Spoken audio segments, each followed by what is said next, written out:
I'm saying it. Saying it.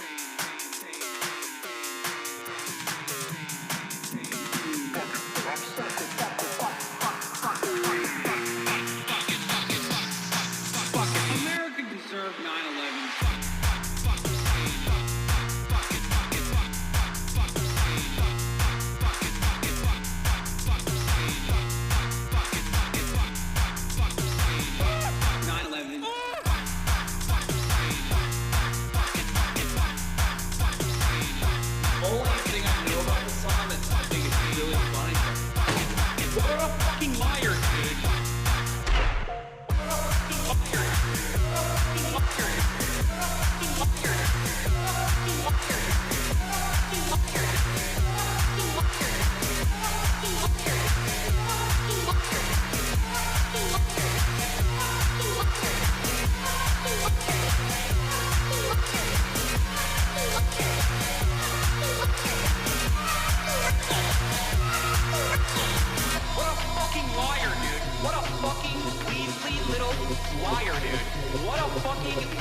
What's going on, everybody? I hope everyone's having a fantastic evening, afternoon, pre-noon, no matter where you are in the world. I'm Hassan Piker, and this is the HasanAbi broadcast coming to you live from gloomy Maygloom, California, Los Angeles, folks. We're live and alive, and I hope all the boys, girls, and enemies are having a fantastic one because today's a beautiful day. Today's a wonderful day. Today is Tuesday. It's Newsday, Tuesday, ladies and gentlemen. That's right. And I got the Ron Burgundy on. You already know what it is, baby. You said America deserves 9/11.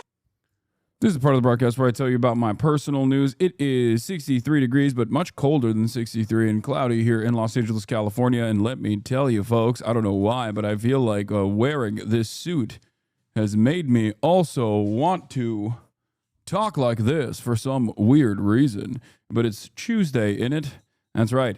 Folks, this is, it's April 6th, April? What am I saying? It's Tuesday, May 6th, 2025.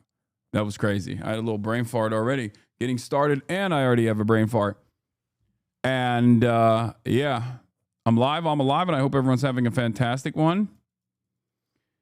Because today's a beautiful day. Today's a wonderful day. Today is a spectacular day. Let me tell you why. It's Grand Theft Auto Trailer Day. That's right. That's number one. Grand Theft Auto Trailer Day. It's a big deal. Trailer 2 just dropped, even though they actually pushed the game further. But I am swagged at the wazoo. For those of you who are wondering why, it is because today is Context Nuke Day. That's right. I'm finally going to do it. I have mustered up the courage to be able to tackle head on someone who has intellectually bested me over and over again. But this time, I'm obviously going to do it for charity. I'll tell you all about that in a second. But for personal news, this is the part of the broadcast where I tell you all about that. For my personal news, for all the parasocialists out there, I ended the broadcast last night. And what did I do? I ended the broadcast last night. And I hung out with my friends. Ordered some Korean barbecue, had some KBBQ. Haven't really been eating that great, I'll admit. But Met Gala content is pushed to tomorrow because today is the Context Nuke Day. Today's Context Nuke Day. Met Gala content is tomorrow, but I will actually have a crazy guest for that.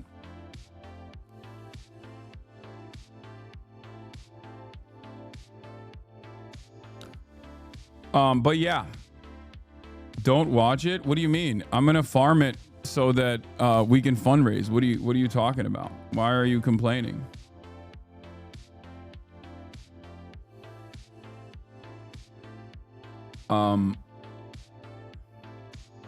Can you address the Lisa Rosa Parks panties controversy? She can do no wrong. I don't want to hear that. Yeah. Listen. Shouts out to the Knicks. Unbelievable things are happening in the United States of America on the East Coast. Okay, I will say, unbelievable things are happening in the city of dreams, the concrete jungle where dreams are made of. There's nothing you can't do. Welcome to New York. I mean, holy moly. This, I'm gonna keep it real. If the conference semifinals favors the Knicks at the end of it all, which would be impossible. I'm not a Knicks fan. I'm not. You guys know this. I don't know anything, okay? I don't know Jalen Brunson. I don't know if he's the mayor of New York. I don't have any interest in the Knicks at all. I had the hat. I gave it back to Noah, okay? But I will say this.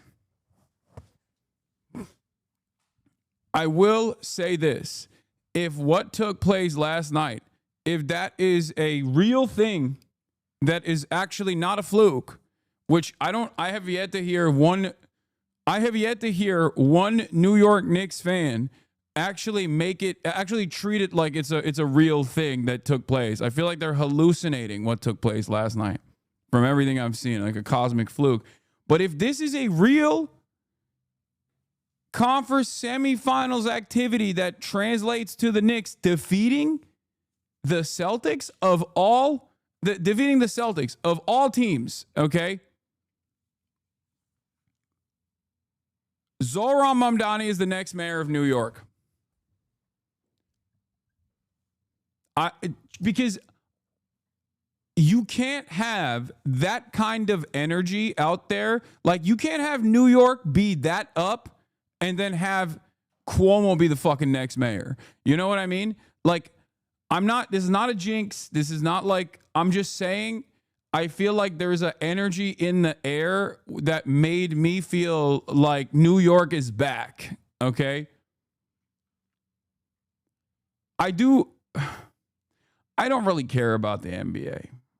You guys know this already. I only care about LeBron. And also, as a designated staunch anti-racist, I am always going to be against the Celtics, even though it's not like the Celtics now resembles the Celtics of yesteryear, but it's the fan base that is white supremacist. It's like, so obviously I'm anti-Celtics from the start. So it's almost like a critical support type situation where, you know, you want the Celtics to lose. You don't really care about the Knicks winning. I don't even care about the NBA at all.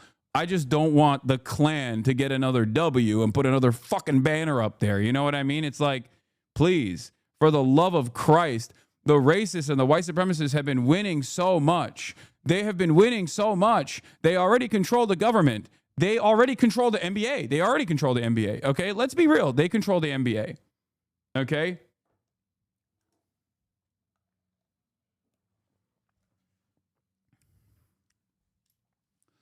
LeBron is out, little bro. Don't talk to me about that kind of stuff. I don't want to hear it because I think he deserves a break. I think he deserves a vacation, and it's good that that happened.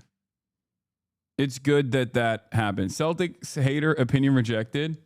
Is the reason they don't have Celtics across their chest partly because Bill Russell said he played for the Celtics, not Boston? A loss for the Celtics is a win for this nation. A loss for the Celtics is a win for anti-racism.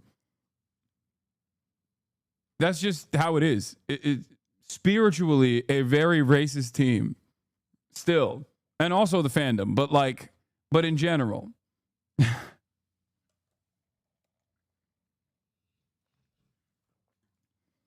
In any case,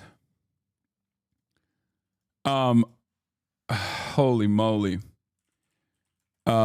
Yeah, that was a little bit of NBA banter for you guys from a guy who doesn't really care about the NBA that much. Glory to our Knicks in their righteous fight against the imperialist Celtics. Oh man. They are a dastardly franchise. Okay. All right. We're moving on from the NBA banter. what I was going to say was, what was I going to say? Oh, personal news wise, Ace of Sonadong played some ball with Ted Nivison this morning and absolutely destroyed the man. But it was really fun. It was really, I mean, here's a little taste if you want to see what took place against me and the boy. Okay, this is the fit, obviously. This is what took like multiple occasions, just F's in the chat for Ted Nivison. Nah, he's doing great.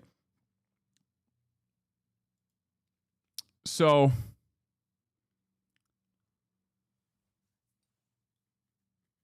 I forgot that I said F's in the chat. Now everyone's spamming F's and it immediately triggered my fight or flight and I got worried. Have you seen the Grand Theft Auto 6 have you seen the Grand Theft Auto 6 trailer? No, I have yet to see it. I'm excited. I have yet to see it.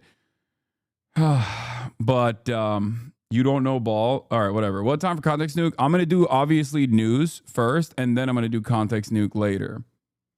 I'm going to do a little bit of news. I'm going to do Context Nuke. Are you afraid you're going to be so destroyed today that you'll fade into oblivion? Yes. As you guys know, this is not a very politically in tune community. We are not. We are not known for being a community that is like relatively well read about politics. We are known for a community that can get easily duped by commentary YouTubers with their commentary YouTubers that basically put out the most bottom of the barrel, like this guy is bad because he believes bad things. Don't listen to him, please type videos.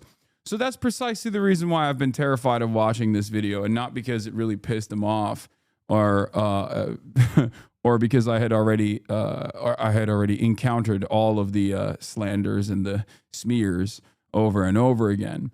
Oh my God, why are you doing the Content Puke commentary? Because I guess people are going to be asking this a lot. The reason why I'm doing it is because while I was not going to do it at all, because I see no reason for it, I am doing it, one, because Ethan begged for it over and over again, but that's not the real reason. And two, the actual reason why I'm doing it is because Ethan has been on a rampage against anyone and everyone that has ever opposed him, gently opposed him in a critical manner, in any capacity whatsoever. And on that rampage, he's like destroying things. And one of the things that he's been actively trying to destroy is Creator Clash 3. Which is precisely the reason why I wanted to help out to the best of my ability. My best friend is fighting in Creator Clash, obviously. And I am going to be fundraising for... I am going to, together with you guys, fundraise for one of the charities for Creator Clash, which is Stand Up to Cancer. We're going to be nuking cancer today.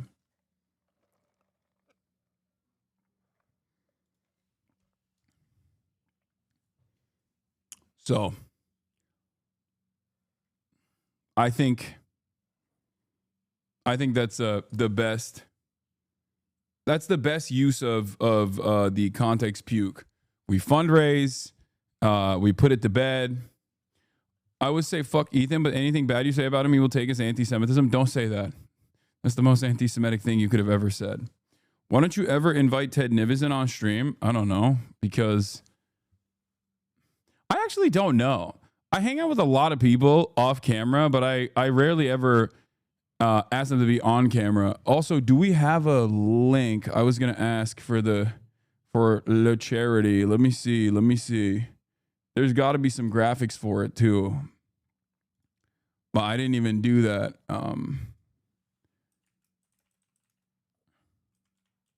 I think I was the one who was supposed to make it, probably, because I made it last night.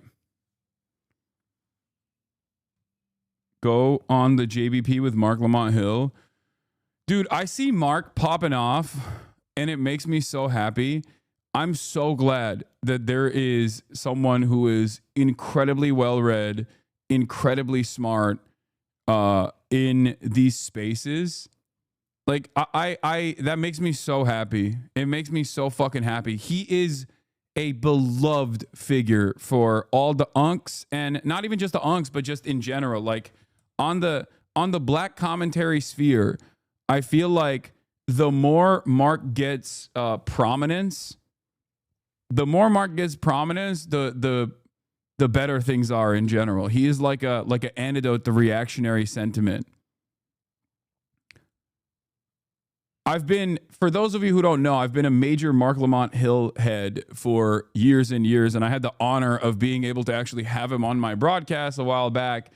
I remember all the way back when he, I believe it was CNN that he got fired from for saying from the river to the sea, Palestine would be free at the United Nations. Like it's incredible. But yeah, he's been cooking on the Joe Budden podcast. And him being matched up against people who obviously have great respect for him, but so that they won't like try to say some dumb shit, but also him being matched up against like the average American guy with the average American opinions is so funny.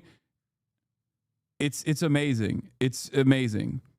And he's also super athletic too. So like they can't even get him on that shit. They can't even get him on weightlifting. They can't get him on basketball. They can't get him on anything. He's the GOAT.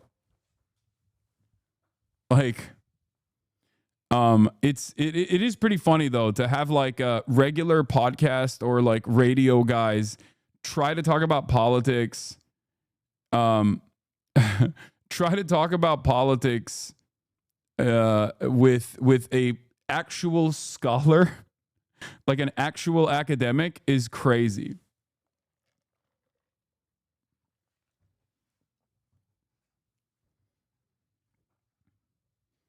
Watching Mark Lamont Hill talk to a dumb guy is top 5 most satisfying things to see. Yeah.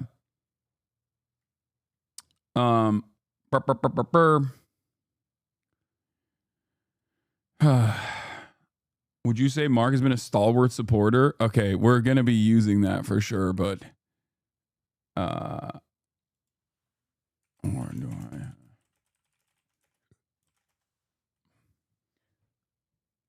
React with friends, Pog.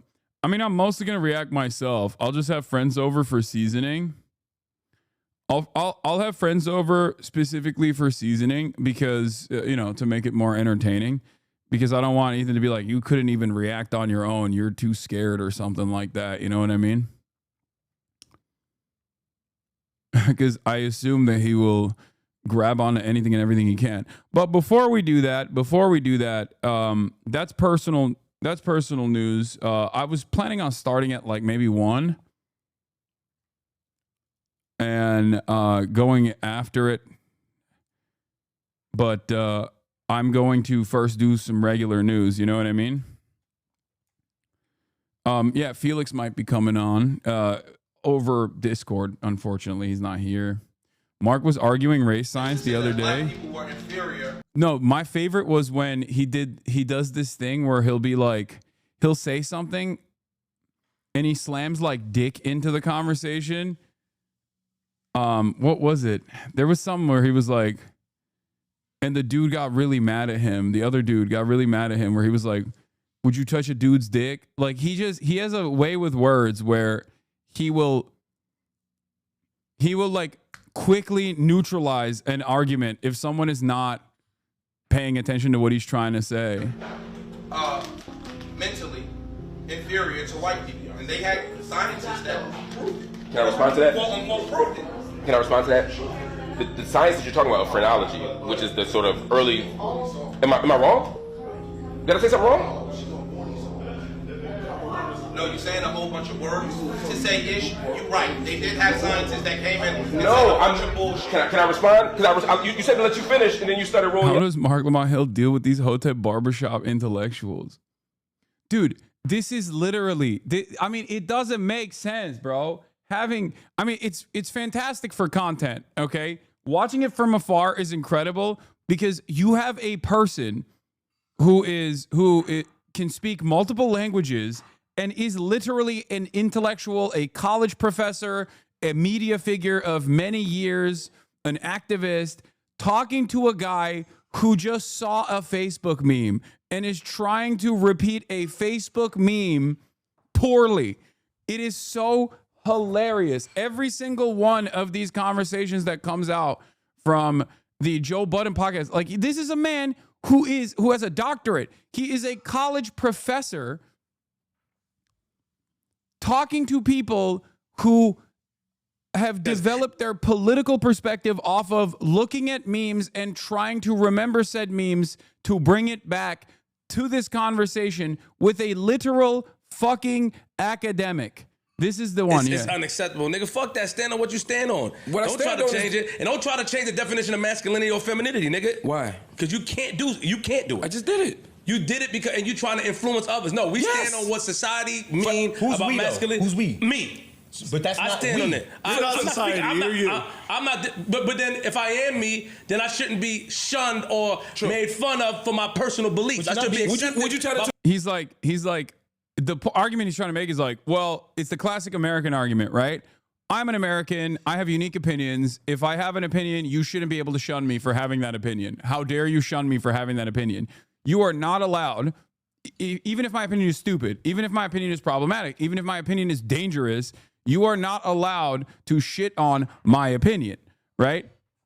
American individualism and American exceptionalism is brain cancer.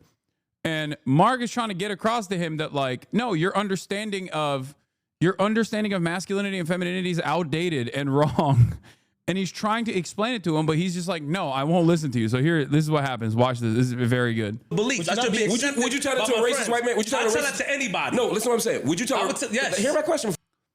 He said, would you tell that to a racist white man, that your opinions are your opinions, so it's fine, you can just have them, it doesn't matter, and that you are not allowed to criticize a racist white man? For you to say yes. He is doing this thing where he's trying to be intellectually, or he's trying to be logically consistent, which is ironic because he's already logically inconsistent, because he's getting upset that people are telling him that he has a wrong opinion on something, and he's trying to reinforce his understanding of the gender binary back to others in the process of explaining his position.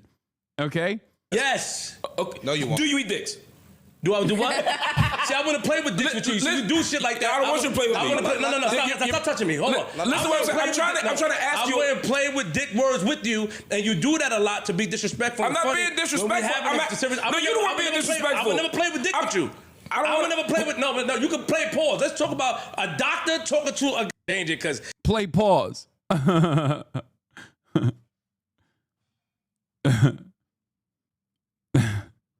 Do you eat dicks? Oh. Seems like Streamer is a feminine man. Me? Yeah, I am. I'm a very feminine man.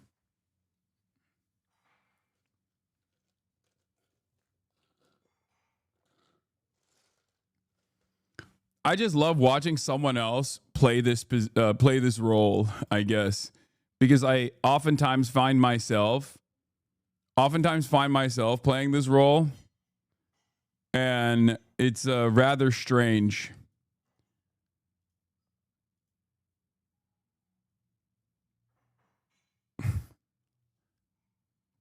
How does your fit embrace the Met theme? I'm Black Dandy.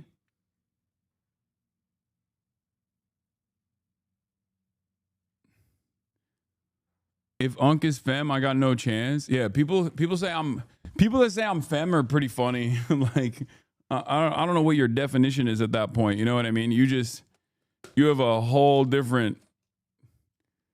a very different understanding of words, where you are not responding to the actual stimuli in front of you. There have been moments where I've played it up though. I've been pretty femme, you know, with my maid fits, with my maid outfits. That was pretty femme. Nah, you got a thick booty. Thank you. Slight flaw in your presentation. Okay, we're not gonna do that right now. All right, chatter. God damn. All right. Let me blast off, and we'll get into it. A lot of people are trying to tell me Asmongold. I don't care what Asmongold is doing. Okay, stop bringing that shit in here. We got more important things. We got more important things to cover here today, folks. Okay. Probably a mold soldier thinking a streamer is falling through the ceiling is mask. That is pretty masculine. Let me blast off real quick. Oh God, I hate when this shit happens. Okay. All right. Reacting to my career ending while fundraising for iDubbbz's charity cancer and where else? What is it? Hold on.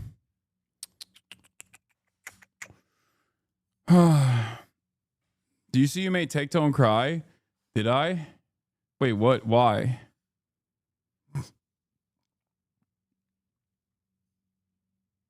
Trump announced that he will stop bombing Yemen. I know. I'm going to cover that for sure. Trump no longer going to bomb Yemen after Israel bombs civilian infrastructure.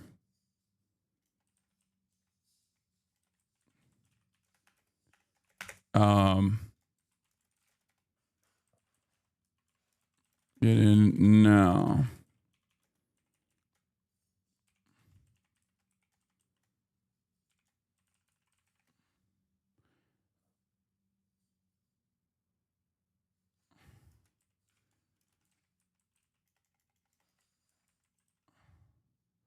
Okay.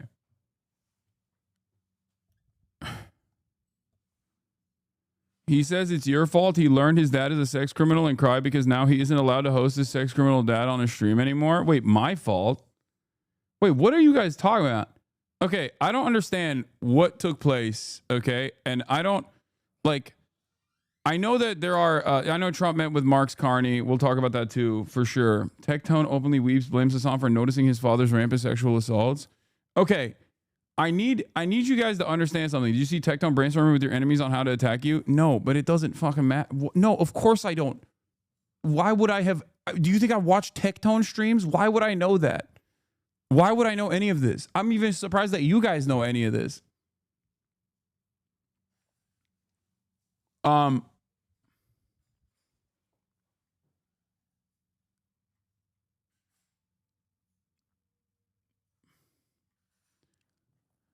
In any case, hold up 1 second. Where's my blast off meme? Let me blast off. Okay. It's Context Nuke Day, reacting with friends to my career ending while fundraising for iDubbbz charity, stand up to cancer, Trump no longer going to bomb Yemen after Israel bombs civilian infrastructure, and more news. Get in now. Okay, I mean, I guess can I clip the Content Nuke segment? I'll also link to the fundraiser in the description, of course. No, I'm going to do the Content Nuke today. Don't clip the Context Nuke. So, for those of you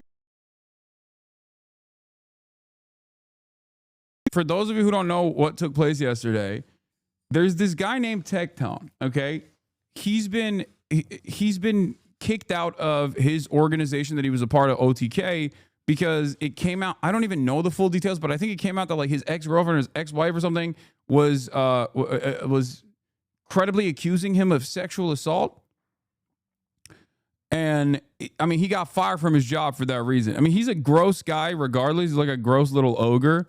I haven't really paid too much attention to him. I've been around him. I've been on his podcast alongside Asmongold back in the day. I'm not like super aware of this guy's background beyond that. Right. And I saw a tweet that he tweeted out because he tries to basically farm Asmongold. He tries to do the Asmongold shit and just like repeat whatever Asmongold is saying, right? To try to farm his audience. And it makes sense. It makes sense that he's trying to farm his audience. Asmongold's massive, right? So he was doing this thing where Asmongold was like demanding that I get banned, right? He was demanding that I get banned because I had a title. And so I had a condensed CNN title as my title on my stream the other day, where I was saying like, Houthis demonstrate limits to Iron Dome, right? And his audience was like, oh, he's celebrating this. He's celebrating this. He's celebrating this. And Asmongold basically was like, that's it. That's enough. I've seen enough. We have to ban this guy. Like, this guy needs to get banned. Talking about me. He was mad that I was reporting on the news, okay? And check Hassan. He said something along these lines. I'm going to get to Tectone in a second. This is where it starts. Stream title, he's so happy. What is Crash it? Out speedrun? Houthis show the limit like of the crash Iron out Dome. to you?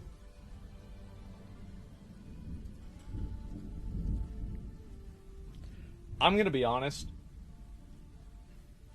I've been pretty reasonable about this for a long time. I think they should ban him. I do. This is expressing material support for a terrorist group that is targeting civilians and has killed people. I have been very reasonable about this for a very long period of time, but we have crossed into the threshold of, in plain English, supporting a terrorist organization that is actively attacking civilians. This is so funny because this literally means every single person that has ever defended Israel has to be banned, right? Like, that is the entire thing that Israel does. I mean, who's killing the most civilians? Like, are we serious right now? Israel's killed more children than like virtually every other group at this point, every other country, every other conflict at this point in like recent history.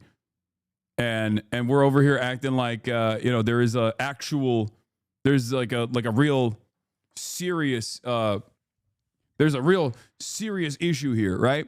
So you have a really weird effect on people. I know. It's stupid. And he doesn't know what material support means. He's oblivious. I am not offering material support to the Houthis with a condensed stream title that just talks about what is happening in Israel. And it's not even a defense. Like, it's not even, I'm not like trying to defend myself. Oh, I got caught or anything. That's just simply not what those words mean. Material support would mean like logistical support, training, sending arms, things of that nature, right? It's very illegal. I would go to fucking jail. I wouldn't get banned off Twitch. I would go to fucking jail. Okay? And it's protected. Like, what I'm doing is discussing the news and discussing militant resistance against Israel's genocide, which is perfectly, not only is it moral and valid, it's also perfectly protected under the First Amendment, and it's not a violation of terms of service. So he's wrong on every count, unless he thinks that like every time someone subscribes to me, it's actually fucking giving missiles to the Houthis or something. But this is where the conversation starts, right? Asmongold's like, fuck this guy. We got to get him banned. Why? Because I'm not talking about how video game titties are too small nowadays or some shit. If I was doing that, then it's fine. Then I'm a free speech warrior. God forbid I speak out against Israel. Ooh, all the free speech defenders all of a sudden. Yeah, that was made clear when he said voicing material support. How do you voice material support? Yeah, he does not understand any of those words. He's just saying what he heard Marco Rubio say, right? Because Marco Rubio was trying to say that expressions of defense or any sort of activism, which is protected by the First Amendment, is actually engaging in material support, which is not the case. And that distinction is important because it protects people. It protects speech. That is the real anti-free speech shit. It's like when you're trying to get the federal government to take action against someone for their speech, not when, titties are getting smaller in video games. That's not actually a First Amendment situation at all. As a matter of fact, when Sony makes like your favorite Korean cutie pie anime girl video game less sexy, that's not a violation of First Amendment. That's not a violation of free speech at all. But yeah, he is trying to he's trying to get me banned. Totally unreasonable. There's no justification for this. There's no way that Once again, what he's talking about is my stream title, Houthis demonstrate limits of Iron Dome, which is a condensed stream title of the CNN news article, which was Houthis demonstrate limits of U.S. Limitations of the United States' acts of deterrence against the Houthis or something, which of course is also, the Iron Dome is a part of that. I actually watched Tectone when he started. He used to make Genshin guides and was mostly a wholesome, fun creator. Then he went on a drama bandwagon covering any and all drama he could find. That, alongside a divorce, made him into such a toxic man, and I truly hate the right incentivizes this kind of pipeline. I don't know if the allegations are true. I hope not. He really seemed like he could be a cool dude. I mean, he's just, I've never actually thought of him as a cool dude. I always thought he was a bit of an ogre, but I was neutral on him, as I usually am. But in any case, Asmongold is trying to Blade Braver. Thank you for the material support to to terror groups with the 25 get the subs. In any case,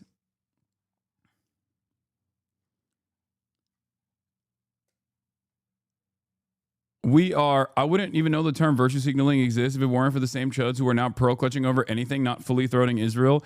I know. And the irony here is that I don't think these guys actually give a fuck about Israel. They're just using Israel as a weapon to undermine their political opponents, or just like to get rid of an annoying nuisance on the platform that constantly calls them out for being ridiculous, right? That's it. That is precisely the point here. They don't. You think fucking Asmongold gives a shit about Israel? Get out of here, dude. He literally, Mr. I'm 99% sure the Holocaust happened. Like, he doesn't fucking care about any of this stuff. He's just like repeating whatever he thinks is going to gain him prominence, right? So anyway, this is how this starts, and of course, Tectone has to fucking repeat whatever Asmongold is saying. And he says, I'm genuinely considering full swapping to YouTube if this terrorist propaganda isn't punished harshly and immediately on Twitch. And of course, Tectone is not exactly a beloved figure at all. I mean, he's the one type of dude that, like, when he shits on me, people will have to find themselves on my side. Even if they are normally in opposition to me, they're like, okay, well, Tectone is the one guy that we'll get on board with. So he says, I'm genuinely considering full swapping to YouTube if this terrorist propaganda isn't punished harshly and immediately on Twitch. My father, my brothers, and our soldiers did not bleed, sacrifice, and die for this bullshit to be allowed and promoted on Twitch. This needs to change immediately. Now, there's a couple different ironic moments here. One, nobody really likes Tectone, which is why I said, oh no, what will anyone do if the bald pervert leaves the Twitch platform for good? Okay, that's number one. I went with the easiest route here. Number two, the notion that, like, my fathers, my brothers, and our soldiers didn't bleed and sacrifice to die for this bullshit. No, that is literally the lie that they used to tell all the time. I thought we had to go to Afghanistan and go to Iraq and, like, invade and kill millions of fucking people and displace tens of millions because of free speech. So you're wrong on every point here. You're fundamentally wrong. I thought it was because of the First Amendment, because we were protecting the first, right? I thought that's why we had to kill some fucking goat herders in Afghanistan, right? And defend the poppy fields, so that America could have free speech. That's what I was taught. So I guess not. And because he brought his dad into the conversation, using him as like a talking point, I didn't know who the fuck his dad was. I didn't know his dad was a veteran. I don't even know Tectone like that.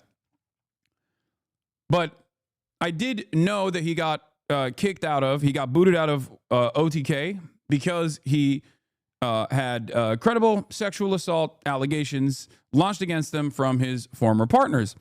So I did know that. And even then, I was gracious enough not to, like, use that. I just called him a bald pervert, right? Turns out his dad, also a bald pervert. I didn't know. How am I supposed to know? It's not my fault.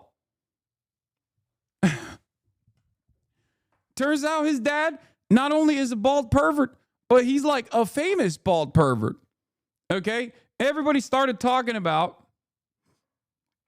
how, like, Tectone, why'd you bring your dad and his service into this? Because it's not like his record is untarnished. And I was like, what's this? Turns out his dad literally was responsible for so many sexual assaults that the military actually took action against him, even though he is a high-ranking colonel, Colonel Iron Mike. Okay?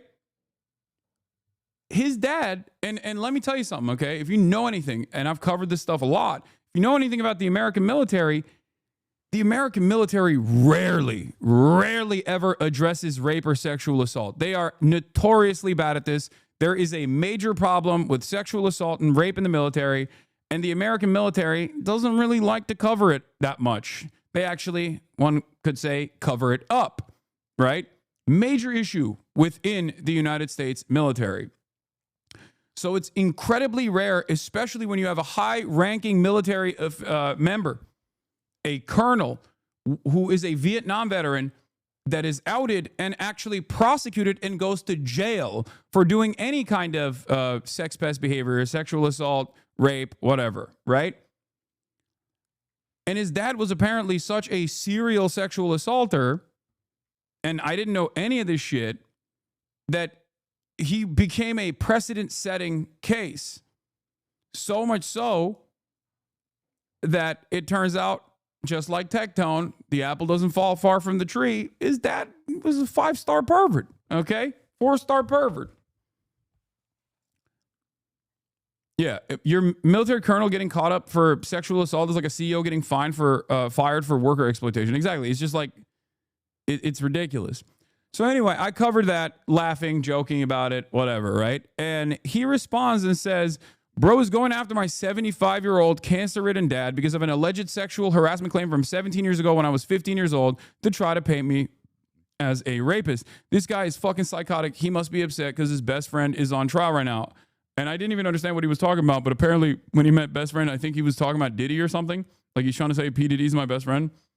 I think that's what it is. I don't know. He's very stupid. So I don't really know what he was trying to imply there. I said, they got your dad's sex crimes in the congressional record, man. Why are you still chirping?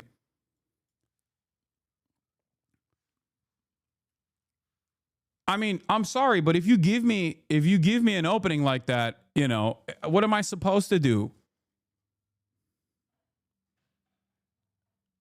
It's not alleged. Like, not only was he convicted, it wasn't alleged. He was convicted. He went to jail for it, paid a fine for it, $30,000 and 3 months in prison or 3 months in jail. But also on top of that, is in the congressional record. Shouts out to Representative Jackie Spire, Democrat from California, 12th District, talking about Tectone's dad. Do you see Asman leave out the fact that Tectone called his dad a war hero before it got leaked? He was a rapist, and he said that doesn't matter. I didn't see anything because I don't watch Asmongold. When the fuck would I watch Asmongold? I don't have time to do that. Okay, I'm too busy touching grass and playing basketball and shit. Okay.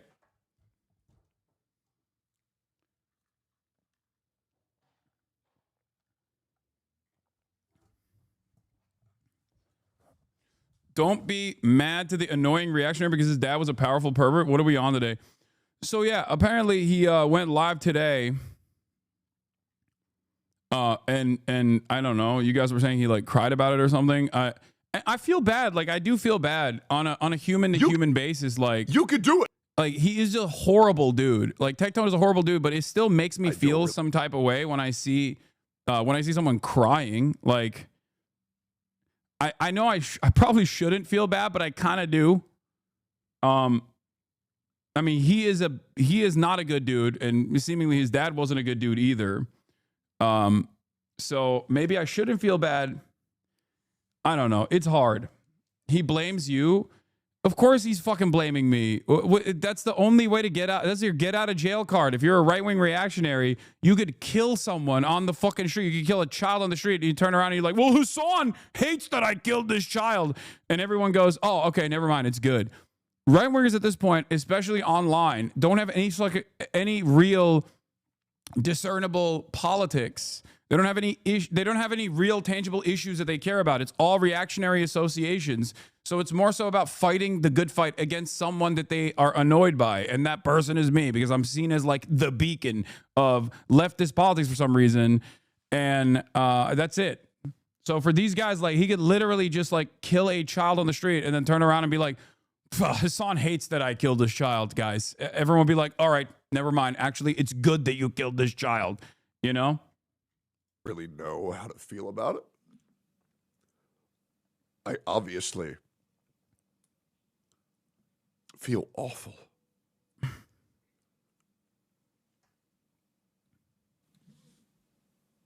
I don't know why I have this vibe that really, so I suppose, really outs the horrible people. I just, you know, it is what it is, I guess. Brother, you are too kind for your own good. This guy spent months harassing Frogan. I don't give a fuck about his fake tears. Imagine being so hated that LSF sides with Hassan over you. Yeah, that's true.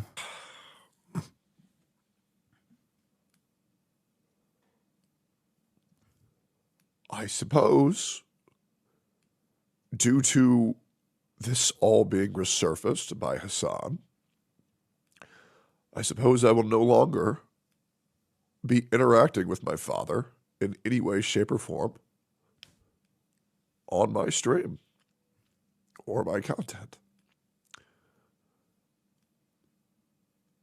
I don't get it. He literally had his dad on the stream 2 months ago. What the fuck?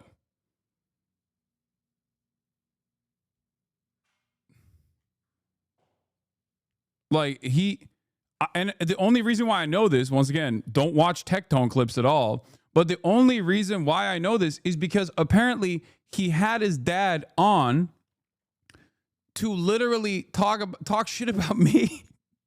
His dad was talking about, you know, fuck Hassan. That's what he was saying. Now, this isn't something that's resurfaced, bro. You brought it up. You were like, yo, my daddy didn't sexually assault those women so that Hassan could exercise his First Amendment rights in the most inconsistent position you could ever arrive at. You know what I mean?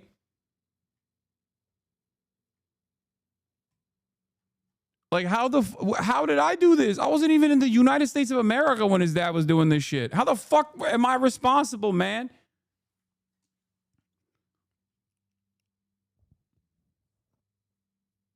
How does his dad, does his dad know who you are? I don't know. Anyway, he was, brother, man, his dad was reading the chat. That's it. He wasn't shitting on you. Brother, he knew about his dad and he was still fucking having his dad on the stream regardless. What are you talking about? Like, him reading the chat doesn't matter. But that's the clip I saw. But here, this is from 2 months ago. Tectone talking about his father's sexual assaults before there was proof versus after he was exposed.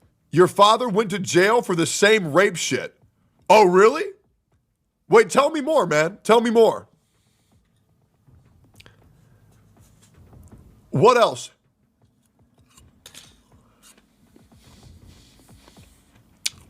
Funny tweet about it. This is the most 4K this you archival footage from a congressional hearing. Yeah. Who'd my dad rape? Oh, by the way, Jonas, I deal with people like this on a daily basis, by the way. Oh, I know. Yep. Oh, I can imagine. Yep. Who? 5 women in the military accuse your father of rape. Really? It's public info. That's crazy. You think so? What else? I can't. I need to explain something here. Like, he's over here defending his dad, which, you know, like, I get it. That's your dad, right? It's not the best thing to do. I mean, this is one of those moments where, like, yeah, blood is thicker than water, but like, this is the type of thing where you're like, okay, that's indefensible. You know what I mean? But even then, it's like the only reason why it's being brought up to him right here 2 months ago, apparently, is because he was exposed for sexual assault. Like, he has sexual assault allegations against him from his previous relationship. Like, he got fired from OTK for that reason. And that's why someone was actually bringing up his dad.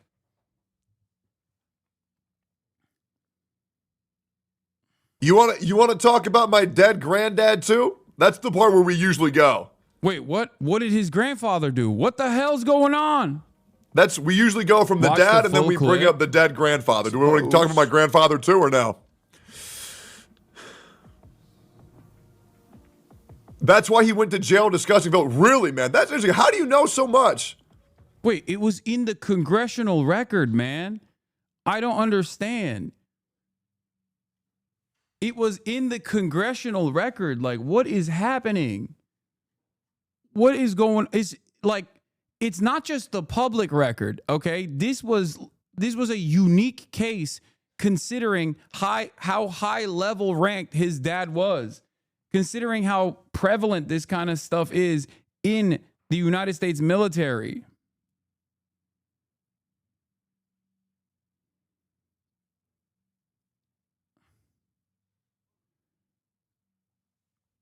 What does this mean? I can understand attacking old sexual creeper and cancer veteran, but calling us on a ball is a step too far.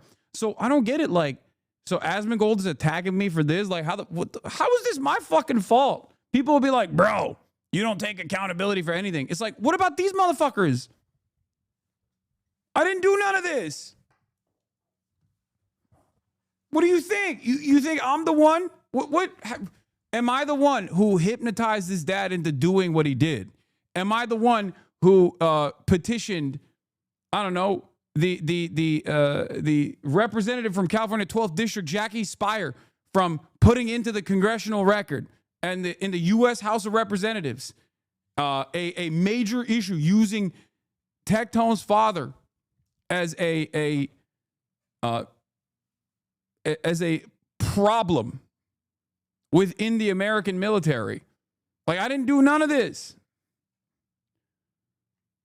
Republicans always do the same thing, okay? Conservatives do this all the time. They go, dude, you know what's worse than racism? You calling it out. You know what's worse than doing sexual assaults and going to jail for it? Calling it out. Why would you point attention to it? And it's like, I didn't even know this shit. You're the one who brought it up. You're the one who brought your dad into the conversation to try to get me fucking banned. You brought your sexual assaulter dad into the fucking convo to be like, you gotta get banned. My dad didn't sexually assault those women in the military so that Hassan could exercise his First Amendment rights. And it's like, all right. Like, what do you want me to do? I didn't know what the fuck your dad was up to.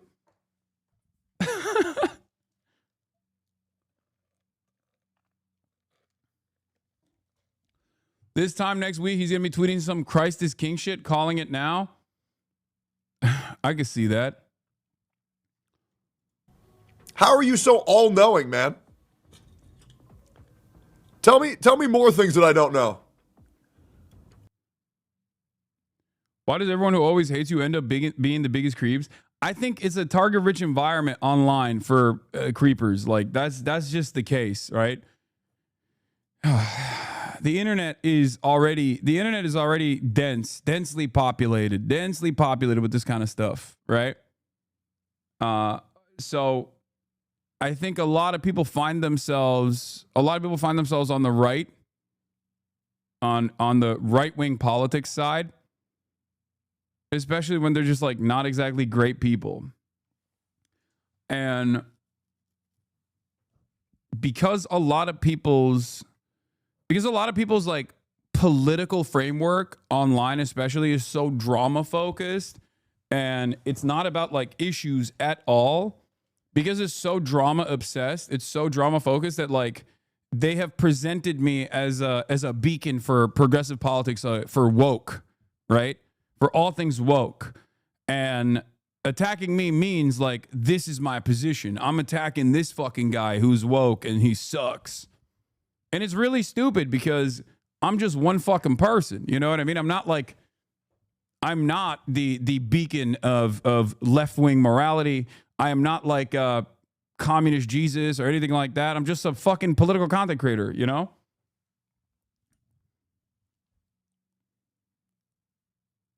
What's funny, this info got out the same day he made a video about you. Yeah. It's just odd. It's odd that like these guys think that they can just like pull the fuck Hassan ripcord and just move on, you know? I bring a vibe to content creation that creeps and narcissists really don't fuck with. Exactly. I think he genuinely didn't know that info until you posted about it, despite being public record. I genuinely think he's too stupid for this theory to be true. You think so? You think he actually didn't know?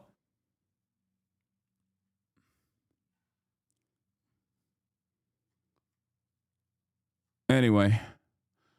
So yeah, apparently now Asmongold's like talking about how he's crying as well. I'm pretty sure he knew, man. Pretty sure he knew.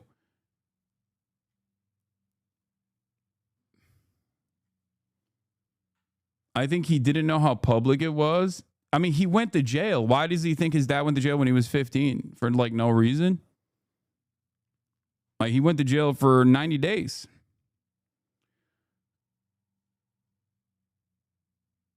How long will we be accepting donations for? 9 months ago. What is this? My father was diagnosed with cancer 2 weeks ago. He's my best friend and been my role model my whole life. I'm attempting to stay strong and keep it together, but this is very hard to remain consistent. I mean, listen, cancer fucking sucks, okay? And I hope his dad recovers. Like, I'm not saying that at all. I'm not shitting on that at all. Don't say like Fafo for that. You know what I mean? He's a 75-year-old dude, okay? Yeah, he was a freak in his military career. We don't know what he's been up to. You know? We don't know what he's been up to. We don't know what he's been up to. I don't fucking know. Wait, my dad's the fucking man. I know he'll beat this, but it is scary. I love you, Dad, very much, and thank you for being there when I needed you. Yeah, there's no reason to go through this. I thought you were going to say, like, this was going to talk about his record or something. All right.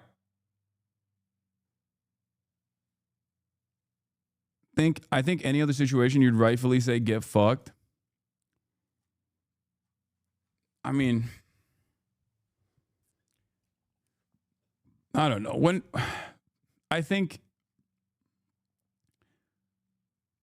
it's a really weird situation because, like, I know he would never do that. I know he would never extend this kind of grace to someone like myself or someone on my team. You know what I mean? And he wouldn't even do that for ideological reasons. He would just simply say that and do that because it's a good way to farm. It's a good way to make money. It's a good way to grift. But even then, I don't know. When facing it head on, when seeing it in real time, still makes me feel some type of way. It's hard. You're falling for the crocodile tears, my guy? I'm a little bit of a pussy. You guys know this, okay? You know this. He's a fucking monstrous piece of shit, okay? Tectone is a monstrous piece of shit. He's actually done horrible things, allegedly done horrible things to his close and personal relationships. His output is dog shit. He's a bald ogre sex pest, basically. His output is awful. It's just like he's trying to fucking hold on to whatever crumb of clout that he can get on board with, so he can just like farm. He can farm other really horrible, monstrous pieces of shit online for subs and whatnot. But, you know, when I see someone crying, it still makes me feel kind of bad. Yeah, he also rips into Frogan quite a bit in a really hostile manner, and I hate that shit. It is a real wild moment, though, where it's like,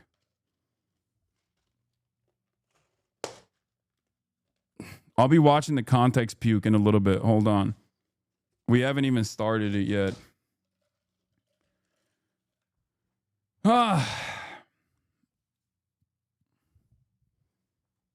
Did he deploy white woman tears? Yeah, he deployed white balding rapist tears. This is a very different technique.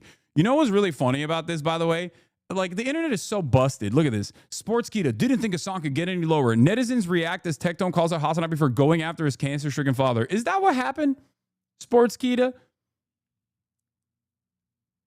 Is that what happened? Because I feel like the story here is a little different than the way you're presenting it, you know?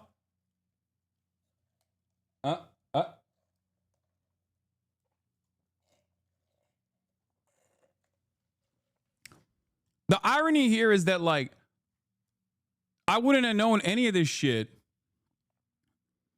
if he didn't put it on my radar. You know what I mean? This motherfucker's been coming after me for months, it seems. He's been coming after me for fucking months. And then the one time I recognize his existence on this planet as being objectively bad, all of a sudden, I'm the bad guy. Like, what do you mean? Anyway.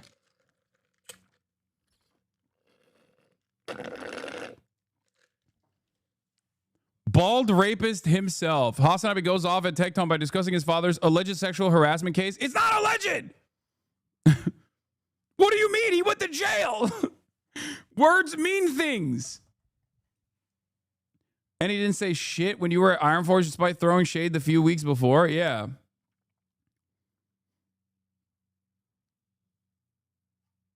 Anyway, judge me by my enemies. That's how it usually works. You already know.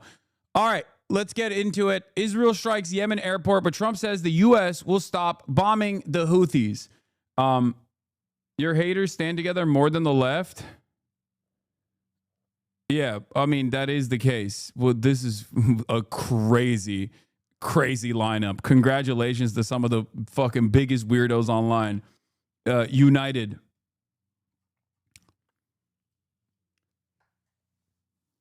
A united front. Okay, so. Ay, ay, ay. Yeah, it's alleged here, but you provide material support to Hamas must be fact, right? Yeah, of course, always. All right. Let's continue. Okay?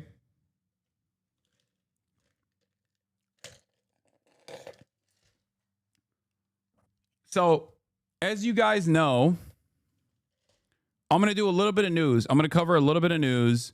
And then I'm going to get to the actual context nuke, which I was supposed to do.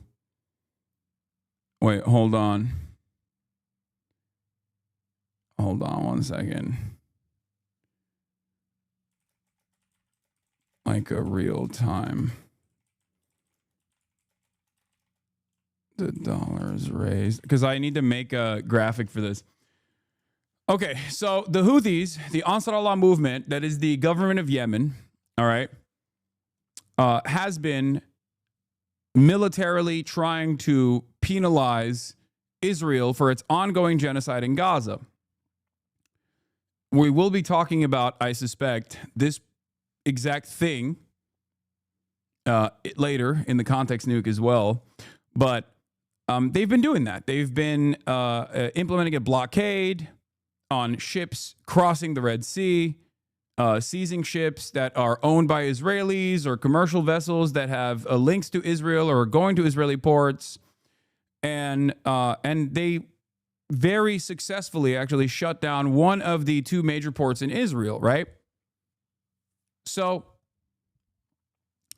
they've been doing that. But then outside of that, they've also been testing like loiter munitions and also hypersonic missiles and numerous other missiles that they have been launching in the direction of Israel as well, because Israel is, of course, shown every single state actor and every single non-state actor in the region that they only back away when they are met with force. Okay? This, in and of itself, has been demonstrated with the way that Israel has retaliated back in an incredibly restrained manner when it comes to a country like Iran, as opposed to how Israel has retaliated to Lebanon, southern Lebanon, against Hezbollah, which has been incredibly violent, an incredibly bloody affair, and of course, Gaza. Gaza the Gaza Strip that Israel is the belligerent occupier of has been completely reduced to rubble because they are the most vulnerable. They have the least amount of power and military capability to resist against Israeli bombing campaigns. And that is precisely the reason why they get punished the worst. So the Houthis, who have been struck by Israel, by the way, on their civilian airport in Sana'a in the past, returned the favor yesterday or 2 days ago. They struck the Tel Aviv airport, the Ben Gurion airport in Tel Aviv. Now, that airport, just like the Sana'a airport, is a civilian airport, but it, of course, has military cargo as well. Most of these airports are dual use in that regard. But the reason why the Ansar Allah movement did this, or at least their statements as to why they were doing this, is because for two whole months now, Israel has denied humanitarian aid into Gaza. Gaza is at the precipice of famine. There are children. I believe 52 is the number of children that have died so far due to famine directly. Okay? It's been more than 2 months at this point, and it's gruesome. It's barbaric. It's very obviously a war crime. It is a genocide. So the Ansar Allah movement came out and said, we are going to make it so that Israel cannot maintain. We're shutting off the Israeli airspace, like civilian airspace. Okay, that's what they said, because Israel has been shutting off humanitarian aid in Gaza. We are going to shut off the Israeli airspace, and it worked. It actually worked in terms of like civilian and commercial airliners not coming into Ben Gurion Airport, at least for the next week. A lot of the commercial flights that were going into the Ben Gurion Airport have canceled the flights, and they are no longer flying in. Hold on, let me also show you the Ansar Allah statement really quickly. I think Ryan Grimm had posted about it. Yeah, here it is. Yemen's military announces that in response to Israel's plans to expand its operations in Gaza, the Yemenis will work to impose a comprehensive air blockade on Israel by targeting the country's airports, and ask that all airlines stop flying to Israel for its own safety. Ryan Grimm said, according to Israel, as quoted in the New York Times today, it is legal to block food from a population and bar them from traveling. It's not, by the way, but Israel says it is. Yemen now says it will shut down all air traffic into Israel in response to Israel shutting off all ground, air, and sea traffic into Gaza. So this is their retaliation. If you believe, as does every single humanitarian rights organization, as the members of the UN, as most of the planet with a heart, mind, and soul, that Israel is doing a genocide, that is understandable that there would be military resistance against that genocide, right? That's what has happened historically in the past. No matter how brown or scary or Muslim they might be,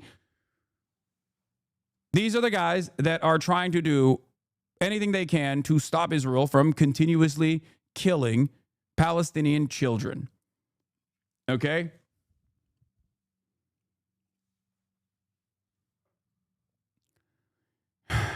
Israel, of course, returned the favor by doing what Israel does, the Dahiyya Doctrine, which is to punish the entire civilian population with a severe escalation of force, of military force. They pummeled, according to my on-the-ground sources, I don't know what Channel 4's coverage looks like, but I was talking to some people that I got direct feedback from. The Sana'a airport was targeted, seemingly rendered inoperable. There's not a confirmation for that yet. The Amran cement factory north of Sana'a was also targeted, which is a clear pattern forming, since they also struck the Bajul cement factory in Hodeidah, the country's largest cement factory. So they're basically hitting civilian infrastructure deliberately with the hopes of destroying the country's capabilities of rebuilding. You would not hit a cement factory for any other reason, right? And the reality of the matter is Israel doesn't even need to give a reason. They don't even need to say that they have weapons there, right? Like they don't even need to say like, oh, it's actually a weapons depot that we struck accidentally or anything like that, right? They're just deliberately targeting. They are deliberately targeting areas that are of commercial importance and areas that or segments of industry that are important for everyday existence for the civilians. It's like, it's terrorism, but that's how Israel operates all the time. Anyway, here is what's left of the Sana'a airport after targeted Israeli airstrikes this afternoon. The civilian terminal was blown apart with planes burning on the tarmac. We are so used to the death and destruction brought about by Israel that these kinds of images, if returned, for the record, considering that there is now military capability in the region to do this to Israel, I need you to think how you would feel or how Israel would behave if this image was coming directly out of the Ben Gurion airport.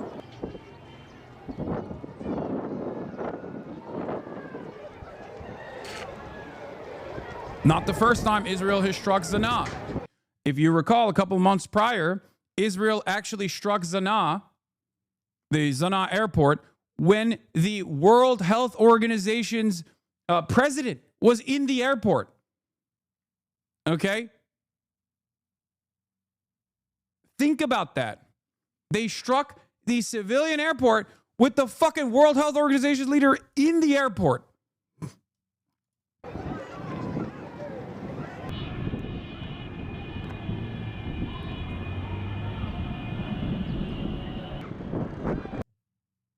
Anyway, maybe there were Houthi command centers below. Yeah, exactly.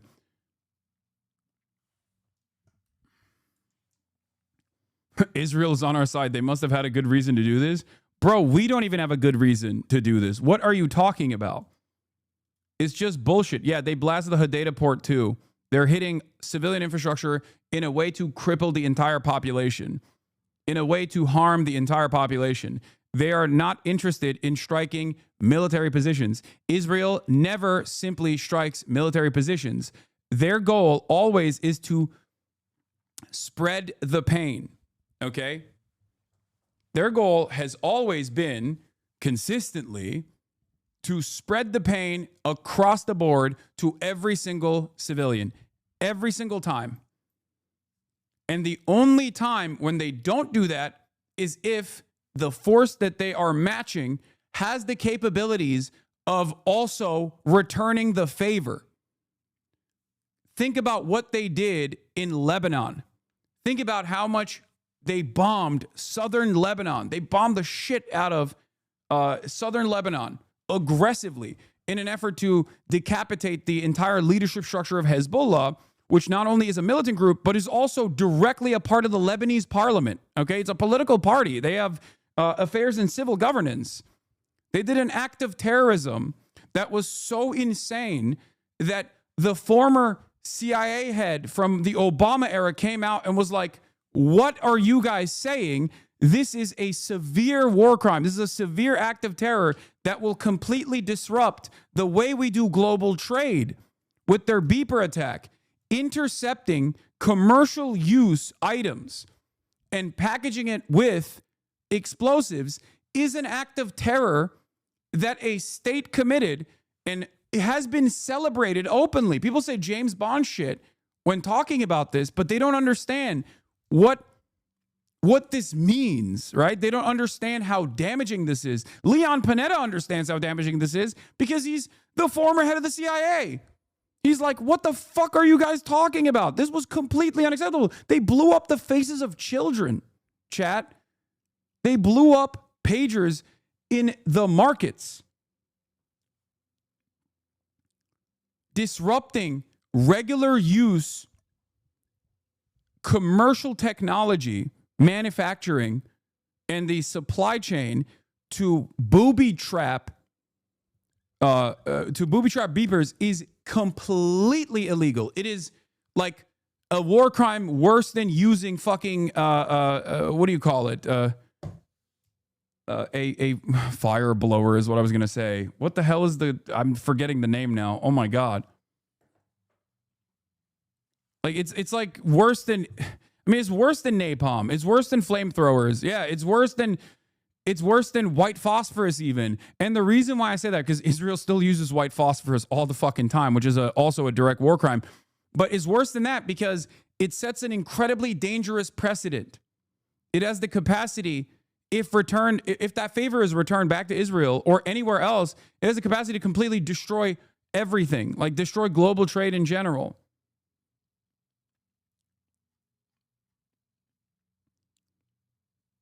I said fire blower. Anyway, here, this is what the firefighter said. This is a civilian airport. Where's the military? This is a civilian airport. What fault do civilians have? Then they need to travel for medical treatment. The entire Yemeni people are going abroad for treatment because of this bombing. This is barbaric. But I am sending a message to Saeed Abdul Malik al-Houthi and Yemeni armed forces. Bomb Tel Aviv. Bomb the airport. Destroy the airport. Yes to the air blockade of Israel. And don't cry over anything in the occupied territories. They're going to kill this guy and be like, he was a terrorist. Look, see, he's a bomb Tel Aviv. That is correct. Dude, Yemeni people, I will say this, okay? If you have ever met a Yemeni person, you know what the fuck that dude's talking about. They are some of the most resilient people I've ever fucking encountered in my entire life, okay? They are a different breed, I will say. They are a different fucking breed, dude. And it does not matter what their political opinions are across the board. Like, I know some Yemeni dudes who live in the United States of America. They're not Shia. They're not Zaidi Shia. They're not a part of the Al-Houthi family. And they live here. So, you know, you can make inferences off of like what their political perspective might look like. And yet, they are all firmly behind the Ansar Allah movement, regardless of what their positions might have been during the internal conflict that was taking place, egged on by Saudi Arabia and the UAE, backed by our unlimited funds, targeting systems, and weapons. Okay? They are incredibly, incredibly resilient people. New reporting from Dropsite, Yemenis saying they will not, Yemenis after waves of massive Israeli bombings over 2 days, striking more than 20 times across 10 sites today alone. We will not leave Gaza. We will not leave Gaza. We will not abandon Gaza. Even if all of Yemen is wiped out, let nuclear weapons come. We will not leave Gaza. We will not leave Gaza.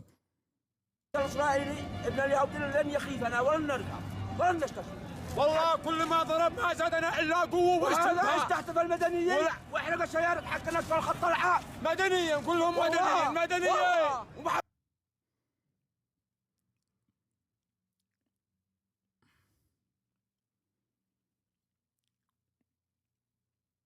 Anyway, do Yemeni unks stand on business? They are generally very chill and easygoing. I had a lot of Yemeni friends growing up in Saudi Arabia.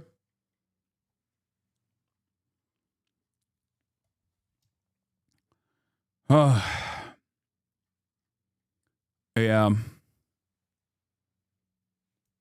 It's hard. It's hard to look at this and then think like these guys are playing around. They're not. They're not fucking playing around. This is, remember, chat, this is the poorest nation on the fucking planet.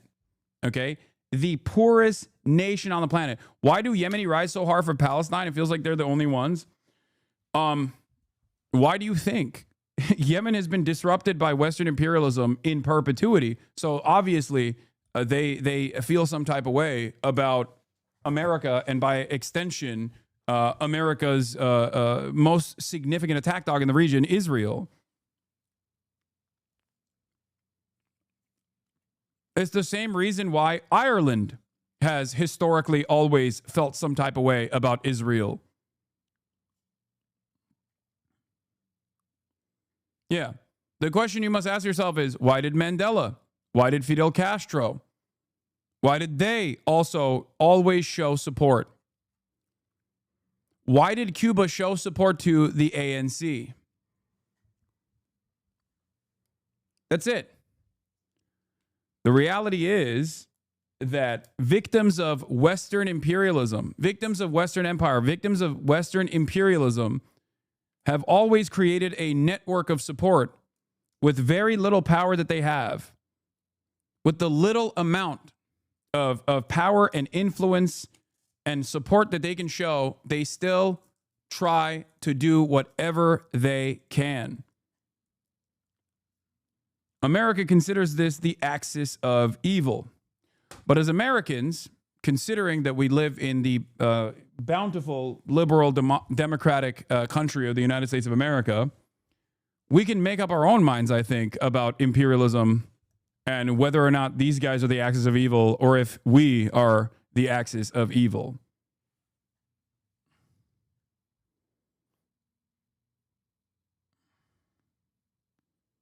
Promised rolling retaliatory attack on the capital of Yemen continued this afternoon. Earlier, the IDF had warned people to leave the area around the main airport in Sana'a, then this. According to witnesses, there were 4 strikes. Targets included the runway, departures hall, and a military airbase under Houthi control. Whoa! Whoa! At the weekend, a Houthi missile landed near Ben Gurion Airport in Tel Aviv. The Iranian-backed group say they're trying to impose an aerial blockade on Israel, targeting its airports in response to plans to expand IDF operations in Gaza. As the strikes on Sana'a were happening today, Benjamin Netanyahu recorded this statement from the military control center. Today, our aircraft attacked the airport in Sana'a, an airport that enables the terrorist army and the aerial access to the terror state that facilitates the launching of missiles against us. Today's strikes come a day after the port of Hodeidah in Yemen was also hit. The US and Britain have been targeting the Houthis as well, an effort to protect international shipping attacked in the Red Sea. A few hours ago, with the airport still smouldering in Sana'a from the Israeli attack, Donald Trump announced that the Houthis had given up the fight against commercial ships. We had some very good news last night. The Houthis have announced that they are not, or they've announced to us at least, that they don't want to fight anymore. They just don't want to fight. And we will honor that. And we will stop the bombings. And they have capitulated. Is there a deal? Did Israel get the memo? We'll see. It all brings us back to Gaza, of course, the reason for the Houthis' attacks. If they are capitulating, it's not because the Israeli position has suddenly softened. Their latest plan, hundreds of thousands of Gazans forcibly moved to the south of the Strip, and a new, much broader... I cannot believe that Operation Protect Amazon Prime has once again come to a close. Well, better luck next time, I guess. You know what would really make this better? You know what would make me feel better? Bombing Yemen again. You know, when you get bored, you bomb Yemen. That's what you got to do. If you're an American president,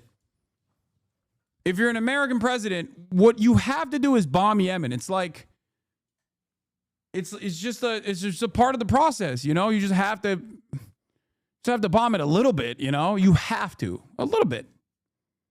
Obama did it. Trump did it. Trump's first action was literally a strike team in Yemen, sending a strike team in Yemen that actually failed. The operation that was like incredibly bloody for no reason. Joe Biden did it. Trump did it again. He's doing it right now. Yeah, they're calling it Operation It'll Work This Time.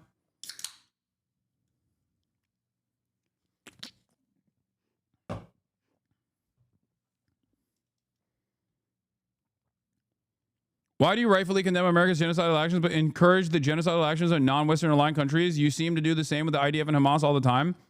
Explain to me, what is the genocidal action?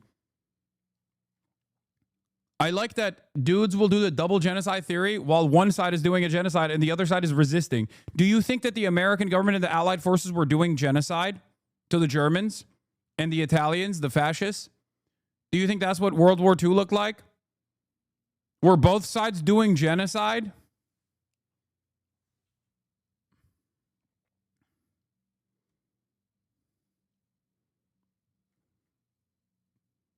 I can't believe the Allied forces were doing genocide to the Germans in World War II.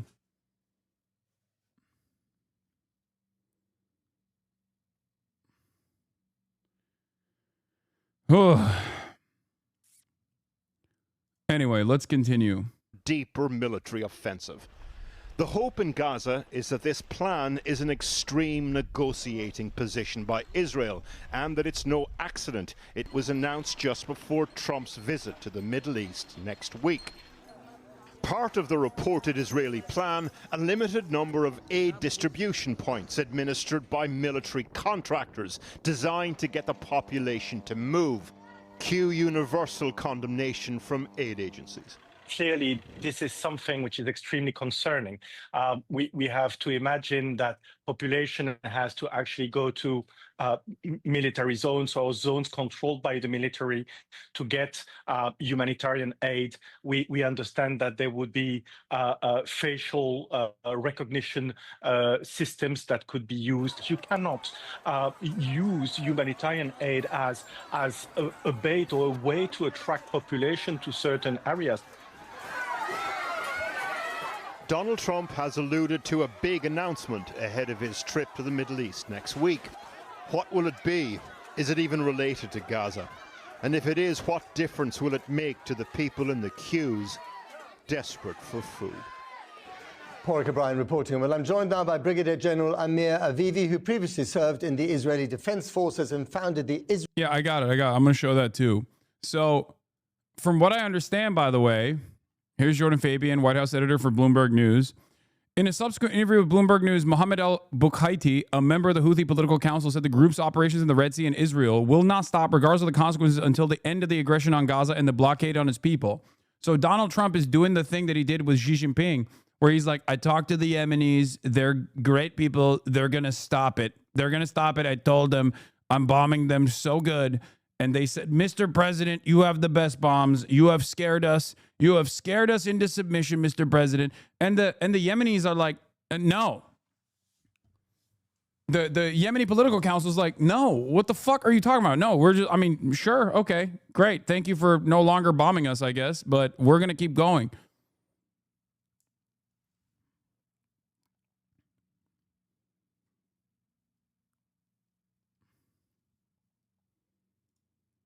I think the only thing that the Ansar Allah movement has been talking to America about was the fact that they were not going to they were going to continue disrupting shipping, but they would not attack American Navy assets. They said, I remember a couple weeks prior to this, they said that they would stop attacking American Navy vessels as long as America stops bombing Yemen.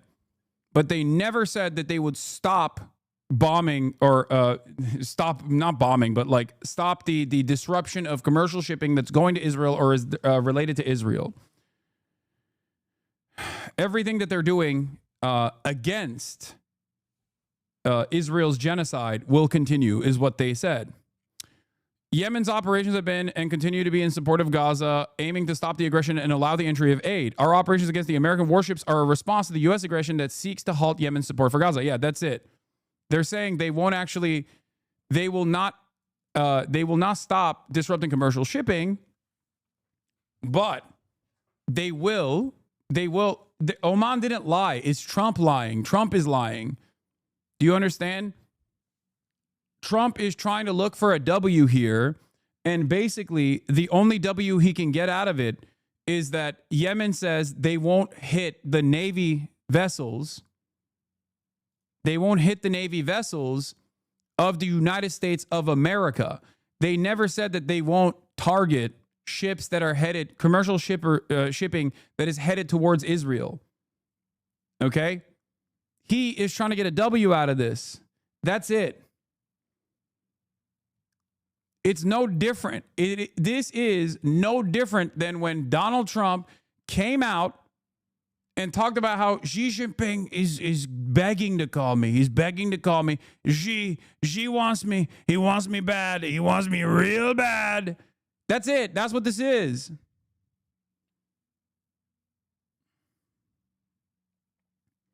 Please call me she. Following recent discussions and contacts conducted by the Sultanate of Oman with the United States and the relevant authorities in Sana'a in the Republic of Yemen, with the aim of de-escalation, efforts have resulted in a ceasefire agreement between the two sides. In the future, neither side will target the other, including American vessels in the Red Sea and Bab al-Mandab Strait, ensuring freedom of navigation and the smooth flow of international commercial shipping. The Sultanate of Oman expresses its gratitude to both parties in their constructive approach that led to this welcome outcome and hopes that it will lead to further progress on many regional issues towards achieving justice, peace, and prosperity for all. Neither side will target the other, including American vessels in the Red Sea. I think when they say American vessels, they're talking about the American Navy vessels and not commercial shipping.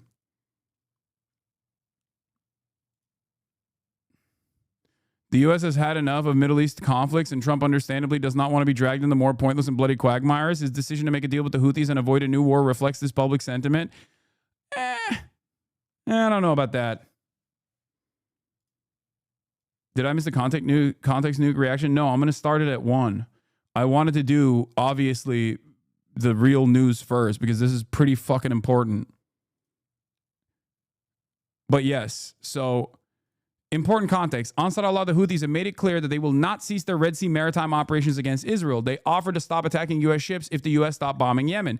Ansar Allah said it's coordinating its operations with the Palestinian resistance. Also, Trump claimed Ansar Allah capitulated and doesn't want to fight. This is clearly false.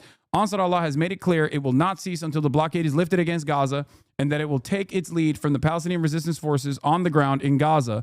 Mohammed al-Bukhaiti confirms Ansar Allah's position following Trump's remarks. This is exactly what Bukhaiti told Dropsite News on April 10th when we first reported the offer by Ansar Allah. This is where I got that information from. On April 10th, they said, if America ceases to bomb, if America stops its bombing campaign in Sana'a, in Yemen in general, we will stop bombing American Navy vessels.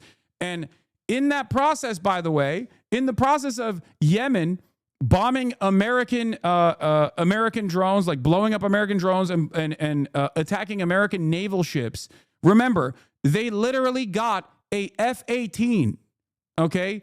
They got numerous scalps. They took out 21 MQ-9 Reaper drones, 30 million a pop. They even were able to put a number on the board for fucking an F-18 fighter jet. 22 now, apparently. I thought it was 21. 22 jets.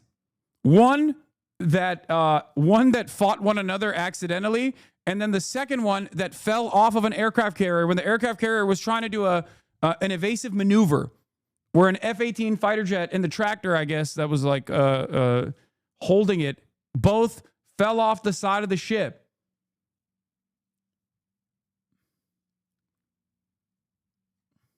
Houthis have been popping MQ-9 Reaper drones like it's candy. Yes, there was a couple months prior, I don't even remember if it was under Trump or under Brandon, where although the Houthis do not even have a fucking air force, they have like one super old plane that they bring out in ceremonies or whatever. The American Navy actually ended up dropping one of their own planes.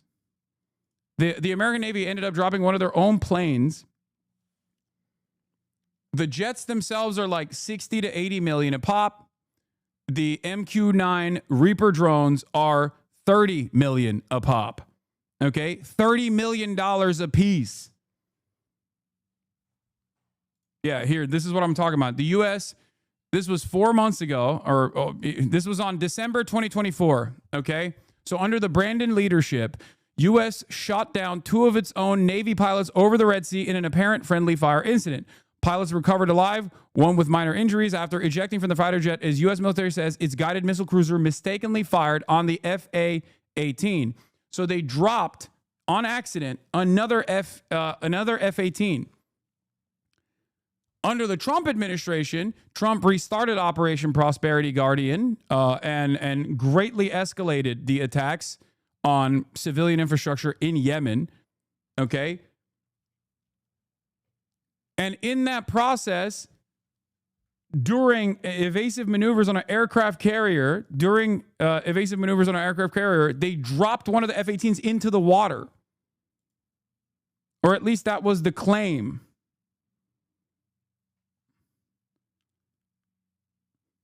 Both of the two major U.S. aircraft carriers deployed to the Red Sea are thousands of kilometers away from the nearest Yemeni shore. They've lost multiple MQ-9 Reaper drones every week since March.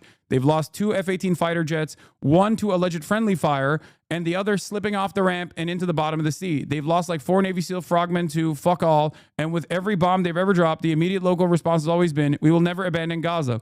A statement repeated every single Friday when millions of Yemenis take to the streets to reaffirm their loyalty to Palestine. Now, the question is simple. There have been moments where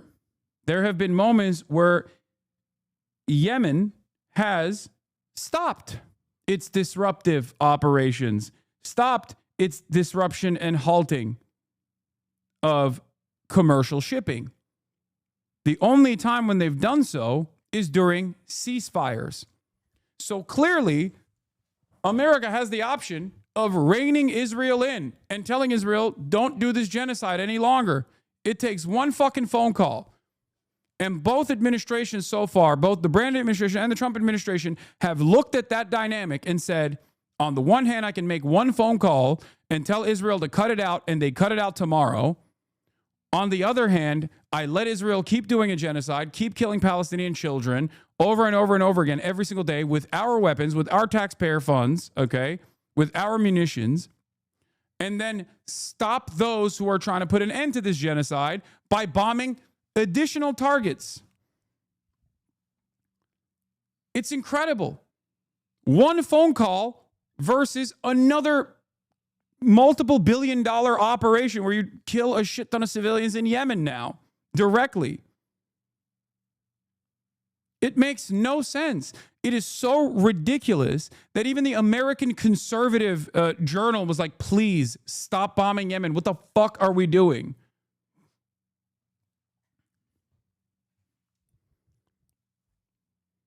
The ink on the agreement hasn't even dried yet, and MAGA already got their talking points. All the narratives are wearing off. Vietnam was pointless and we lost. There were no weapons of mass destruction in Iraq. Afghanistan was a waste, and we gained nothing from any of those wars. Saudi Arabia has nuclear weapons, and the 19 terrorists from 9/11 were all Saudis. Did we go to war with them? No. North Korea has nukes. Little Rocket Man hasn't blown us all up yet, but we were told he was going to. Pakistan and China have nukes as well. I love this kind of shit coming from the Republicans, by the way, because that means Asmongold is inevitably also going to repeat this kind of perspective. And he will find himself saying, yeah, based, when talking about Yemen and how peaceful they have been, you know?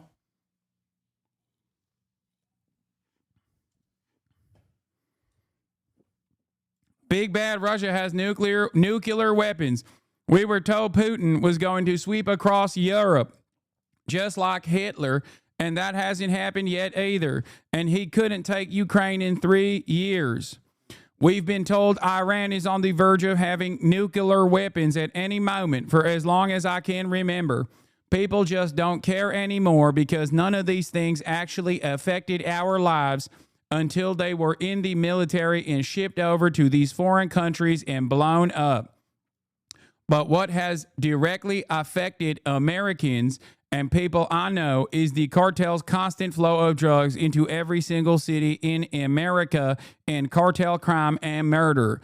I have never seen a Houthi, nor has anyone else I know.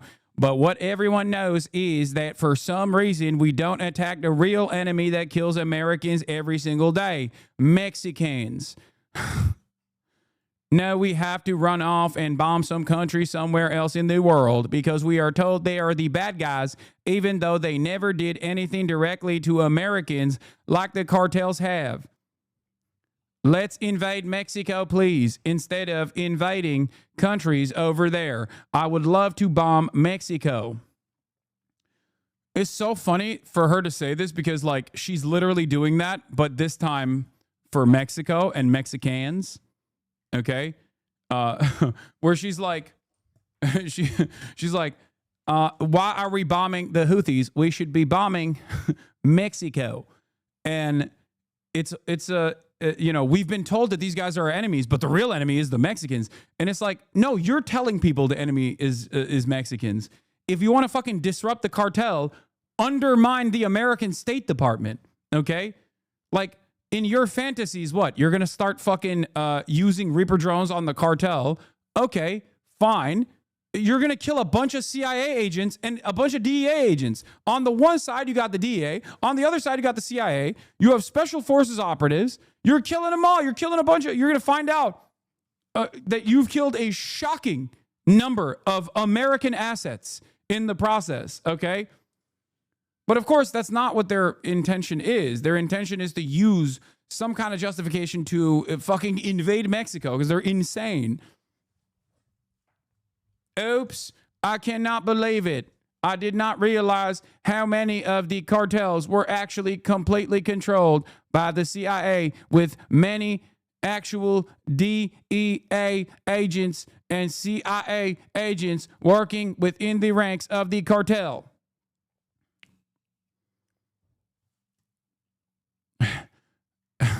DEI, DEA, these things confuse me. So yeah, Trump going into de-escalation with the Houthis is good. I don't know if he's being honest about that, because I feel like Benjamin Netanyahu is going to give him one phone call and be like, "What the fuck are you doing? You need to keep bombing Sanaa," and we shall see. Yeah. This is an old statistic from March 17th, 2025. This is quite a statistic. The U.S. Navy has used more missiles for air defense, in air quotes, since combat operations against the Houthi naval blockade in the Red Sea off the Yemeni coast began in October 2023 than it used in all years since Operation Desert Storm in the 1990s. In 15 months, the Navy fired more air defense missiles than it did in the last 30 years. So tell me, you can keep saying these guys are terrorists, this or that, but you have to have a real reason for it. And you cannot say something that they've done that Israel has done 1,000,000 times over. Okay? Is it worth it? Has this been worthwhile? Is this a worthwhile endeavor? I don't think so. Especially because on the other side, it's not like these are unreasonable people. Very clearly, there is something that the American government could do here, which is to get Israel to stop killing Palestinian children. If Israel were to stop doing its genocide, then as these guys have stopped disrupting commercial shipping in the past, they will do it again. They will stop disrupting commercial shipping. They will stop overtaking ships if they are going to Israeli ports. Okay? It makes no sense.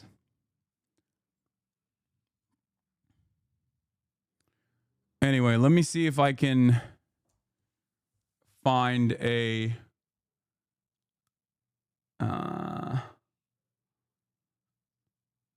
let me see how I'm supposed to make a ticker for the dono, because I'm gonna move on to the context nuke in a second. I know you guys have been waiting for it, but I need to figure out how to make a graphics.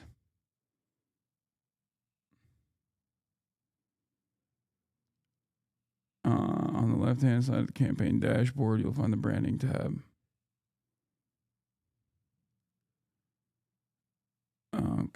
Okay, hold on. You'll find the branding tab. From there, you can create overlay using the default template. Okay. Branding.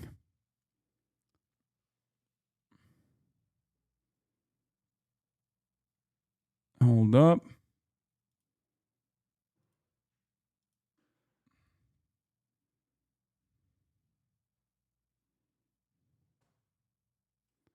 Where the heck?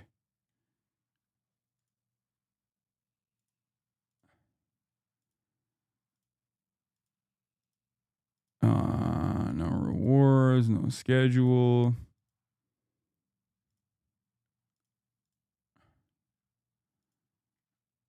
Hold on. Okay. How do I... Okay, save changes. Is this good? Military... can UAE alone defeat Israel? My Emirati friend serves in the military, tells me Turkish people knows how powerful the UAE is since UAE military is funded by the Turkish military. Okay, dude. I am very, very worried that today is the day where my career is finally going to come to a close. Because once you guys catch wind, okay, once you guys catch wind, what the hell is this?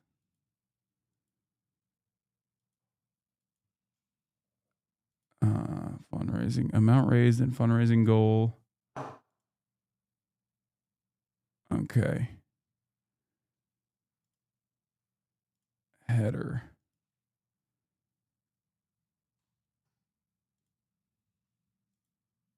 Featured media. Nope. About milestones. Sorry, I know this is annoying, but I have to do this real quick. I apologize. I just have to quickly make this. Okay.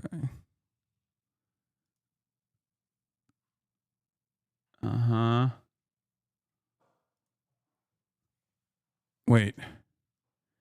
Oh, I haven't created an overlay. Classic overlay. That's good. QR code. Delete the widget. Alert box is fine, I guess. Okay, this is fine. Okay, let's do it. Let's do the overlay. And then how do we do the overlay? I got to put it on here. Browser. Hold on, put it in studio mode first. Browser.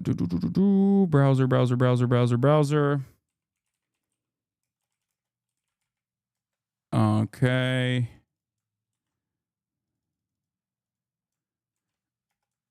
Okay. Boom, boom, boom.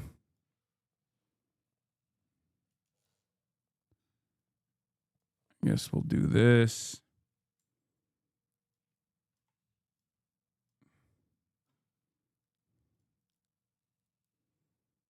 I'll put it right here.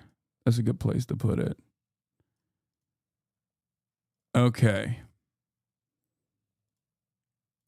Boom. There it is, folks. There it is. There it is. And then put it on the full cam as well. Boom. We did it. Oops, no, not that one. Okay.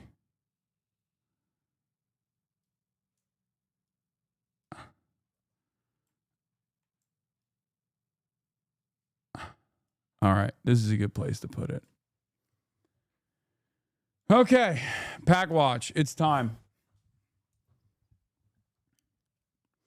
This isn't junk food, by the way. I think that in this process, you guys will find a bunch of instructive, informative talking points. I feel like reacting to this is probably a lot. Reacting to the context nuke from my former podcast co-host is most likely going to be a much more productive setting, considering that I have the capabilities of pausing, inserting my own clips if I choose to do so, that it will most likely be an infinitely more productive process than trying to have a debate. Because these are all of his gripes that he has with me. And this is what he has suspected. This is what he thinks, if I show to my stream, will end my career. Now, I don't want the fan channels to upload this footage because I would like to upload it myself. I normally don't ask for this, but this is the one time where I will. Okay? Content nuke.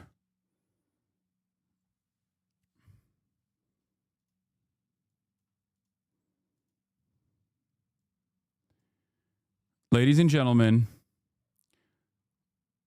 without further ado,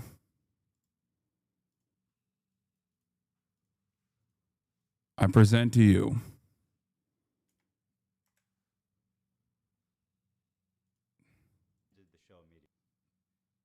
the content nuke. Okay? Hold on.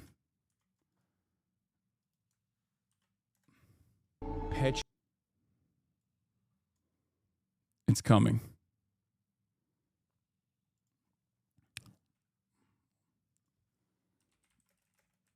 iDubbbz is going to come later. I told him to come later.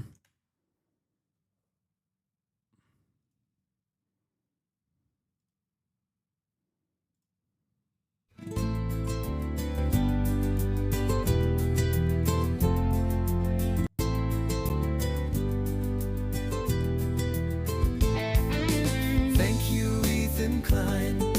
You are my best friend. You are the rent payer. You are the legend. Thank you, Ethan Klein. You are my best friend. You are the rent payer. You are the legend. Thank you, Ethan Klein, defender of genocide, helping small creators grow a larger size. In 2025, promoting the left side, Denimsby and Frogan, HasanAbi and Mike. Thank you, Ethan Klein. You are my best friend. You are the rent payer. You are the legend. Thank you, Ethan Klein. You are my best friend. You are the rent payer. You are the legend.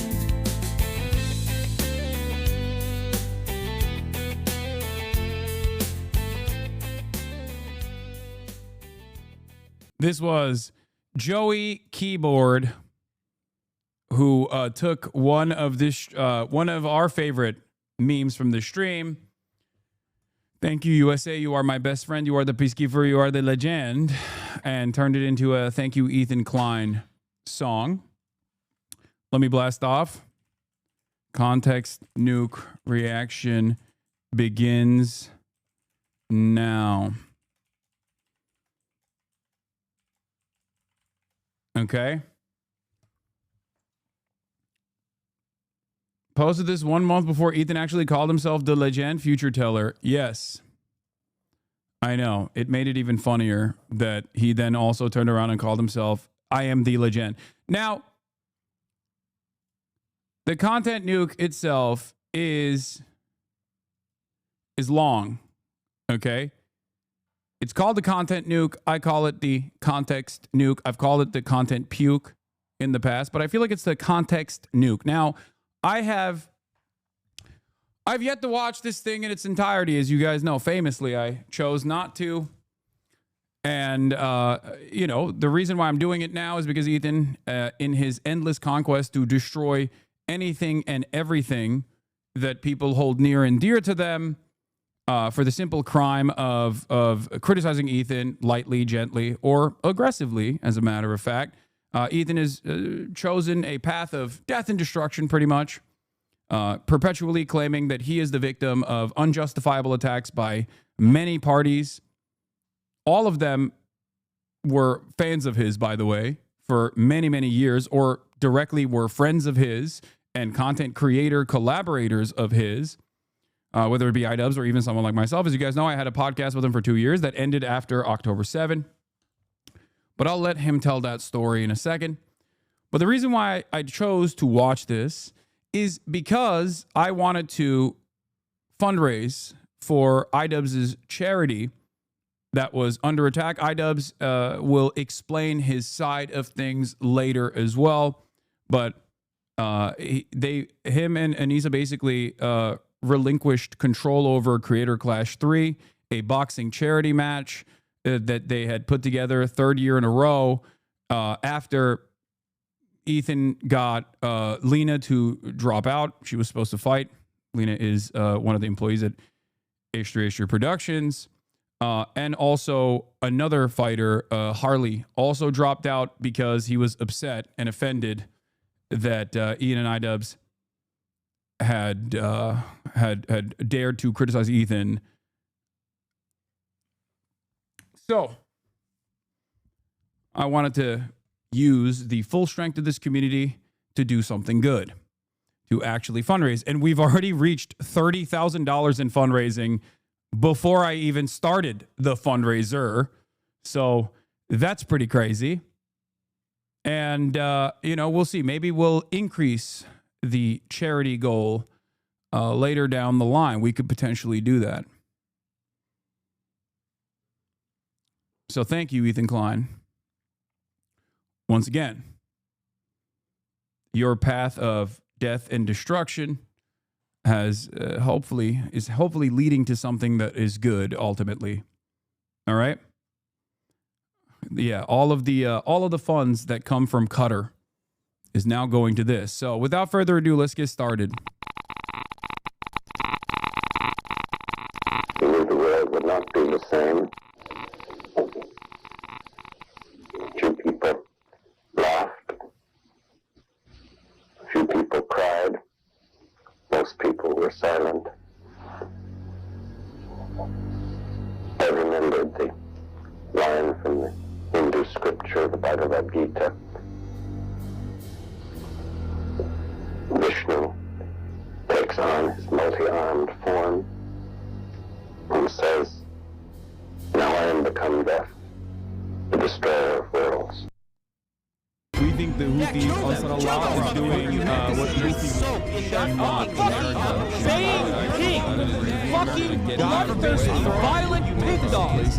Why am I held accountable? God forbid you throw up the fucking green Hamas banner. Happy birthday to you. I'm cooked. All together, happy birthday from Twitch, Hassan. Happy birthday from Twitch. So far, so good. Pro Luke, why am I making this? Oh, hi there. That's me. He's watching me play Marvel Rivals in the background. Okay, me, cool. Your old friend, Ethan Klein. It's been a while since we've last spoken. In that time, I've had 3 kids, all boys. I've lost 100 pounds, and I've pissed off 75% of the internet. Probably a lot of you guys too. Actually talking about there at the NRA meeting that's today in Texas. Someone should bomb. Oh yeah, and I got a tattoo also, so I'm cool like that now. Left or right, I always thought that despite our differences, there was one thing we could all agree on. And what was that? That we love America and everything she stands for. Mom and Dad and apple pie. Sure, there's plenty to criticize and endless things to improve, but I thought it was about making a more perfect union, not tearing it down. And marching bands, a pride that only The thing is, there's something kind of scary brewing in America. Communism. That's America. That's America to me. I started a show a couple of years ago with my acquaintance, Hassan Piker. You might remember him from... Yeah, by the way, I do want to point out something here. This is January 31st, 2025 was when this video was released. January 31st, 2025. Yeah, I disliked it. I ripped it. I ripped it already. Got to do it. Got to do it for the one time. there was something brewing in the United States of America at that point. Do you want to know why I say this? I point out the date. Because the thing that was brewing in America was not communism. I know he's trying to make a joke, right? He's, I think, trying to make a joke. But we were already deep into the insanity of the Donald Trump Burger Reich administration. At this point, I was in Japan, escaping the fascist administration rising to power. But at this point, it had been 11 days since Elon Musk had dropped the Sig Heil twice at inauguration. Okay? We're 11 days into Donald Trump. And the reason why I point this out is because I suspect, regardless of the fact that I didn't watch the context Nuke, but I am very familiar with Ethan's commentary on the matter. The reason why I mentioned this is because Ethan has a lot of issues with figuring out his priorities, because a lot of what Ethan talks about in this video are values that he cares about, values that he wants to defend. Like, he's a fighter against anti-Semitism. He's a fighter against like right-wing attitudes and things like that. He's a fighter against extremism on all sides. And yet, it feels like what he chooses to spend his time on betrays that idea, betrays that value, that first principle that he's operating off of. Because if you're freaking out about anti-Semitism on the rise, I would assume that you probably wouldn't make an entire video and use your previously unused platform to attack your former podcast co-host, who you knew was not an anti-Semite, and you, I think, still know is not an anti-Semite, but sometimes you go back and forth on it. And I know his response always is he can care about two things at once. Yes, but the thing that he's caring about is bullshit. And I think my response to this is going to explain to you exactly why the thing that he ostensibly cares about with respect to me, okay, or all the other people that he brings up in this context, Nuke, is ridiculous. Especially because whenever Ethan says, I can care about two things at once, well, he certainly doesn't talk about the other thing that he's supposed to care about.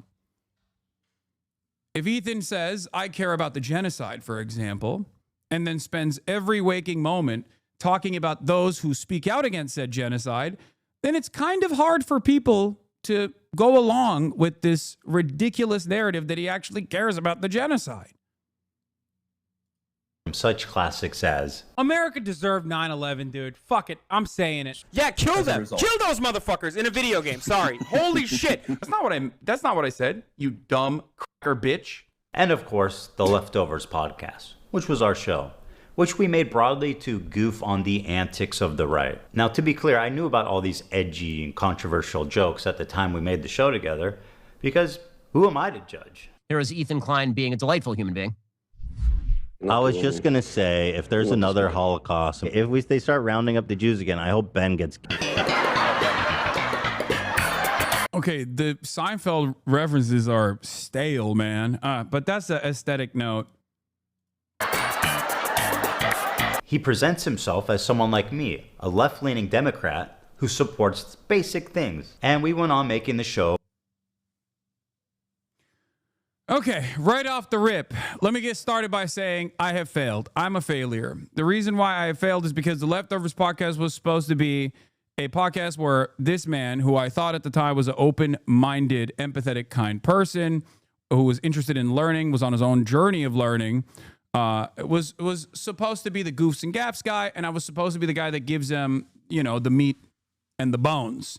I was supposed to be the information guy. He's the goofs and gaffs guy. We clown on the right, and we educate the audience as Ethan himself is getting educated by politics. But it seems like I failed on that educational aspect, considering that his analysis right off the rip is, well, you know, he's a left-leaning Democrat who supports basic things. What does this mean? Oh, for a left. What does this mean? Supports basic things. And left-leaning Democrat who supports basic things? Okay. We went on making the show for about 2 years, and everything was good. Everyone was having fun. The audience was having fun. No problem. That was until this happened.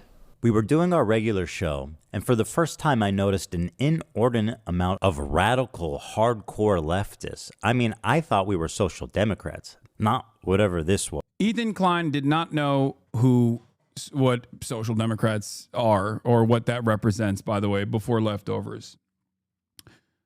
And I suspect he might still not know what being a social democrat is, even at this point. But let's continue.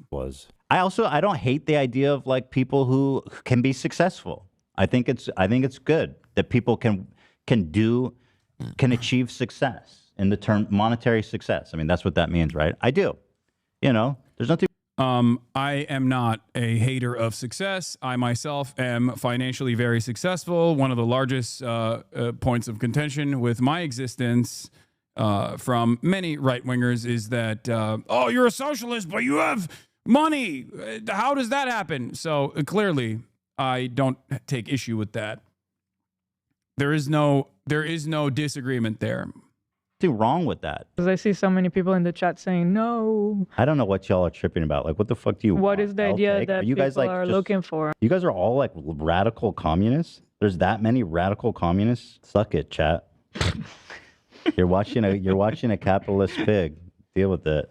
And then this happened. This comment from Hassan really started to sound some alarms in my head. If you're in a socialist country with multiple parties, and one of the parties is a capitalist party, which would surely exist. Yeah. What would you do if that party started gaining momentum? The solution to that would always be education and offering more re-education? Re-education, certainly, yeah. There should be an enforcement mechanism. Yeah, education. Here, I'll give you an example. What to do with the right-wing charlatans who are anti-vaxxers and unimaginably racist. I am a firm and committed believer in rehabilitation. And because I am a firm and committed believer in rehabilitation, I believe everyone can be rehabilitated, including right-wing reactionaries. So if you can understand that from the perspective of like getting your parents who are brain broken by insane right-wing sentiment coming back to reality through the process of education, then you can understand exactly what I'm talking about. The problem is, this is red baiting to be like, ooh, this is red terror. He wants to do re-education. Now, of course, many of the conversations that we had as friends and podcast co-hosts at this point are now being utilized in a nefarious way to say, ooh, he really scared me with this one. Let's take a look. And in that enforcement mechanism, I think like rehabilitation, which would include re-education as well. If putting capitalists in re-education camps isn't disturbing enough, This is, again, very scary. It does not mean, he said capitalists on horribly racist. No, my point is you can understand the importance of education in that regard, right? Because a capitalist is not going to gain incredible amounts of momentum, but a capitalist might actually do crimes in the process. And if that happens, then yes, education and rehabilitation is absolutely a necessity. It is a far more preferable outcome than actually throwing someone into, as Ethan Klein claims here, camps. I never said camps. He said camps. Notice how he's guiding the conversation in the aftermath without me being able to respond, to lead you to believe that I want concentration camps. Started to note if putting capitalists in re-education camps isn't disturbing enough, I started to notice that Hassan was carrying a lot of water for communist states' war crimes and genocides. What do you call Crimea? I call it a part of Russian territory, bitch. That's what I call Crimea. I call it Crimea River, a Russian river. The annex. Is he going to respond to the actual full context here? I suspect not. Is he going to actually broach the subject matter even a little bit? Probably not. Let's see. Let's see Annexation what of else he puts Crimea here. is absolutely a justifiable annexation. Tibet was literally a fucking feudal. Okay. Nope. Just moving on. Got it. Okay.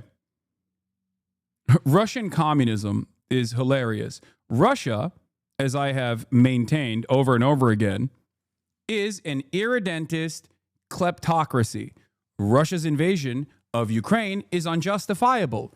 There are a million different moments where I have described this process. I have fundraised for Ukrainian refugees to the tune of $200,000 after the invasion of Ukraine. I do not believe that Russia is a communist country at all. It is an authoritarian kleptocracy. Why is he presenting this? Why is he presenting this information as though I believe Russia is actually in the right here? There is a difference that I have maintained over and over again. Russia's annexation of Crimea. Russia has a profoundly important military base in Sevastopol that it actually had a loanership agreement over with Ukraine even before it actually overtook Crimea. But there's a difference between the annexation of Crimea and what took place in the aftermath of said annexation of Crimea versus what Russia is doing in Ukraine right now. Okay?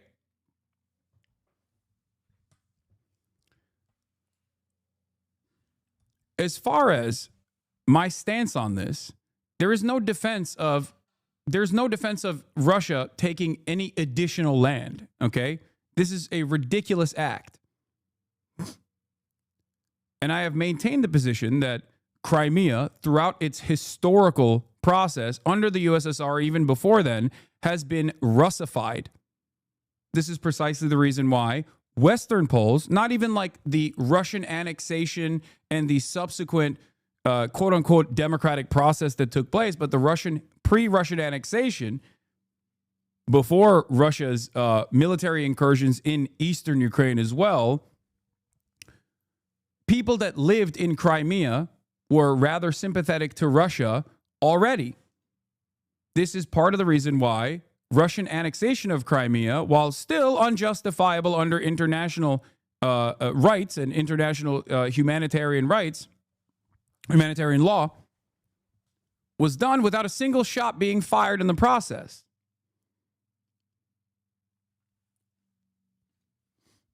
That's why I always separate Crimea and the annexation of Crimea as opposed to the completely ridiculous and incredibly violent invasion of Ukraine.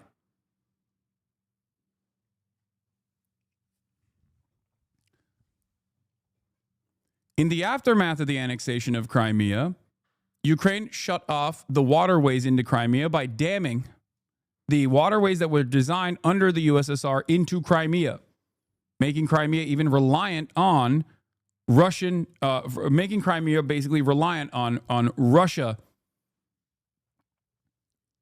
If this in and of itself, beyond the unjustifiable land extraction, land annexation, outside of the fact that the land annexation is still unjustifiable, if there was an opportunity for Ukraine to be able to salvage Crimea, it would have taken place already.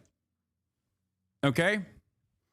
I don't know why people still try to I don't know why people still try to relitigate this process when Donald Trump has already offered Crimea with a legalized annexation to Russia. Now, as far as Tibet, let's see what he puts here. Mandate autonomous zone. China did them a favor. That was one. I mean, in America, when I say something like this, people get very upset. You know, we talk about the Dalai Lama saying "suck my tongue" or whatever, but like that's not far from the norm in fucking normal Tibetan existence before the Communist Party came in and so China unilaterally took over Tibet, like squelched their culture, they basically are trying to, you know. No one is culture is slavery. I don't know why. Like he brought up culture. There is no slavery culture here. From a Western perspective, this immediately rings alarm bells. Where it's like, well, you're making the British Empire had to permanently occupy India because they all have had a barbaric culture or whatever, or that the United States of America had to tame the savages. That is not the argument here at all. Okay? That is not my argument at all. And while there are issues with the continued sovereignty over Tibet that China has had, Tibet being a part of the Chinese empire in perpetuity and having some semblance of autonomy throughout even the nationalist process, and certainly under Mao as well, has been the same thing since the fucking 19th century. It was the Tibetans themselves that wanted to rise up against the feudal land ownership. It wasn't simply just Chinese annexation and occupation. It was actually an abolition of serfdom in Tibet. This is no different than other Han Chinese areas that were previously occupied by the nationalist forces, where once the Maoist forces took over, a lot of the peasant class that was under the rulership and even fought alongside the nationalist forces defected. The reason as to why they defected was because they wanted to restructure Chinese society completely. Because when faced with these two options of working with Mao, working alongside Mao, and rewriting the rules of Chinese land ownership, they, of course, chose a universalized land ownership structure rather than going back to the nationalist-dominated previous landlord ruling over the peasant class structure that they existed under.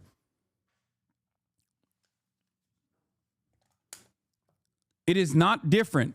What happened in Tibet is also not different. What happened afterwards is, that is a certainty. Because Tibetans still, as far as I understand, maintain a lot of love and a lot of support for the existing Dalai Lama, regardless of the fact that the CIA actually used that to their advantage, gave a lot of money to the Dalai Lama. It doesn't matter. Tibetans like the Dalai Lama. That's it. Okay? And there are contemporary issues in Tibet right now as far as Tibetan sovereignty, Tibetan culture, and these are still significant problems. But if we're talking about the way that the Chinese annexation of Tibet took place, it's not the same as China coming in and taming the barbaric Tibetans. Tibetan serfs did not want to be serfs. They did not want to continue existing within the peasant structure where they were being dominated by landlords, their landowners. Homogenize the culture. If your culture, they're trying to spoil the religion and the identity. The part of feudal warlords and slavery, abolishing that, yes, I do think that is good. No, China did them a favor. This is a good way to describe Taiwan as well. The American federal government going into the fucking South and killing, unfortunately not all of them, but a decent amount of slavers and defenders of slavery.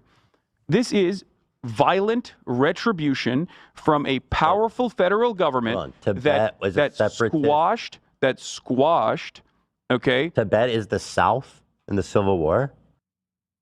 Yes. Yes. The previous serfdom structure, and it's not Tibetan culture. I think it's like ridiculous to say. It's like, I think this is akin to saying like black people in the South, it's just a part of their culture to be enslaved. That's not the case. Okay? That's not the case at all. The reason why I try to use this analogy here is because it was initially a resistant an action of resistance against the the feudal serfdom structure in Tibet. Yes. And most disturbingly, a complete whitewashing of the Chinese genocide against their Muslim minority group, the Uyghurs. Really? Don't they have Uyghur death camps? Is that? It's not a death camp. They were re-education camps, and they are no longer in operation. Is that according true? to the Associated Press? Okay.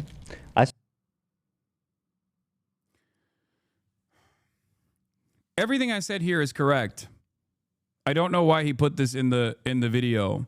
I assume he's not going to make an argument against this, and instead simply claim that it's a genocide that took place and he's hiding it or something. I don't know. Let's see. I saw this crazy documentary, and I don't know. I don't know the surrounding narrative or anything about it, but it was about there was doctors in the area.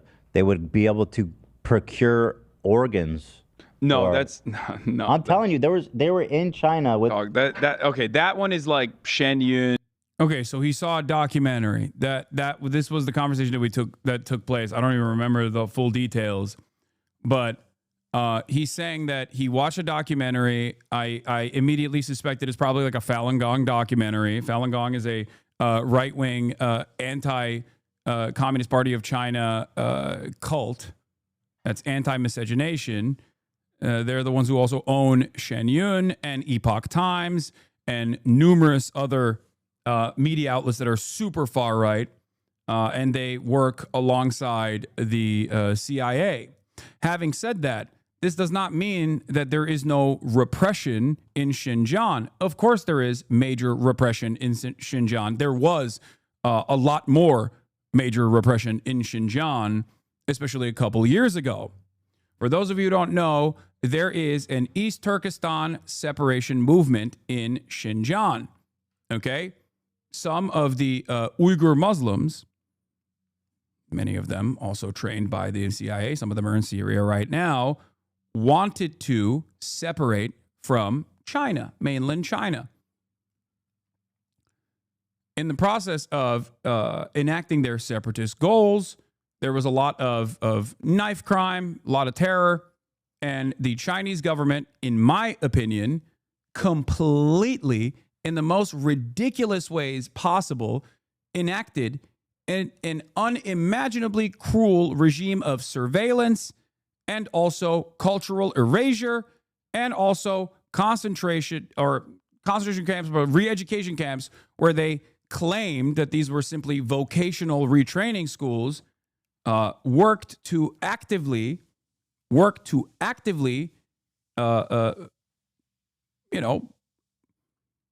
and ruthlessly re-educate the Uyghur Muslims. Okay? They bullied an entire population into submission. There was mass surveillance that took place. And also, I have never said that this was acceptable. I've never considered this to be appropriate. I am always critical of this. This is something that a lot of people get mad at me over, because they say, where did you learn all that? Did you watch a documentary too? They'll say Adrian Zen's propaganda. It is still completely unacceptable. It's ridiculous. What I'm doing here against Ethan is recognizing the truth of the matter. So let's take a look. They're like, we can get you an organ from a Uyghur. But why is that? Is that really that crazy? The Associated Press quietly fucking wrote an article that didn't get a lot of coverage in mainstream media about how, like, okay, well, all the concentration camps have been closed now. Like, all the re-education camps are closed now in fucking Xinjiang, and it's like very different vibes in Xinjiang. And now, it's the tourism hour. Let's see what the Associated Press actually had to say. Why is China invading Tibet to end slavery different than the Spanish invading the Aztecs or supporting those groups who existed under Aztec oppression and West African slavery and the British? Yeah, really simple. It's because they fought alongside the Tibetan communists, and then they fucked them over in the process, but they initially fought alongside the Tibetan Maoist movements. That's the difference. That's it. You're also comparing a foreign invasion coming in to the Aztecs thousands of miles away to an autonomous region that was already under Chinese rulership, and the previous Chinese rulership did just simply overlooked the structure of serfdom. They didn't give a shit. They were like, yeah, the Dalai Lamas can do whatever they want. You want to fucking chop an ear off? That's great. That is the real problem here, because it's not like Tibet was not under a autonomous part of China. It was an autonomous region that was still under Chinese rulership. It's just that the previous Chinese empires did not care about what the fuck they were doing to the Tibetan serfs, to the Tibetan peasant class. And also on top of that, even the Nationalist Party did not care about that same exact landlord slash feudal serfdom structure that existed in Tibet. That's a major difference, don't you think? That's a major historical difference. Having said that, however, I think that there are still many issues in terms of not giving enough autonomy to Tibet, or not cherishing certain aspects of Tibetan culture, Tibetan language. This is a real problem in China. This is a real issue in China, okay? And then there's the second side of this, in terms of the historical, reference point, because you're failing to understand my point here. You said the Spanish fought alongside the anti-Aztec local fighters. It was the majority of the fighters. Tibet was loosely under Chinese rulership, but never Sinicized. I know. I'm not saying that the Sinicization of Tibet is the appropriate measure. I'm saying it's actually the part that I'm critical of is precisely that. But what you fail to comprehend here is that what came in the aftermath of this was not a reassertion of the same serfdom structure. They didn't do that. They didn't just go back to the land rulership structure in Tibet, but now with Chinese ownership. Do you see what I mean? And also, the relationship between Tibet and Chinese sovereignty is, of course, entirely different than the relationship between colonial Spanish occupation over the Aztecs.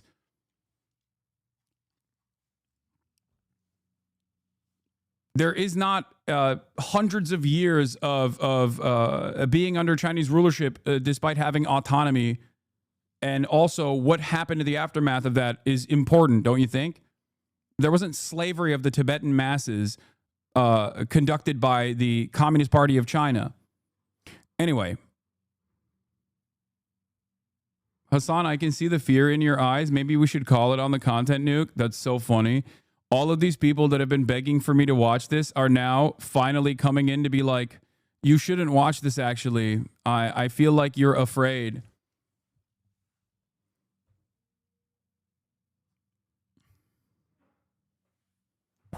Yeah.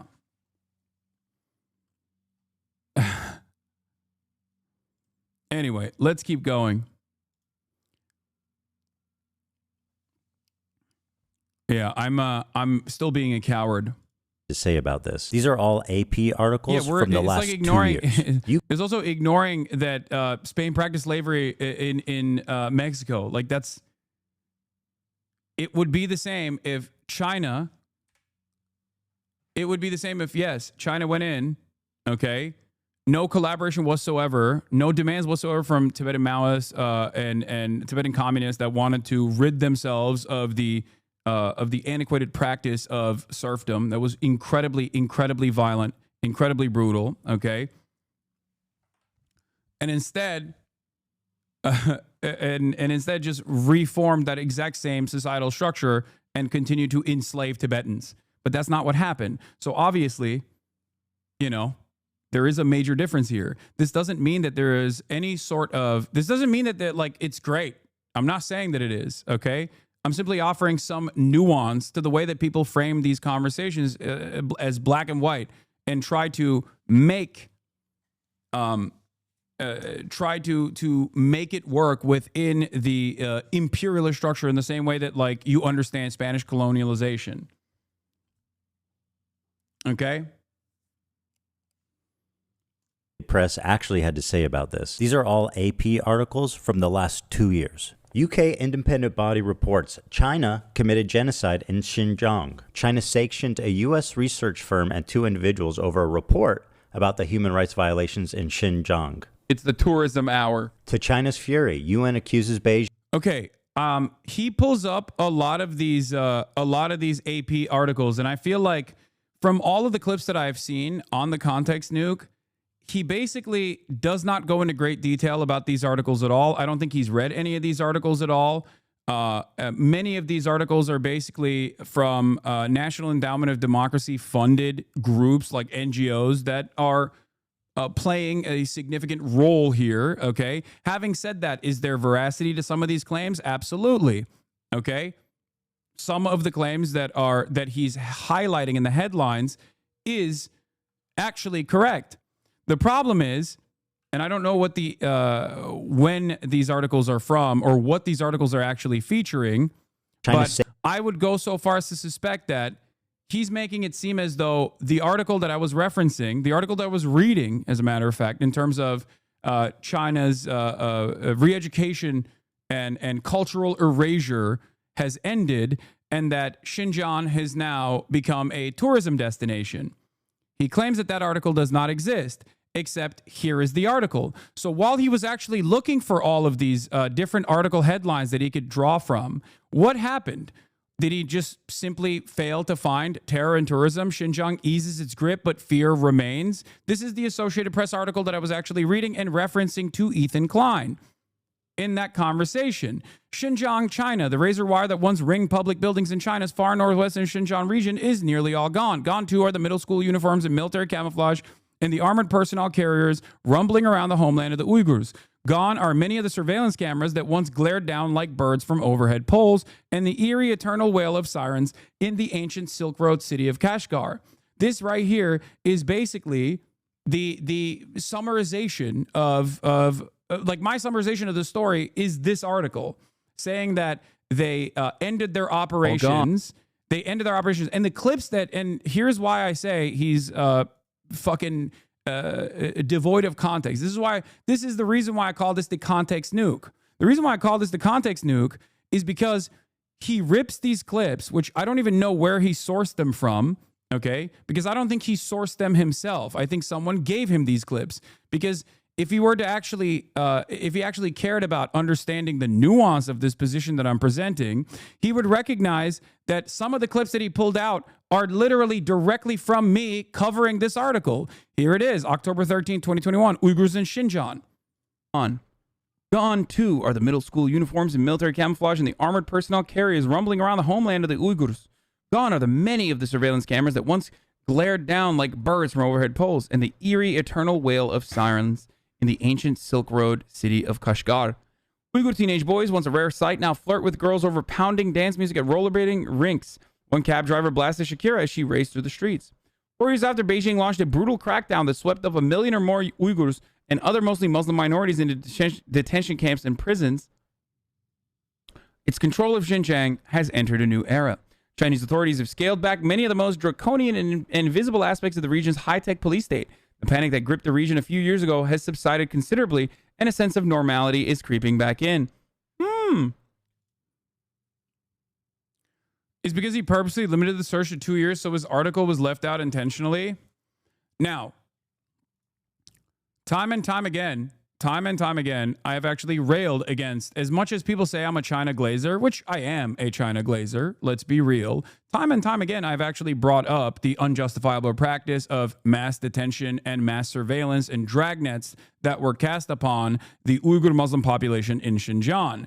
I do not think it's appropriate, and I do not think it's acceptable. And I have made that very clear over and over again. I've actually made fun of the people that are so invested in defending China that they come in here and sometimes act like hogs, but for China, and say the exact same things that hogs say about Muslims and Muslim detention or immigrant detention in the United States of America, but this time for China. This is an age-old bit that I do all the fucking time. But if you were actually interested in the nuance or my actual perspective on this, you could have probably figured it out by, I don't know, doing a cursory analysis, just fucking Googling it, you know? He admitted on a stream that he got these clips from someone, but because I'm not insane, I don't have the clip of him saying it on me. Having said that, going back to, if you Google search Xinjiang Associated Press, that's the first article that comes up. Terror and tourism, Xinjiang eases grips, but fear remains. Now, there's some other articles that he's also sourced here, which I suspect he probably didn't look at. And I think it's important to understand the timeline here on what he's talking about, because he's trying to make it seem as though he's basically pulling articles from after our conversation to imply that that I was lying, that the Xinjiang detention had not ended. He's also implying that I'm actually in favor of this detention. I am not. I'm in favor of the truth. Okay? So when I actually retaliate and say, no, those are not death camps, those are not like, there's no like organ harvesting operation that's taking place, I'm simply combating against misinformation. This is what I do. This is my primary purpose. Okay. In a lot of circumstances, it's usually right-wing misinformation. You guys love it when I do it to Joe Rogan, but you seemingly don't like it if I'm doing it to a liberal position. Okay.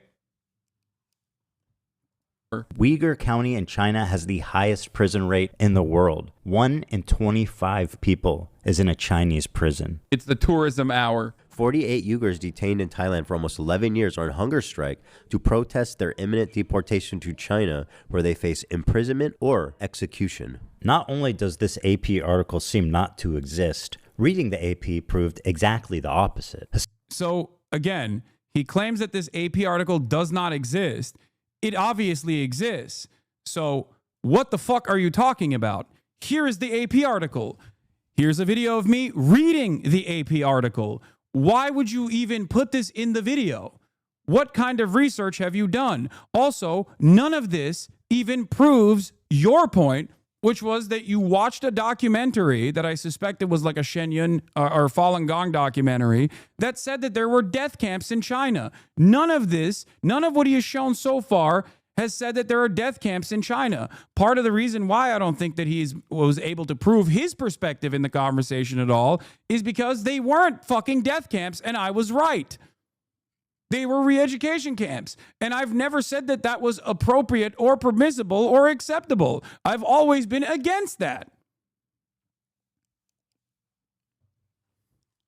This is the problem. And people will say, Hassan, we got you. You said you would be in favor of re-education. There's a difference between re-educating people who have done crimes in the process of rehabilitation, okay, versus doing dragnets against an entire minority population and mass surveillance against an entire minority population. That is what I'm against.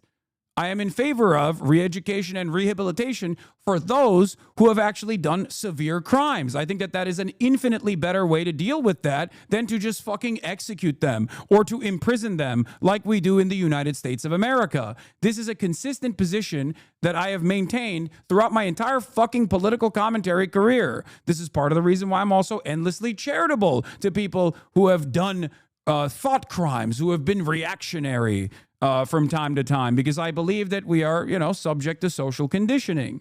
Okay? Now, it doesn't make any sense, but I'll just start out by saying we're 8 minutes in and his research is not so great. He doesn't prove his point at all. He brings up all of these other articles that have come out after this conversation in an effort to imply that my article actually did not exist at all and that these things are still happening. But I'm willing to bet that if we were to look at these articles, even if they came after our conversation, we would find out that the articles itself were talking about what China was doing before they ended the mass detention structure that they had.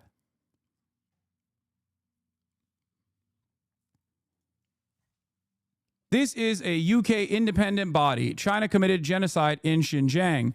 An independent, unofficial body set up by a prominent British barrister to assess the evidence on China's alleged rights abuses against the Uyghur genocide concluded Thursday the Chinese government committed genocide and crimes against humanity. This is the only article that says that China did a genocide. Okay?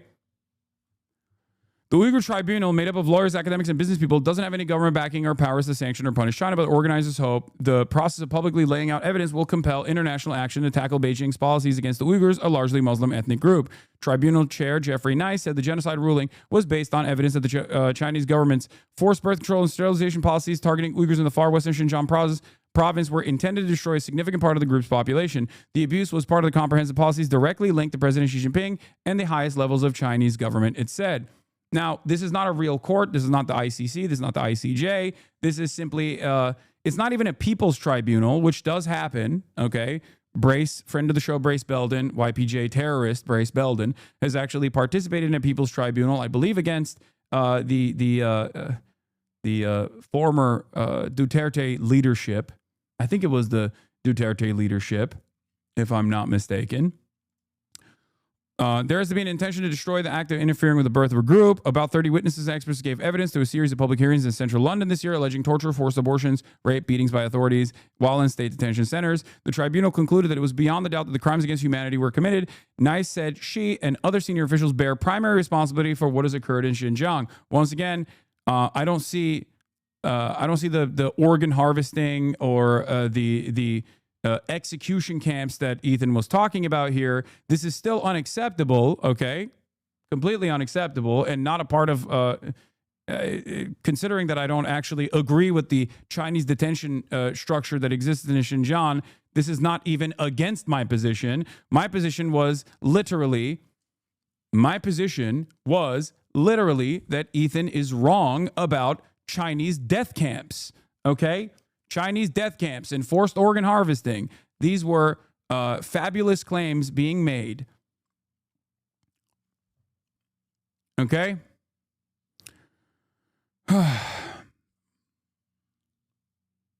Why did you skip over the Chinese embassy statement?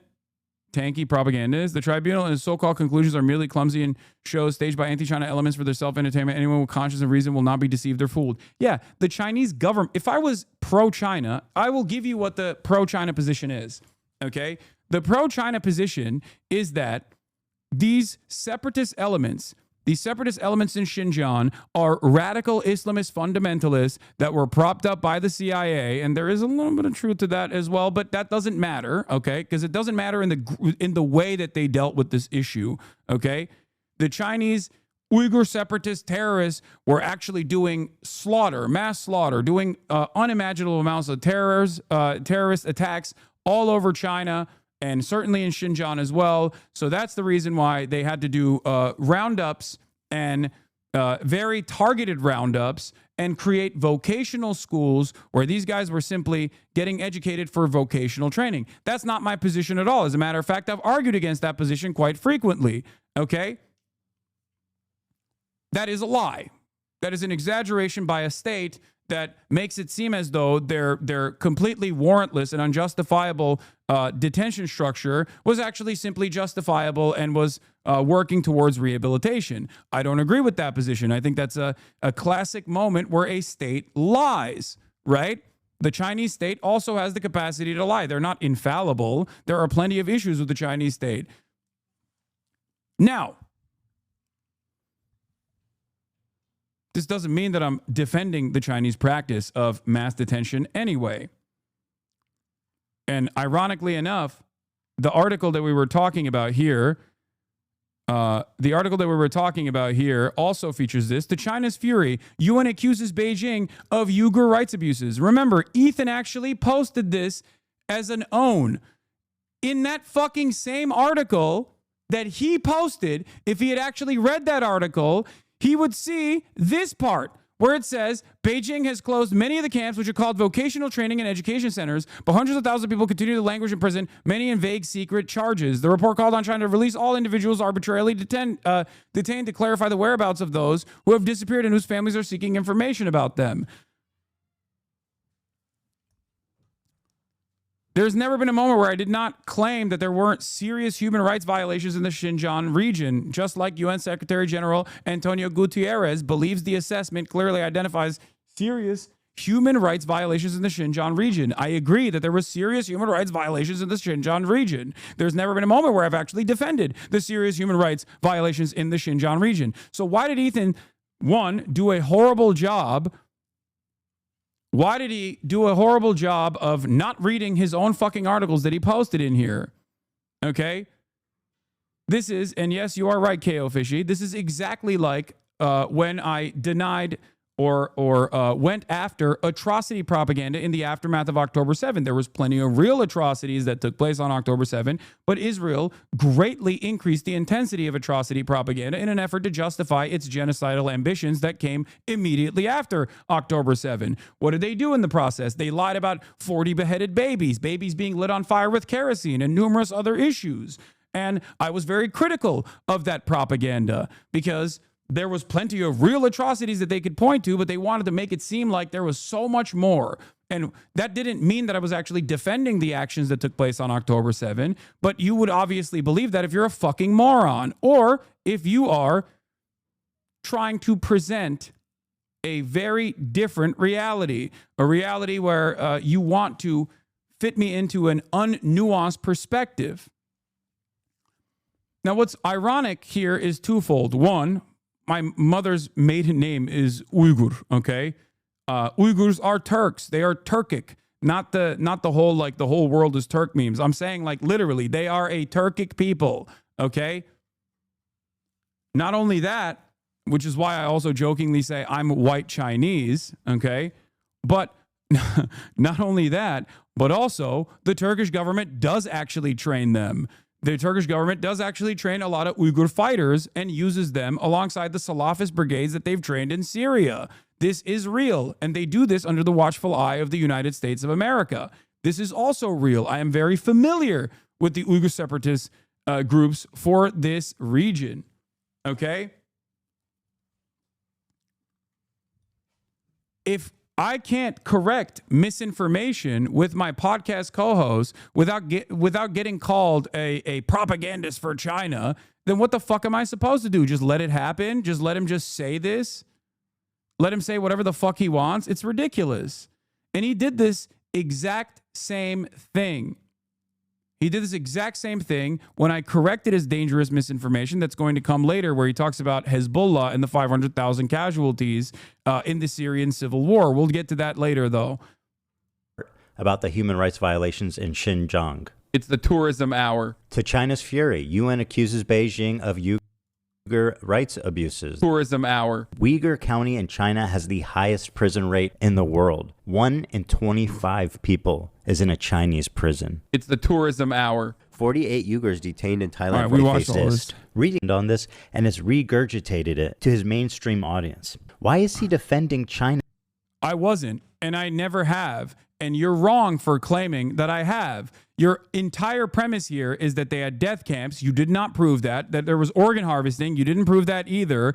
And then you turned around and said, I'm defending China. I never did. I never defended China. Not in any of these conversations. Describing the actual horrifying conditions while also saying that they're horrifying conditions and completely unacceptable is not defending China. It's only defending China if you have a Steven Crowder style approach to fucking global conflict, where you're like, wait a minute, you're offering some nuance while also still criticizing the Chinese government? You must be defending China. China's genocide of their Muslim population. How does this even make sense? It only makes He still hasn't fucking, offered additional claims to this genocide. Now, what's really interesting about this is, and I have to talk about my second position here. There is one thing that I've maintained throughout this entire process, and that is that while Ethan on the one hand talks about how China is genociding the Uyghur Muslims, his position on Israel genociding the Palestinians always goes back and forth. He has sometimes called it a war and sometimes offered concessions to why it truly is a genocide. Okay? So it's very hard to pin him on this position. So you have to focus on what he actually is doing whenever he talks about Israel. What kind of defenses he's engaging with respect to Israel. Is he actually offering nuance to Israel's military actions, or is he simply running defense for Israel's military actions? Okay? Because I did not defend the Chinese government's mass detention facilities. I've called it a cultural genocide before, as a matter of fact, over and over again.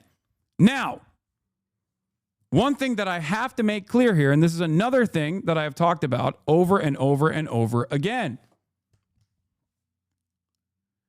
If Israel treated the Palestinian population in the same unjustifiable manner that China treated Xinjiang, Israel would get a Nobel Peace Prize every year going forward.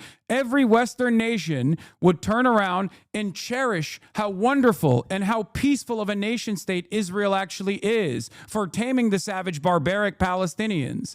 They would talk about how incredible Israel is for actually simply doing mass detention and mass surveillance upon the captive Palestinian population and not slaughtering them. If Israel started to do China-style mass surveillance and mass detention tomorrow on all Palestinians, both in the West Bank and also in Gaza, literally every American would be doing tricks on it. They would talk about Benjamin Netanyahu being the most peaceful person on the planet. Okay?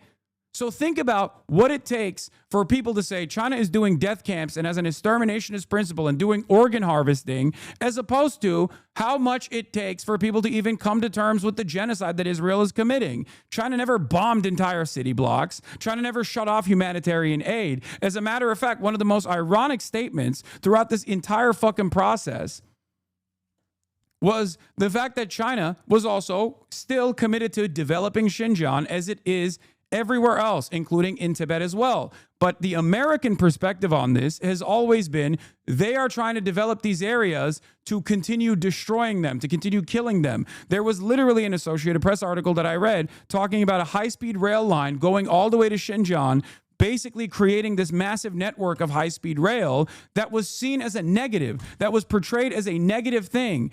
People in Xinjiang still have freedom to travel in that regard, okay? Under the hukou system, which needs desperate reform, there are obviously limitations to travel and how much you can, internally travel inside of China. But many of these people that are criticizing me don't even know what the fuck that is anyway. And they're now going to Google it and be like, Hassan didn't bring this up, or talk about the severity of the structure, okay? Whew. We are at $71,000. I'm going to obviously increase the. I'm going to obviously increase the Tiltify donos. Hold on. Where the frick?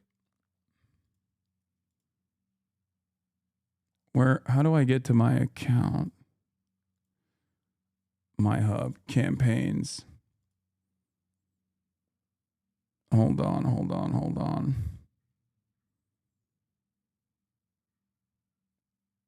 How do I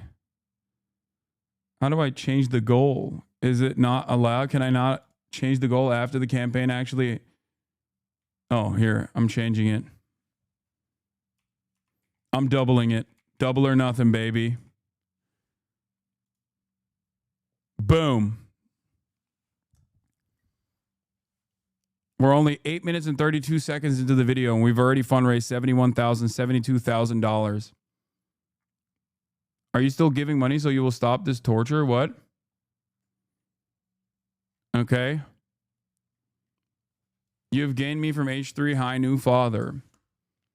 So one must ask the question, why Ethan Klein refuses to actually engage in any of the things that I'm saying, uses out of context clips, and also simultaneously has a very different standard for what China's doing as opposed to what Israel is doing. Okay? What the fuck's going on here? It doesn't make any sense. I'm actually morally consistent on this process. He's the one who's not. Now, isn't Israel's activity in between lawn mowings essentially what China does in its worst moments? Exactly. That's why I brought that up. If China did what Israel did to Xinjiang, we would nuke China. Okay? Understand something. If China did what Israel did to the Palestinians in Xinjiang, we would nuke China tomorrow. And if Israel did what China did in Xinjiang as a part of its rehabilitation or re-education vocational training campaign or whatever the fuck the Chinese government calls it, they would consider that to be a pathway towards infinite peace. Can you imagine where Palestinians will now have freedom of travel into other parts of Israel, into greater Israel, mass detention and the subsequent re-education inside of these like supposed vocational training schools or whatever. But then in the aftermath of that, they have, you know, full-blown citizenship and access to the same fucking resources. That would never happen in a million years. Netanyahu would get a Nobel Peace Prize. Netanyahu would get every single Nobel Peace Prize for the rest of time.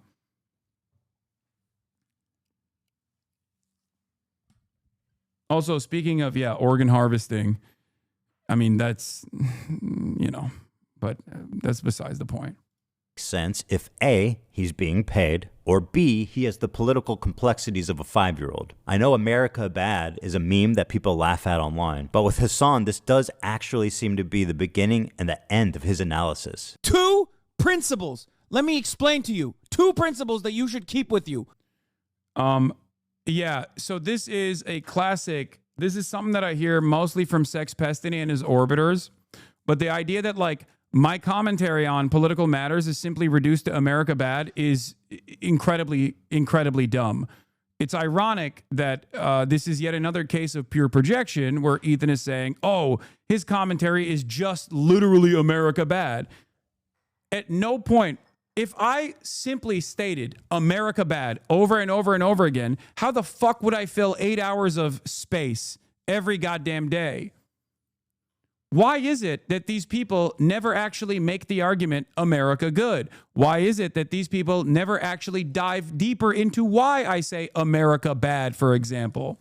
And this is, once again, obviously a reductive clip out of context where I'm describing a complex position. Let's take a look. Coming from a person who's Turkish, okay? When you look at a situation in the Middle East, you look at what the local government is and who the Western forces are. Never align with the Western forces. So when I look at other countries, I look at the regional actor, whoever the regional power player is, and then I look at who is backed by the Western superpowers. That's a principle that you could take home with you if you want to actually be moral or if you want to be smart about the way. As I've said before, time and time again, okay, from both my own personal experiences and, I'm Turkish, okay? Turkey is a NATO nation. Turkey is the way that it is specifically because Turkey is a NATO nation. Do you understand?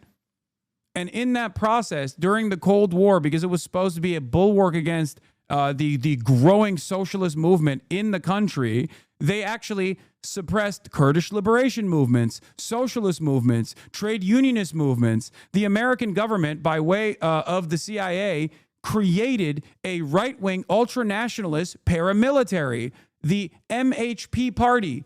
Okay, the MHP party, the Grey Wolves, this, you know how Ethan's community will fucking call me out for like, oh, he did this. He's actually secretly a Turkish ultranationalist.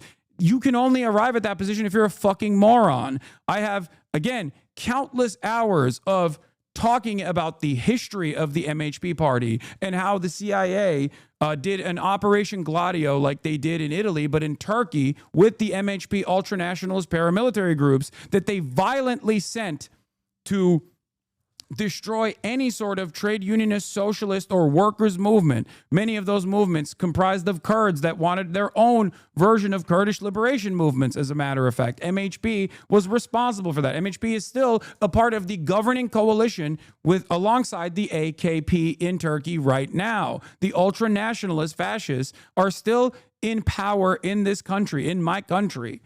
Okay? We have officially reached the boundary of $75,000. I'm very proud of you guys. Okay?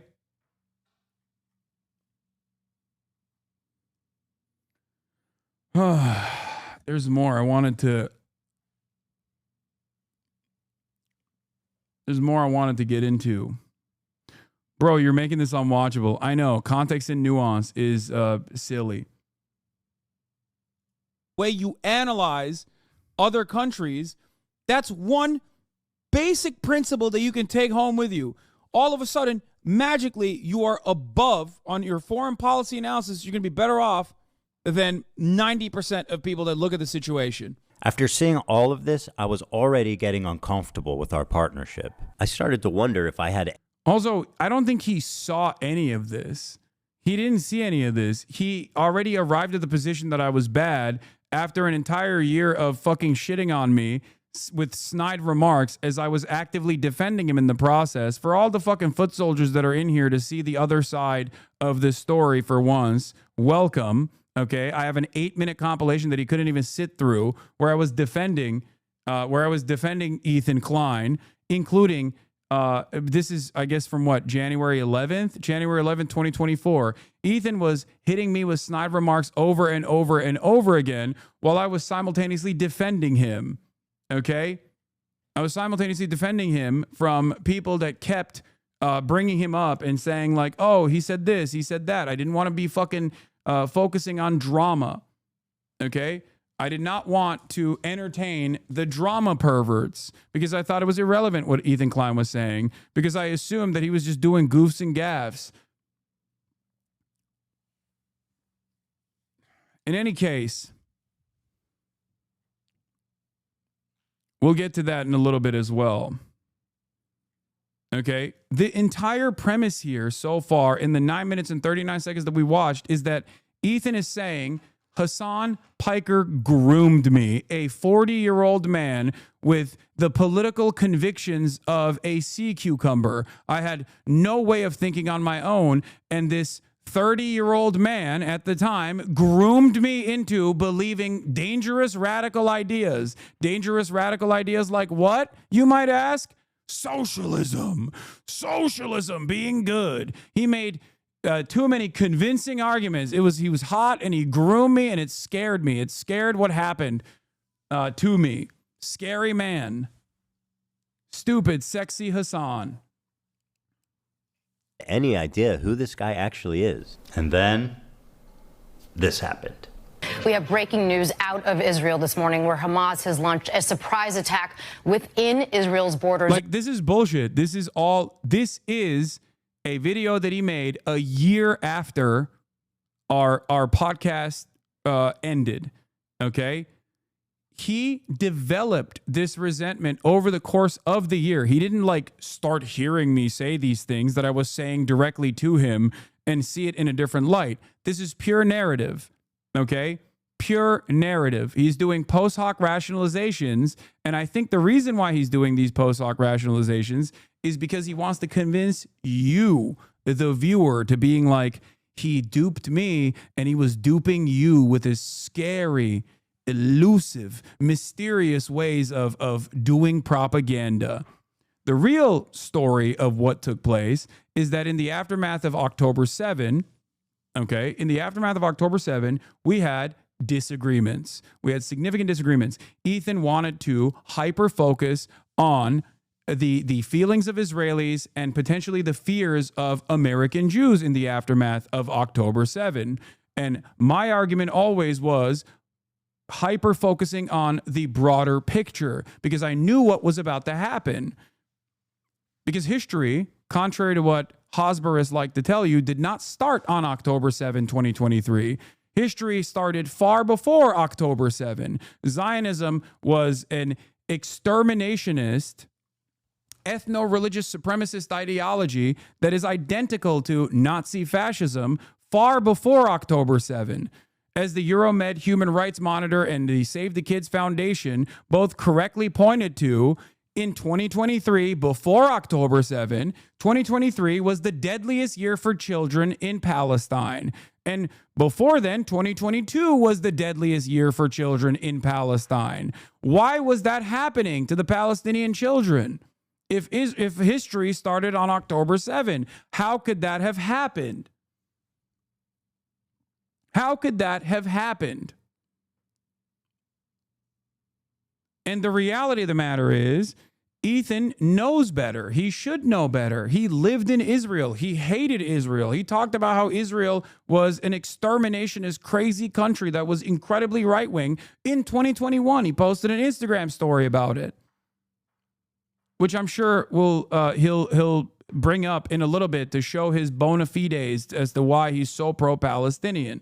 Overnight. After the shock of October 7th, I noticed a huge increase of anti-Semitic comments from Hassan's stream and Discord, including from his head mod. I was disturbed that Hassan... Yeah, let's see what these anti-Semitic comments are, okay? Now, remember, remember, there's a lot of story making happening here. Okay, there's a lot of story making happening here to make it seem as though, you know, I just showed a very different reality, or I duped this 40-year-old man into I don't know, dangerous radical ideas, and I actually radicalized his audience, not realizing that his audience actually radicalized on their own. They were radicalized by the reality. Many people in his audience, including many people in my audience, were completely oblivious to the horrifying practice of apartheid and genocide that Israel was doing before October 7. October 7 was an act that made a lot of people in the United States of America pay attention to it, okay?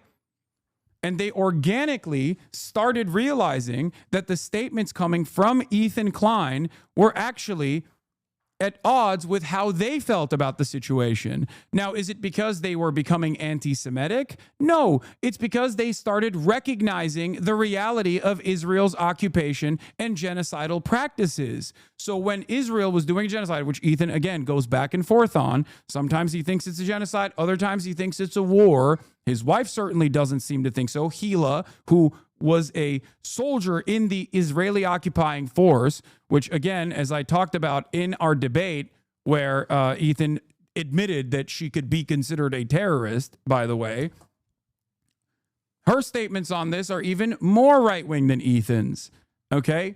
There's always a steady push and pull here. And, of course, his audience, organically, a progressive audience that he had cultivated, not because of leftovers, but even like the girly pops that wanted to care about the goofs and gaffs, obviously started recognizing that some of the stuff that Ethan was saying was damn near identical to what Ben Shapiro was saying, or what Charlie Kirk was saying, or what any number of right-wing commentators were saying about Israel.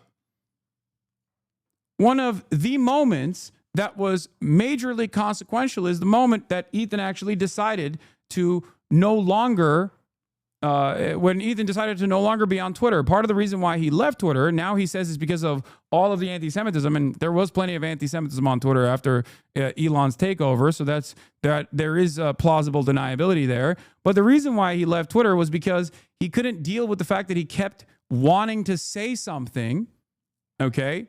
He kept wanting to say something about Israel, and it was always in defense of Israel, okay? That famous moment is, and I'm sure someone can fucking bring it up for me right now, that famous moment is when he looked at Markbarg and his post, a Muslim sex worker, an Iranian Muslim sex worker, who he said, this is it. This was the moment. Enjoy your drugs, and being a sex worker, Hamas would kill you on the spot. This is what he tweeted about Muhammad. I'm in South Beach having fun on drugs. This is literally no different than what Israel defenders say. The idea that you can't show solidarity to a people that are being ethnically cleansed is ridiculous. The idea that you cannot show solidarity to the Palestinians because you have fantasized that those Palestinians would be homophobic and fucking kill you and viciously kill you is ridiculous. Even if that was the case, you could still show solidarity to people, even if they were homophobic, even if they were anti-sex work. Yeah, I know. A lot of people in underdeveloped nations that have been victim of colonial exploitation do not have the same woke mindset that we do here in the Western world, okay? That doesn't change this dynamic at all. I still don't think they should be fucking destroyed. I still don't think that their lives should be ruined, as a matter of fact. No one deserves genocide, period. It doesn't matter if their opinions are not aligned with mine.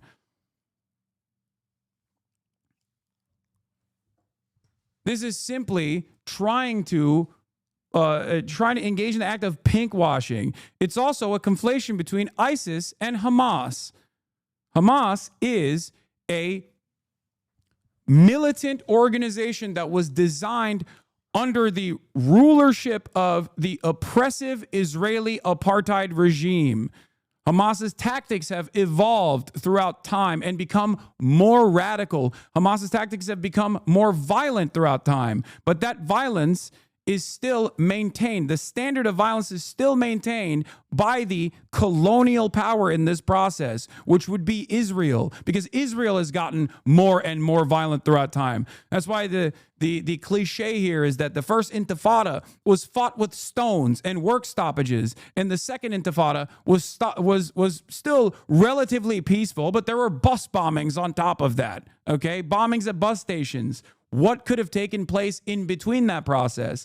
Well, if you watched any number of different instances where I've talked about this issue, especially when talking with Zach Foster, a Jewish historian, an academic that has dedicated his entire life's work to Palestine and Palestinian liberation groups, you would know why the Palestinian militancy has become more violent throughout this process, because Israel has become infinitely more violent in its colonial occupation.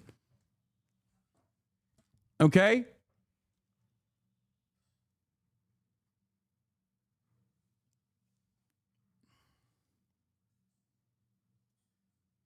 Why did he even attack this guy? I think he probably said something like "Death to America" or something. I don't fucking know. He was wilding out on the timeline. Okay? There's more to this though. He had a back and forth. Does anyone have that? Do you guys have the back and forth that took place? Because he expands on his ideology here.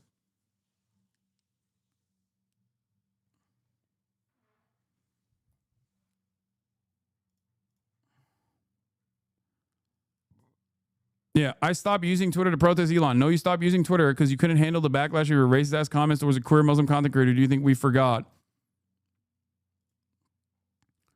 You are a ghoul, fucking freak. I'm the freak and ghoul, yet here you are still refusing to criticize Hamas. I haven't killed any children or families or burned anyone alive lately. Who's the freak and the ghoul? Why do you have harsher words for me than Hamas? Was it hard to type that bullshit with one hand, jerking off to the thought of queer Muslims being murdered? Bro, what the fuck? I'm fully in your corner. What was wrong? What was I wrong about? This is the revolution you're supporting, right? Just don't go anywhere near Hamas because your life would 100% be in danger. Am I wrong genuinely?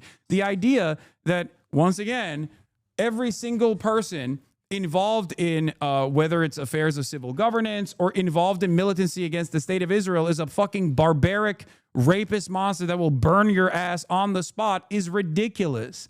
And he hasn't changed from this perspective because he literally said about me going to Gaza potentially, right? When I was working alongside Jeremy Scahill to try to apply pressure to the Egyptian government during the brief period of ceasefire to open up the Rafah crossing so Western media could actually go into the Gaza Strip, which Israel obviously never allowed, and then Israel destroyed the entire ceasefire anyway.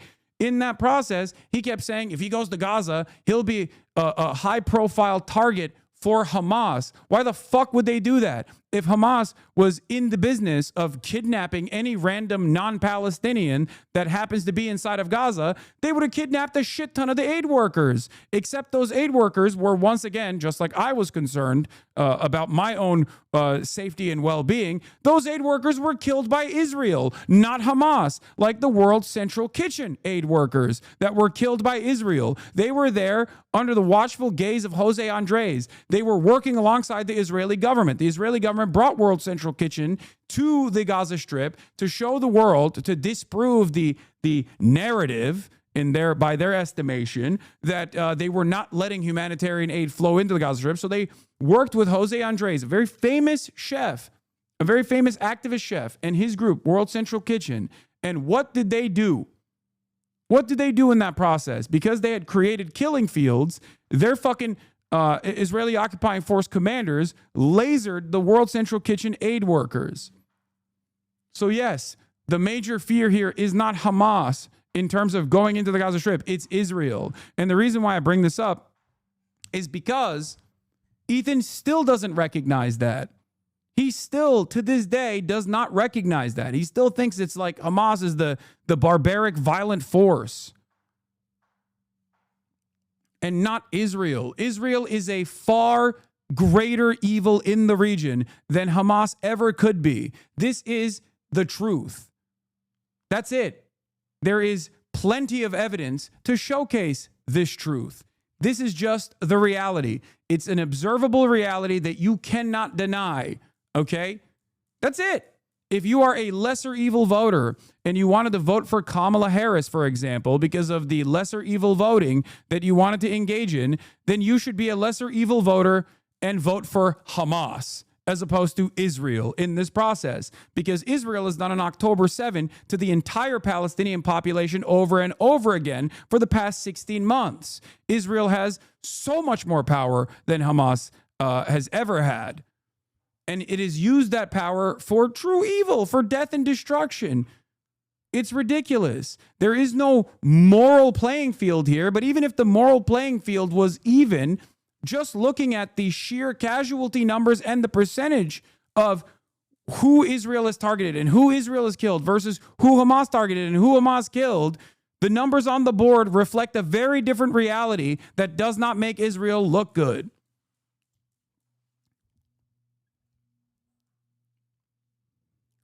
Is what Ethan is saying is true? No, it's not. He's doing the fucking ISIS conflation, saying that like Hamas would throw you off the roofs or whatever. And by the way, before people turn around and say, oh my God, well, Hassan, what do you say to this? Hamas has executed this gay person or whatever. First and foremost, let me explain to you how that process works, as I explained to Ethan as well in our leftovers conversation. As a matter of fact, the last one that we had in the studio, Israel will blackmail and extort gay, queer Palestinians with compromising footage in order to turn them into collaborators. And in that process, and this has been the same practice for every fucking resistance group, every resistance group throughout history, whether it be the IRA, which implemented the practice of kneecapping, or whether it be the ANC, which implemented the practice of putting tires around the necks of collaborators and lighting them on fire, a practice called necklacing, okay? Hamas, when they find collaborators that are working alongside Israel, will execute them. This isn't appropriate. I don't think it's appropriate. But that is the reason. It's no different than what the IRA did, shooting someone's kneecaps. That's where the term kneecap comes from, by the way, the band kneecap.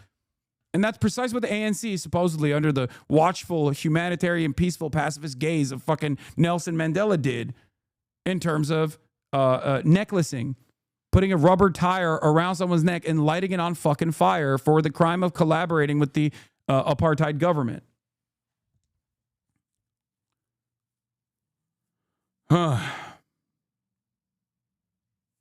Was seemingly okay with this. Can you do you care that your chat is calling me racist? Do you make any attempt to modify? I have not looked at my chat. Moderate that at all? I have not looked at my chat at all, but you have I just opened it, but don't you have moderators? Do you care at all about what your audience says about me? This is, I think, probably the most honest criticism that Ethan has here, okay? Which is that his feelings are hurt.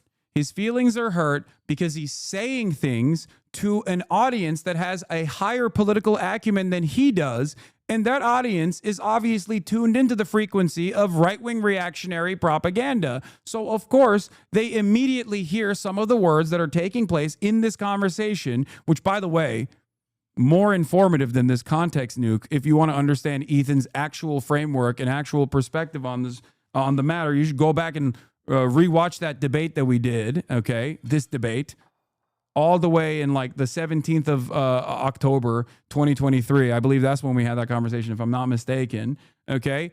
But yes, of course, when they hear you say things that are in defense of Israel and engage in racist tropes and racist stereotyping and acting as though like Hamas is ISIS, for example, then yeah, of course. Of course people are going to say, you're being fucking racist. Hassan, you're literally playing into Ethan's hands with this. Don't speak positively of a literal fascist terrorist group. A fascist terrorist group? What the fuck are you saying? Hamas is also right-wing and reactionary, though. We don't need to support them. What is the support here? I'm not saying, oh my God, it's amazing. It's the greatest fucking liberation group that has ever existed. But what are you supposed to do? Who is supposed to rise up in arms against a nation state that is a settler colonial entity doing a genocide? Don't you feel like it's a little suspicious that you constantly are railing against people who are fighting against the genocide? What the fuck are people supposed to do? What would you do?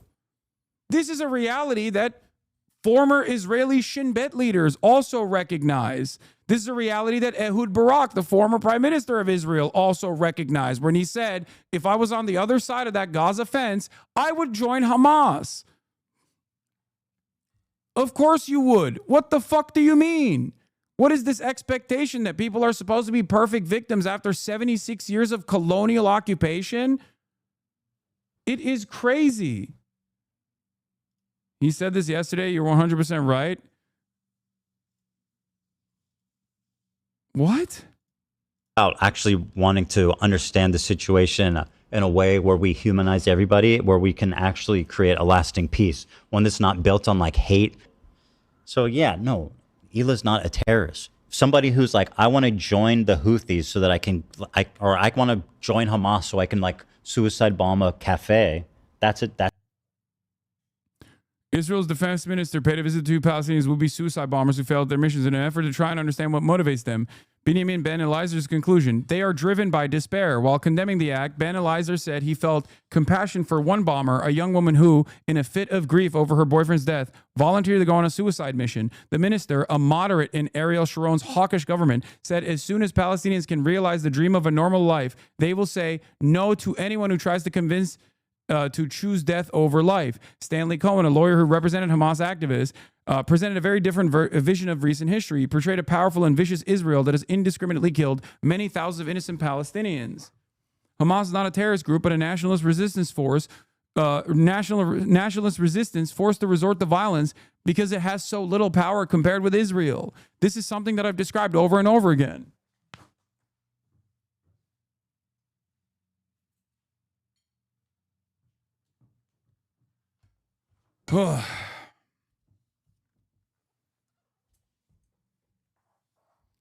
This is the primary difference between Hamas and ISIS. ISIS is a better analog for Israel than it is for Hamas. The only thing that you can point to with respect to ISIS and Hamas is the fact that they're both Muslim and scary to you. Hamas is a national resistance group. In terms of their own personal opinions, yes, some are right-wing reactionary, certainly, okay? But the goal is emancipation. If there was no occupation, there would be no Hamas. It's that simple. Do you understand? That's someone who's like, yeah, and they're like, yeah, I'm a terrorist. I want to be a terrorist. I am a terrorist. You know what I mean? Could you argue that like the IDF commits acts of terror? Yeah. You know what I mean? For sure. But it. Yeah.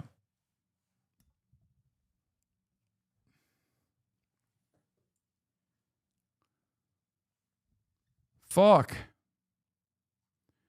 By the way, I actually talked to Ethan about this in this very same conversation, but he clearly did not listen. In this conversation that I had with Ethan, we discussed the subject of Hamas and anti-Semitism within Hamas, where I said, are there anti-Semites within the ranks of Hamas? Of course there are. There are anti-Semites everywhere. Having said that, the broader goals of Hamas and all Palestinian resistance and all Palestinian militancy is an end to the occupation, so Palestinians can be free, so they can be a sovereign state, so that Palestinians no longer have to worry about drones hanging over their heads and mass surveillance and death and destruction. That's it. 32,000 people in here right now.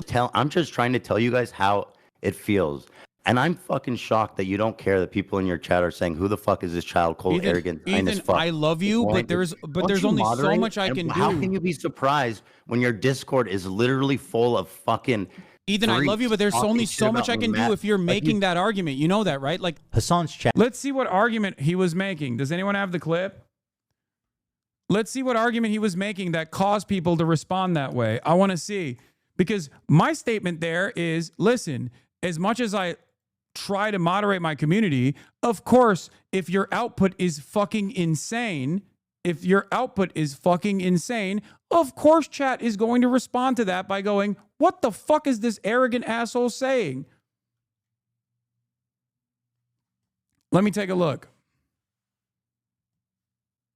I don't know if this was right before or, right after he implied that anti-Zionist Jews are capos or not, but I'm going to try to fucking find the clip real quick. And if you guys can help me find the exact moment where he was complaining right there and what led to the chat response, we can maybe manage through.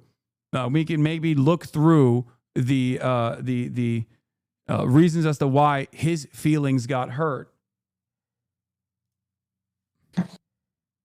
You all right? We don't have to continue if you don't want to. Palestinians, and also that simply cynically or in a weird way, just like being like, no, so. Anti-Semitism is like totally fine actually with this one phrase. But what you won't make any fucking concessions, and it's crazy. Like I make so many fucking concessions to you all the time from my heart, and I listen and I fucking try to move towards your side every time we talk, and I do.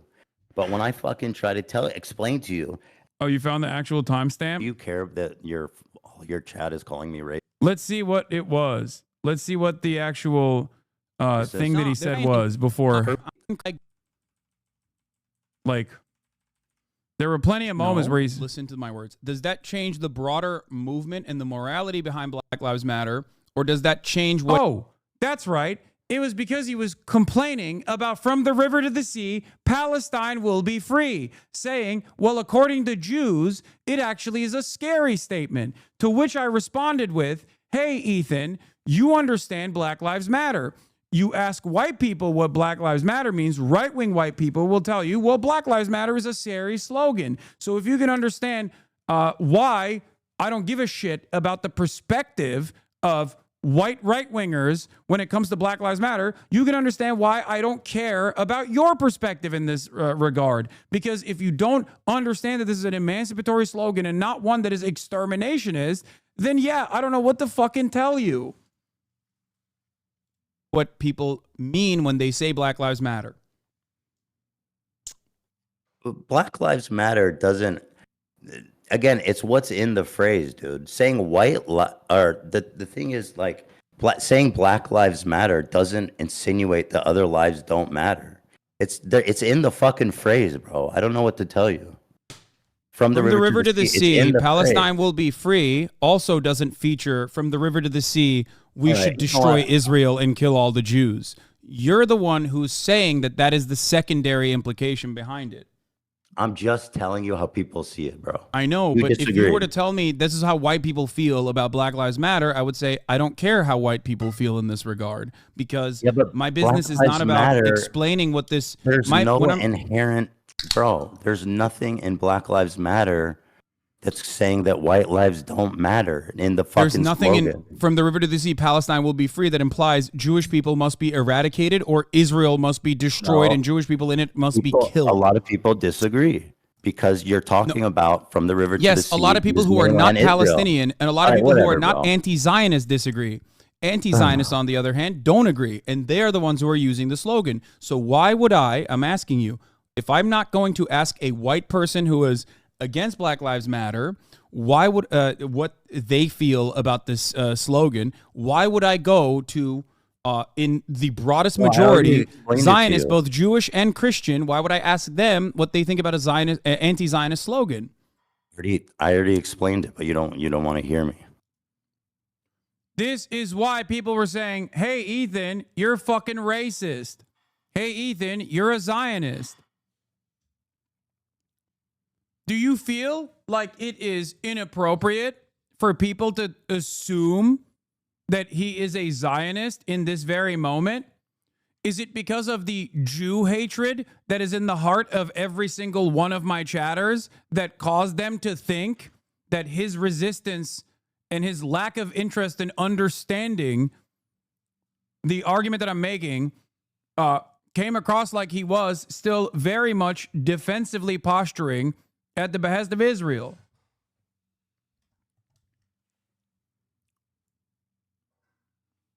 This is, of course, When are you going to stop talking about Ethan? I'm going to have sex with your mother over and over again. Why don't you shut the fuck up and donate, bitch?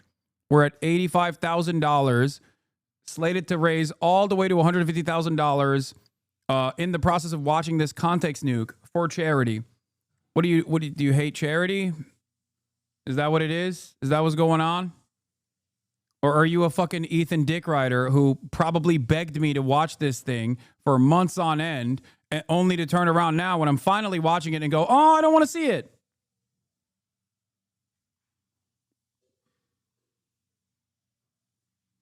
Ethan begged me to do this, so I'm finally doing it. Everyone needs to calm down. Please stop watching the video I begged you to watch.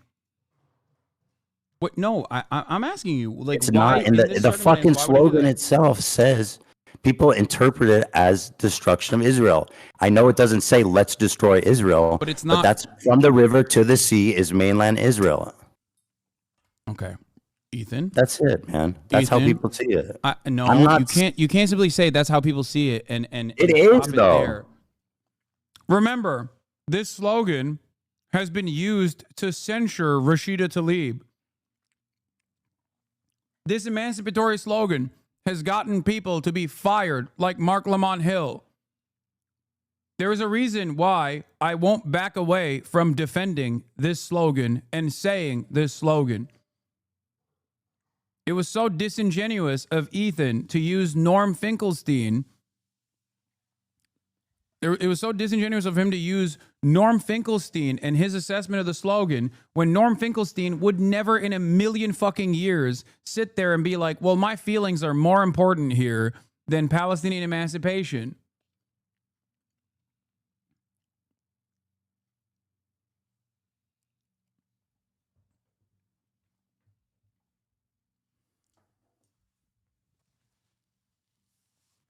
He says that's how people see it, but in reality, that's how he sees it. Exactly. Do you feel, chatters who are watching this right now, 16 months into this genocide, if you felt like Ethan was unjustly maligned, do you feel like your opinion has changed now in terms of why people saw this argument? Which is an argument that he still tried to present to me 16 months into a genocide when we had a conversation this past Friday. Do you feel like this is reasonable for people to assume he is Zionist?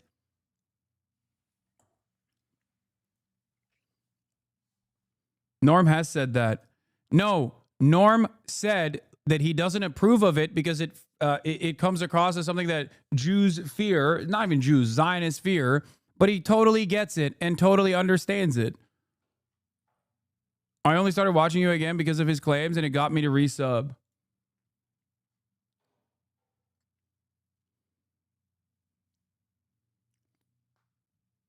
I tried to use a perfectly coherent narrative that Ethan should understand here, okay? Which is something that he gets. He gets that Black Lives Matter, gets a lot of flack. He's in support of Black Lives Matter.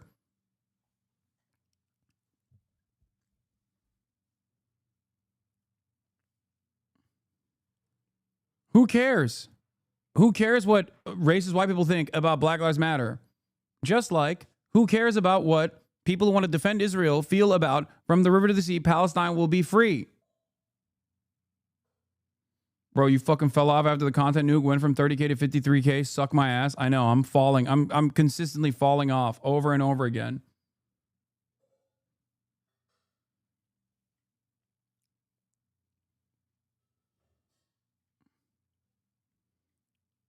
He was just critiquing Norm was critiquing the use of the phrase, not its inherent meaning, but it doesn't matter. Norm also doesn't give a shit about that phrase. Anyway, now that you know the context of where he drew got this clip from, where is he wrong? What is Ethan's complaint on this one, I wonder? Ethan is a left-wing grifter Zionist. Been Fuck calling his me content. a Zionist, baby killing. Bro, nothing is wrong with this. Yeah, this is W. Am I wrong? He's not wrong. Unrelated buying a hang glider. Like this is edgy shit. Okay, that right there is 100% people fucking people being edgy as fuck. That is fair. He didn't even bring that up, by the way. He's just talking about Maybe it is unreasonable that I'm asking Because you're racist. Is this guy not spitting facts? What the fuck? him to moderate his chat for a friend. He doesn't even know where I'm coming from because it's They are settlers, you stupid fuck. not something They he really would should stop aid to Israel. Ethan's going full goblin mode for Zionism. Nothing Never asked controversial for. has And all been these other- said so far. Like, the only thing he fucking cares about, is his own personal feelings.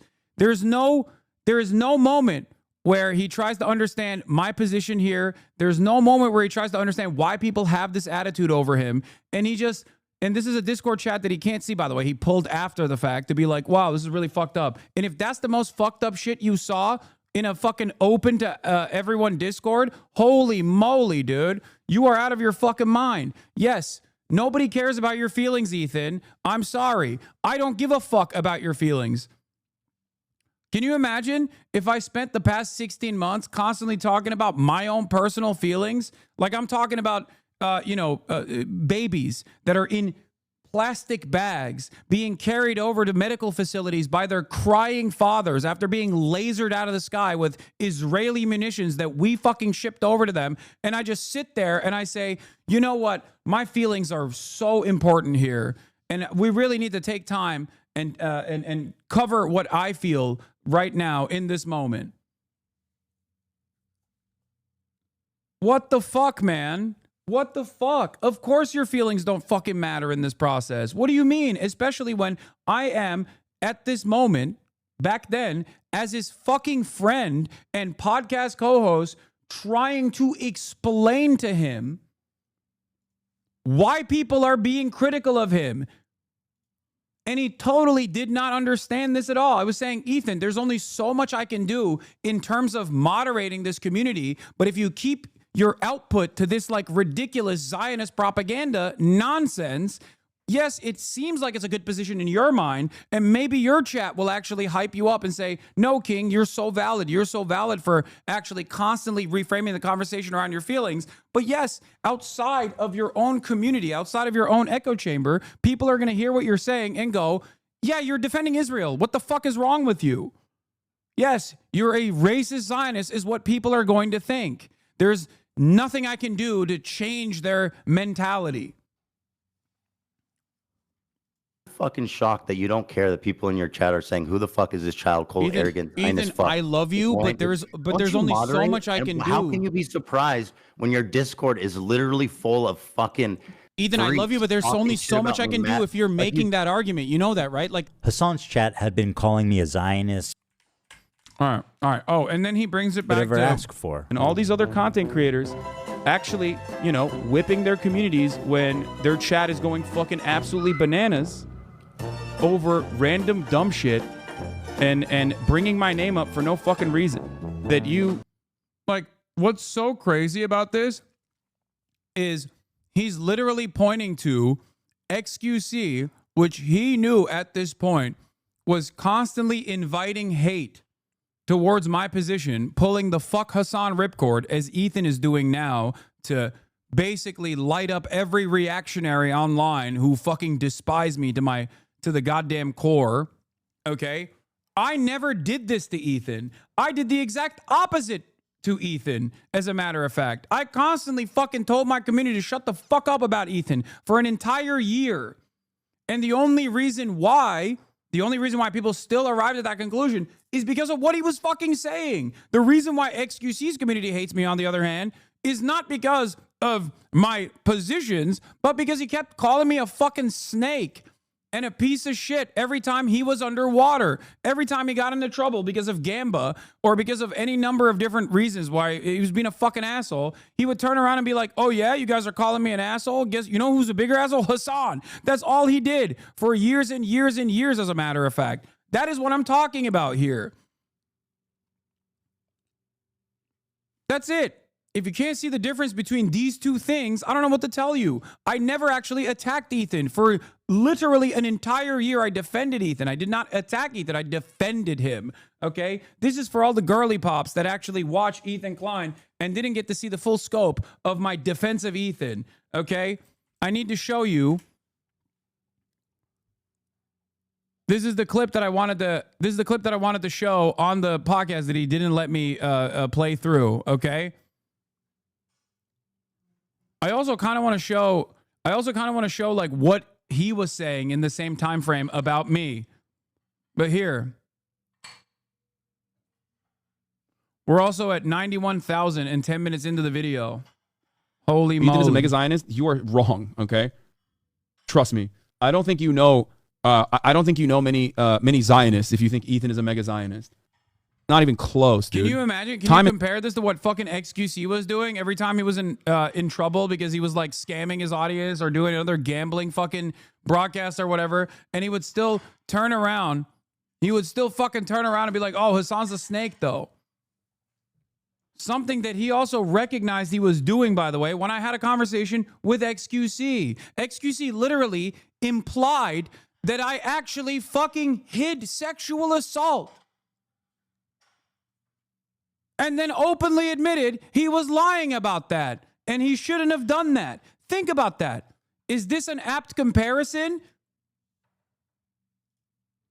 XQC literally fucking lied and said me and Pokimane, two people who are against gambling on unregulated cryptocurrency casinos on the website that we were on, were actually participating in a fucking cover-up of sexual assault. We were not, by the way, but he fucking said that. Do you think that experience is comparable to, because that's the comparison he's making here, where he's like, oh, I demand XQC moderate his chat, but Hassan, you never moderate yours, right? That's what he's saying. Let's play this and I'm going to play the clip. Allowing that shit to run rampant in your chat, and I thought that was fucked up. Ethan, I love you, but there's only so much I can do. Especially as someone who thought we were fucking friends. I think that's a reasonable expectation for someone who you consider to be a friend. The problem wasn't that he was pro-Palestinian, because I share a lot of those. Yeah, let's see. First, I'll show you this. Backtrack. XUC apologized to Hassan for assault cover-up claims. Says it crossed the line. The other stuff about like me feeling like we have a falling out over the course of years and that sort of thing. That stuff is whatever. We can even have that like drama and that conversation live, which we discussed on the episode as well. That sort of stuff we can, hash out in public. But there are lines, and I think that XCC knows he crossed it as well. I mean, he admitted it.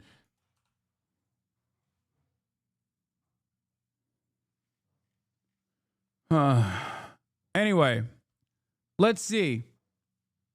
Now, ironically enough, Ethan is right now doing exactly what XQC did for years and years in the same exact way, constantly fucking lying about me to his audience over and over again, claiming that I'm actually a piece of shit. I'm a bad guy. I'm a misogynist on this and that, in an effort to basically poison the fucking well so that no one actually comes in here and hears what I have to say and go, oh my God, wait a minute. Maybe that's not the case. So I hope that this will be helpful for you to understand. My position on Ethan has changed throughout time, but while Ethan was actively fucking gaslighting his audience and poisoning the well and constantly claiming I was a piece of shit and bad and not doing enough to moderate my community, which he still maintains is a decent thing to say about me, this is what I was doing instead. Time and time again, I've spoken about how Ethan is not your enemy. A person who cries when a Palestinian child dies is not your enemy. Okay? He's not. I've said these exact words over and over again. I told people in this community and people everywhere that will listen to what I have to say that you have to choose who you are actually angry at. There are people who are so loud and so proud about the ethnic cleansing campaign that Palestinians are experiencing currently. Go yell at them. He's been shitting on you on his members-only streams. I don't care. I don't care. Bro literally shot on you yesterday and his coworker for saying from the river to the sea, sorry, dog. I don't care. I do not care. This is petty drama, okay? I don't care. And neither should you, okay? I will always stand by Ethan's ability to empathize and want to learn and want to change his perspective, okay? That's it. Ultimately, Ethan has the capacity to arrive at a meaningful position because he has empathy for Palestinian people. He is literally better on this circumstance, this issue, than 99% of like Americans who are ultra Zionists. Okay, I'm not saying the entire country is ultra Zionist, but like 99% of Americans in the media and 99% of Americans in position of power that literally are just like unconditional support to Israel. Shut the fuck up. I've always demonstrated that until it reaches a boiling point, that I will always be kind to those around me that I believe I can communicate with, that I can lead by empathy. Okay? This has been my policy in perpetuity. You know this if you've been in here long enough. I fucking tried with Aiden Ross, okay? And Ethan is not Aiden Ross. I think he will inevitably come around. Ethan is my friend. I think he's an empathetic person, and I hope that that is clear. No one, like, changing your perspective on an issue that is, like, near and dear to your fucking heart is virtually impossible. It's one of the hardest things you can do. I will forever have respect for him for doing that on his own, okay? Everything that people say cynically he did to like win favors with a larger crowd, fuck that. He did it on his own. Guess you want to know why I know he did it on his own? Okay. You want to know why I know he did it on his own? Because look at the situation. He has family in Israel. He is like he's absolutely shaped. Like his worldview is shaped by this experience. And instead of just like writing off every single thing that people have said and very comfortably finding himself in the bosom of like Zionist sentiment, which he could have just as easily done. He could have just turned around and been like, yeah, fuck this shit. I'm scared. These people are being anti-Semitic. And there is a lot of anti-Semitism that increases in times like this. That much is absolutely true. Instead of fucking turning around and being like, fuck that, he's like trying to tackle it head on and go through the internal conflict, that internal struggle that he feels with his own personal experience, with his own personal worldview and his morality and the way that he sees it from what he perceives as a completely hostile audience. And you need to, as a community, also stop fucking ripping into Ethan nonstop. As I've said it over and over again, leading up to the conversation that we had on this broadcast. You guys are so fucking stupid. And Ethan refused to watch this on stream because it would make him feel guilty and look bad. Yeah, no, the reason why he didn't want his audience to watch this, the reason why he did not want his audience to watch this, by the way, is because he knows that if his audience actually saw this, then it would undermine the year-long propaganda campaign that he engaged in, claiming that I was never actually defending him.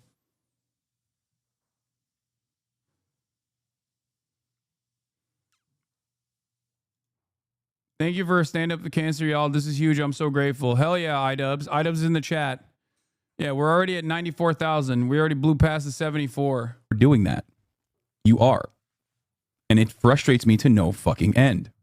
I've told you this time and time again in this time frame, just like I kept telling you, Ethan is not your enemy over and over again.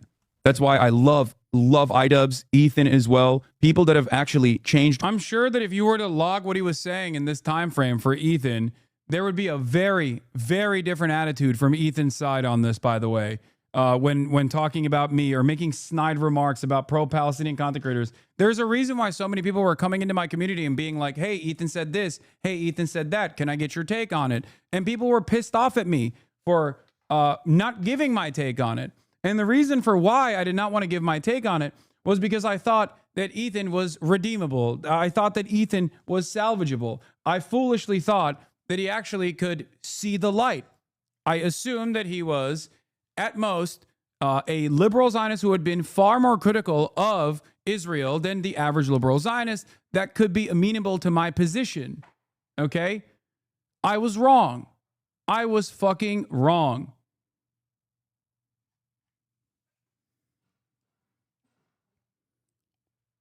I'm sure if we were to match every single time people are coming in here to tell me at that point what Ethan is saying about me, the reason why I was being charitable is because I thought, like, no, he'll, just give up. He'll come to terms. He'll come to the correct position on his own terms. Okay? Same reason you don't talk about Bad Empanada drama video, ironically. Exactly. Because I thought with Bad Empanada, it's different. Like, with Bad Empanada, I know he's pro-Palestine, and I know he's not an anti-Semite. So, of course, when he fucking does, like, dumb drama shit, I'm like, I don't care. I don't care about this. I don't care about what his criticisms are. We have different methods. We have different tactics. But ultimately, we align on this issue. So as long as he is not weirdly becoming like an anti-Semite or weirdly becoming someone who's like pro-Palestine, which is, of course, never going to happen, I don't give a shit what he has to say. Thank you for the 2K dono. I want to know what you think. Why is Ethan Klein mad at me? The reason why Ethan Klein is mad at me is because his community, slowly but surely, kept hearing him over time say a bunch of shit that was pro-Israel. Okay? Oh, pro-Israel for a bad empanada is the argument that I was making. Sorry. If bad empanada became pro-Israel, which is never going to happen, I would, I would tackle everything that he's saying head on. Of course, that's not the case. You don't want to attack other pro-Palestine content creators, even if they attack you. Exactly. Exactly. So listen. If you reached him sooner, do you think there's a different tactic that would have fixed him? No, there wasn't. Because 2K here, Israel doesn't permit me to send this donation to my family in Gaza. Instead, I'm happy to donate to Stand Up for Cancer. Cancer killed my aunt in Gaza 4 years ago after Israel prohibited entry of her chemotherapy into the Strip. Free Palestine. I'm sorry to hear that. I hope you're doing all right. The reason why Ethan was mad at me is because his community kept hearing him over and over again over the course of all of this time when they were coming into my chat to be like, hey, Ethan said this, Ethan said that. They were pissed off at him. They obviously were fans of him. Otherwise, why the fuck would they know what Ethan is saying? And they were pissed off at him for his commentary because his commentary was always running defense for Israel. Okay? And slowly but surely, people started leaving or criticizing him. And he couldn't deal with that criticism. So he had to point the criticism in one direction. So in his mind, he thought, I actually brainwashed his fucking audience into hating him anti-Semitically. And not because, for many in his audience, due to the sheer depravity of Israel's actions, they had completely had a reversal of their opinion on Israel. I didn't do anything. As a matter of fact, I tried to do my very best to get people to shut the fuck up about Ethan. And this is the proof of it. And the reason why I try to get people to shut the fuck up about Ethan is because I think it's irrelevant what he had to say in this process. And I maintained that position until his own ego inflated to such a size that he made this fucking context nuke. And also simultaneously made this context nuke after months and months and months of actively trying to deplatform and successfully deplatforming pro-Palestinian content creators by falsely smearing them as anti-Semites. Of course, recognize their mistakes in the past and now advocate against those sorts of things, I think are very valuable because every single person has a reactionary perspective deep down inside on one issue. We are all totally susceptible to the intersectionality of privilege. Privilege causes us to have blind spots. Members go up. Ethan is my friend. Thank you for the 50 gifted subs. We may have disagreements every now and then, but I have maintained the position that his heart is always in the right place and he's on a journey of learning. Every single day I went live in the beginning, every single day I would spend at least 5 minutes to 30 minutes talking about how Ethan is not your enemy. You should not yell at Ethan. Ethan is a good person. Be more charitable to those who are open and susceptible to your opinions. Every single day. I'm still friends with Ethan, by the way. I still talk to Ethan every day. Every single day. Throughout the stream. Just say Ethan is a fucking idiotic take. Ethan and I obviously have disagreements on this stuff, but Ethan has also personally said it isn't apartheid. What the fuck do you want? As a dude who did go on Birthright, he is infinitely more progressive than, a lot of these people that are writing these fucking, a lot of these people that are writing these letters and shit, okay? Please, stop fucking yelling about Ethan all the time. Jesus Christ. Time and time again, I told my adult community to shut the fuck up about Ethan. I even banned the mention of Ethan in this community, and I think still to this day, it is banned. The idea that I did not try to genuinely scale back the harassment that Ethan was experiencing is ridiculous. How you do PR for Ethan Klein, who's a Zionist? You do PR for Ethan Klein, who's a Zionist. How can you tell her not to defend a Zionist when you defend Ethan Klein, who's openly Zionist? Are you okay? Ethan Klein called Israel an apartheid state in, I think, 2021. Okay? Ethan himself has been very critical of the state of Israel and has even called it an apartheid state far before October 7th. Okay.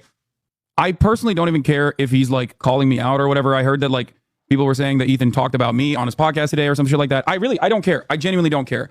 For me, you know what I do care about? Ethan considering what Israel's doing to be genocidal far before October 7th. Okay? I do care about that. I think that that matters. Especially when he is. You know what's crazy about this? I think this is literally the mentality that some foot soldiers still have.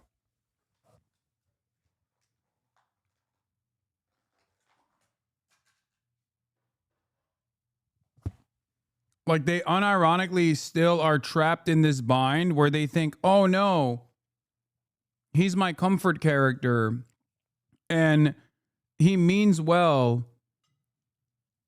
He actually means well. He's like, he said it's a genocide. What more do you want? Okay.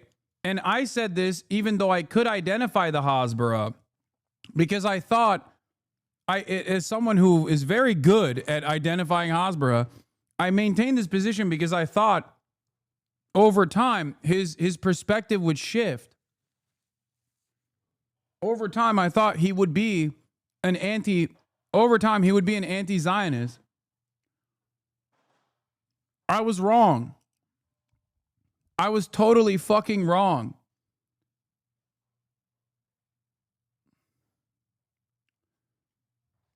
Is so close to the subject matter, so close to the different aspects of social conditioning that play a pretty prominent role in the development of American Jews, who are very progressive people overall. Okay? I don't care. In no matter what he says about me, my community, or my mods, I still... While you were doing this, Ethan was doing things like watching a video called Hassan saying anti-Semitism is fake. The Hassan situation,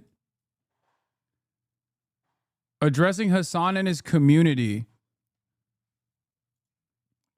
Firmly believe, okay, I still firmly believe that regardless of everything else, regardless of how he's responded to people yelling at him online, regardless of all of that, I place a lot more emphasis and a lot more value on those things that he has said. Ethan fan here. I don't think that Ethan's behavior is honestly dangerous. He's not always right. Neither are you. All right, brother, you are irredeemable if you genuinely think that Ethan's year-long conquest of trying to fucking out Palestinian content creators and pro-Palestinian content creators as like rabid anti-Semites who now the Trump administration is basically fucking using as a hit list.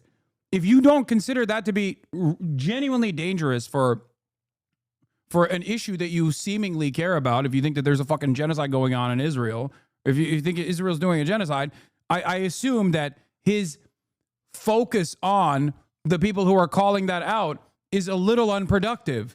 And yes, it is fucking dangerous. What the fuck is wrong with you? It's dangerous twofold. One is dangerous because it actually creates insane amounts of pressure and potential criminal litigation if need be. But also on top of that, he's gone after fucking people that he's doxxed. He's gone after people with litigation, frivolous litigation. Real life decision makers are feeling no pressure. That's the bad side. Dude, he is 100 millionaire who's using all of his fucking clout to attack pro-Palestinian content creators for a fucking year and has actually been very successful at deplatforming pro-Palestinian content creators by making erroneous claims about how anti-Semitic these pro-Palestinian content creators are.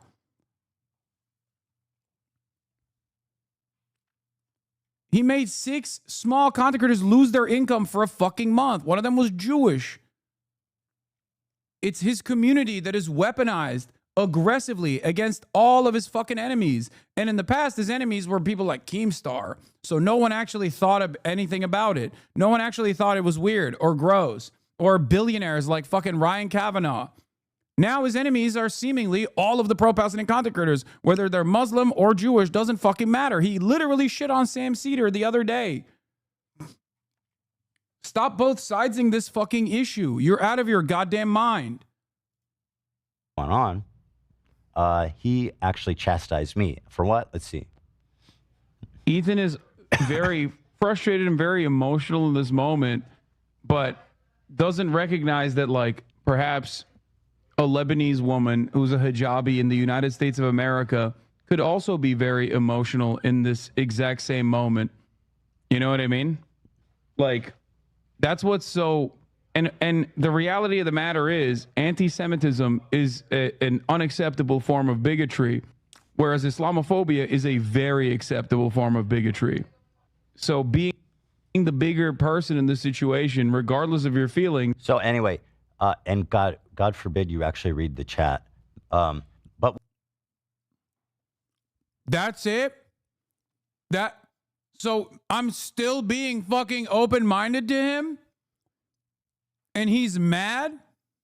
What I'm hearing, frankly, is that anti-Semitism is not really an issue. And so you shouldn't, your complaints are less equal than Frogan's complaints because Islamophobia is more serious than anti-Semitism. Despite, by the way, the fact that, as I pointed out, in reality, or not the opposite, because there is Islamophobia, but like this claim that anti-Semitism doesn't exist because everybody knows it wrong, as I perceiving it, is absolutely false. I've never seen more open anti-Semitism in my life. So it's his stupidity? Like, he didn't understand? He didn't fucking understand what I was saying there? That's not my point at all. How the fuck does his chat watch this, by the way, and not go, hey, Ethan, that's not what he said? My whole life, the way that it's being... I called out how toxic Hassan's community is, and I said I remember why I left, and he brought up my chat logs and put me on blast. That was fun. Normalized by the left and the right, and it's being kind of, you know, in a case like this, he's normalizing it. He's normalizing it. He's greenlighting it. Again, I'm normalizing anti-Semitism and I'm greenlighting it. You get banned in chat for pushing back. Textbook example of competitive victimhood. There is no fucking victimhood here. He is he's conflating real anti-Semitism with anti-Zionists criticizing him, a Jewish man, not realizing that they're not criticizing him because he's Jewish. They're criticizing him because of what he's fucking saying. That's at the heart of the matter here. That's the whole problem. I made a fucking good point here. I literally said what I'm saying right now. I said, Ethan does not understand that Islamophobia is institutionally permissible, and what he suspects as anti-Semitism is not anti-Semitism, and he should be more gracious to people that he perceives as being anti-Semitic when it's actually over his opinions on Israel. I genuinely think Ethan Klein thinks that anti-Semitism is whatever he feels bad. Got you with the $10. Fuck cancer. No, I'm not done with your little ass yet. All right. Well, I wanted to watch There's this. There's very real anti-Semitism directed towards him, directed towards Hila, directed towards Jewish people across the board, and that fucking terrifies him. And I think that there's a real element there for a lot of Jewish people, especially. Like, yeah, they see anti-Semitism rising, and if at any point do they actually associate criticism of Israel with anti-Semitism, and people like Dan Bilzerian play a fucking formative role in people all the way up until December 15th, I'm saying like, oh, I think Ethan is misunderstanding and making a conflation, still giving him charity, still giving him grace. This is what he was saying about me at the time.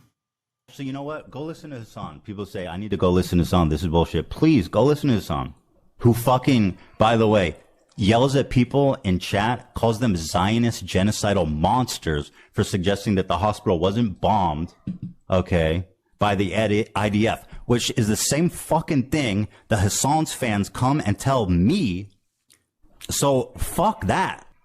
There's nothing wrong with me and Hassan, but there's a lot of shit that on the way that he covers this that I think is fucked up. Okay, 500 of the last confirmed kills did not come from Israel. So what? Are you just mad only when Hamas kills people then? Because that's what you're saying. I'm mad when all people die, but I don't think he or many people seem to care when Hamas kills a bunch of their people. I mean, that's what I'm saying.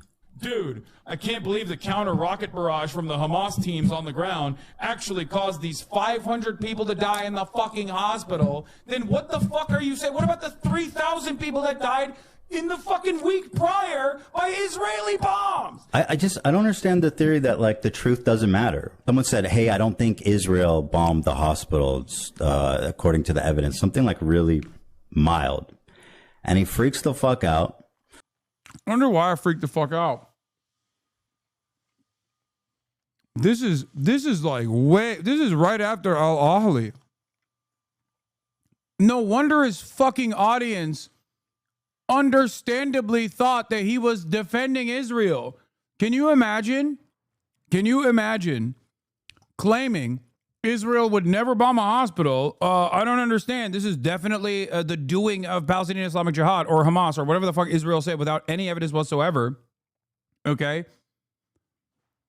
Yeah, I didn't know this shit. This is my first time seeing it. Yeah, of course people are going to think you're a fucking Zionist. This is Zionist propaganda. This is precisely what it is. Oh, I care when all Palestinians die, except it's really fucked up that you would say Israel bomb a hospital. Does Ethan know that Israel actually bombed the Al-Ahli hospital the week prior? 2 days before the courtyard explosion, Israel actually blew up and artillery shelled the fucking radiology room in the Al-Ahli hospital. I wonder why all the doctors in the Al-Ahli hospital were like, oh, Israel did this. Perhaps they're all in the pocket of Hamas. That was also a pivotal point for a lot of, that was a lot of these fucking dipshits, the apolitical centrist commentators all jumped on that to be like, Hassan is lying to people. Israel would never bomb a hospital. So where are they now? Where are they now? Israel's bombed every fucking hospital, including Al-Ahli, over and over again. Israel sieged every hospital since then. Now, when you hear Ethan Klein's perspective on this matter, he turns around and says it's because Hamas is putting fucking people under tunnels inside of the hospital. That's why that's why Israel has to bomb these hospitals. That's what he said to Sam Cedar the other day, before his talk with Sam Cedar. Think about that. Oh, they have command centers under these fucking hospitals. That's why it's Hamas's fault that Israel has to bomb these hospitals anyway. Has he covered any of those fucking strikes? No. The only time I've heard him talk about hospitals being bombed was here when he's trying to say that it was actually the Palestinians that blew themselves up, and how fucked up it is that I'm casting suspicion on that narrative, which, by the way, still to this day, no fucking conclusive evidence, and the only evidence that Israel ever presented on the matter was immediately destroyed.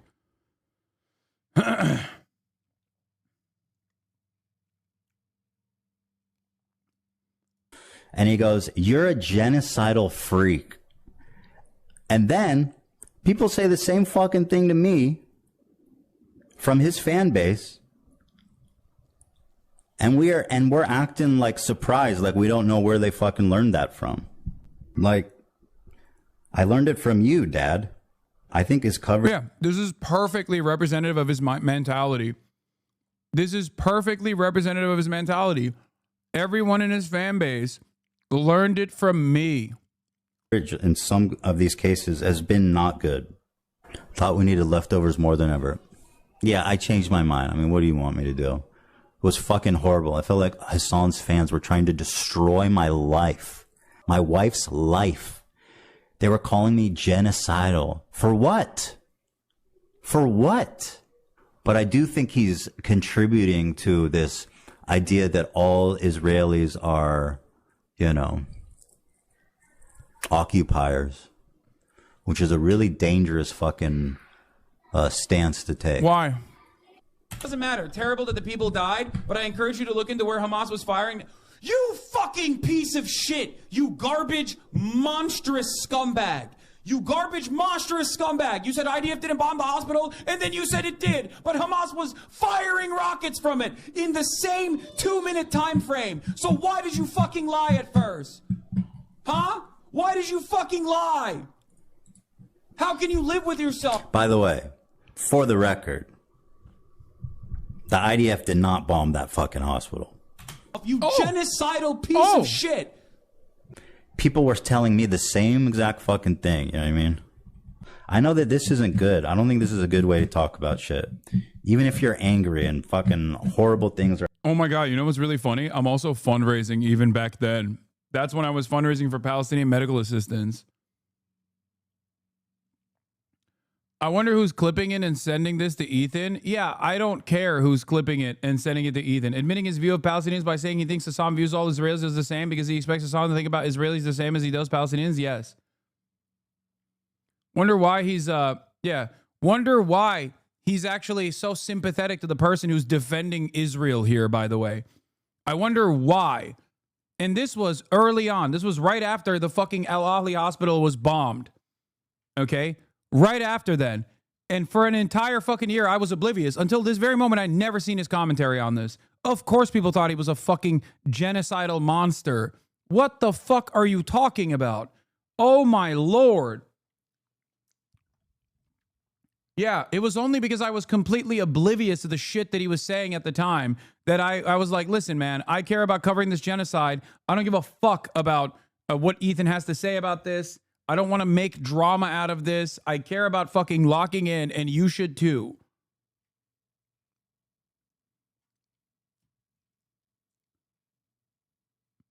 In that same time frame, while I was defending him all the way up until December 15th, 2024, that's what Ethan was doing. So the expectation that I am supposed to brainwash my audience into liking Ethan Klein is impossible. Of course, plenty of people who are more educated than Ethan on this, or at least have basic empathy towards the Palestinian plight on this issue, of course, arrived at their own fucking conclusion, regardless of my year-long effort to fucking defend Ethan, because I was also oblivious to his actual position. If I had seen his actual position a long time ago, I would have fucking shoved it back down his goddamn throat as a genocidal piece of shit, okay? And here's the reality. He looked at all of this, and he could not comprehend that in spite of my defenses of Ethan Klein, that it was actually me. I was the reason why I was making anti-Semitism permissible. Yeah, Ethan thought this specific hospital was bombed by Hamas, but every other building in a 20-kilometer radius was bombed by Israel, even though the hospital itself was also bombed by Israel 2 days prior. Views, and I've been a stalwart supporter of the Palestinian cause for many years. Problem with Hassan. By the way, I want to fucking here. This is your opportunity, okay? Show me all the fucking things Ethan said in this time frame. I know we're only 11 minutes in. I don't care. Give me all the fucking Ethan clips that in this time frame where he was like from the beginning to the end, all the times that this motherfucker was actually defending Israel, so we can make an assessment on whether or not it was actually appropriate for people to think that he was pro-genocide or anti-genocide. Stalwart supporter, he says. Why'd you say at HasanAbi? What? Stalwart supporter of Palestine. What will he say? Wait, hold on. 1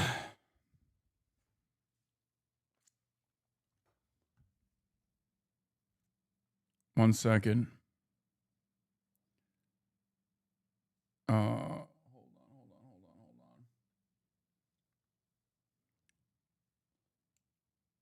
Yeah, he was going to show you all the support that he's done. Yeah, let's see. Hassan's coverage, and a lot of people like him, was their complete lack of empathy for the Jewish people who were frankly slaughtered by Hamas. He refused to show even a crumb of empathy for the Jewish victims. But listen to what this guy has to say. And as you might have seen, there was some sort of rave or desert party where they were having a great time until the resistance came in electrified hang gliders and took at least several dozen hipsters.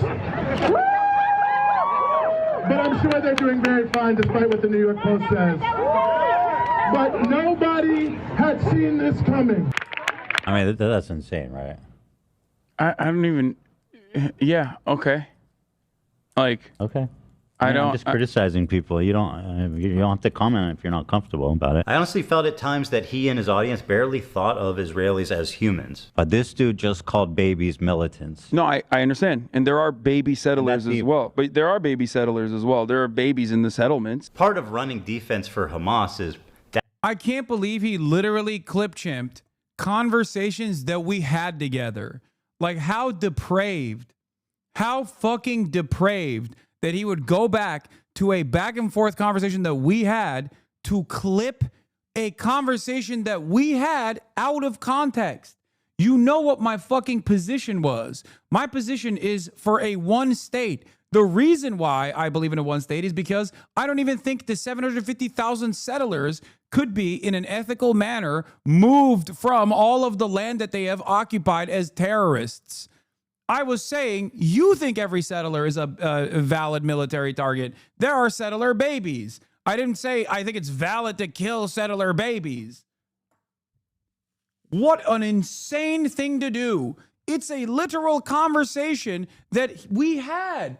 It was a back and forth conversation that we had. And Ethan also said this, what? I've even said the West Bank settlers are valid military targets. When you talk... Yeah. Yeah, that's later in the clip. This is still the context, Nuke, but it's later in the clip. We haven't even gotten there yet.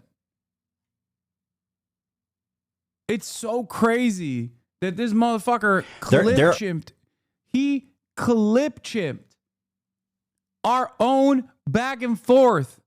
What a fucking crazy thing to do. Downplaying the violence, specifically the sexual violence, which he's done a lot of. Doesn't matter if fucking rapes happen on October 7th. Like, that doesn't change the dynamic for me even this much. Now, this is a famous clip that he kept repeating and using. We now know that he actually recognizes that he disingenuously edited. Show the clip of Ethan and Gila. Can I add, Ethan, one personal feeling that I've had with Hassan that I can't really get past is his dismissiveness of the that happened. He acts like the October 7th. Doesn't matter if R words happen on October 7th. It doesn't change the dynamic for me. What's interesting about that quote specifically is that I get what he means in that one. Like, I felt like he said worse stuff than that. Because he's saying, he's saying even if the R words happened, well, I think the way he phrases it is fucked up. Even if it happened, they did happen. Yes. But he's saying, even if they did happen, it wouldn't change the calculus for him, which I understand what he's saying. But I guess the way he's saying it is, even if it didn't happen, is fucked up. I didn't say even if it didn't happen. I said even if it did happen, it still doesn't change the calculation for me. Now, ironically enough, that argument was when I, because of the last piece of evidence that hadn't come out yet with like the Israeli prosecution team going over the forensic analysis of every single body that they put at the Shura base, okay? I literally was debating a chatter. And I know we have the clip for this. Here's the full context. Also, how are you? I'm literally debating a chatter who is denying any rapes took place. Let's take a look. Sure, Israel didn't force them to lie. That's ridiculous. By the way, none of which justifies Israel's actions. So it doesn't even matter. None of this justifies that Palestinians have a right to dignity, a right to emancipation, a right to live fucking free lives, free from this occupation. Doesn't matter. Doesn't matter if fucking rapes happen on October 7th. Like, that doesn't change the dynamic for me even this much. So that's the other part of this problem that many people that can't contend with. Like, the Palestinian resistance is not perfect. They're not like so good. They have magical bullets, and there's no criminal elements that could have conducted themselves very differently. Like, that doesn't change the dynamic for me at all. It's so fucking stupid to act like, no, they're perfect. They were perfect on October 7th, and they were conducted themselves perfectly. But these kinds of stories delegitimize Palestinian resistance? No, it does not. What the fuck are you talking about? No, you think it delegitimizes Palestinian resistance. Okay? You think so. I don't. The fuck?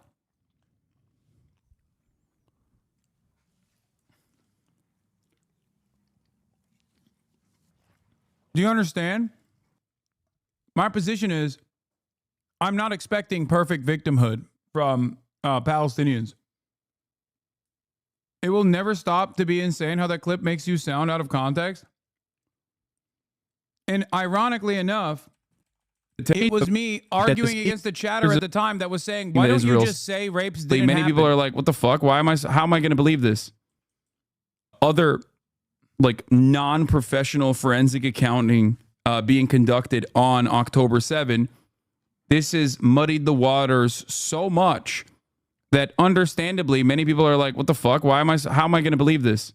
How am I supposed to believe anything that Israel says? It's a perfectly valid fucking criticism to have against the state that has lied every single step of the fucking way.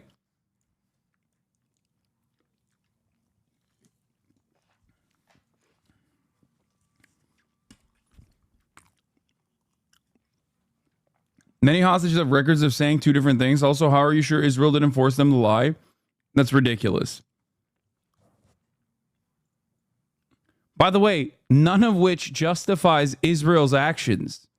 So it doesn't even matter. None of this justifies that Palestinians have a right to dignity, a right to emancipation, a right. What I'm saying is, rapes or no rapes doesn't fucking matter. Beyond October 7 and before October 7, Palestinians still have a right to dignity and self-determination.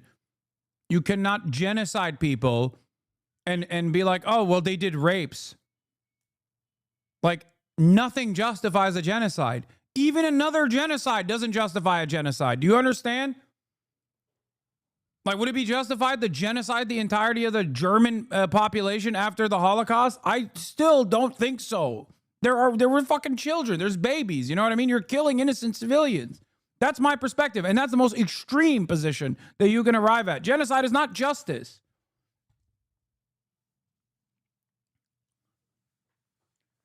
That is why I don't believe in genociding the Israeli population.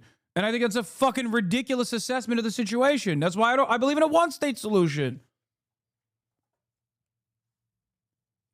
Justice is not vengeance. That's it.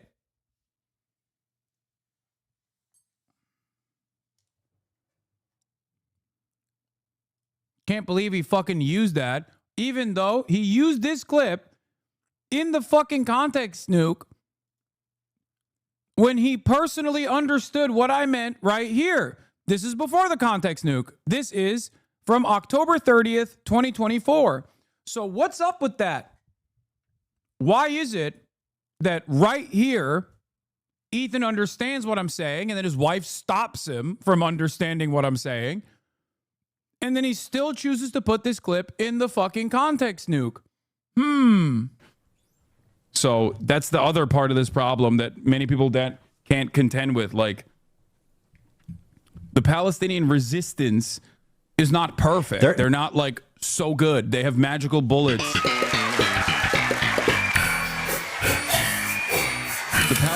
That's so fucking gross, dude. That's so goddamn gross. He understood my position months before he still put this awful fucking joke. Awful cringe-ass editing. Not even good for 2016-ass editing in a stupid fucking video, dude. Oh my God. You have to be genuinely mentally stunted to actually appreciate this. Oh my fucking Lord. Frankly, are a lot of Palestinians, right, in the area. And once the Palestinians outnumber the Jews, basically anything is fair game for the Jews. Anything. Is it really insane to think that Jews, as an ethnic minority in Israel, would not be safe? Racist piece of shit. That's what he is. A racist dumbass. And the only reason why people don't see this horrifyingly, monstrously racist dumbassery is because they too are conditioned into thinking that Arabs are fucking barbaric rapist monsters. The idea that equal rights for Arabs who are not Jewish and Arab Jews and Ashkenazi Jews and everybody in the region to have equal rights and equal representation would spell doom for the Jewish population of Israel is simply Jewish supremacist, racist, Islamophobic, anti-Arab garbage. And if you don't see that, you probably are also a fucking piece of shit. Okay? That's it. Oh my fucking Lord, I can't believe it. I cannot believe it. Of course people looked at that and were like, this is gross, dude. You're a fucking gross piece of shit. God damn, what a racist fucking monster he is. Oh my fucking Lord. Yeah, I know. We already talked about, I covered this before. Hila Klein, former IDF soldier and wife of Hila Klein, says that if an Israeli went to Ramallah, they would be lynched. It's a fact. Literally the same type of propaganda used during the Jim Crow South and apartheid South Africa. And then he's like, why won't people think I'm actually pro Palestine? Stalwart ally of the Palestinian plight, by the way. This fucking guy. This fucking guy. There frankly are a lot of Palestinians, right, in the area. And once the Palestinians outnumber the Jews, basically anything is fair game for the Jews. Yeah, once the white people are outpopulated by the black people, anything is fair game. Oh my God. But is it weird to be afraid though? Yes, it's racist as fuck. What do you mean? Do you guys actually fucking... Do you lose your mind when the term Jew comes into the equation, where you just have no capacity to understand Jewish people as the dominant majority group in the Jewish ethno-state? You're thinking anti-Semitism in the way that it exists in the fucking West, or has historically existed in the fucking West, while talking about Israel. What the fuck? Are you stupid? Are you dumb? Did this happen in apartheid South Africa? Is that what happened? Jews are taught to be afraid of Arabs is what I mean. I don't think they should. Yes, what you're describing is fucking racism. What the fuck? Would you ever be this gracious to any other group? Would you ever be this gracious to any other fucking group that came out and were like, well, these Arabs are, they're going to rape us. They're going to fucking kill us if we get equal rights. These blacks are going to rape us if we get equal rights. Like, if a white person said that, you'd be like, what the fuck are you saying? We are all so trained to see Islamophobia as just like invisible. We don't even recognize it. We don't even think that it's like out of the norm. This is what I meant when I said anti-Semitism and Islamophobia are obviously bigotries that are completely unacceptable. Okay? But Islamophobia has institutional permissibility. Anti-Semitism does not. You say anti-Semitic shit, you're going to get fucking fired. Even if you don't say anti-Semitic shit, people still say you're saying anti-Semitic shit to get you fucking fired, like what Edithan is doing with me. But you say Islamophobic shit, they will literally they will elevate you to the highest position of society. They'll be like, all right, great, thank you. Please become the next fucking Secretary of Defense, sir. Look at Pete Hegseth. It's the double standard that exists. If someone were to say what I consider to be obviously unjustifiable, but if someone were to fucking turn around and say we must nuke Tel Aviv, then obviously that person would not only get banned, but probably imprisoned. But if you turn around and say we must nuke Tehran or we must nuke Gaza, you become a politician. You become an American politician. That's a normal position within the American political discourse. That's it. Pete Hegseth has a Deus Vult tattoo, okay? Talking about the fucking Crusades, which is ironically also not exactly too fond of the Jews either. He's a Christian nationalist. But could you imagine, like he has a tattoo that says like Kufar on his kafir on his arm in Arabic, okay? To say like, I am the one, I am the infidel. I'm going to fucking come and kill all you Arabs or whatever. He has all of these goddamn borderline neo-Nazi tattoos, like the Jerusalem cross and shit, okay? If Pete Hegseth has a fucking swastika, people will be like, yeah, you can't be the Secretary of Defense, okay? Resistance is not perfect. They're not like so good. They have magical bullets. It's not perfect. Oh, this requires its own debunking. This is not correct, okay? I'm sorry, and I know it's going to fucking make you feel bad when I say this, or for Ethan, it's going to make him feel really good because he's going to be like, he's denying rape. Hamas did not mutilate and rape women on October 7. That actually was initial reporting that was identified as incorrect. What this report is showing is something that fucking Rabbi Shmuley has also brought forward. I know that because he literally repeated it over and over and over again.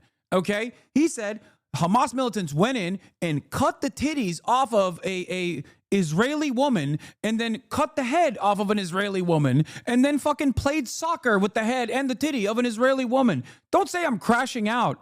He's crashing the hell out. You're crashing out. The fuck do you mean crashing out?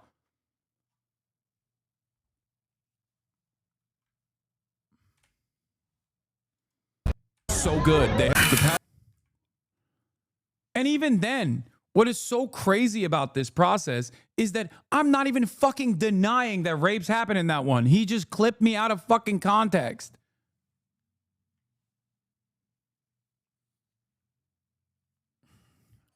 They stopped when they thought I was dead. The ordeal of Esther, raped and mutilated by Hamas terrorists. Cases of rape and sexual mutilation committed during October 7th massacre are surfacing. While survivors are still struggling to speak out, one of them, who participated in the Tribe of Noah festival, agreed to tell us what she suffered. Now, I need you to understand something. This is in the immediate aftermath, okay? In the immediate aftermath. It's in November 26, 2023. It's understandable that the reporting on this was going to be murky at the fucking time, okay? I'm going to be as gracious as I possibly can be. Israel denied all investigations into the matter. All the forensic evidence was basically fucking either destroyed or literally designed in a way to erroneously create a alternative fucking reality by Zaka. They did this, and there's plenty of reporting on this process. Okay? Go back and look at all these fucking reports. Now, the reason why, let me explain something to you. Why is this important to me? Okay? Because the reality of the matter is, this is one of those things where it's like, it's the major no-no, okay? It's the biggest no-no of all time. And there is a likelihood that rapes did take place on October 7. It's just that there is no evidence for a Hamas-backed, systematized version of sexual assault that took place on October 7. It is logically already a very difficult thing to suggest, okay? But on top of that, it was one of the most live-streamed atrocities of all time. There are CCTV footages everywhere. There are body camera footages.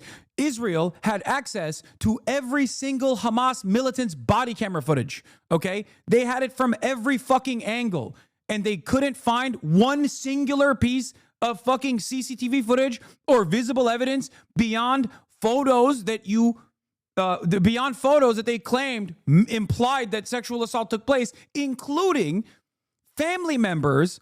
I believe it was Shani Luke. Family members of Shani Luke came out and said, stop saying my daughter got raped. She did not get sexually fucking assaulted. Like, they literally would deny the wishes of the existing victims, the family members, to make this argument. Now, why is this important? Because there was a shit ton of atrocities that took place on October 7. It was brutal, okay? It was violent.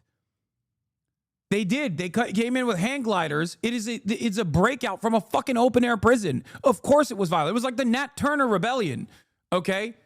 It was ruthless. It was violent. There was plenty of atrocities that took place, but it was important for Israel to actually increase the atrocities to the best of their ability in an effort to justify what was coming next. That's why it was important to do good journalism in this moment, in this very moment. That's why they went on with the babies in the ovens nonsense, or 40 babies were beheaded. Shit that, by the way, Ethan and Gila still repeat. Atrocity propaganda that justifies the unimaginable, untold amounts of terror that Israel subjected the entirety of the Palestinian population to. Okay?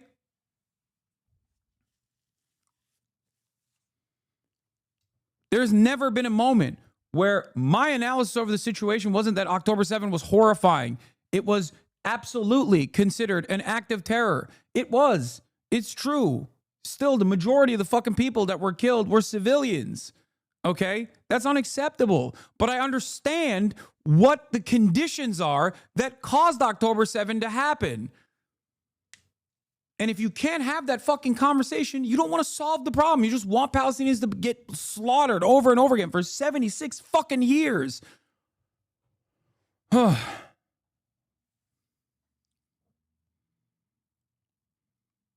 Ethan understood the gravity of accusing Israel of systematic sexual abuse on the last episode of Leftovers. When he provided a source on the spot, he didn't believe it and wanted more credible evidence. Weird how he understands the gravity when it's accusing Israel, but not when accusing Hamas, and those accusations are being used to justify genocide. Exactly.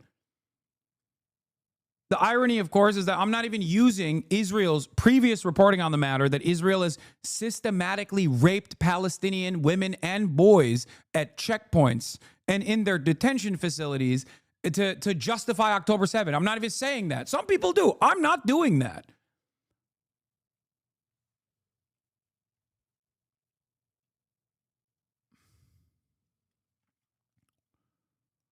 This right here, for the record, this is the Esther case on display from Wikipedia. The New York Times changed her name to Sapir.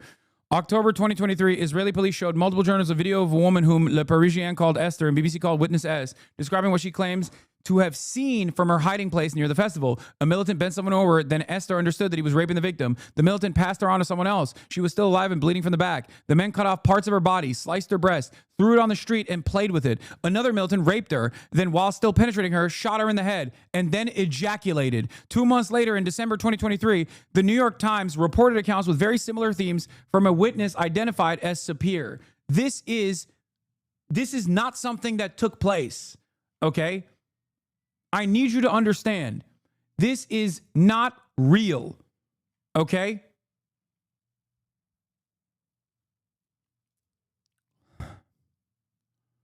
Here.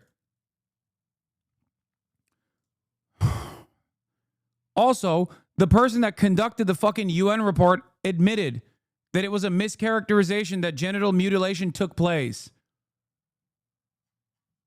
Fuck. The reason why this is important, by the way, stop debating rape and focus on the genocide, good Lord. No, shut the fuck up. You want to know why this is important to cover? Because this is a colonialist tactic, okay? All of the barbaric rapist savages. It is the same exact fucking principle that whites in apartheid South Africa applied to the black population of South Africa. It is the same exact principle that white settler colonial violence that the Native Americans were subjected to that justified their genocide. It is the exact same thing that white Klansmen said in the Reconstruction era, and as they went on to lynch black people in the aftermath of the Reconstruction era in the Jim Crow South. This is a colonialist tactic to fucking lie about the sexual barbarity of these animals, these primal beings that are violent and scary and must be fucking put to heel. That is precisely the reason why it's important to address the truth of this so that justice can be served for the fucking victims, okay? Not discounting that sexual assault or sexual violence ever took place on October 7th, because that is commonplace in conflicts. But having said that, you must understand the reason as to why this was so important for Israel to push. It absolutely plays a role in the way that people fucking analyze the Palestinian population. Chris Kunzler and I had a wonderful conversation about this, about the psychosexual nature of this kind of projection propaganda. Here, let's take a look. The settlers always projected their desires onto the colonized. They would always say, he says specifically in the case of the southern United States, is the white man not always saying that the black man at any opportunity would jump on the good white woman at any given opportunity? Lynchings would very often culminate with of people's. In the case of, he spoke constantly about how bad Jewish boys would attack German women at every opportunity. And in fact, one of the most racist figures and reprehensible within Israeli society, Meir Kahane, there is a video of him on YouTube where he speaks about, he says, there are currently Arab boys hidden in cafes pretending that they have Jewish names so they can basically trick nice, good Jewish girls into dating Arabs. He also gained a massive amount of popularity, his far-right, horrific exterminationist ideology, by saying that there were a series of nationalist, like motivated by terrorism, nationalist hatred of Israel occurring at the time. And there were these...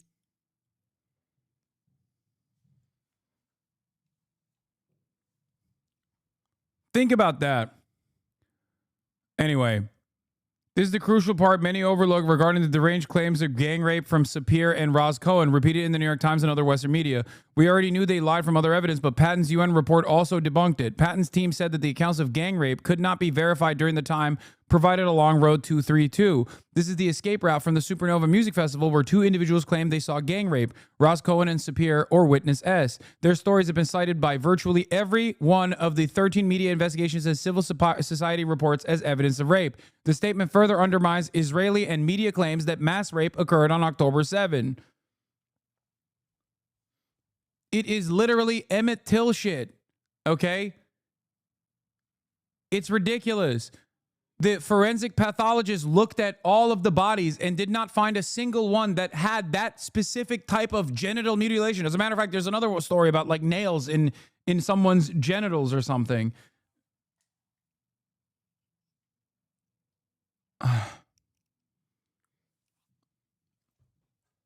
And mischaracterizing grazing gunshot wounds to genitalia as targeted genital mutilation using knives. Here's the UN... the Office of the Special Representative, the Secretary General on Sexual Violence Conflict. Okay.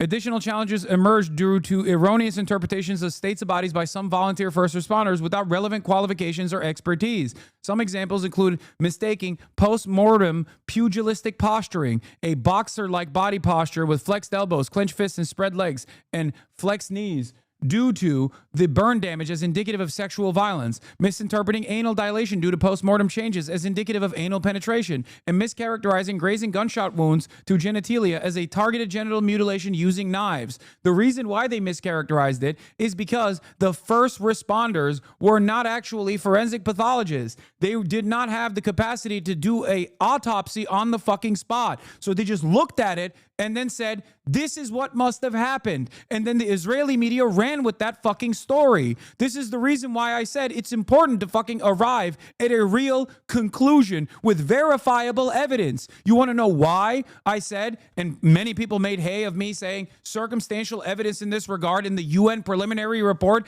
does not meet the standards of circumstantial evidence that would be used in a fucking court of law? Because you're looking at a photo of someone going like this and you make up your mind on it. But a forensic, a person that is supposed to conduct the autopsy is going to actually figure out whether or not this thing that you're suspecting happened. Oh. Every single piece of, every single headline that Ethan erroneously slaps on here, including this one, is bullets contributing to, once again, screams without words, how Hamas weaponized sexual violence on October 7th. This is a great fucking example of a story that did not meet the standard of New York Times' own editorial review. This was so goddamn controversial, but so necessary so that Israel could keep pushing the narrative of Palestinian barbarity, okay? This story was written by a person who had insanely racist shit on her timeline, so much so that the New York Times actually dropped her after this story, okay? The story itself was incredibly controversial within the New York Times editorial board because they said it did not meet the internal standards of the New York Times' editorial team because they could not, there was no verifiable evidence and simply claims people were making that could very easily be destroyed in a moment's fucking notice, and as many of them did. Yeah, this is one of the three authors of this Screams Without Words mass rape atrocity propaganda hoax. Anat Schwartz, she liked posts calling for Gaza to be turned into a slaughterhouse. This is the person that the New York Times actually fucking hired. Anat Schwartz liked this post that said, turn the strip into a slaughterhouse. The New York Times saw all of this and said, okay, we can't have her do reporting for Israel again. Huh. If this didn't meet the standards, why did this article come out? Well, because atrocity propaganda was an absolute fucking necessity. Okay. And the reason why I'm not moving on from this, and I know why some girly pops might actually have some issues with this because you're like, oh, I've heard this before. No, you have to understand something very important here. This is the same exact type of atrocity propaganda that colonial powers have always used against black people, against Native Americans, and the German Nazis used against Jews. Okay? That they're rapist monsters. This is the oldest fucking colonial propaganda in the goddamn book because it's such a depraved act to do this level of harm to a victim that when you hear it, you don't even want to think about anything else. You are immediately and understandably grossed out by it. It's the same exact shit that we do right now with immigrants. Immigrants are rapists. Immigrants are rapists. Why do you think Trump says that over and over again with no evidence whatsoever?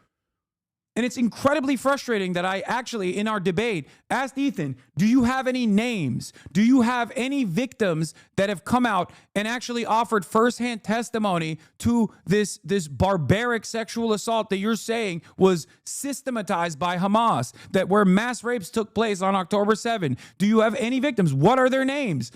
Because I do not reflexively disbelieve women. I do believe women. When a woman comes out and says, this actually happened, this happened to me.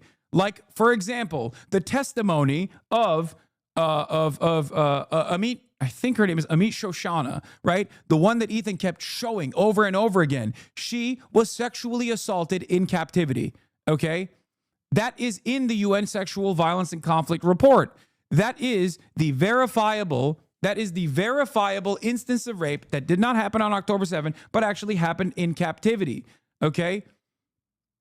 Ethan kept playing that over and over again, not understanding that I've never actually denied that. And he kept using her testimony to imply that her testimony was from October 7th over and over and over again.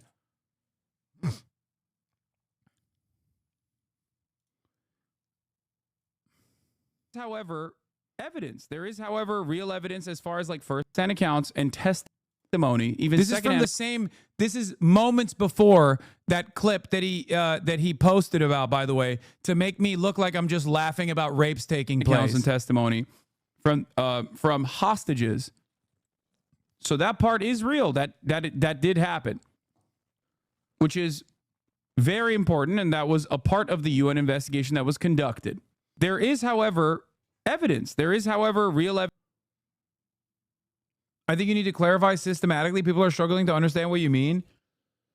There is no...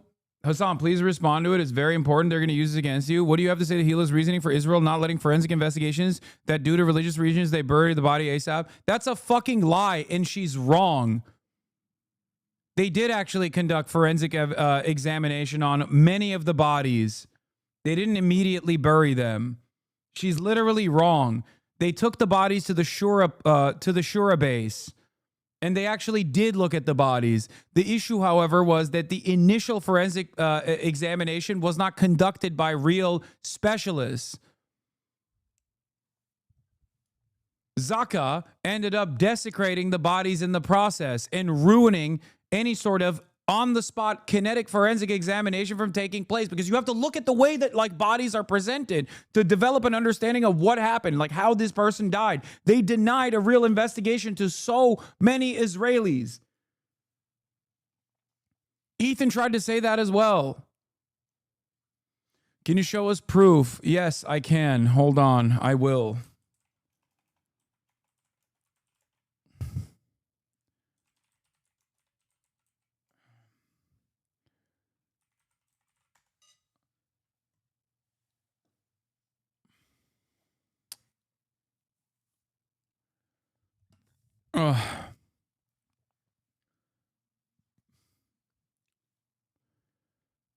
Hi. It's so crazy that people like having this conversation and going over the very important details and having this conversation, going over these very important fucking details on what happened on October 7, and given the gruesome nature of these accusations, people just simply go, oh, you're just a fucking rape denier. And it's insane to me. It's actually fucking insane to me. Thoughts on you being accused of dog whistling? Yeah, dude, I'm totally. You got it. Where is the freaking...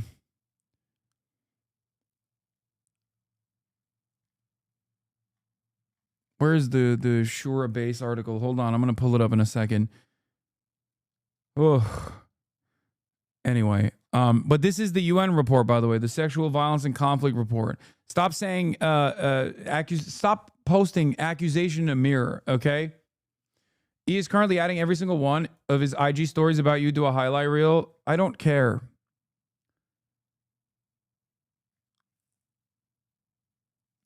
The easy route in this situation is to just simply say, is to simply go along and not try to debunk some of this very dangerous misinformation. Here, the claim of extensive visual evidence with repeated statements of an allegation. We saw a photo of cut up vaginas, nails and vaginas, knives and vaginas is strewn throughout the original Gettleman Stella Schwartz Hork to browbeat the reader into submission, but it was all a contrived fake, a facade. Were objects like knives inserted in the genitalia of a woman. I mean, like, the team reviewed the photos, and we did not find anything like that. And I did mention, like, one of the challenges faced of course, by the Israeli government, but which impacted our own work, was the fact that inaccurate, unreliable forensic conclusions were drawn by untrained volunteer first responders. And we give some examples. We give some examples in the report, such as interpreting an anal dilation as anal penetration, when, according to our forensic expert, we've extensive burn damage. This is what you get, anal dilation, and the position of the body as. Do you understand why the UN report itself said that, like, the circumstantial evidence is still important and valid to make an assessment, but it doesn't reach the normal standard of an investigation? This was a preliminary report that was conducted. A preliminary report is like a field breathalyzer. When you're drunk driving and a cop pulls you over, they first give you a field breathalyzer test. That field breathalyzer test is actually very inconsistent, but that's a test that allows the police to detain you, to take you to the fucking precinct so you can use the real breathalyzer in the precinct. That one is actually admissible in court. The field breathalyzer test is inadmissible in court. It doesn't mean that you're actually drunk. It's not proof to actually say you have conclusively driven drunk. It's only enough proof to detain you so they can take you to the fucking real deal. This is the exact same principle with a preliminary investigation. The UN conducted this preliminary investigation, and then Israel said, you cannot conduct an actual investigation into this process. You just have to take our word for it. Do you understand? Why would they say no to this? Do you think that the fucking United Nations is anti-Semitic? Do you think that they're Hamas? Do you think that they're just going to look at all of this information and then make up a conclusion that makes Israel look bad erroneously? What are you, fucking nuts? That's what Israel thinks. It's psychotic. They do. Yeah, I know they think that, but it's fucking bullshit. That's bullshit. Do you understand?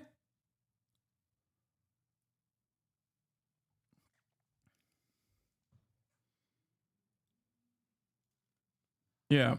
Here's what Pramila Patton's UN report on sexual violence actually said.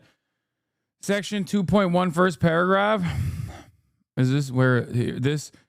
In spite of its own complicity in the Israeli narrative, Patton's report undermines several of that narrative's fundamental tenets. Western mass media is currently engaged in a concerted campaign to ignore this, as it spins the report as vindication of claims that Hamas committed systematic rape on October 7. In fact, the report explicitly does not reach this conclusion. 2.1. The UN report does not find a pattern of sexual violence on October 7. This was a central claim of Jeffrey Gettleman, Anosh Schwartz, and Adam Sella on their now thoroughly discredited article, Screams Without Words, how Hamas weaponized sexual violence on October 7, which argued that Hamas fighters did not carry out rogue or isolated acts of rape, but rather engaged in a broader pattern of gender-based violence using rape as a weapon of war. However, when 52 minutes into Patton's March 4 press conference, Farnas Fasihi from The Times asked, would you say you found a pattern of sexual violence was a strategy of Hamas, both in October 7 attacks and in regards to the hostages? Patton answers definitively in the negative. Later in the press conference, when she is asked by Haaretz journalist Lisa Rozowski, am I correct that you cannot conclude that sexual violence was of a systematic character? Patton reiterates her answer, stating, no. The distinguishing factor from the exercise that we set out to do, the gathering and verification of information for the purpose of its inclusion in the annual report of the Secretary General versus an investigation, that's where you would go into the elements of widespread or systematic. We did not go into that. Patton's report could neither establish the prevalence of sexual violence nor draw conclusions on attribution of alleged violations to specific armed groups. And here's the Shura base reporting. The Shura base is where many of the original claims of widespread sexual assault, including broken pelvises, first emerged. It turned out it was based on one source who said a ton of demonstrably false things. Haaretz reported it out and found out that it was wrong. At the Shura base, to which most of the bodies were taken for purposes of identification, there were 5 forensic pathologists at work. In that capacity, they also examined the bodies that arrived completely or partially naked in order to examine the possibility of rape. According to a source knowledgeable about the details, there were no signs on any of those bodies attesting to sexual relations having taken place or mutilation of genitalia. These teams did not document a single case of sexual assault or cases of genital mutilation. Beyond this, from inquiries, and this also goes along with the UN report. But Ethan still put it in his fucking video. Why did Ethan still put it in his fucking video? Because he's incredibly careless. That's it. It's not perfect. And here, this is the other guy. Hold on. Perfect. I know. I can't believe how much time I've spent on this. I know it's fucking annoying. Okay, I know. It's not perfect. In the first, male 7 October 7 survivor recounts rape at the hands of Hamas terrorists. This guy was a Nova Festival guy. He literally said that on October 7, during Nova Festival, Hamas terrorists came and gang raped him. Guess what? He was suing the Israeli government for $133 million. And the Israeli government looked into his statements and found that he was making it up. And they closed the case. Perfect. That guy is another fabulist. Attackers laughed as they raped and murdered a woman in Israel on October 7, witness says. This guy also was found to be fucking lying. Perfect. Of course, if you compare the raw numbers, Gazans have lost a lot more than Israelis. 40,000 people have died, and neighborhoods have been completely flattened during this war. And while we should keep their plight at the top of our minds at all time, it also doesn't mean that we should disregard the lives of the Jewish people who are also affected by this, even if their suffering on the whole is not this war. Not a war, it's a genocide. I thought you recognized it as such. As great. Some of you may know that I'm an Israeli dual citizen. My wife is Israeli, my kids are half Israeli, and my entire in-law is Israeli. I lived there for 5 years, and I grew a closeness with the country and its people. One of the biggest issues between me, Hassan, and his community was that... Yeah, notice how he says when he's talking about Gazans dying in the war, the terminology is very passive. Israelis are horrifyingly raped and mutilated and murdered by these Hamas terrorists, but Gazans are dying in a war. This right here is a dog whistle. If you want to know what a fucking dog whistle is, this is what a dog whistle is. Not the idea that someone fucking holding up a bleach sword is actually indicative of their anti-Semitism. That's something that you made up in your fucking mind. But this is a very carefully crafted dog whistle that I don't even think Ethan is smart enough to understand that he's actually attributing here. It's just so permanently lasered into his fucking consciousness that he doesn't recognize that he's doing passive voice when talking about Gazans and their plight. That's it. Okay? Passive voice is applied by mainstream outlets all the fucking time. I am in favor of a two-state solution while they are in favor of a one-state solution. Their theory is that after the October 7th attack, Israel should just dissolve its borders and let Hamas enter Israel. Yes, it would have been fucking, yeah. One state at any point, pre-October 7, post-October 7, at any point. Yes, unrestrained. Borders. Like the argument is so fucking stupid that he's just like, no, you have to genocide them, dude. What do you mean? Like, I mean, you have to genocide them a little bit. I mean, October 7 happened.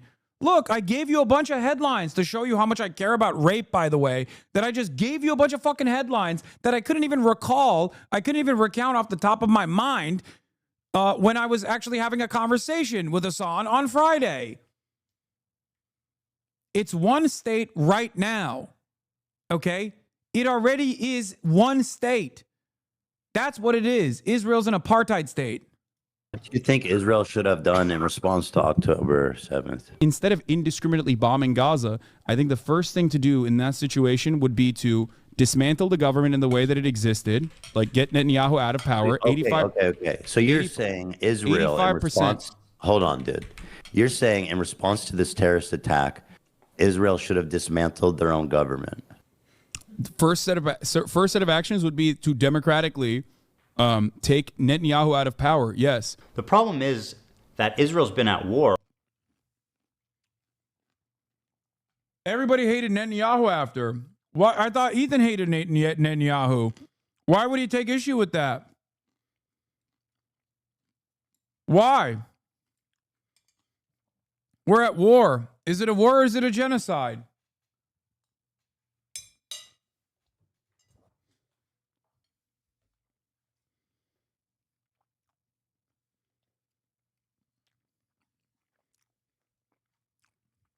Between me and Ethan, that chatter is correct. Only one of us knows the name of Amit Shoshana, or Shoshana. I don't know how to say it. Ethan did not.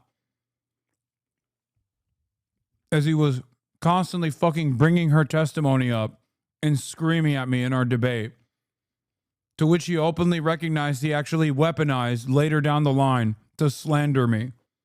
Or with its neighbors for 70 plus years. Stop asking me when friends are going to come along. I already told them not to come along yet, okay? I'm doing this on my own. And it makes a lot of sense that there be some distrust there. Is it really insane to think that Jews, as an ethnic minority in Israel, would not be safe? After all, Israel is a country of refugees. Yeah, you are a ethno-religious supremacist and also an anti-Arab racist. That's it. That's it. This is not a valid fear. This is the same exact fear that whites had in the apartheid structure in South Africa, that once blacks were free, they would turn around and do a reverse apartheid. This is exactly what people thought about restoring the racial pecking order in the aftermath of the abolition of slavery. You are a Jewish supremacist. That's it. When you're thinking about Israel, you are operating on supremacist thinking, okay? Not to the same degree as a Kahanist or whatever, but that's absolutely what this is. These fucking barbaric Arabs, if we were to lower the boundary wall, would come in and fucking rape us to death. I can't take you seriously. What? Explain to me what you mean. Yeah, imagine if Jews were a minority, the Palestinians would do to us what we've been doing to them. That's the only argument he has here, by the way. That's the only fucking argument he has. The suspicion that Palestinians would be just as depraved as the fucking Israeli government is to them. And for the record, he doesn't even understand that he's being fucking racist. And you will never be able to convince him that this is an unimaginably racist fucking thing to say. If I were to look through his goddamn comments here, no one would actually fucking cover the point. No one would actually turn around and be like, dude, what do you mean?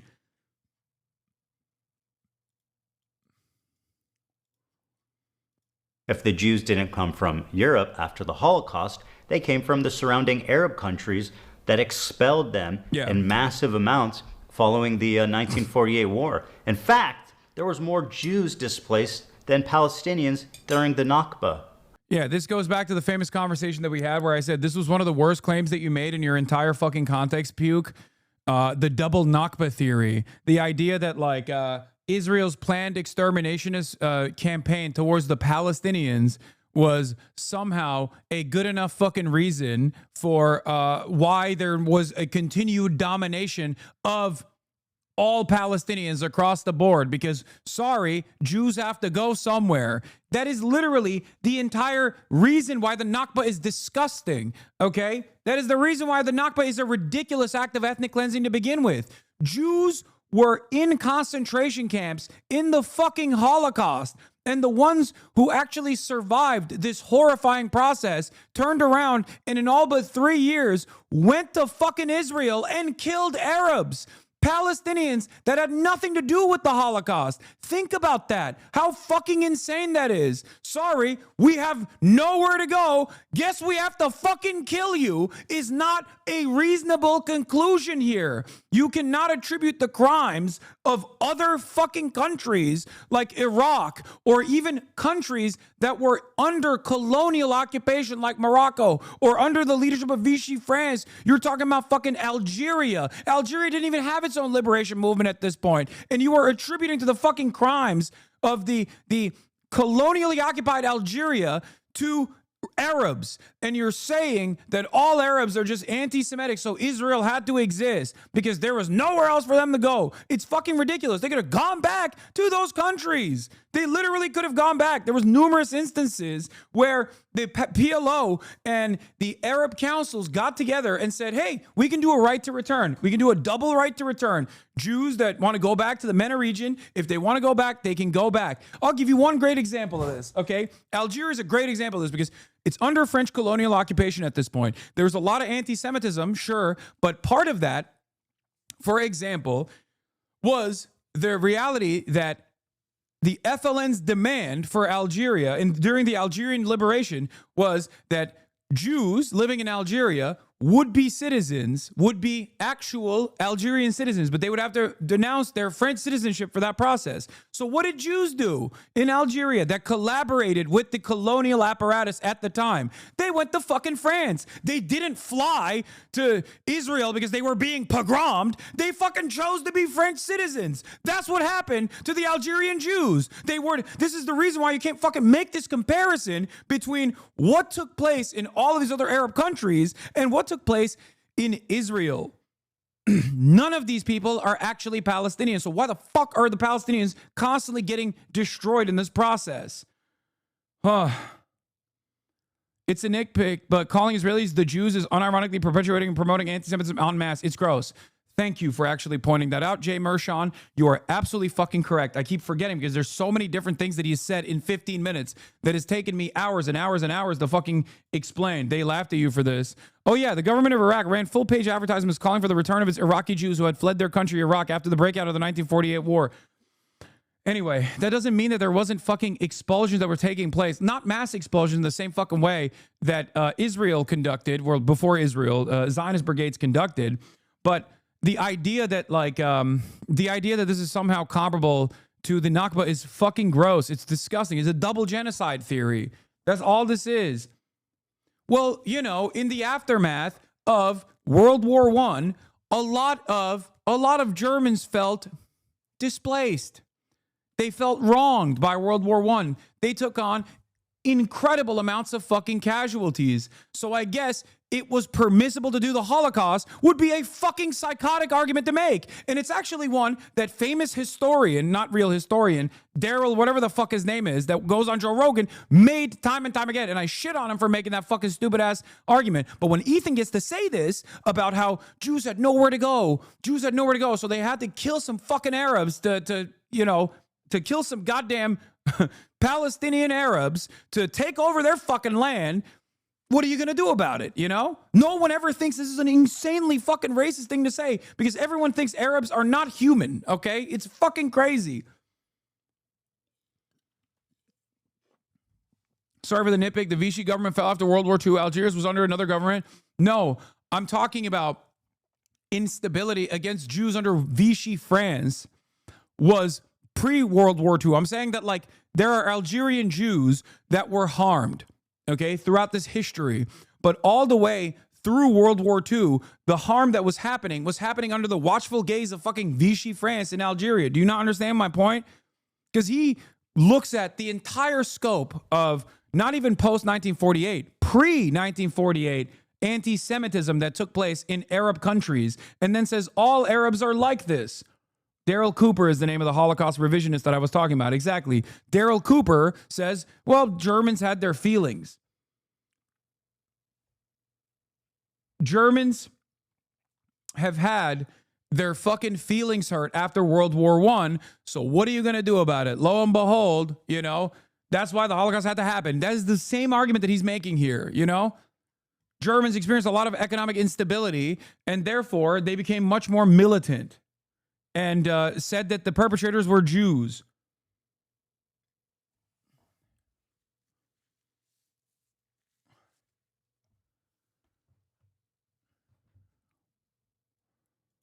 A million Jews. All of these surrounding Arab countries had vibrant Jewish communities in huge number, hundreds of thousands. Now, if you look at them, you're looking at close to, if not literally, 0 Jews left in these countries. Just to give you an idea, here's a visual representation of the Jewish refugees after 1948. Morocco had 265,000 Jews. Now it has 2,000. Algeria had 104. Well, thank God I fucking brought up Algeria, by the way. Yeah, where did the Algerian Jews go, Ethan? Algerian Jews were historically considered French citizens. They were collaborators with the French occupiers. The Algerian government, in the aftermath of the liberation, turned around and said, hey, you can be Algerian citizens. You just have to renounce your French citizenship. And lo and behold, they were like, fuck off. I'm going to France. I'm going to be French now. And that's precisely what took place here. You are making this comparison to seem like, you know, there was ethnic cleansing happening in fucking Algeria to Jews. Holy shit. What happened to the Jews in Iraq, Egypt, Yemen, Morocco, Lebanon after 1948, Hassan?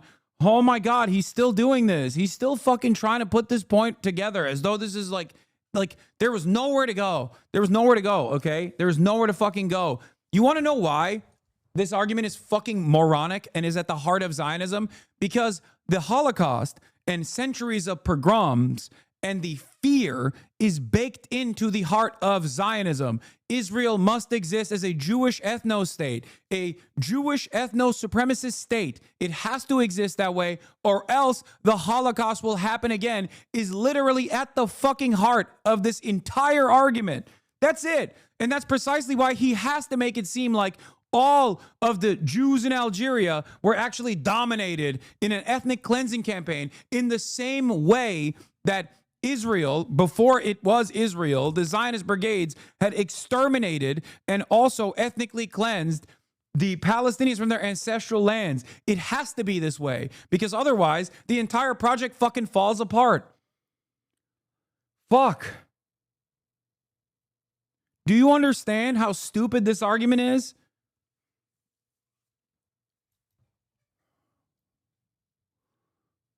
It monolithizes all Arabs across the board, okay?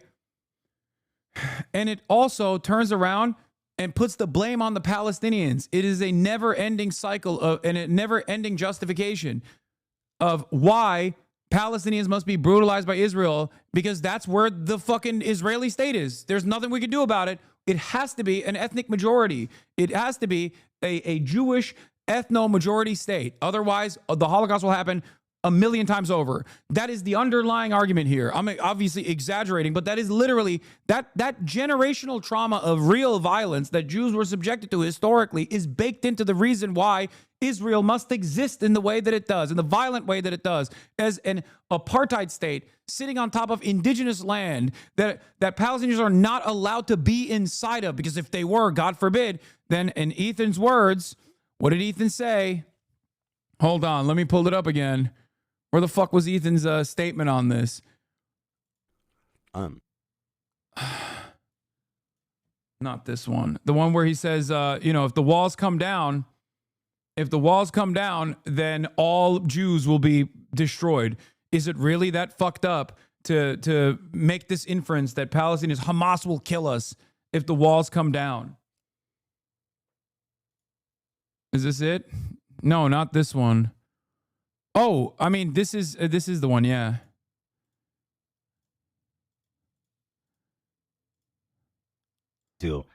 take over all of Israel and happily coexist with fucking Israelis. One state solution is the fucking literal. I mean, one state solution is like kind of the same thing. Because if you have a one state solution and the right to return, which I agree with, right? I mean, Israel has the right to return. If there's a state of Palestine, it makes sense. But if you're in one state, all that's going to happen is like everybody is trying to bring as many people there as possible. And like by the time there frankly are a lot of Palestinians, right, in the area. And once the Palestinians outnumber the Jews, basically anything is fair game for the Jews. Anything. Why? What the fuck are you saying?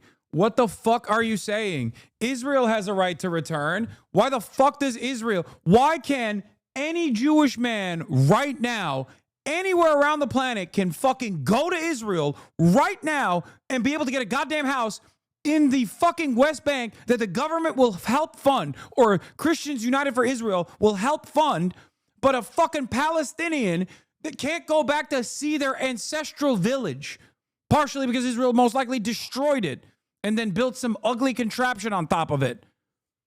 What a ridiculous fucking argument. Think about how fucking stupid this is. You can be Ethan Klein, an American Jew living in fucking Calabasas or wherever the fuck he grew up in California, and go live in Israel for 5 fucking years, but there's dudes on the Gaza boundary that cannot even peek over the fucking Gaza envelope to see their parents' houses. How the fuck is that appropriate? How is that acceptable? It's bullshit. It's fucking insane. I feel like I'm losing my mind having this conversation. Having this conversation with Americans feels so crazy, where you're like, these guys are literally trapped in an open air prison. Okay, they're trapped in a fucking open air prison. They can't go into Israel. And guys will literally turn around and tell you, like, what do you mean? Israel's fucking awesome, dude. Yeah, I mean, don't look over at the open air prison. There's a genocide going on there. But also, anyone that fucking speaks out against that genocide is actually, lo and behold, an anti-Semite. He misspoke when he said Israel, just a heads up before he focuses on that. What are you talking about? What? And I'm sorry, but Hamas, the governing fucking body there, wants to kill all the fucking Jews. Yeah, Morocco protected Moroccan Jews from the Vichy government during the Holocaust, finally acknowledged by the Israeli government recently.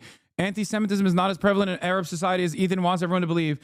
If it's as mindless ancient fiction as the Arabs. Herzog hails Moroccan king for country's treatment of Jews during the Holocaust.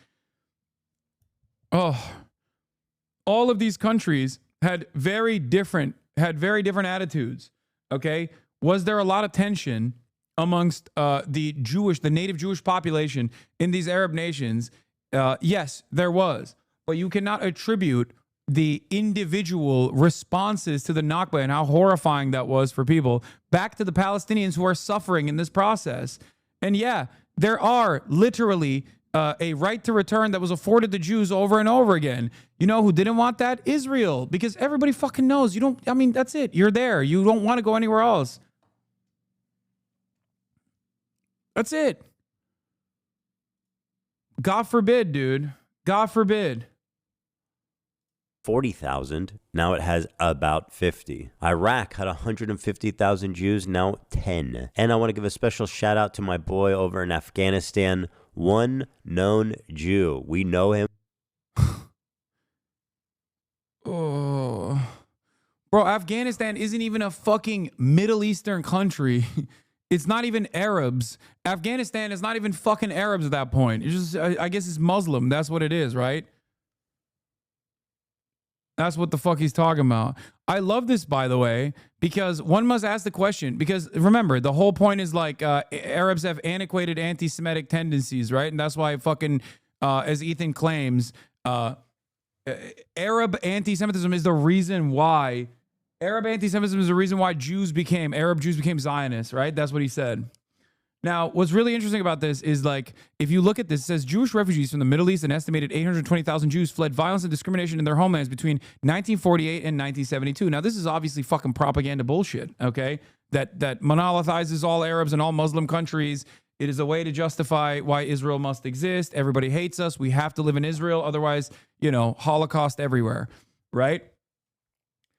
Now, The irony, of course, is one must ask a question like, okay, pre-1948, how did a lot of Jews get there, as a matter of fact? If Arabs are so anciently and antiquatedly anti-Semitic, why was the Ottoman Empire seen as a fucking safe land for Jews, where Arabs, Arab Muslims, Arab Christians, and Arab Jews could live side by side? Why did Spanish Jews actually come and exist under the banner of the Ottoman Empire, as a matter of fact? And before people say, oh, they have to pay jizya, yes, I know, but Muslims pay zakat, which is obviously a larger percentage of your fucking income, and jizya meant that you didn't actually have to serve in the military, okay? And in comparison to being fucking ethnically cleansed in, like, the Inquisition, it was a far more favorable position.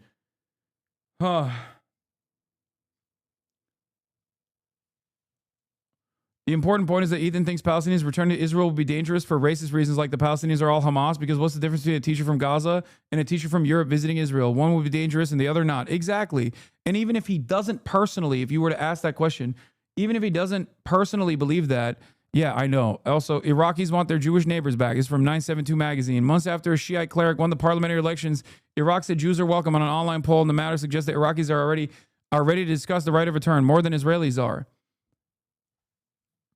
Yeah, I guess they just want them to return so they can fucking kill them, right? That's what it is. That's probably what it is. These sinister Arabs, they just want them to come back so they can kill them. Fuck. I'm going to keep this clip going. Eventually, I might have to rely on us again because I think it's very instructive of his attitude overall on the position. Ironic because I think this was when he was like also yelling at Olivia for liking a post on Instagram that said Palestine will never die from the river to the sea. Basically, anything is fair game for the one known Jew. We know him. We love him. Zebulon. He's the one Afghan Jew. They were forced to leave their homes, their lives, their property, and migrate to the only place in the world that would accept them, which was Israel. The irony of They didn't even accept them. They didn't even accept them. Ben Gurion said Arab Jews are like dust, okay? The Ashkenazi Jews that were controlling Israel at the time literally despised the Arab Jews. You don't even know that part of the fucking Israeli history. They unironically were disgusted by them. They thought that they would have to teach them how to use silverware. Israel always was a Western colonial operation. And all of a sudden, they needed more manpower because it's obviously a ethno-religious supremacist ideology. But they simultaneously were like, well, these guys that are here, they're kind of barbaric because they're kind of Arabized. We need to make them Westerners again. And they were horrible. There was literally a fucking child adoption scheme, a child kidnapping scheme that Yemeni Jewish children were literally subjected to. What the fuck are you talking about? Oh my God. They literally had a Yemenite children affair. They stole the fucking children. They literally... Oh... And it still continues to this day. Ethiopian Jews are fucking sterilized by the Israeli state. People get really mad when you say that. They don't do it anymore, but they did that. Avi Shlem's experiences when he first arrived in Israel also shows it is best to call them Israelis, not Jews. He wasn't treated as a Jew in group when he first arrived to Israel, even though he was literally Jewish. Called them what they were, white Euro supremacist colonizers, because saying the Jews is literally omitting all the people the Jews didn't consider to be Jewish, even though they literally were Jewish. And by the way, some of the aftermath of all of that fucking brutal re-education that Arab Jews were subjected to is part of the reason why they had to, you know how like Irish people in America are cops more often than not, and you're like, why the fuck did that happen? In a similar vein, a lot of the Arab Jews in Israeli society became some of the most intensely right-wing reactionary people in Israeli society so that they could be a part of the Zionist project, to show that they were loyal soldiers of the Zionist project. That's where the likes of Itamar Ben-Gvir come from. Itamar Ben-Gvir is an Iraqi Jew, okay? He is Kurdish and Arab. Why is he such a fucking freak? Because he had to prove himself. Of this whole situation is that after the 1948 war, when Israel won the war to declare its independence, Yeah, here's a New York Times article about the abduction, so people don't call you an anti-Semite conspiracy theorist. It's not. It's like reservations. It's the same process. The disappeared children of Israel. In the state of Israel's early years, a number of parents in immigrant transit camps were told that their babies had died. The families believed that the babies were abducted by the Israeli authorities in the 1950s and were illegally put up for adoption to childless Ashkenazi families, Jews of European descent. A younger generation is demanding answers. They did that because they thought a lot of the Arab Jews were too Arabized, and because they were a white supremacist in their own way, because they were a white Eurocentric supremacist group of people that did not want to be like the Arabs in the region, they wanted to desperately and immediately fucking engage in the process of re-education for a lot of these people. Arab countries got super anti-Semitic against their own Jewish citizenry that had nothing to do with Israel. And as a result... But why doesn't he have this smoke for Germany? This is what I don't understand. So, okay, what's a far larger crime? What's a far greater, more consequential crime? You know what I mean? Oh, Jews were being harmed in fucking Morocco or in Algeria or in Egypt, okay? In these nasty Arab countries, Arab Jews were being harmed. They had nowhere else to go. They had to go to Israel. Okay. Who harmed Jews more? Arabs or systematically destroyed the lives of 6 million Jews, Germany? Why the fuck don't you advocate to build Israel on Germany then? What do you mean? Why is it? Why is it that you don't attribute the crimes of the Holocaust to the Germans in the same way that you say the real reason why a lot of Arab Jews became Zionists is because of the Arabs, because of the fucking scary Arabs? Yeah, of course Germany atoned because they didn't have to be fucking ethnically cleansed. You know who got ethnically cleansed? The Palestinians, who had nothing to do with the Holocaust.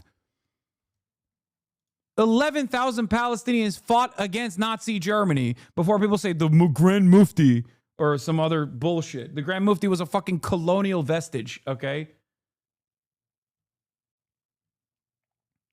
The notion that Germany's on the good side because they become performatively anti-Semitism in their shame for the Holocaust despite doing the Holocaust, whereas Arab countries famously did not do the Holocaust, yet we consider Germany to be an ally of Israel and Jews. Yeah, exactly, because it's fucking Eurocentric supremacist bullshit. That is precisely the reason why. Because Arabs are barbaric. Unless you're an Arab Jew, in which case, okay, we'll give you a leg up in this circumstance, in Israel at least. You know?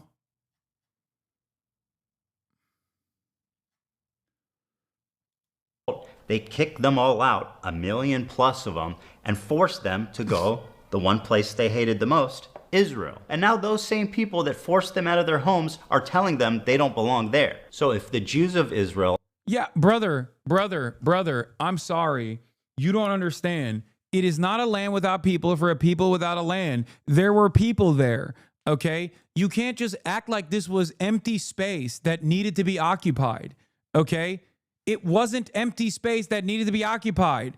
Okay, under the Ottoman Empire, Palestinians lived there. 2% of the population before the Aliyah process started, before the Balfour Declaration, was Jewish.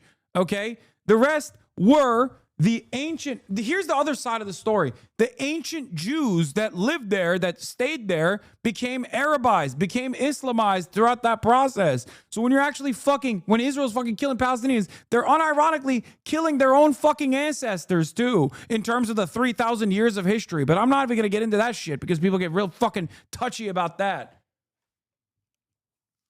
You're just killing your own ancestors in that process. We're like, well, you're barbaric and you're brutal and ruthless. You must be killed because I need this land now. Are surrounded by Islamic militant terrorist groups that have... What? Algerian Jews were given a choice between Algerian citizenship and French citizenship. And guess what they chose? You're not cooking. Oh, you're talking to him. Yeah, I already brought that up. I know. I did. He brought up Algeria, and it's such a clear-cut indication that he doesn't know what the fuck he's talking about. He just saw this goddamn meme on Instagram and thought he cracked the fucking code, dude. That's how little he cares about this issue that he's supposed to know about, right?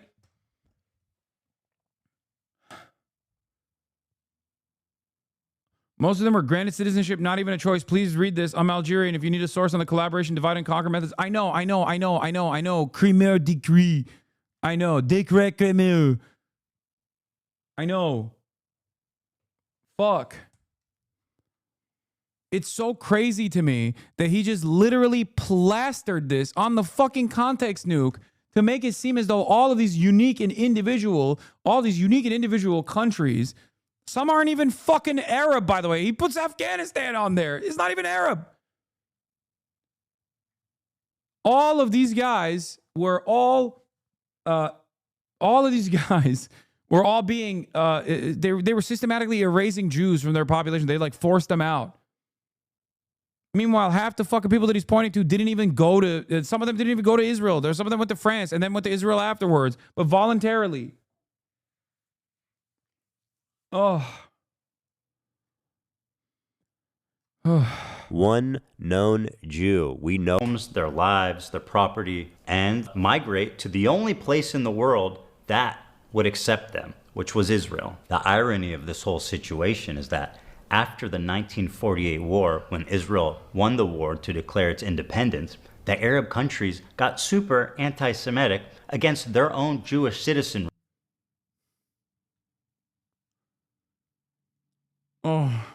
That had nothing to do with Israel. And as a result, they kicked them all out, 1 million plus of them, and forced them to go the one place they hated the most, Israel. And now those same people that forced them out of their homes are telling them they don't belong there. Bro, how do you not understand? Bro, he said now those same people that forced them out of their homes say that they don't belong there. Do you not understand what Ethan is saying? These are not the same people, you fucking moron, you racist moron. The people that don't want them there right now are the Palestinians who were ethnically cleansed. You are putting the crimes of other Arab countries and what they might have done, which you don't even fucking know, by the way, on the Palestinian Arabs that don't want to get their shit kicked in and don't want to be removed from their homes. Fuck! Kaya, please. Scared the shit out of me. He is literally saying, well, now these fucking nasty Arabs don't want the Jews to live here.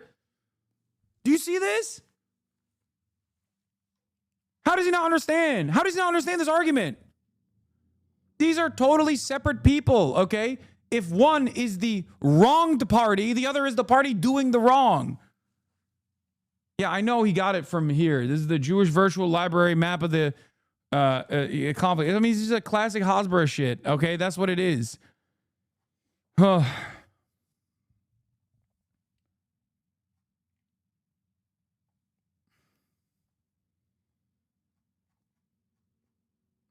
Little old Israel. Didn't Ben Shapiro do the same video in October 2023? We already reacted to all of this at the point. Yeah, we did. He sees them all as the same. Dan thinks saying the Arabs is parallel to saying the Israelis. Wait, what? Dan said this? There's a collection of a bunch of nations that all collectively kicked the Jews out. Yeah, I know. No, I know. If he said the fucking Jews, what is he talking about? Yeah, I guess there's, more comparable. Wait, what? Yeah. Yeah, I don't say that. Yeah. If I were to say, oh, it's these fucking Jews, you would lose your goddamn mind. Oh my God. He literally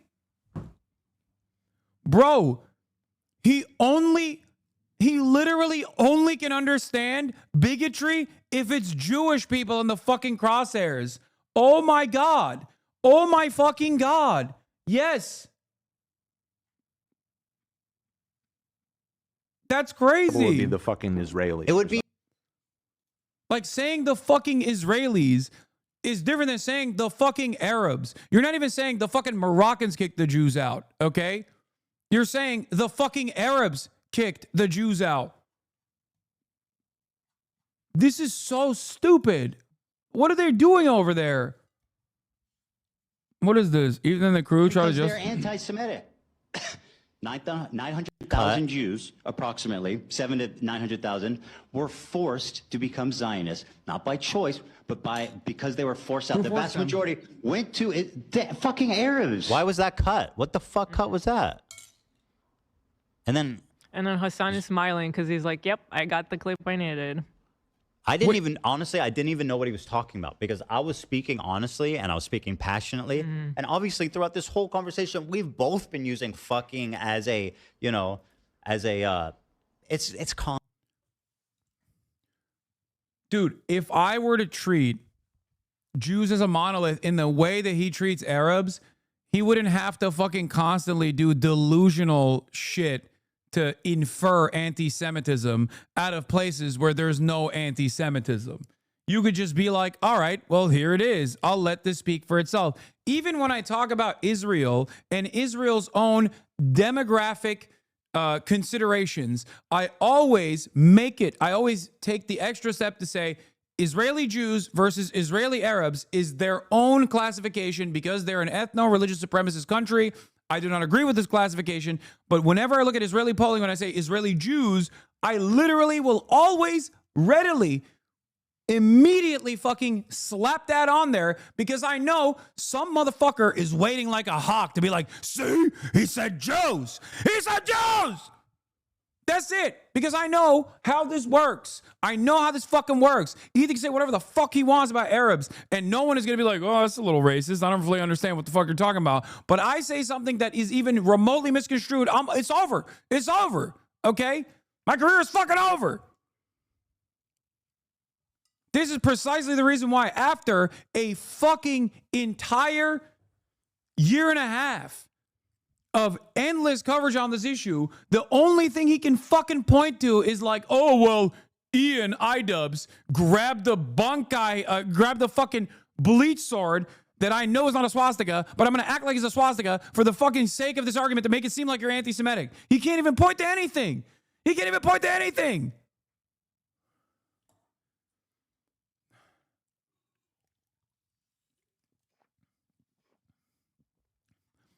Oh my God. And everybody does it in English, especially when you're like getting impassioned. You say this fucking this, that. It's like, is Islamophobia more acceptable than anti-Semitism? Come on, dude. Are you out of your fucking mind? Yes, of course it is. And anyone who tells you that is not the case is delusional.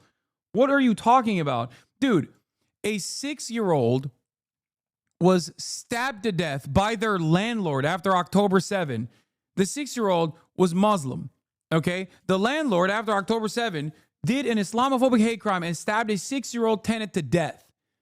If there was a role reversal where a 6-year-old Jewish boy was stabbed to fucking death, there would be like an understandable, he was Palestinian, there would have been an understandable outcry. That outcry did not even exist for this child. It's fucking ridiculous. There was another dude who shot people because they were wearing keffiyehs. How much more conversation? You're missing his point. He just wants you to acknowledge that the Jews fleeing their homes are suffering. I don't.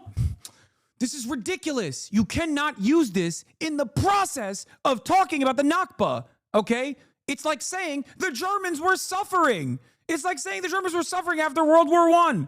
I don't care. What the fuck?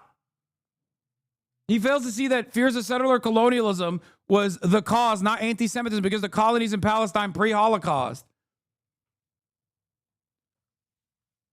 Like, in the context of Palestinian emancipation, this doesn't fucking matter. Do you not understand? Fuck. And it's like everything has to be around anti-Semitism all the time because that's the only way. That's the only fucking way you can justify this militant state. Do you not understand how this works? This is why he has to constantly present like, these guys are all anti-Semitic. Here, let's get to the fucking militant resistance. Let's get to the heart of the matter here, okay? Because there's so much happening here. There's so much happening here that's so idiotic. So if the Jews of Israel are surrounded by Islamic militant terrorist groups that Islamic militant terrorist groups stated their goal is to annihilate Israel as a Jewish state. Hamas was founded in 1978 as a Muslim Brotherhood cutout that was actually a fucking Islamic charity, okay? Hamas was not around in 1948. You cannot bring that up. Hezbollah was not around until 1982. And guess what? Hamas and Hezbollah both were born out of Israeli violence. Oh my God. How confusing. How shocking. Why does Hezbollah exist? I wonder. Ethan actually learned a little bit about it since he made this fucking stupid ass video because he had to say, Hamas is Hezbollah's inception was a noble one. I will never forget. He said, noble Hezbollah. And considering the historical context of Jews being pogromed from Arab countries. Sorry, you're right. It was founded in 1987, not 1978. Not that it matters. No, I think, actually, you know what? You might be wrong. You might literally be wrong. I think like the official charter is 1987. But it was, before the official charter, it was an Islamic charity. So I think I'm right and you're wrong. Yeah. For the record, just letting you know. I remember reading Zach Foster on it. The charter is 1987, which is when it was officially a political movement. But pre-1987, before the charter, they were an Islamic charity. So I do believe it was in the 70s that it was an Islamic charity, if I'm not mistaken. Someone correct me if I'm wrong. I'm actually flexing over here in real-time Hamas knowledge.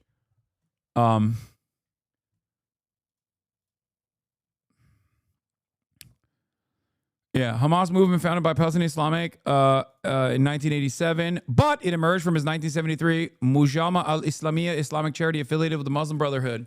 I said 1978. I was wrong. It was 1973. Don't fucking test my Hamas knowledge, dude. I went to Hamas University, Columbia anti-Semite, baby. That's right. Don't test my fucking knowledge on Hamas. Both wrong? Come on, dude. I said 1973, but I said it was an Islamic, is a Muslim Brotherhood Islamic charity. Yeah, I get all those fucking fruit baskets from Haas, okay? It's not for no reason. You feel me? It's not for no reason. This is the reason. This is why they give me the fucking fruit baskets. All right, let's get to the meat of it, actually. This is actually very educative because Ethan is clearly not a far-right lunatic. He's very progressive here and there and is still insanely Islamophobic, just like when the Dems in America are social democrats everywhere. We can see how poisonous these positions could be. Exactly. Exactly. Is it really that crazy for them to not feel safe as an ethnic minority, even a little bit? And that's... Yes, it's crazy. It's crazy. It's crazy. It's crazy. It's like white people being like, is it that crazy for me to feel a little scared if we were to abolish the apartheid in South Africa? Come on. I mean, we've been pretty fucking mean to the black folk. Yes, you're saying the exact same thing. You're racist. That's it. It's just pure racism in your mind. Okay? I'm sick and tired of fucking addressing this as anything but. I hate being the woke guy. Okay? He's going to clip this and use it forever now. I don't care. I hate this shit. I hate playing this song and dance. Like, I'm not a woke motherfucker by any means, okay? I'm very, very understanding of how social conditioning works and how someone can engage in microaggressions or whatever the fuck, okay? Ethan was trying to constantly chirp about microaggressions, but this is not a microaggression. This is a pure racist fantasy. The only reason why Hezbollah is pummeling Israel as it was, and the only reason why October 7 happened is because of Israel. These are nationalist resistance groups against Israeli occupation. They were designed because Israel occupied these countries, just like in Lebanon, when Israel occupied Lebanon. That's when Hezbollah was created. There was already sectarian infighting that was taking place in Lebanon. Israel actually used the Maronite Christians in Lebanon as a weapon. They did the Sabra and Shatila massacres against the PLO, against the fucking Palestinians that had actually escaped Israel and went to Lebanon. They went in there and allowed the right-wing phalangist, fascist psychopaths to fucking slaughter people. That's where they actually did the babies getting pulled out of fucking mothers' wombs, by the way. That's those fucking phalangist fascists that did that. And you know what Israel did? They shut off the access points of the Sabra and Shatila neighborhoods. They shut them off. They had IDF stationed outside of the entry and exit points of this neighborhood so that the phalangists could kill everyone. They threw up flares in the sky so there was better visibility so that they could kill every single Palestinian and Shia Muslim in Lebanon they could. Fuck. They boxed these people in, and it was a complete slaughter. There's also a fucking Waltz with Bashir is the movie that an Israeli made about his own experiences, like losing his fucking mind after seeing the barbarity. Huh. It's pretty much the entirety of our disagreement. Despite what you've read on TikTok and Twitter, I've donated $6,500 to a Palestinian charity after the war started. To a Palestinian charity? Motherfucker, you donated to my Palestinian charity. You fucking asshole. He's too embarrassed to admit that because that would look kind of stupid, wouldn't it? Oh my God. Oh my God. He literally doesn't even say, wait, what? There's no way. He has to fucking admit that. Hey, Ethan Klein, thank you for the dono. Ethan Klein gave $6,500. My goat. Thank you, Ethan. Condemned Netanyahu as a war criminal. This is so gross. I can't believe it. I can't believe how gross he is. He uses the $6,500 as though it's literally a permission for him to be as racist as he wants to. It's like, I gave $6,500. I said it was a genocide in 2021. What the fuck do you want from me? Now it's my time to constantly talk about the feelings of people that want to defend the apartheid state doing a genocide. This, ladies and gentlemen, is virtue signaling. This is precisely what he's doing. You don't get to do a fucking racism penalty ahead of time, okay? And then spend the rest of the year trying to fucking deplatform pro-Palestinian voices. What an insane thing to say. Also, $6,500, suck my dick. You buy fucking new watches every goddamn week. That's like worth $100,000. What the fuck do you mean? It's not even a good enough indulgence to fucking actually do the amount of deplatforming that you fucking engaged in. Okay? Open up your fucking wallet a little bit harder. Jesus Christ. Oh, he's gonna clip this? Suck my fucking cock from the back, you stupid bitches who constantly fucking say, he's gonna clip this, he's gonna clip this. I don't give a shit. He can clip everything. He can suck my dick from the fucking back, dude. Suck my fucking cock, okay? All of you dumb fucking optics lovers. Oh my God. Fuck you, dude. Yeah, I gave $6,500 to Black Lives Matter. I can say the N-word now, you know? Let me go deplatform every fucking black liberation activist. The fuck? What do you think is an N-word pass? You think that's how it works? Anyway, ironic because I think a lot of you have also seen that despite the $6,500 that he gave, and I fundraised for that one, millions of dollars, and then we fundraised again for Creators for Palestine, got together and fundraised again to the tune of like $2 million. And here's what this fucking dipshit had to say about the activism for Creators of Palestine. These people did nothing to Ethan, by the way, with the exception of having, like, I guess, me and Frogan on. These were content creators from all different walks of life on YouTube that got together, saw the fucking severity of the situation, severity of the fucking crisis, and actually fundraised, worked with charities on the ground that were working at the time, that were able to deliver aid into Gaza. He saw that, and he was fucking jealous that the spotlight wasn't on him for a brief moment, and here's how he reacted to all of that. $1.6 million. That's fantastic. Literally negligible. They've received billions of fucking dollars. It's a good thing. Has $1.6 million had an outcome on anything happening in Gaza? Absolutely fucking not. Has it helped people? Sure. Has it helped fucking the actual, like, movement? No. Yeah. What is $1.6 million? Oh, negligible. But I gave $6,500. They're led by Netanyahu, who should resign in disgrace and go to prison for being a... Yeah, remember what I said to Ethan Klein after this conversation that took place? When Ethan asked me, hey, what should have people done after October 7? And I said, well, Netanyahu should resign and then new leadership should be democratically elected. So when Ethan Klein wants to present himself as pro-Palestinian, he says Netanyahu should resign in disgrace. But when he's having a conversation with me, an actually pro-Palestinian person, and I say, what should have happened after October 7? And I say, Netanyahu should resign in disgrace. This is his fucking response. Think Israel should have done in response to October 7th? Instead of indiscriminately bombing Gaza, I think the first thing to do in that situation would be to dismantle the government in the way that it existed, like get Netanyahu out of power. Okay. So you're saying Israel... And I'm over here saying like 85% of Israelis hate Netanyahu right now. He should not be in office. Hold on, dude. You're saying in response to this terrorist attack... Yeah. What happened? But when he's saying he's a stalwart ally of the fucking Palestinian plight, all of a sudden he's like, well, I said Netanyahu should resign in disgrace. So I guess you didn't want Netanyahu to resign in disgrace because he's a fucking liar. That's it. Okay? He is not only a racist, Islamophobic piece of shit, but he's also a fucking liar. He is inconsistent as shit. it is impossible to pin him down on a position because one day he says, oh, I think it's a genocide. The next day he says it's a fucking war. So you have to look at and I'm going to use a term that Ethan has used quite a bit to justify his clip chimps, the totality of a man's actions. Because he always says, oh, you look at the totality of Hassan. He's anti-Semitic. He's anti-Semitic. He's anti-Semitic. Okay? If you look at the totality of Ethan's actions, you realize that he is an inconsistent, lying piece of shit who is too fucking embarrassed to admit, either because he's worried that his wife is not going to fucking let him sleep in the same bed. Maybe he's going to put him in the fucking race car bed or something.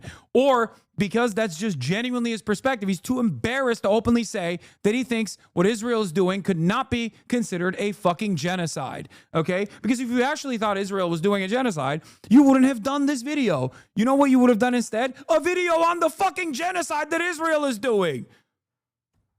Don't give me this two things could be true at once. Every single thing that you've posted in the past 17 minutes that it took 2 hours for me to fucking go over has been bullshit. Every single thing has been fucking bullshit. Oh my God. Condemned Netanyahu as a war. I can't believe I should have just watched this instantly. I would have had a fucking 100,000 people watching me and I would have did tricks on this shit. Now I'm mad. What a wonderful opportunity. I could have just fucking ended this conversation then and there and showcased how fucking stupid he's being. War criminal. They're led by Netanyahu, who should resign in disgrace and go to prison for being a war criminal. Called the West Why are you immune to criticism because there's a genocide? No, you fucking moron. I am not immune to criticism. You're a fucking idiot if you don't understand my point here. The criticism is invalid. Can criticism be invalid? Or is all criticism automatically valid because your favorite fucking neurotic content creator decided that it was valid because his feelings were hurt?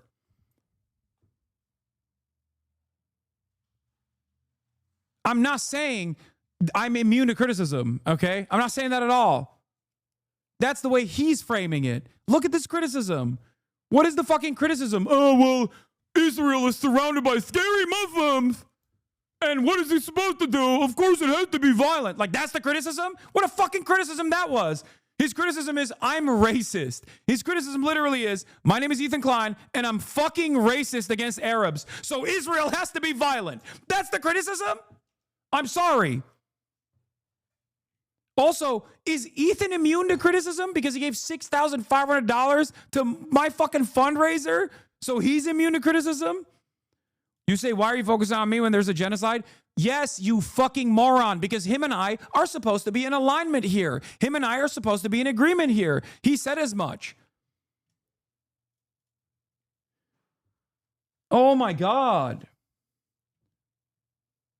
He can't handle it at all, so fragile. Yeah. By the way, the difference between me and Ethan is you can say that in here after waiting for 60 minutes, okay? You will never be able to say that in Ethan's chat. If you're a member in Ethan's chat, you have to pay.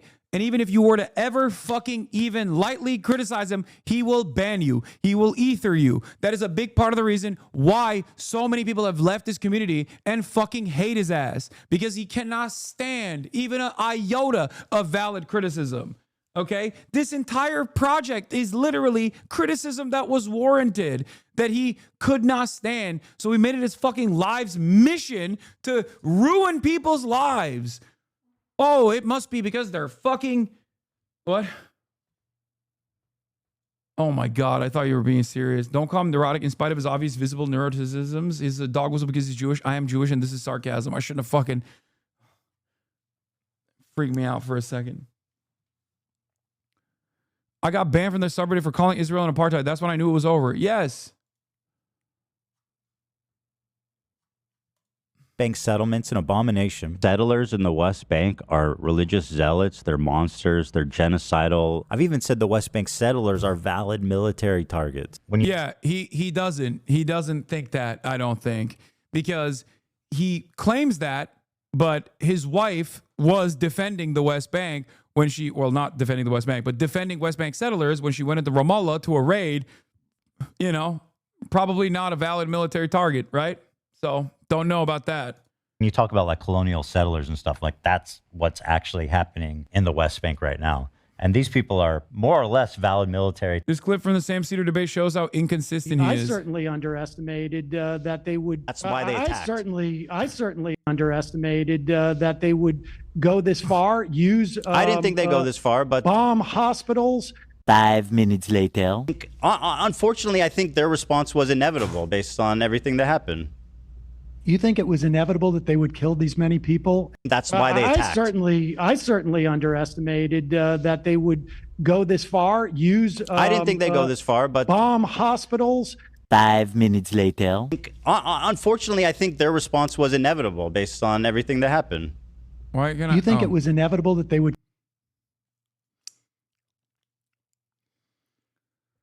How do you have a normal conversation with a person like this who is so quick to change his position from moment to moment? How are you supposed to have a conversation with a person who is so narcissistic that all he cares about is winning that fucking argument in that moment, which is precisely why he will flip-flop on positions? The irony, of course, here is that, yes, that might work for his fucking stupid fan base that remains here or are really horny to just be like, oh, yeah, let's take down Hassan, because there's plenty of fucking people who hate me online because they believe all the fucking lies sometimes that Ethan tells as well. Okay? But, like, it just, for the average person, the reason why Ethan fails in this regard, aside from all the people that just simply want to look at this conflict from the framework of drama, the reason why he fails in this regard is because he can never make a consistent position. He cannot have a consistent moral position. He does not have one. He just wants to win the argument from the fucking, from the minutia, from the immediate fucking clip that he can try and put together. You call it a Wellishek. This is precisely what I mean. His entire community has become a fucking group of perverted serial harassers who are now fucking harassing my ex-girlfriend for a post that she made that she literally went back on, and they just can't fucking give it up. They literally think, oh, I can use anything and everything against Hassan, so we gotta fucking we gotta use like a weak moment, not of myself, mind you, but a private moment to literally fucking harass a Muslim sex worker, by the way. Not shocking, of course, looking at the way that these dipshits fucking behave. God damn, dude. Complete lack of empathy. You don't give a shit about anything. You just want your fucking daddy to win the conversation. So you'll do anything and everything. It's fucking depressing and depraved. You're fucking depressing and depraved. You are not a real human. You are literally subhuman. You have dropped your humanity in an effort to defend a person that doesn't know you exist. I need you to understand this. You don't know the full scope of any of the fucking issues that you're talking about. You just got duped by a fucking Reddit post. You got duped by a Reddit post. You saw something on Reddit and it clicked for you because you want to fucking hate me. That's it. That's so fucking sad, dude. That is so sad. Subhuman is crazy. It's not crazy. You are. You have literally dehumanized yourself. You have reduced yourself to something less than a human being. Okay? Oh, you cannot maintain a slave society nor an apartheid one without extraordinary levels of dehumanizing racism. Of course, those next level S-tier races are going to fear retributive actions because they don't expect their victims to be humans who will feel relief when the terror they are subjected to ends. Instead, they can't help but imagine their victims will be inhuman, retributive monsters. Yes. Chad, Hassan has actually interacted with this person. You have not. Is your plan to make this unwatchable? Yes. Targets, in my opinion. My only crime is wanting a Yeah, my only crime is just wanting a two-state solution. Don't spout State Zionist solution. discourse, then shrug. You're just showing you're a Zionist, Ethan. People shrug. Why would this be a bad thing? Why would this be a bad inference to make? All you're showing in this fucking video is that they were right. My moderation team was fucking right. They were right from the goddamn jump. And I thought, because I knew you personally, that maybe I could change your fucking mind. And I was wrong. It turns out those people made the correct assessment about you, Ethan. And you couldn't give up on that. You could not let that fucking go. Oh, it's because I'm Jewish. No, dumbass. It's because you're doing propaganda for Israel. And I tried to kindly and gently in private conversations explain that to you. People don't know you like that. So, of course, they're going to make these fucking inferences that you're pro-Israel because you sound like Ben Shapiro when you talk about fucking Israel.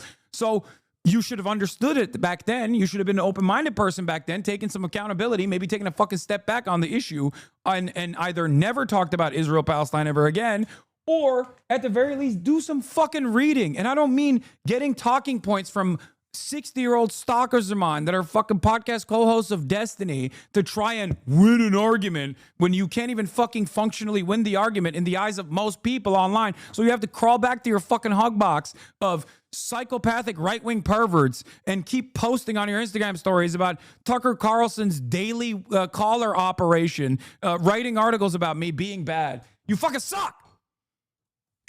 Instead of one, and thinking it's not okay to kill Israeli civilians. That's it. That's why they're calling me a Nazi Zionist. And because of Hassan and others spreading this malicious lie about my beliefs, I'm even getting harassed on the street. So how come you don't like Palestine?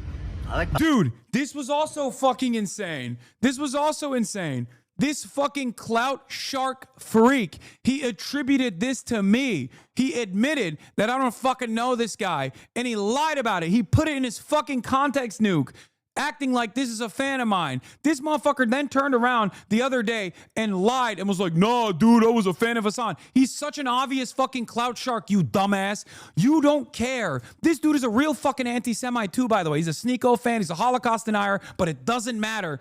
Ethan, as long as someone gives him the affirmation, he will literally place them above everybody else. Place them above people that he's known for fucking years, whether it's iDubbbz or even place them above someone like myself, who is infinitely more knowledgeable on this issue. He will literally use a guy that he fucking used in his podcast as an anti-Semite, as the only pro-Palestinian type of person that's out there, to make it seem like this is how the pro-Palestinian position looks like. A guy who fucking stalked him in public, to make it seem as though this was a fan of mine. Here's my first interaction with him on stream. Pothead or pot man. Is that it? Hey. I could be on. Are you guys doing interviews? I'm Palestinian. I know I look Jewish. I'm Palestinian. Oh no, we're just streaming. Israeli. I look like Israeli. We're just the guy. Normally the answer would be yes, but he's been. Dude, every single one that was there with me, Lol Overruled, March, and Cinemarxism, who's there as well, we all thought this guy was a fucking freak. We didn't know who the fuck he was. He didn't know who the fuck we were. Okay? Right now. What are you guys doing? What kind of content? We're just streaming. It's live stream. Oh, live streaming? Yeah. Dude. Twitter, bro. You guys on Twitter? Yeah. That shit, you get viral there sometimes or no? Sure. I'm just kidding, bro. I'm just like, Yeah, I'm a content creator too, bro. Sure. I do content. I'm trying to make content, but I don't know. Even their subreddit called this freak out, Dating and Money 101 on Hassan's UCLA stream protest. He didn't pass the vibe check. I think I looked gay in that one. I remember watching this live and was like, what the fuck's this dude's deal? March behind the camera kept trying to signal Hassan that this dude was odd, was saying unhinged shit and just being a nuisance. I would have never guessed this dude would come back to my lore in the universe like this. Too fucking funny. So what's up, love? When are we dancing? Interesting. So Ethan Klein's subreddit was actually, before it turned into this like fucking fuck Hassan operation, before it turned into a snark subreddit, was actually infinitely more understandable and more amenable to my position. Oh my God.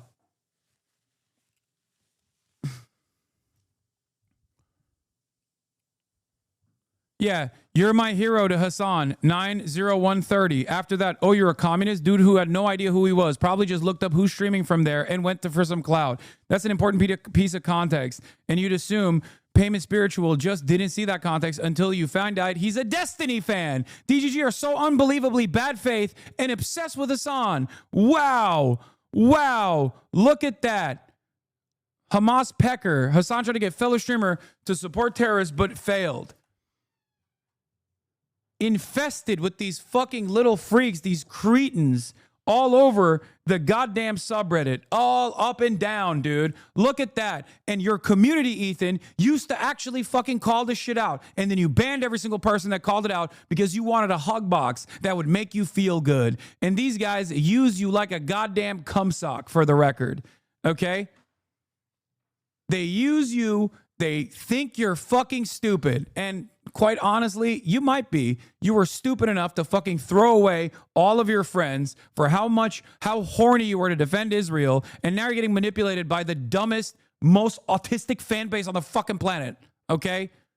Weaponization of autism through and fucking through, and they are literally all crawling up and down your fucking walls. Now they're going to clip this and be like, Hasan is being ableist, as a matter of fact. No, my community is the second most autistic. Okay? Hey, that's us, not them. Yeah. We need to level up our autism. I'm going to be doing extra vaccines. That's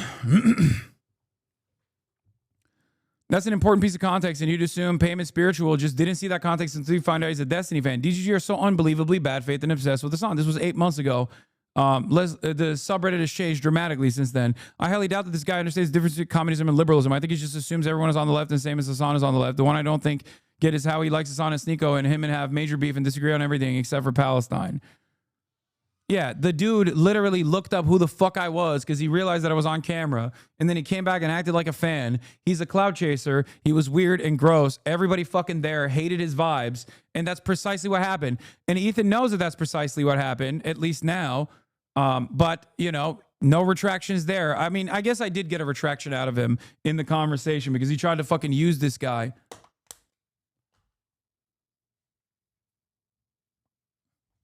What? I'm going to give you the benefit of the doubt when you call that child a subhuman and assume you mean inhumane. Subhuman is dehumanizing slur by the Nazis to dehumanize Jewish people.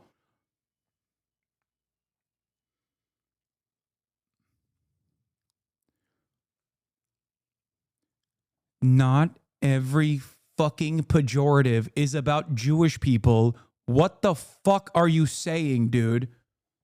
The reach of the fucking day, dude. The woke Olympics. Dude, none of this shit works, by the way. I'm just letting you know.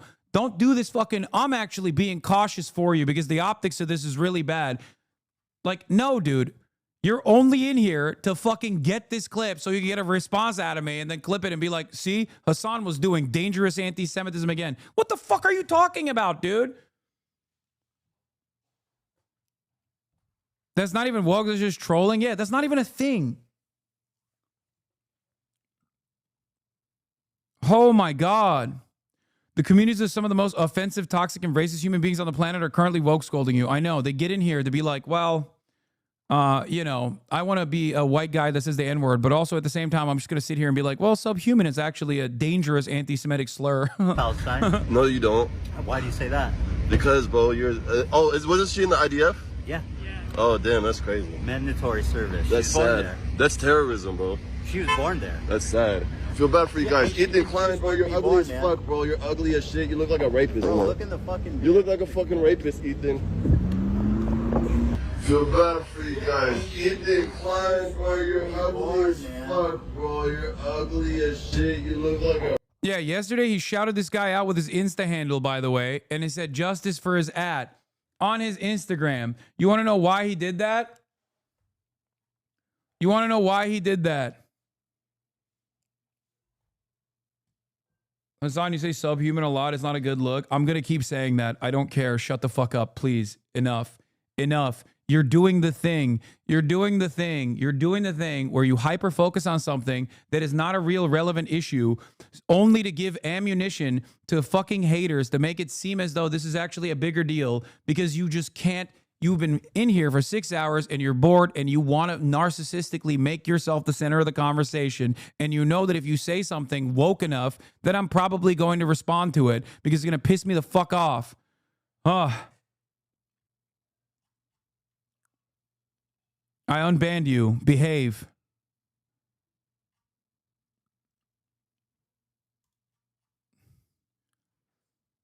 Why is he giving him the one thing he wants the most? Clout? Because Ethan will use anyone and everyone as a weapon. He says he cares about anti-Semitism, but he's aligned with the likes of quartering. Okay? He says he cares about anti-Semitism. He's aligned with the... He thinks I'm mean about his wife. He's aligned with guys like Nicholas Eat Oreos, who has called Gila a fucking horse over and over again. He's aligned himself with Keemstar, who has also called Gila a horse over and over again. I've never disrespected his wife like that. I've simply called into question why she defends Israel so vociferously, okay, while simultaneously showing the inconsistency of calling Rashid, which is going to be another part of this fucking context puke, obviously, in a little bit. Rashid, who is a fucking 19-year-old in Yemen that he falsely claims is a fucking Houthi rebel soldier terrorist, when his wife, by his own estimation, would be a terrorist in the West Bank. And a valid military target in his own estimation. Anyway, we're moving on from this shit. This guy's a fucking delusional loser, okay? And he's a Sneeko fan and probably a fucking Holocaust denier. I know Sneeko is a Holocaust denier. And guess what, dude? He seemingly backtracked on calling the IDF a terror organization. They take me. Oh, wow. That's funny. Okay. Yeah. Remember. Yeah, was that Yemeni firefighter you showed earlier a terrorist? Yeah, according to Ethan, he is, because he said fucking strike Tel Aviv. So for Ethan, that firefighter is now a Houthi rebel, okay? Now, this fucking dipshit, okay? This goddamn dipshit is a clout-chasing ass loser who's literally using the issue of Palestine to fucking chase clout. So his stupid ass dating and money coaching seminars can actually get can actually launch off the ground. Okay, that's his only goal here. That's the only thing he wants to do.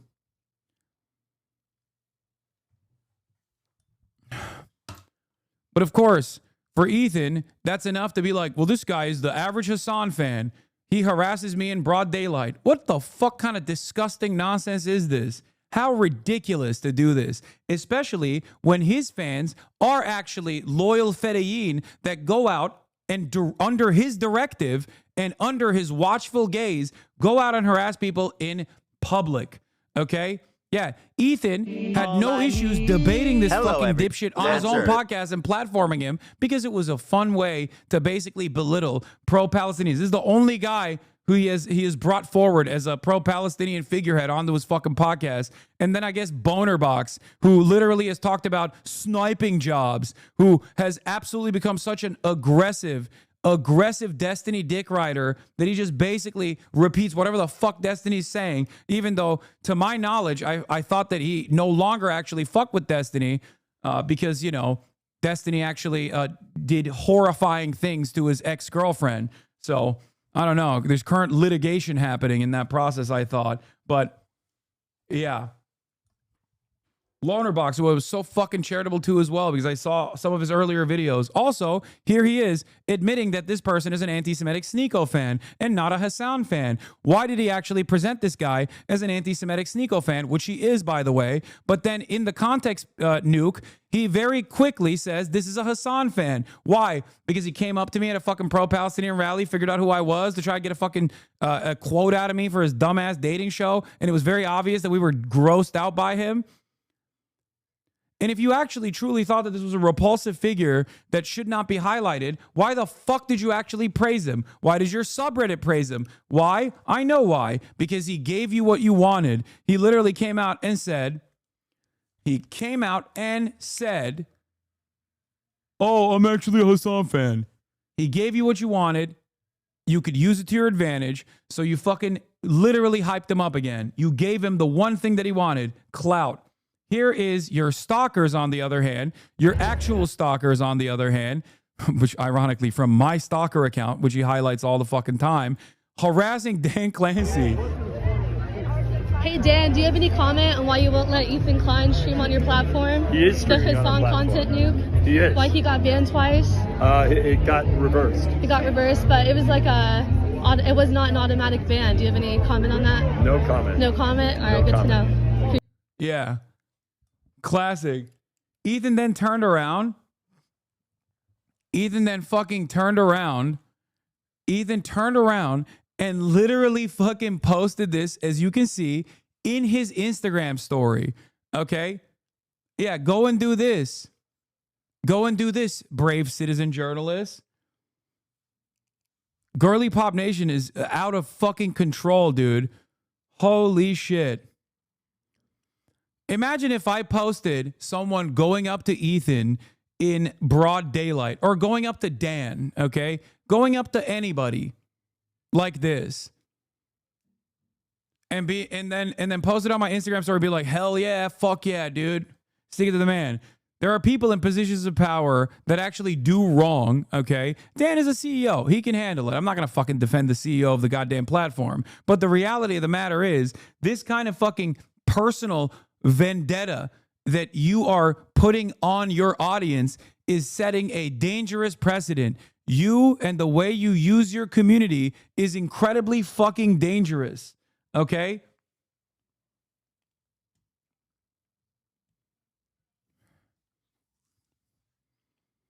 You should show him these things and he ignores them. IDubbbz explains he got harassed, but he said nothing about it. Yeah, he doesn't care. He thinks it's not harassment. He got scared. He got Clancy. spooked. KKK Clancy, that's right. Like, that's crazy, dude. KKK Clancy. When Ethan was claiming on numerous videos that Twitch was an incredibly deeply anti-Semitic platform, okay? Because they had made, like, insane shit, like unbanning Sneeko. Insane, right? Sneeko is obviously a Holocaust denier. He is an incredibly anti-Semitic person. He's delusional, right? And he was like, oh, dude, Twitch is so anti-Semitic. They actually fucking, they actually had Myron, they unbanned Myron Gaines or something. It's like, bro, he's on your platform. He's on YouTube. Why don't you fucking criticize YouTube? It's your platform. Like, what the fuck are you talking about? None of this shit makes sense. One more time, because it. Great job. I feel like he's angry too. You can sense. You can sense that like people have been driving him crazy with this topic or something. Oh, he hates me. But great job to this girl. Absolutely. I don't know who this is, but shout outs to this. Looks like she's in chat because there's one person saying that's my video. Oh, we love you, girly. Yeah, yeet the goat. Let's go. This dude, if you look through his fucking tweets, it's like a 16-year-old loser who fucking hangs out and like talks about lolly porn with Sex Pestiny and Dan Stalkman, okay? And on his cake streams, and his community is cherishing this fucking guy. Amazing. Anyone that stalks or engages in predatory behavior at the behest of Ethan will get cherished, okay?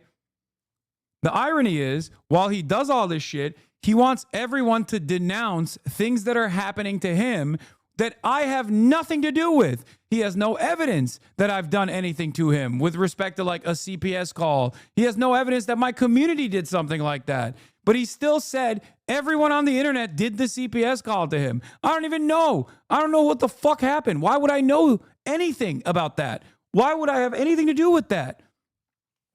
Snarkers called CPS on me, he says. And then when I engage him on that and I say, hey, what the fuck? What are you doing over there? What's going on? What do you mean? The snarkers who I don't even have a fucking direct association with, that I have no control over, are mostly your fans, your former fans, are doing this to you. Do you have any evidence for that? He's like, nah, I don't. I don't know who did it. Yeah, this is the fucking community that he is the head moderator of, by the way. Yeet. This. Islam contributed to one damn thing for humanity over 1,400 years. It's like a straight up fucking 4chan community. He loves this shit. Ethan calls Yeet my boy. The bane of the all existence. My boy, Yeet. I mean, for the record, he is not even he's not even as relevant as a dog shit that I would step on the side of the road. But, you know, keep bigging him up, I guess, big guy. The Twitter god. Yeet is like doing some crazy work. I'm trying to find. Oh, here it is. Or Awk 2000, but he just goes by Yeet with the crying, laughing emoji. Hassan hates this account. Yeah. He's one of the mods, and this is his alt account. Pompous blacktivists think if they can throw out a bunch of bullshit questions and claim is really fast and aggressive tone of voice, that the content of those claims doesn't matter. This is how you end up getting to the point of walking back Israel's dropping nukes on Gaza. The M word is, of course, uncensored in the original post that he posted. Dan Stalkman, once again, prominent DGG content creators, prominent DGG stalkers, all together. They have literally Twitter communities dedicated to stalking all progressive content creators, and Ethan is firmly invested in that and is shouting them out, including shouting out the person who fucking stalked the CEO of Twitch. Okay? Yeah, they're calling Nick Diorio Saint Nick on the show. Nick Diorio called Gila a fucking horse for years. Okay? He made YouTube videos on Ethan's decline for years. But the moment that they're like on board with what Ethan is doing, he turns around and he's like, "You're the best. I love you." That's all it takes. I'm willing to bet tomorrow if Ethan put the crosshairs on someone else or I said, "You know what? My bad. I was wrong. I was wrong. I love you. You're the GOAT." He would literally turn around and fucking forget all of the smears, forget everything he said about me, and would gladly have me on his side. That's it. He does not care. And I brought this up yesterday. When talking about the double standard here, because he very clearly does not give a shit. He very clearly does not give a shit about anti-Semitism, right?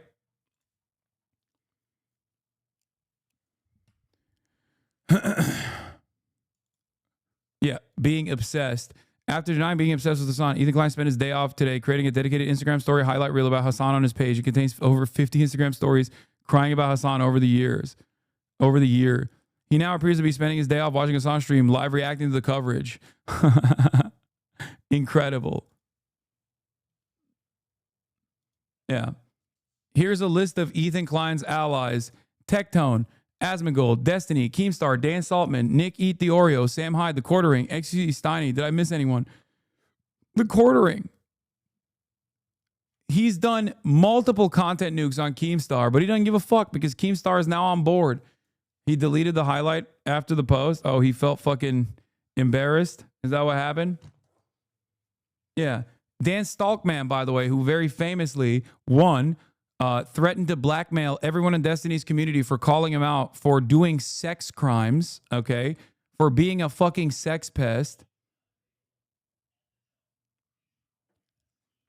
And not only that, but Dan Stalkman, who has been a fucking insane stalker of mine, who's admitted to like lying about me and defaming me over and over again. If Ethan actually cared about anti-Semitism, he would probably be a little bit more careful with who he is aligned with, right? It doesn't fucking matter.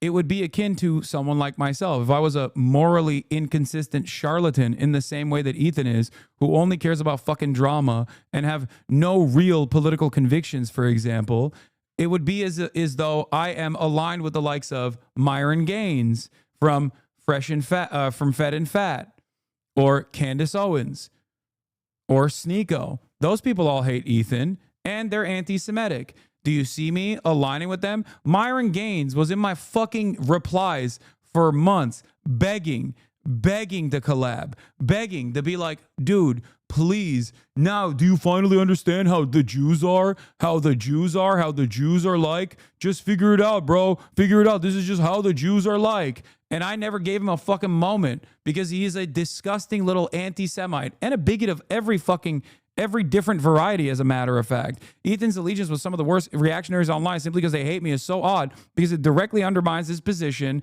of someone combating anti-Semitism. It would be like if I hyped up Bilzerian, Fresh and Fit, Sneeko, or Clandis because they hate H3 or Israel.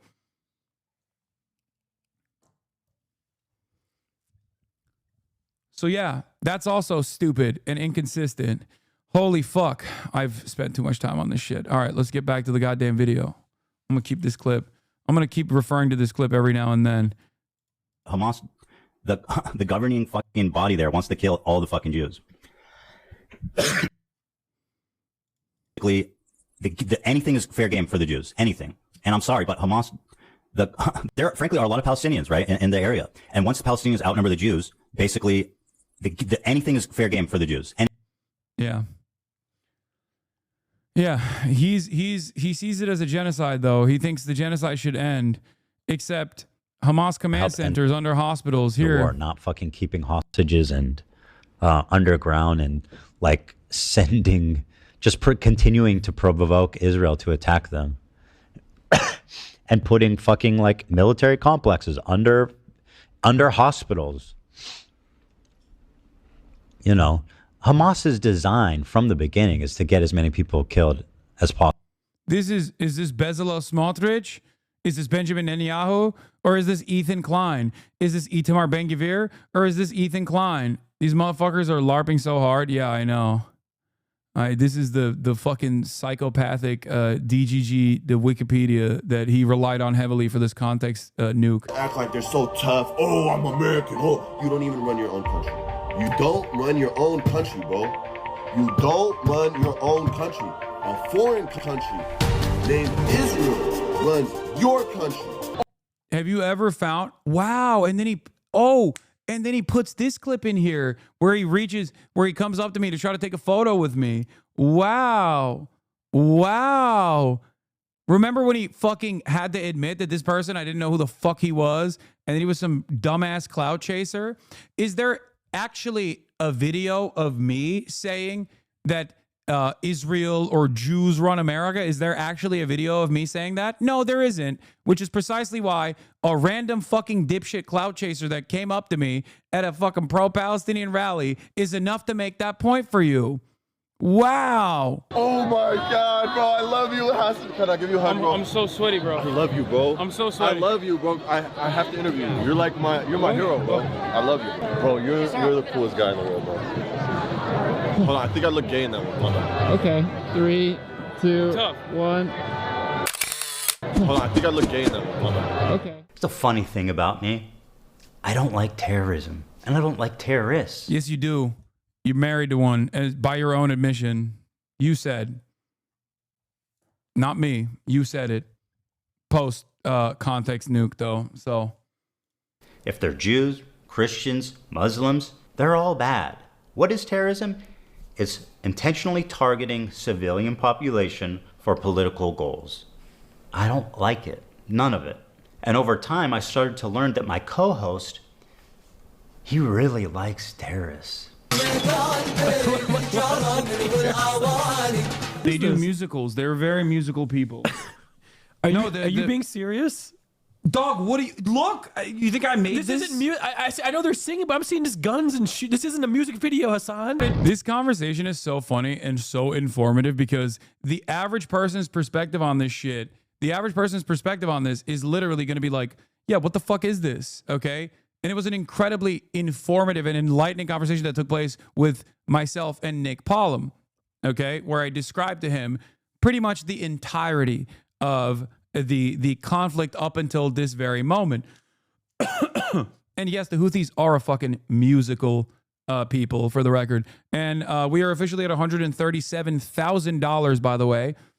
In a matter of a couple hours, we've already raised $137,000. But let's keep going. Taking over these ships, they started targeting the ships. People on this helicopter right now? Yes. They're streaming this? Yeah. Yeah. They're flexing. What?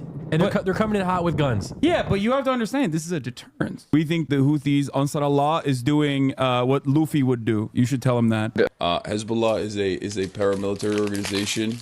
So at any point, does he actually talk about why this is unacceptable? Like what I'm saying is like fucked up?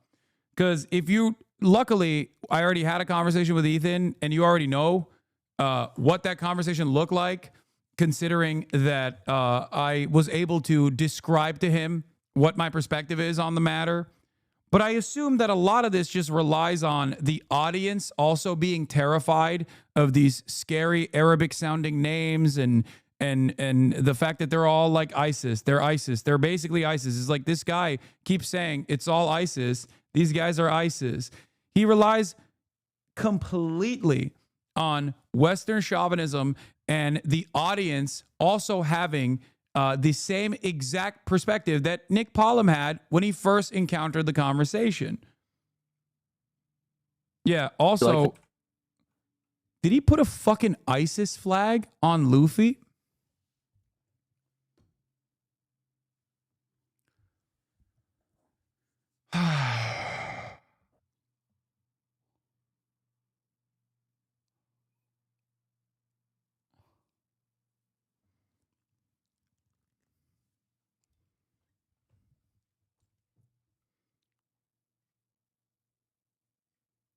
Bro,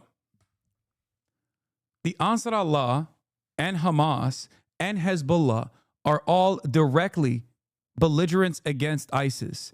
They're directly belligerents against Al-Qaeda. Al-Qaeda and ISIS are closely associated with a country, especially for the Houthis in Yemen, a country that has directly funded Al-Qaeda and operated Al-Qaeda militants in Yemen is Saudi Arabia. Okay? Saudi Arabia is closer to ISIS. America and Saudi Arabia are closer to ISIS than the fucking Houthis are. The Houthis are against ISIS. It's literally, the entire video is basically just going fucking Arabs over and over and over again. These countries have not actually fought. These countries or these militant groups have not fought one another in the eyes of Ethan Klein. They're all one big Arab Muslim contingency. Okay? They're all Arabs. They're all Arabs. It's just, that's what it is. It's just Arabs. It's just a bunch of fucking Arabs. The fucking Arabs that made the Jews Zionist. The fucking Arabs that are fighting one another, but actually I don't even know if they're fighting one another. They're just the same. Okay? This is crazy. You should tell him that. Hezbollah is a paramilitary organization. Do we like them or no?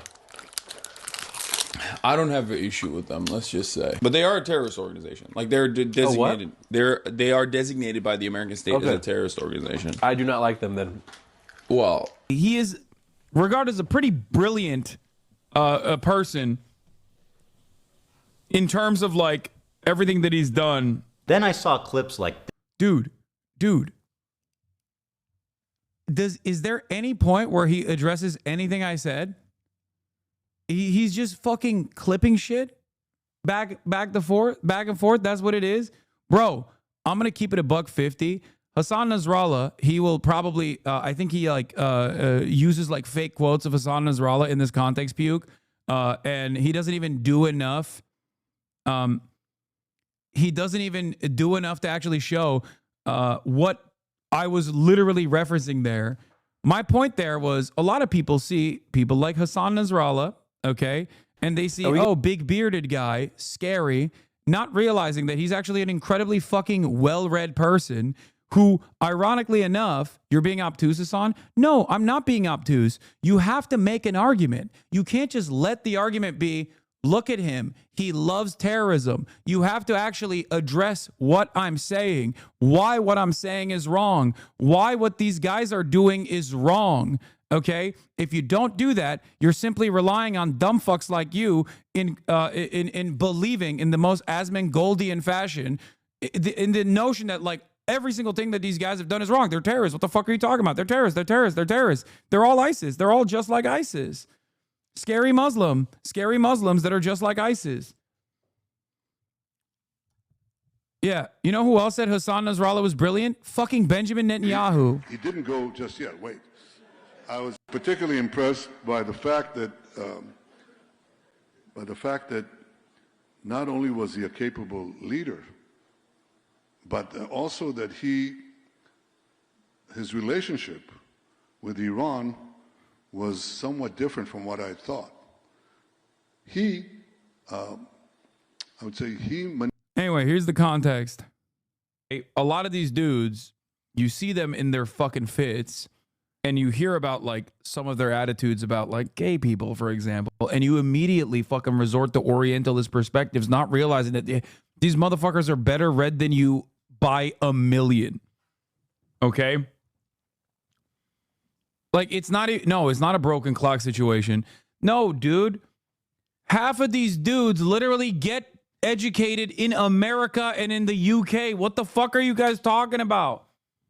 This is why it's Orientalist to literally look at these dudes and go, oh, no, they're fucking barbaric baboons. And, like, sometimes they get this shit right. No, dude, he knows.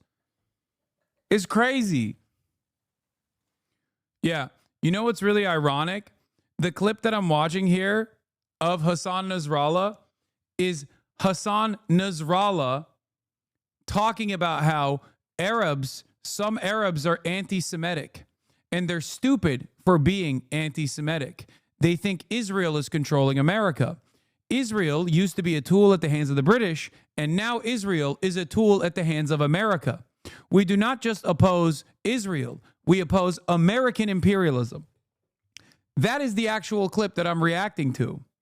Okay? Yeah. Also, here there is a debunking from Chris Kunzler, The Confused Zionism of Ethan Klein, which is a great video, by the way. I highly recommend. Friend of the show, Chris Kunzler. Okay? Hold on. Where the fuck was I? Oh my God. I'm all over the place. This where Hassan is explaining how he's hiding his power level to funnel in normies into radicalization. I think that in the short term, in order to combat against that, you have to advocate for a much lighter form of propaganda. You want America, in the way that I feel about it, and if you want America to get out of the way, bro, I'm not hiding my power level. I'm not hiding my power level at all. Do you have an issue with this? This is not secret. It's on a podcast. Why would I be hiding? Why would I, if I'm hiding my power level, why am I saying it openly on a podcast? Are you fucking stupid? Does nobody ever think anything through? You don't have to know anything about me. But when you exercise just a crumb of critical thinking, shouldn't this look weird on its face? Like, I'm literally broadcasting what I do. I work to de-radicalize people, okay? Right-wingers, I want to pull away from the throes of right-wing radicalization. And for liberals, I want them to understand that liberalism is not the end-all be-all, that there are real systemic problems that we must solve. This is not something that I hide. This is something that I openly mention all the fucking time. And I'm literally not hiding it here. You can't say I'm hiding my power level when I'm broadcasting it. This doesn't make any sense. The program that I'm on is literally called Deprogram. And this is not even something that is a secret that I only revealed here for one moment. It's something that I tell my audience all the time. In order to be a better advocate, you have to read the fucking room. Okay? You have to read the room. Be normal. These are commonly held principles that I have to fucking hammer onto the heads of all these like weirdos in my community from time to time. It's not a hiding of the power level. If it was, then why would I fucking do it on a podcast?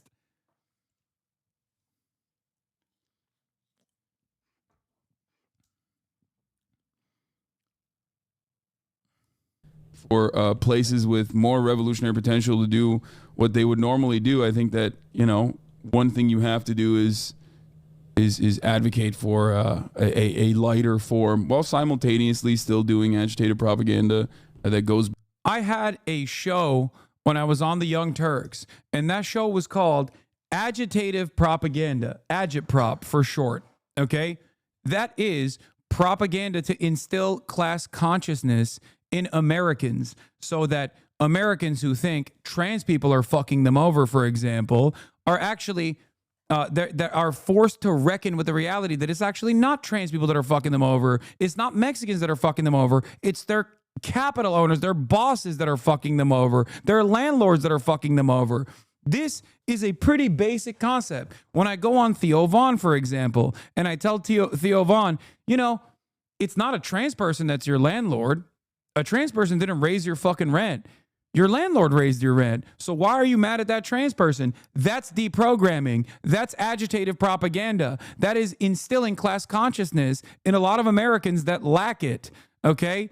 This is not a secret. I am very open about both my biases and my goals. Okay? I never fucking hide it. Why would I hide it? I'm not hiding it in this situation either. And what's the argument here? You did a fucking political podcast with me for 2 goddamn years. Are you saying that you're the dumbest person on the planet? Is this a 21-minute video where in the first 21 minutes, you basically explained to everybody that as a 40-year-old man, you were such a fucking dumb moron that like everything that I told you came in from one ear and out the other? Is that what you're saying? Because there's only 2 options here. Either you are a dumbass and you're saying I got groomed into believing certain things by this scary man who has radical opinions, or you're disingenuously making it seem that way so you can propagandize to the remainder of your fan base that you want to desperately hold on to, that they shouldn't trust someone like myself and they should instead trust your acumen, trust your knowledge in this video where you've, presented a bunch of fucking falsehoods and demonstrated that a lot of the underlying reasons for why you think Israel must exist in the way that it does is because you're an Islamophobic, racist, anti-Arab piece of shit.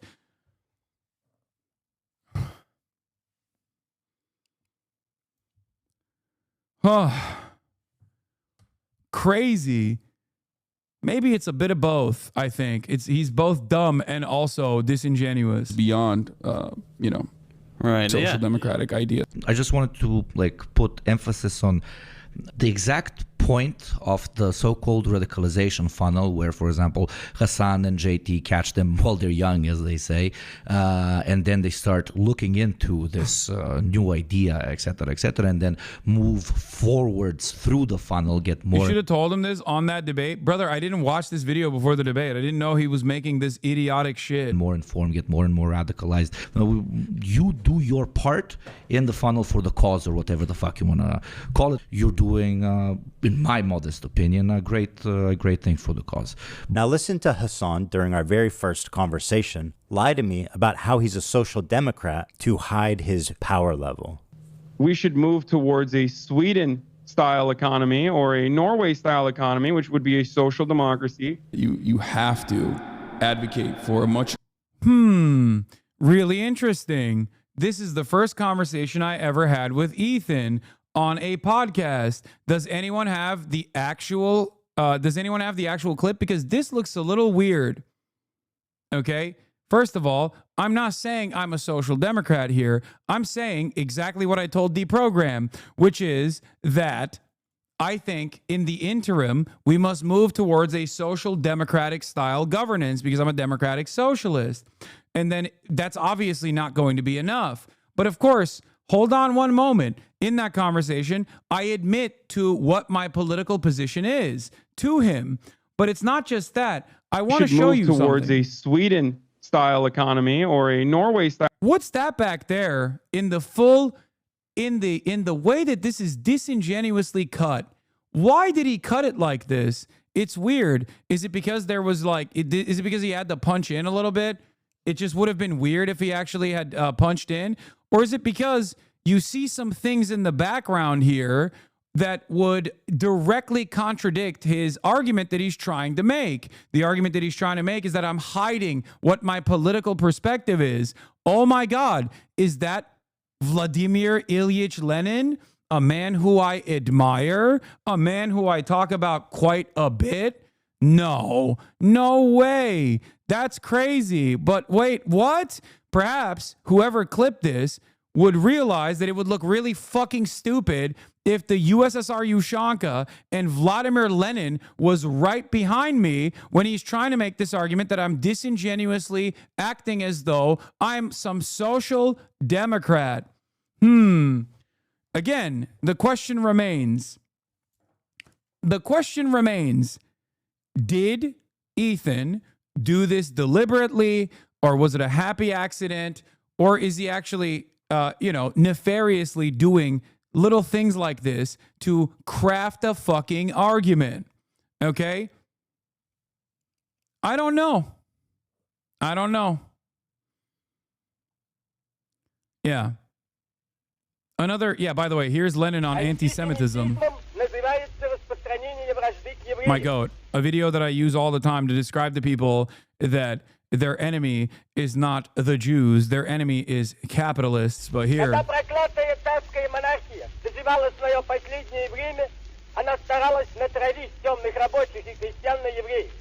Царская полиция в союзе с помещиками и капиталистами устраивала еврейские погромы. Ненависть измученных нуждой рабочих и крестьян помещики и капиталисты старались направить на евреев. И в других странах приходится видеть нередко, что капиталисты разжигают вражду к евреям, чтобы засорить. He says capitalists, just like in Tsarist Russia, develop enmity towards the Jews to make the uneducated hate the Jews, to make it seem as though the Jews are responsible for all of their problems. But we know that Jews are not the problem. Jews are working class just like we all are, to divert their attention from the real enemy of the working people, capital. Okay? Hatred towards the Jews persists only in those countries where slavery to the landowners and capitalists have created abysmal ignorance among the workers and the peasants. Only the most ignorant and downtrodden people can believe the lies and slander that are spread about the Jews. This is a survival of ancient feudal times, where when the priests burned heretics at the stake, when the peasants lived in slavery, and when the people were crushed and inarticulate. This ancient feudal ignorance is passing away. The eyes of the people are being opened. It is not the Jews who are the enemies of the working people. The enemies of the workers are the capitalists of all countries. Among the Jews, there are working people, and they form the majority. They are our brothers who, like us, are oppressed by capital. They are our comrades in the struggle for socialism. They are our comrades. Among the Jews, there are kulaks, exploiters, and capitalists, just as there are among the Russians and among people of all nations. The capitalists strive to sow and foment hatred between workers of different faiths, different nations, and different races. Those who do not work are kept in power by the power and strength of capital. Rich Jews, like rich Russians, and the rich in all countries, are in alliance to oppress, crush, rob, and disunite the workers. Shame on accursed Tsarism, which tortured and persecuted the Jews. Shame on those who foment hatred towards the Jews, who foment hatred towards other nations. Long live the fraternal trust and fighting alliance of the workers of all nations.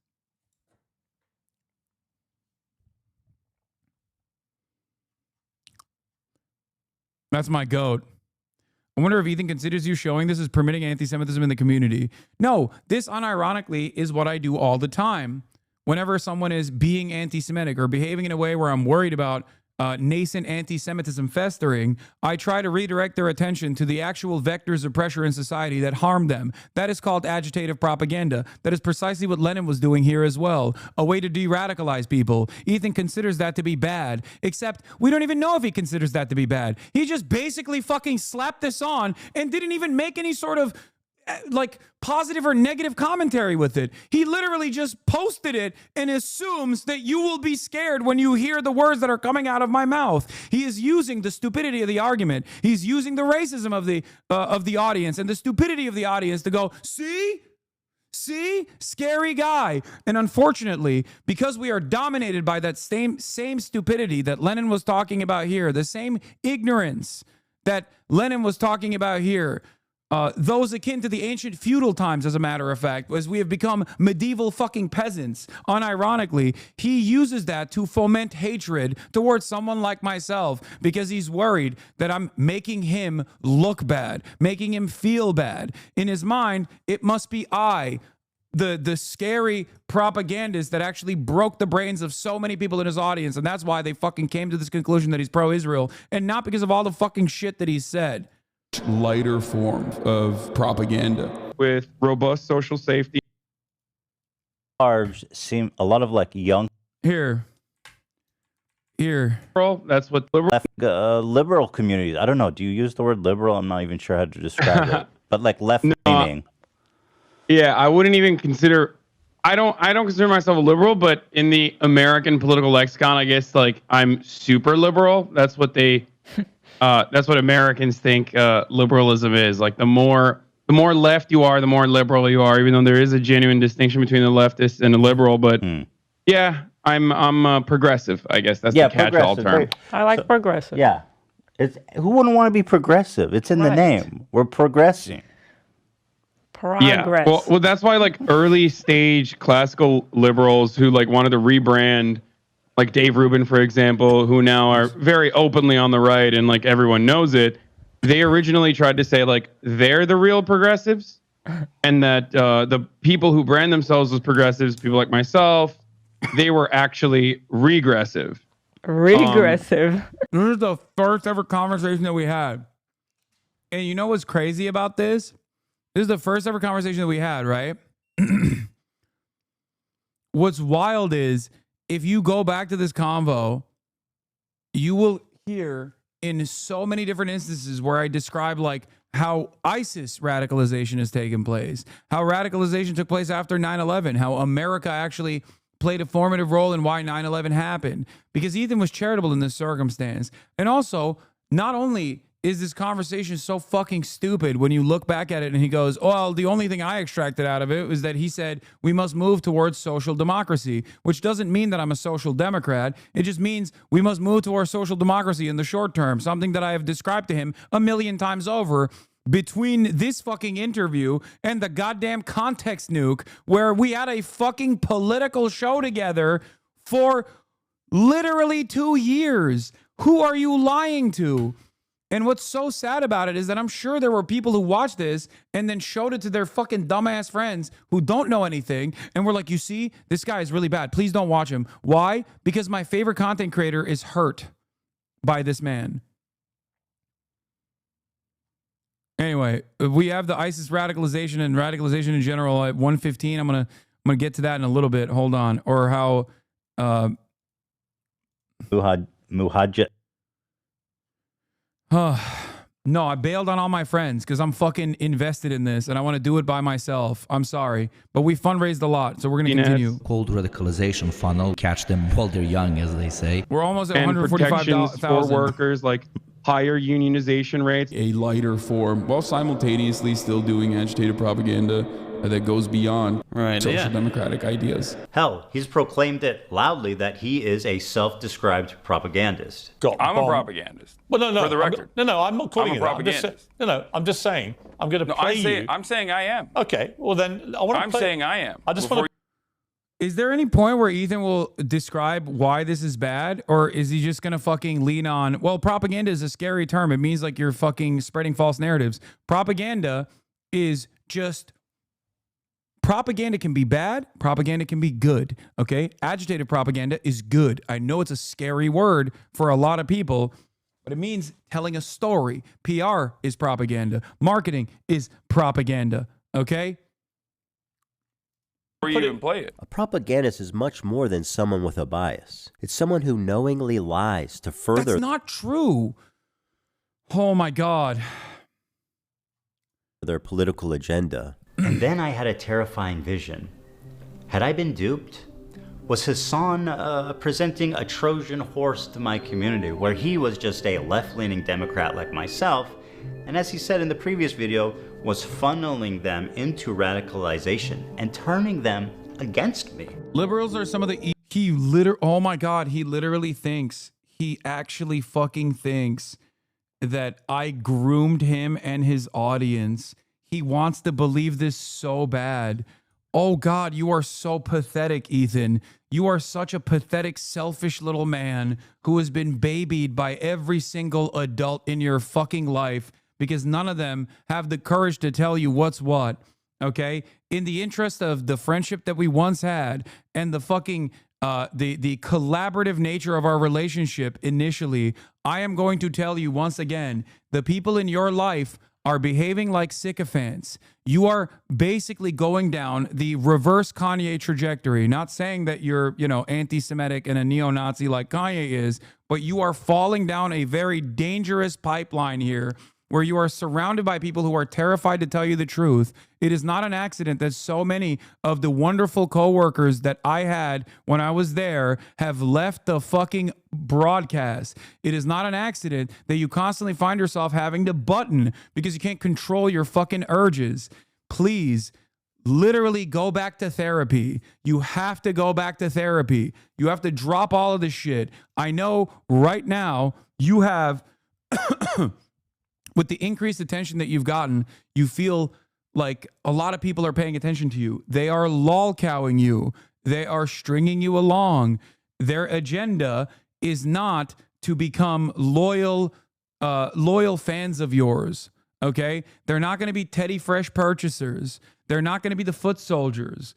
And if you keep going down this dangerous path, you're going to lose the remainder of your fan base, the girly pops that still ride for you, that still die for you, by surrounding yourself with some of the most reactionary elements.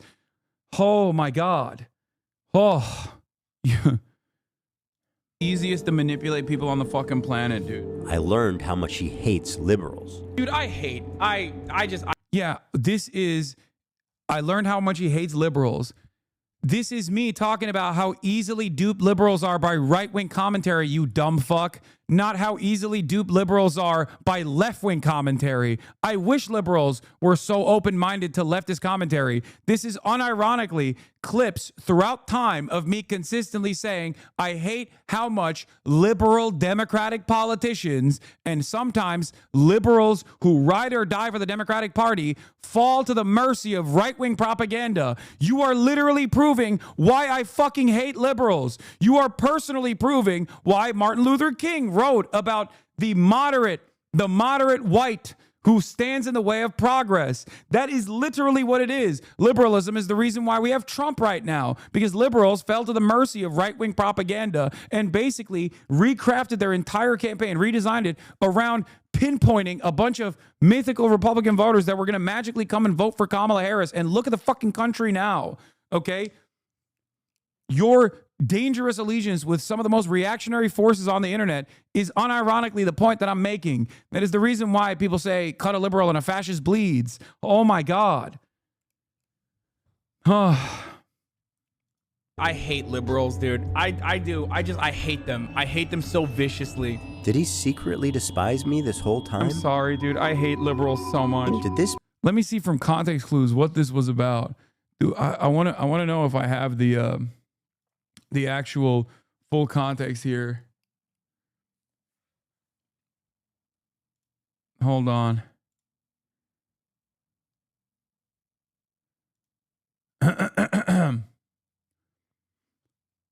Like in any of these.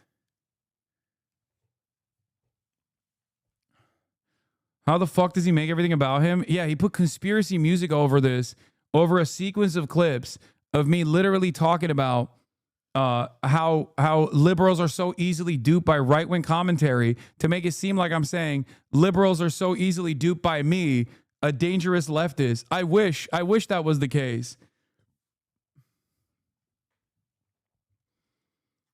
Holy shit. Oh my God. Hold on. Let me see.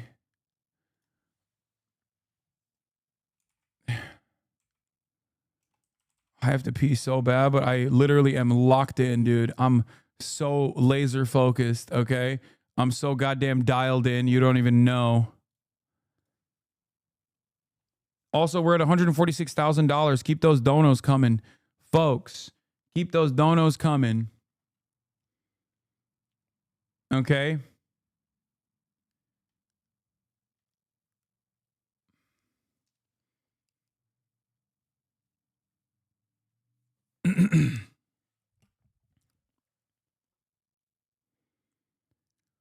Ay, ay, ay.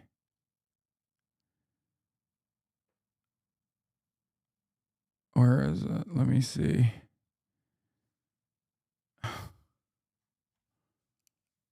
I'm just going to find like any. I want to find any fucking oh,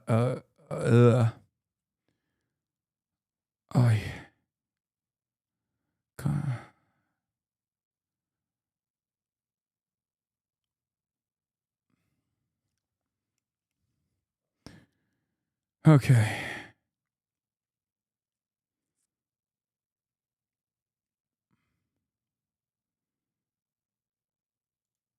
Hold on.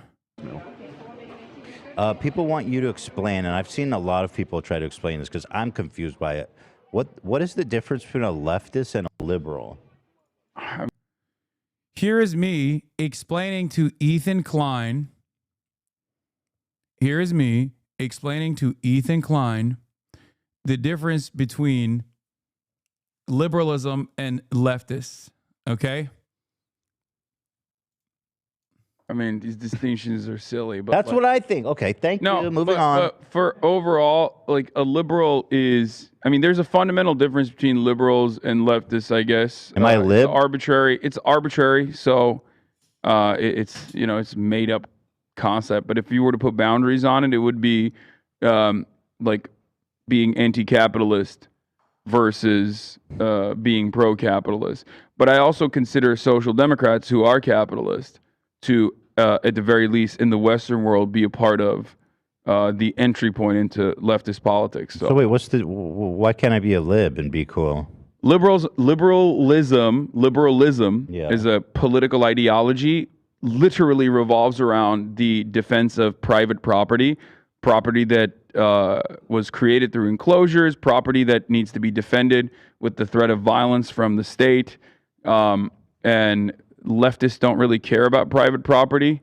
You can have personal property. You can have a home. Obviously, no one's like saying you shouldn't be able to have your own home, your own toothbrush or anything like that, or your car. But the defensive private property that you purchase, capital, You're not that accumulates on its own. You're not in favor of private property? I think that society would be better off if people had personal property, like a home, a nice home, a mansion, a castle if you want to fucking live in one. Who cares? Difference? Versus, capital accumulation. So the difference between private and personal property is like this. A home that you live inside of, that you bought for your family or whatever, is personal property. A home that you purchase specifically with the interest of like renting it out to other people, so that it's like investments that will accumulate value for you without you even touching it, really. That's private property. So who builds like office spaces?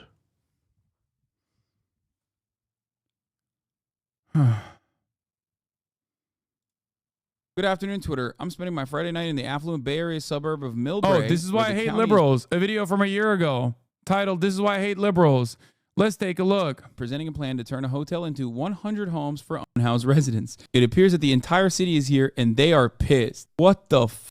Do you just want homeless? Like, at this point, you just want homeless people. You're like, no, you don't get it. The city's culture and seasoning is only uplifted by homeless people living on the streets. This thread is going to get you hot, just warning you. Some background on Millbrae. It's home to SFO and has, like many cities in San Mateo County, a very high median household income, $141K a year specifically. Also, like many other cities in San Mateo County, they've built very little housing in the last decade. County Executive Mike Callaghy is doing yeoman's work right now, trying to explain functional zero and how our lack of affordable... This exact clip was in the Nuke. Liberals, dude. I do. I hate them. I hate General election 2019. Sir John Major and Tony Blair urge public not to vote for the parties they once led. them so viciously. Yeah, they're telling people not to vote. They're telling people not to vote Labor. I hate them so much. Just no matter where you go, it's just like Barack Obama if Bernie Sanders becomes the nominee. Like, straight up said he would spoil it. He would have to interfere. Whoa, my God. Okay, I'm a little jumpy right now. I don't know why. It's just something fell. It's embarrassing. I don't want to say. No, not a dildo. It's more embarrassing than that. Yeah, I say I hate the left as well. What is it, neoliberal as opposed to a liberal?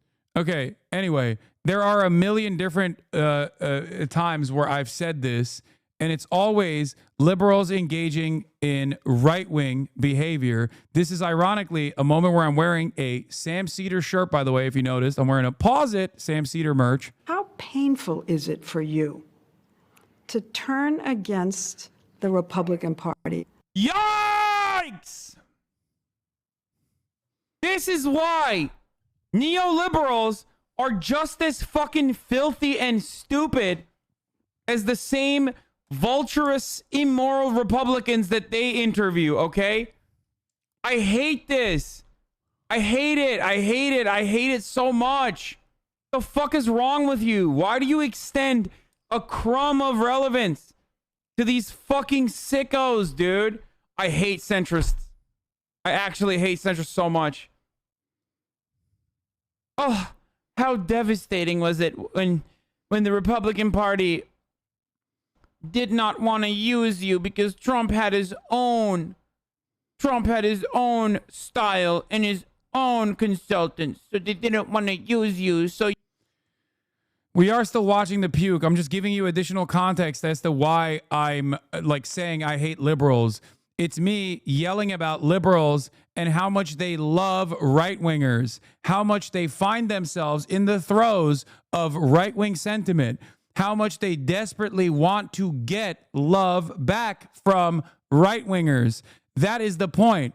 This fucking dumbass is making it seem as though I'm saying I hate liberals because there I'm easy to dupe. I feel like liberals are so easy to fucking dupe and manipulate. This man sit next to me for 2 years and pretend to be my friend? Dude, liberals are a burden on this planet, dude. Liberals are the most like scummy, vile fucking idiots. Liberals are incredibly stupid. I hate these petulant liberals, dumb fucking liberals. What else is someone this sociopathic? Oh my God, he's so fucking stupid. And we reached 150,000. I'm adding more to the fucking. I'm adding more. We're doing more. We're gonna keep going. We're gonna raise even more. We're gonna raise two. I'm gonna fucking put it up to 200,000 now. Okay, we've done it. We done did it. God damn. Sean the Black with a hundo. Thank you, Sean the Black. Oh. Ay, ay, ay. Let's keep it pumping. Let's keep it going. Let's keep it going, ladies and gentlemen.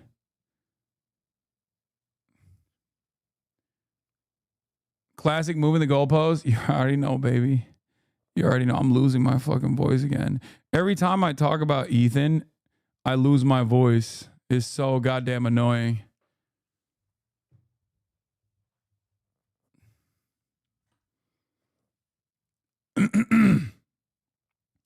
After today, I am swearing off of all Ethan content unless he just like says some heinous pro-Israel shit. Okay? 23 minutes in, Lamau. There's too much misinformation. The zone is flooded. Yeah. All right, let's keep going. Capable of. Liberals are some of the easiest to manipulate people on the fucking planet, dude. Was I being manipulated? Do we have a actual fucking I want to find an actual clip. I want to find an actual clip of like this one to see where the where he got this from, because this is probably a supercut directly from. Oh wow, look at this. Hassan manipulating liberals with context. Wants to protect innocent life in this country, who proudly wants to protect the vulnerable, is that my party, we've got to do so much better of a job at earning the American people's trust back on this issue where they frankly just don't trust us. Earning the American people's trust back on this issue. But Trump's take on abortion rights and reproductive. Dude, he literally did the lib ass, we see you, we hear you. And of course, the dumbass liberals and mainstream media are like, oh my God, what a beautiful answer. That's what I heard from NPR this morning. He articulated and defended Trump's position that it's good that abortion policies are being decided by the states and that democracy can be messy sometimes. But he talked about the issue in a much more articulate and compassionate way. And that has been a problem that the Republican Party more broadly has had. And he very clearly acknowledged that. He said the Republican Party has to do better about talking about this in a way that makes women's lives feel valuable and that they're part of this party. I added another 100K on it. They ate that shit up. That's all they... Dude, they're so stupid. Liberals are some of the easiest to manipulate people on the fucking planet, dude. Like, you can have a guy go on every podcast and be like, women are brood mares. They must be bred forcibly and violently. And if they ever dare to do anything but breed and stay in the kitchen, we should jail them and kill them. Okay? Like, you could have a guy like JD Vance say that every day. And then he goes on the main stage and he's like, we really have to do a good job of hearing women out. They have a lot of problems and we must solve them. And everyone's like, aw. You see that? He's a good guy. He changed his mind, actually. Was I wrong? Ethan, was I fucking wrong? Was I wrong? You dumb fuck? Do you have a disagreement with this statement? This is what I mean when I said he fucking clipped everything out of context. Asshole. This whole time? That was my fear anyway. Regardless of his true beliefs, that broke my trust in him. And I pretty much ended the show immediately. And no, you ended the show because you are morally depraved on the issue of Israel-Palestine, And quite frankly, we're making a fucking fool of yourself. And everyone was yelling at you. And you couldn't fucking handle the heat. So you chose to get out of the kitchen. Except from what I've seen in the process of watching this context, Nuke, where I got to see some of the other things that you were saying privately behind your paywalled shows and some of the things that you were saying publicly in your non-paywalled shows that I wasn't paying attention to, it turns out there was a very valid reason as to why people were fucking getting mad at you, because you kept saying a bunch of insanely ahistorical nonsense in defense of Israel. Yeah, keep hiding behind the Instagram stories, coward. What happened? I felt guilty for my participation in mainstreaming Hassan.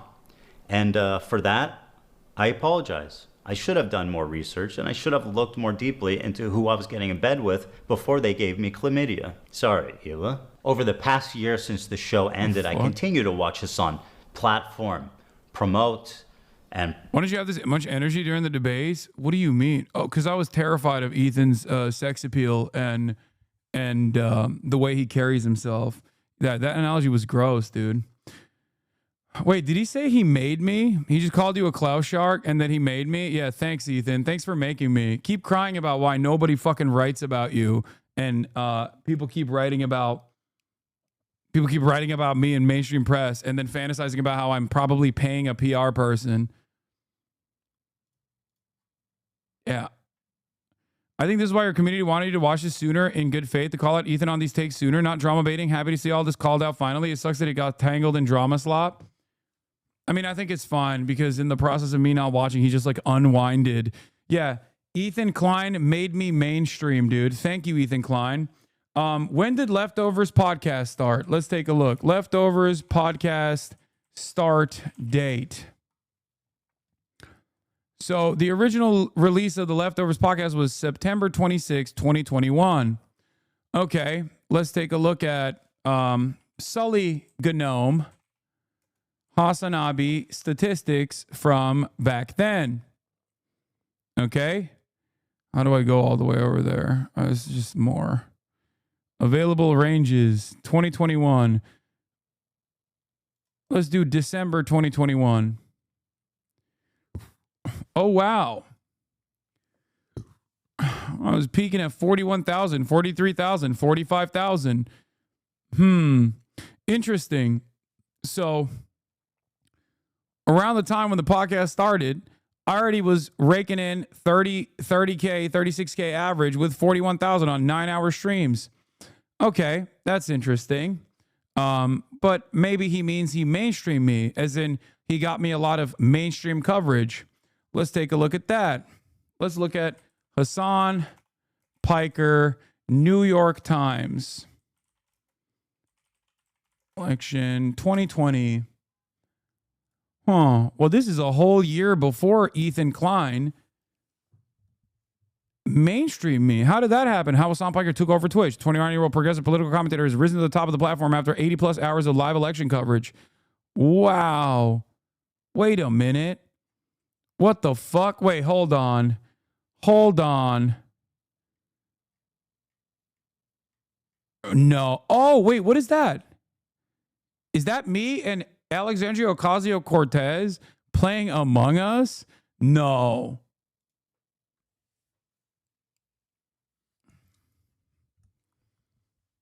Control F for Ethan Klein. Wait, let me see. Maybe he's in this.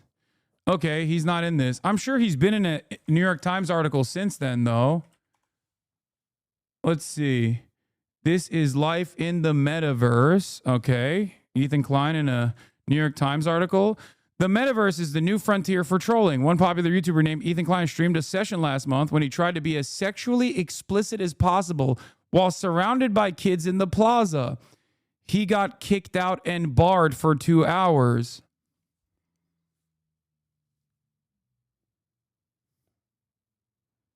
Well, thank you for mainstreaming me, man. That was sick. No, you did it. Yeah, it was you.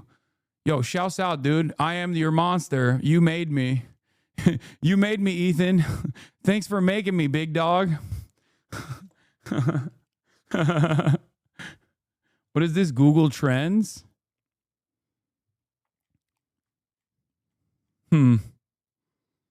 Wait.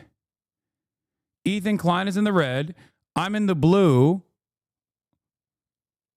The one time he got over here was on, okay, June 2021. Huh. I don't understand. I thought he was... Wait, hold on. What? AOC's Twitch Get Out the Vote efforts will help Democrats in 2020 and beyond. Huh, that's from 2020. That's also an entire year before I started the Leftovers podcast with Ethan Klein. I wonder... Wow, I can't believe I groomed Ethan Klein into making me. I can't believe I groomed Ethan Klein into fucking making me, dude.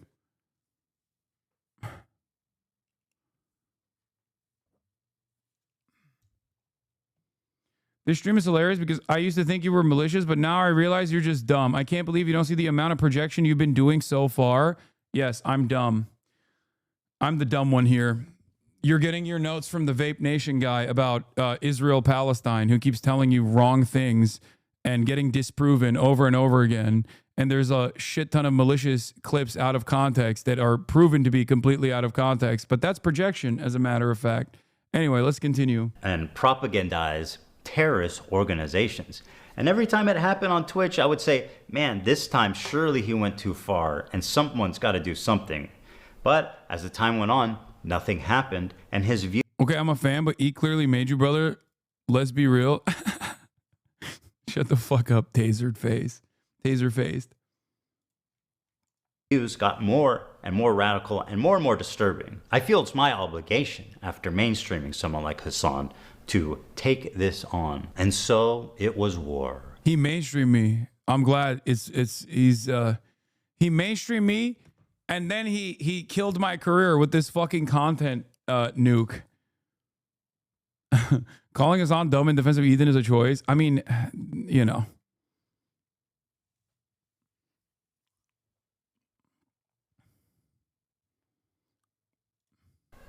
Nuclear war. I stand before you following the footsteps of intellectual giants. Yeah, he made me, and that's why I'm in. Yeah, look at all the places that I've been on. Thank God. Thank you, Ethan, for getting me on CNN and also in front of an audience in Cambridge. One thing we've been hearing for weeks. But a simple man. Now, A simple man who understands right from wrong. Yeah. You're an important, influential voice to a lot of people. I'm an idiot, I'm a dumb bimbo, I don't know what I'm talking about. And there are some things I've gotten numb to criticism lately. It's not. As a matter of fact, I seek it out now because I make content out of it. I think it's funny and fun. And there are baby settlements as well. Can you just shut the fuck up, bloodthirsty, violent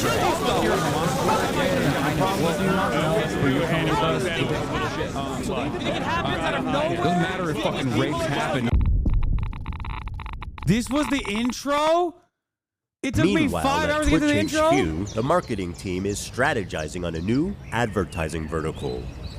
My friends at Twitch headquarters, the executives, the influencers, Hassan, nice to see you, Frogan, front row. I am here to present to you an extraordinarily exciting opportunity. We have not tapped this market yet. Now don't panic, okay? Because you're gonna wanna panic when I tell you, but listen and learn.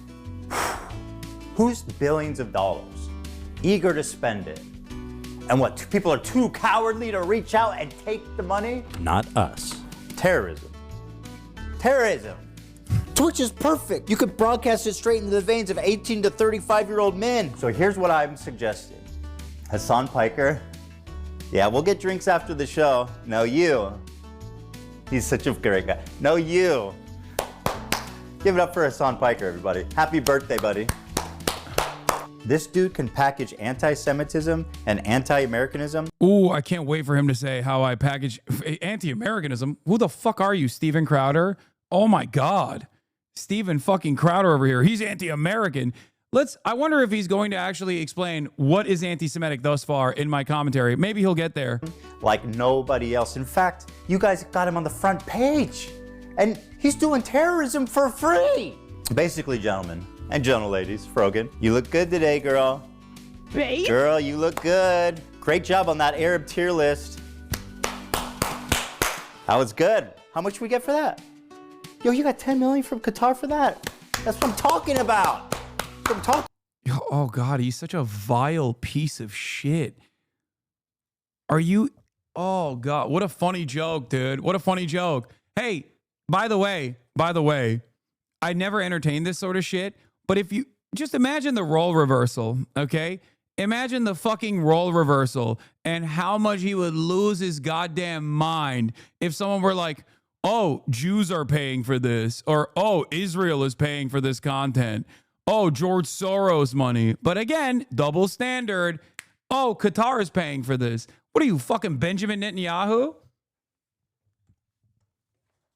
Yeah, the irony, he's crying about the music video being shown on Twitch. It's literally available on the platform that he's on, which is YouTube. But of course, he doesn't give a shit about that because he doesn't even care. The music video should not be fucking bannable anyway. But I'm not going to fight that battle with Twitch. I don't give enough of a shit to fight that battle with Twitch. An Israeli VPN company paid for the vid. ExpressVPN, right? I think he deleted that part. I heard. Talking about Twitch. Here's the thing. With help from people like Hassan, terrorism is like in the eyes of the beholder, right? By the way, I do want to mention something, but for months and months, he edited this video avoiding his family, talking about how his back was hurting and shit.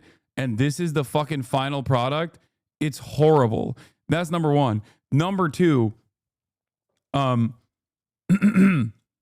don't get it. Working with the ADL, anti-Semitism funded by Qatar, fine. Exactly. Yeah, this is the guy who fucking freaked out because he took credit for getting ADL's attention to pressure Twitch to ban content creators. And then he thought that it was a bridge too far to make the inference that he put out there. Okay. But he's over here being like, oh yeah, for the record, you are you're funded by Qatar. Haha. They're not terrorists. They're. Go ahead. I get why he lost his mind though. He spent so many fucking months making this video, and then like, it didn't even put a dent. And then I went and all of the interviews that I'd conducted before this context nuke came out finally started being released piece by piece. That must have hurt. Like, that must have fucking hurt him so bad. One, it flopped in the sense that, look at the fucking Keemstar shit. Hey, man. Being a major reminder that, like, it's over. You know what I mean? Like, it's over. Look at the content. Look at the content nuke on Keemstar. 8.4 million views 4 years ago. His video, the content nuke, his video didn't even get Becoming the Zuck featuring iDubbbz. His video didn't get the same amount of views as his like throwaway meme video that he did with fucking iDubbbz 4 years in the past. And then he just kept losing his mind over and over again. Like, why does nobody care? Why does nobody care? Why does nobody care? It goes from 3 months ago to 4 years ago. I know. Imagine fucking bringing your channel back for this, losing a bunch of subscribers in the process because they forgot that they were subscribed to you to begin with. And the fucking video itself just flops. And your target for the video literally gets no motion, with the exception of like every dumb fuck HasanAbi hater on the planet that already was going to entertain any fuck Hassan video. And you barely get 3.4 million views on it. What a fucking flop, dude. Oh my God. What is this? Currently sitting at minus 50,000. Oof. Oof. Yes, because it's not funny. If anything, it's doing relatively well for something that's just not funny. Yes, it's doing relatively well for something that's just not funny because there are a shit ton of fucking losers online who have also, in a similar fashion to Ethan Klein, basically broken their brains into believing whatever kind of insane nonsense someone has hallucinated about me online that they saw on their periphery, and then go, I need more of this fuck Hassan content. I need a steady flow of fuck Hassan content. Yeah, he got Denims to go from 1K viewers to 10K in the process. Mike from PH tripled. I know. it's kind of sad. Go ahead. He knows. Freedom fighters, guys. We are fighting. I think this is why people were saying he's straight up defaming you. You genuinely have a case. I don't give a fuck. For freedom. What about the rapes and the murders? Don't mention that. What's wrong with you? And another one. The resistance isn't not perfect. Right? You gotta crack some eggs, man. Hassan, you know socialism didn't buy you that car. If I knew that this... Wait. Bro, you guys want to know something kind of sad? After I leased that Porsche, Ethan went and got the same one.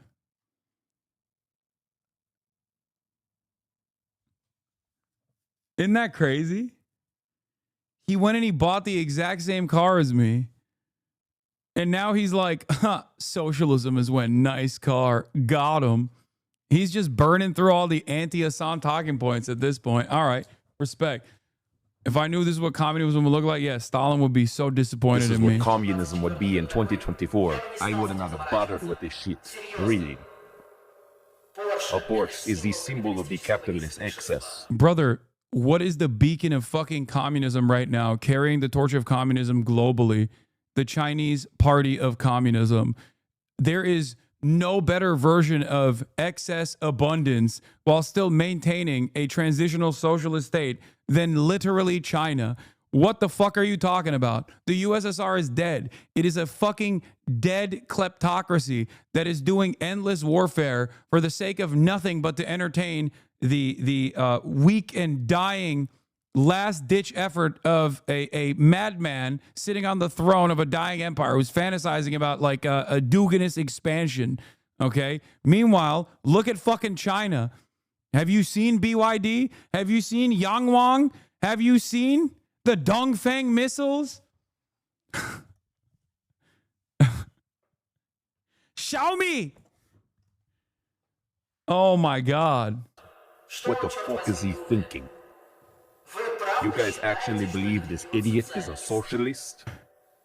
Forget a religion. Hassan is the opiate of the masses. Straight to the gulag for anyone subbed to this idiot. Or that designer dog? This breed's stunning fluffy coat comes with a price. Chow Chows shed all year. Very cute, by the way. But those are expensive.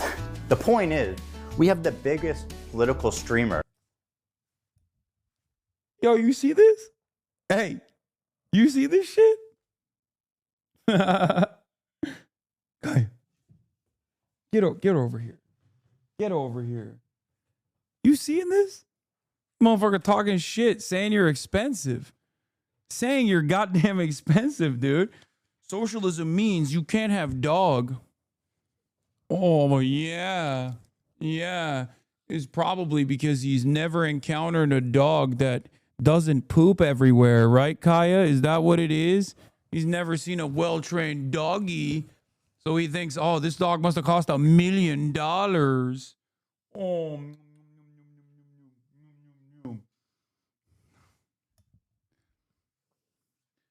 oh, my baby, my baby. Oh, you don't poop in the house. That's right. You're so good. Well, you used to. You used to poop in the house all the time, but you don't anymore because you're well read. You got a PhD. Not pooping in the house. Anyway, all right, that was a Kaya break. Oh, good girl. Kaya, please.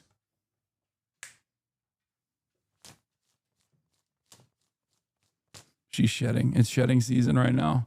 It's pretty crazy. Coat come. Those are expensive.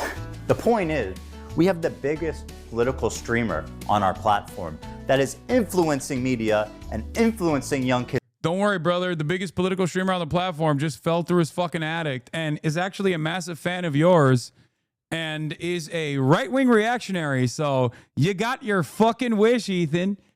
Actually, as a matter of fact, he was the biggest political streamer on the platform while you made this video, which is really interesting because he'd said a bunch of heinous shit already, things that you're supposed to be against, you know?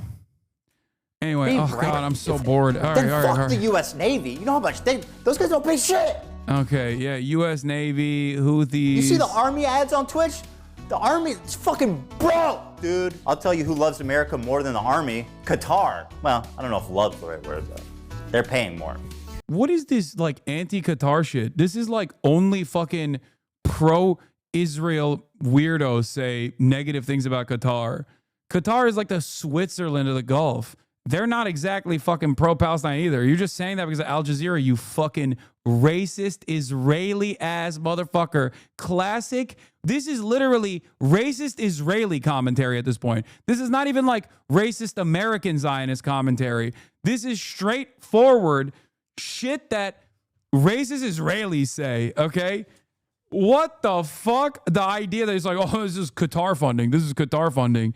Oh my God. Oh my Lord, dude.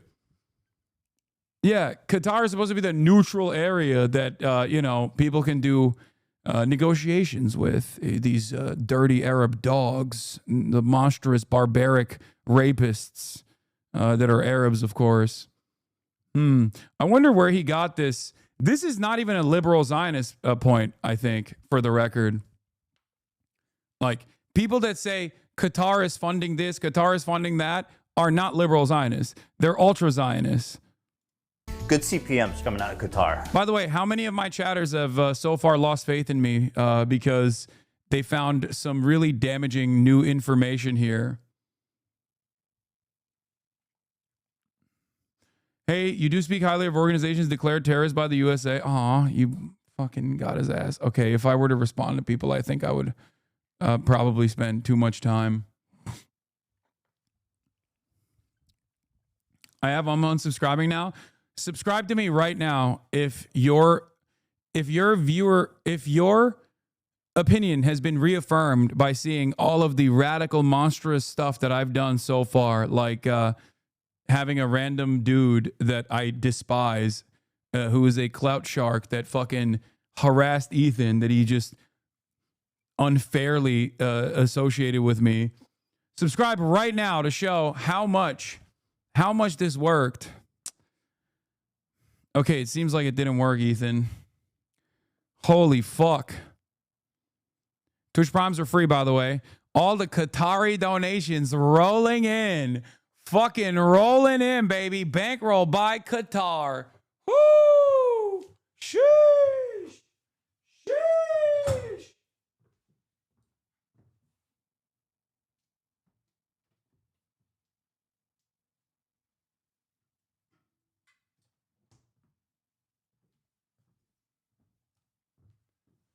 Oh.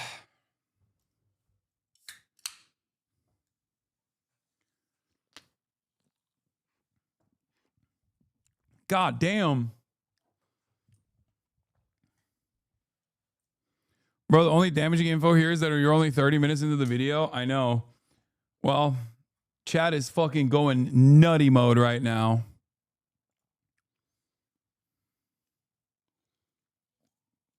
Well, you kids love anime, right? Can't get enough of it.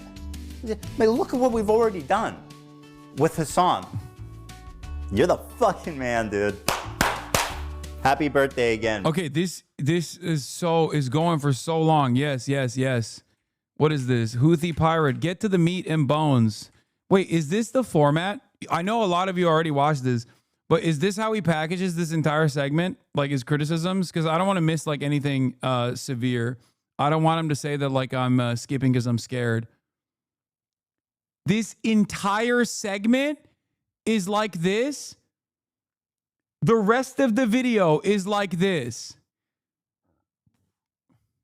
Oh my God, I just realized what Ethan's plan was all along. I was suspecting that he was going to probably try to like hit me with a DMCA while I was watching it live so he could be like, haha, I fucked you over or something.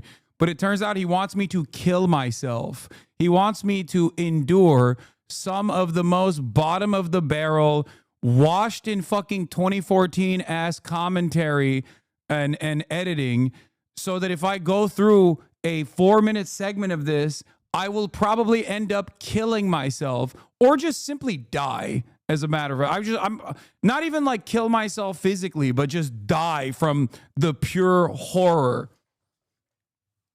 Oh my God, that was his goal all along. Ethan Klein wants to kill. Ethan Klein wants me to die. Okay, he wants me to die by watching this fucking slop. Oh man, no, we got a big party for you after.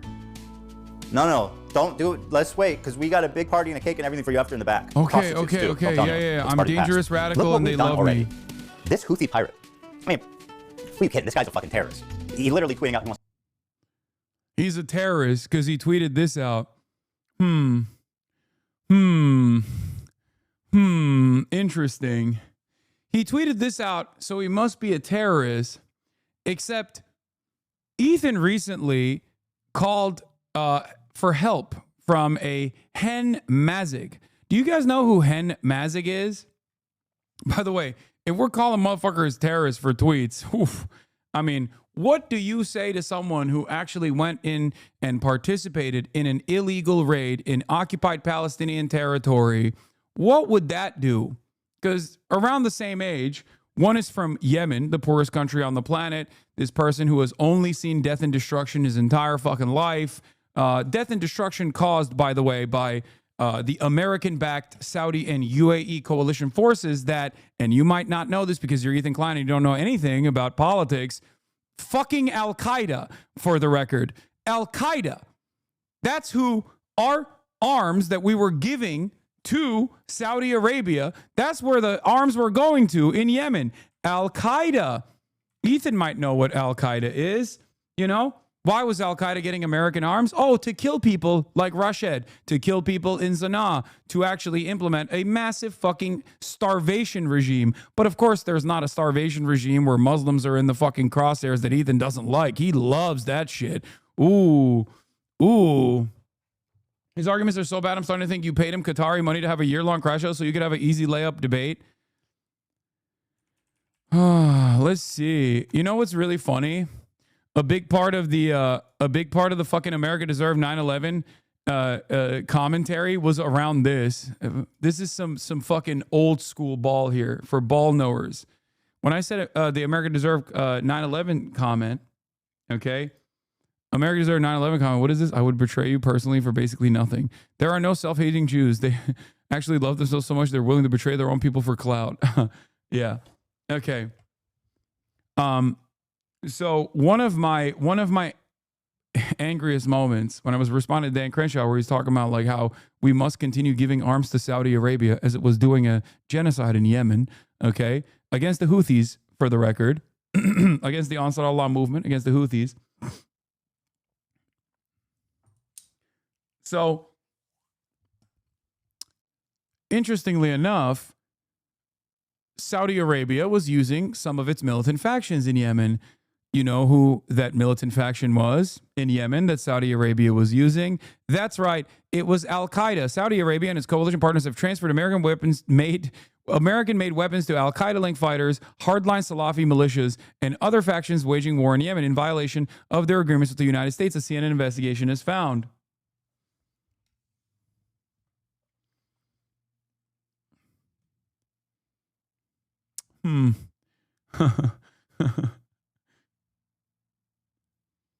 Yeah.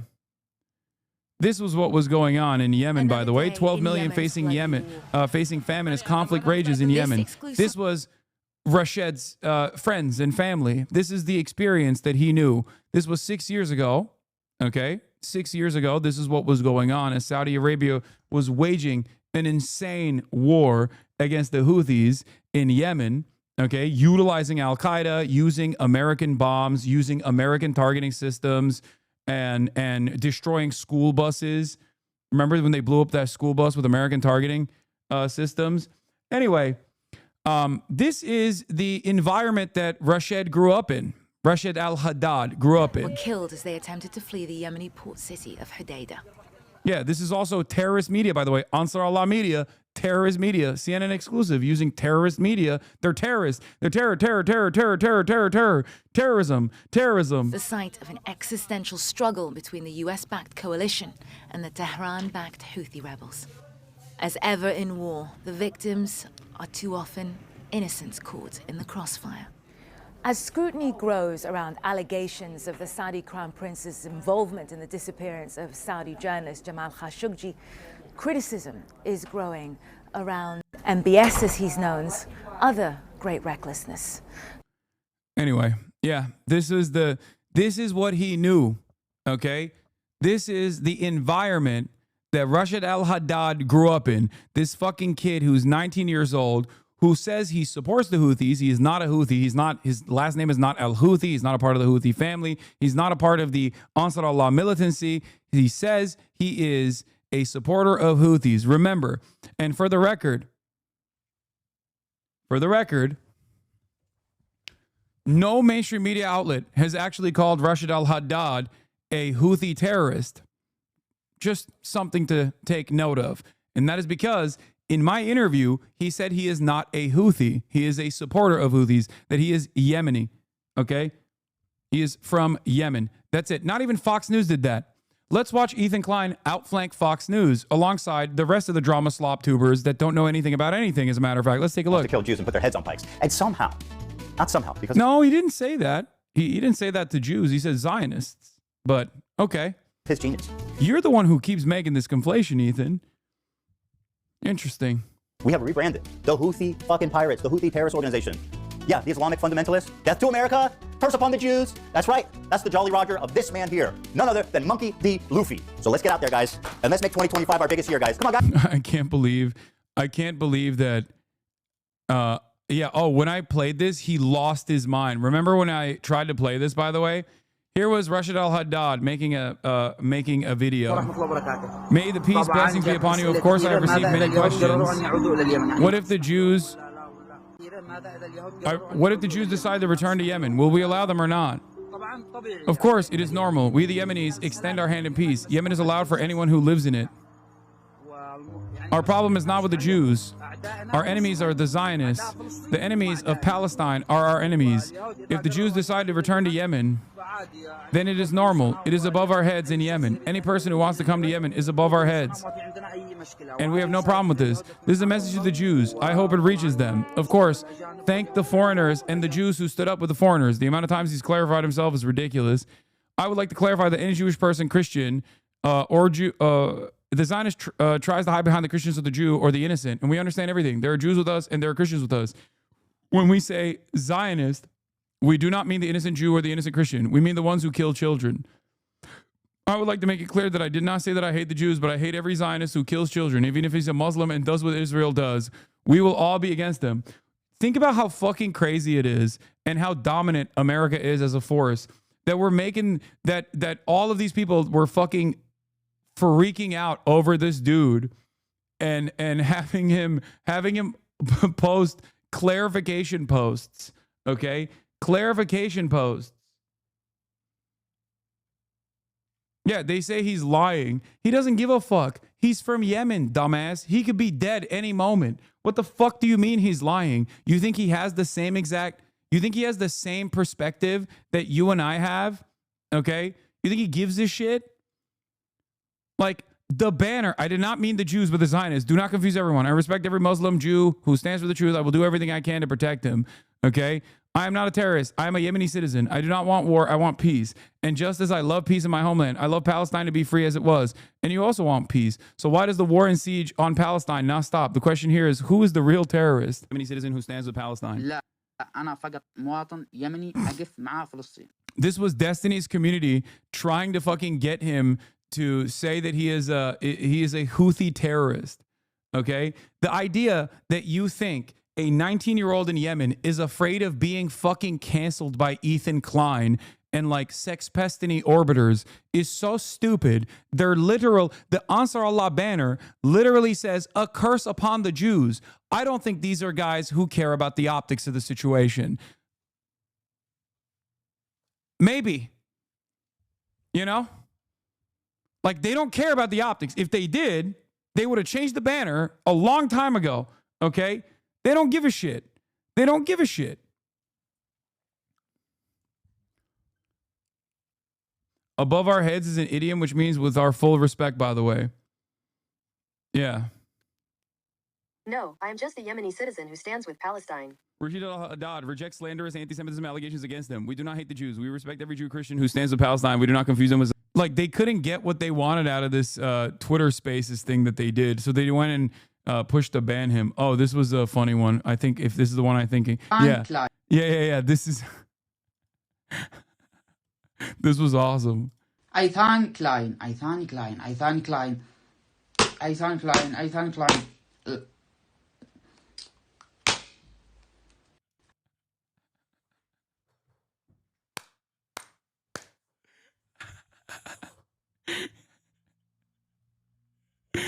Oh, that's so good. Tell him, Rashid.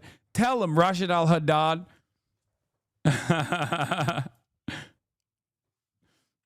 Now, I want to clarify some things about this, okay? Now that you have a little bit better of an understanding of what the environment he grew up in, okay? Because I'm sure Ethan is going to fucking invest heavily into dumping as much misinformation as possible here. Guys, the resistance isn't perfect. The resistance isn't perfect. Yeah, let's get them. If you want to know where on the political spectrum Hassan sits, take a look at a recent media analysis by Ad Fonte. Oh, Ad Fonte says so. Let's take a look at Ad Fonte's perspective. Joe Rogan, center right, okay? Ad Fonte's put me at contains misleading information, and as much as a leftist Infowars, basically Infowars OAN. This is where Ad Fonte's placed me. Now, if Ad Fonte's is placing me there, why the fuck does the New York Times or CNN or any number of different actual fucking news outlets that Ethan, I'm sure, relies on for reliable journalism, why the fuck do those journalists actually sit in here in this chat? Or why the fuck do those journalists actually come to me and say, hey, you do a lot with disinformation and dispelling the right-wing radicalization that happens online. Can we please get your commentary on this issue? I wonder if Ad Fonte's is more reliable in this than, I don't know, virtually every fucking mainstream institution. That's weird. Well, surely they can't be that biased, right? After all, they put the New York Post above MSNBC. They put the New York Post in terms of news value and reliability. Let's look at GBN, which is the British Fox News, is above the Rolling Stone and Pod Save America and the New Republic. GBN is above the fucking above the Rolling Stone. Definitely not biased. Definitely not weird. The Sun is in the center and also has the same level of reliability as Salon. Pew Research Center, USA Facts are the tippy top, unbiased, and the most reliable. Check the latest. Look who's above you. He's apparently more reliable. Who's above me? Joe Rogan is above me, which is really weird because a big part of what I do is to address the stupidity of Joe Rogan. Who's above me? What is this? Destiny.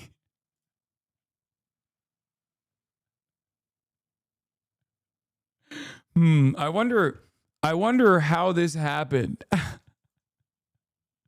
I wonder how this happened. I wonder. Epoch Times is up here, dude. Epoch Times. Do you understand how fucking insane it is to put Epoch Times here?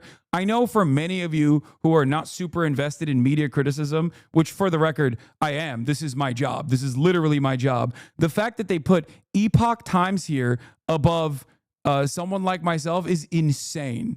Okay, they put Barstool Sports above me. It feels like they might have a fucking agenda, or maybe they're an unbiased, unvarnished look into the truth.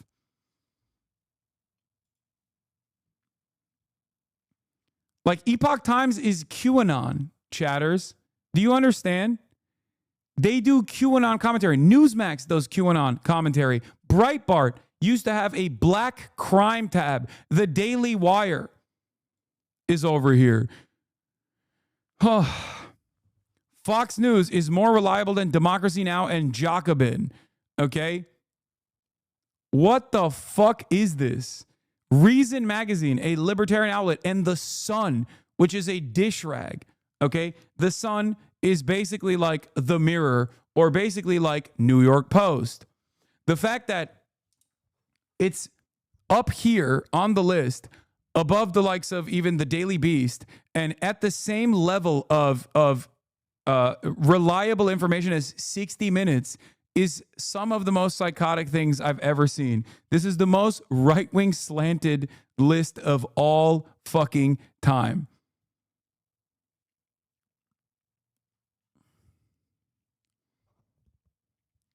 But of course, if you don't know anything and you just look at this, you're like, oh, well, fucking owned, I guess.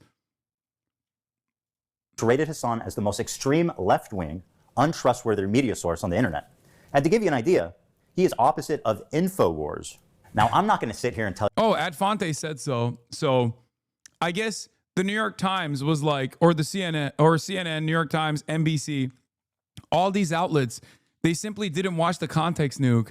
And they simply were oblivious to the Adfonte's media designation.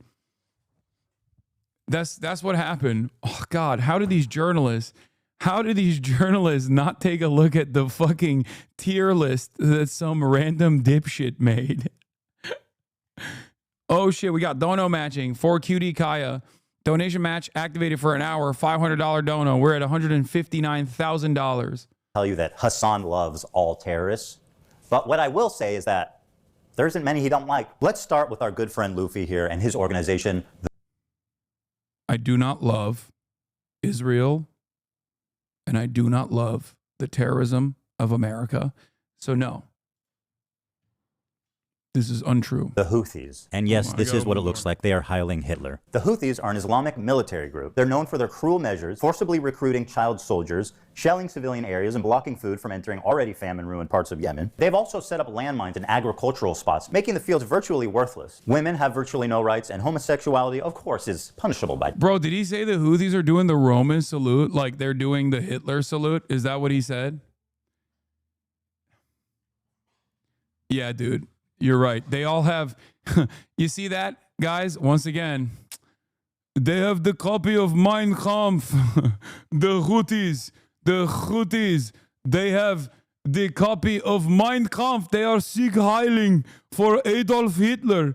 They are sick heiling for Adolf Hitler. Everybody knows. Look at the Houthis.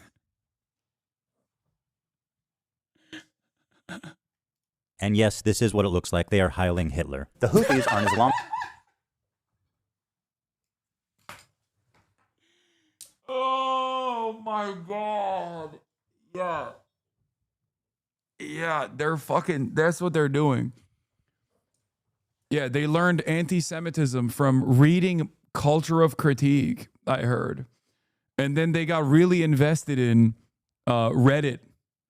Like, and they went on a deep dive into the dark side of the internet, and then lo and behold, they were all radicalized like some dumb fuck teenager in America. Yeah, they definitely are a big Adolf fans. Oh my God. I'm with you, but what's the counterpoint to the curse of Jews bit on the flag? I'm going to explain it, but I'm not going to actually explain it myself. I'm going to use the words of Norm Finkelstein, which Ethan loves talking about. Okay, so there's a couple things that you need to understand that many of you are completely oblivious to, because why the fuck should you know? You usually come here to learn about the news and about political conflicts around the world, and I'm here to explain it to you. I have already described this in a little bit of detail earlier, but the Houthis were in an extended conflict. The Houthis were in an extended conflict. They're Zaidi Shias, okay? And they were in an extended conflict with American Western-backed coalition forces led by Saudi Arabia and UAE, okay? Islamic military group. They're known for their cruel... They're Islamic military group, okay? Measures. Forcibly... They're known for their cruel measures, okay? Cruel measures such as what? Fucking striking Tel Aviv. Yemen army removes 300,000 Houthi landmines in liberated areas. Spots, making the field... I don't know where that article is from. But I suspect that a lot of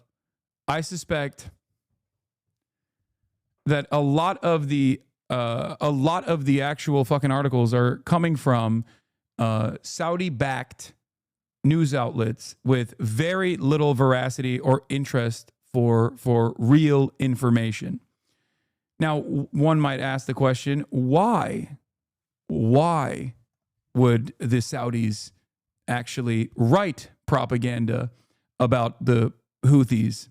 Well, that's because they were killing the Houthis. That's because they were starving the entirety of Yemen. This is from ArabNews.com. Yemen army removes 300,000 Houthi landmines in liberated areas. This is a Saudi Arabian outlet, okay? So an outlet that is literally an outlet that is personally invested in the continuation of the man-made famine in Yemen, okay? Just so you understand. What actually is a salute to the uneducated? I think it could be a bit weird. I'm trying to be earnest in my question. I don't know. I don't know what the fucking reason is, but I suspect it's not because of I suspect it has nothing to do with fucking Adolf Hitler or the Nazis. I've described this before. A lot of people don't understand this, but on that part of the world, they don't fucking give a shit about Adolf Hitler, okay? That's not in their lexicon. That's not in their worldview. That's not in their ideology. Is there anti-Semitism around in that part of the world? Absolutely. But it's not the same anti-Semitism that you see in the Western world. There's no Nazi anti-Semitism in these places, okay? Every now and then you will actually find like a fascinated Indian man who has like an insane name or some shit. But it is most likely just a military salute that you see all around the world that isn't directly related to Nazi Germany at all.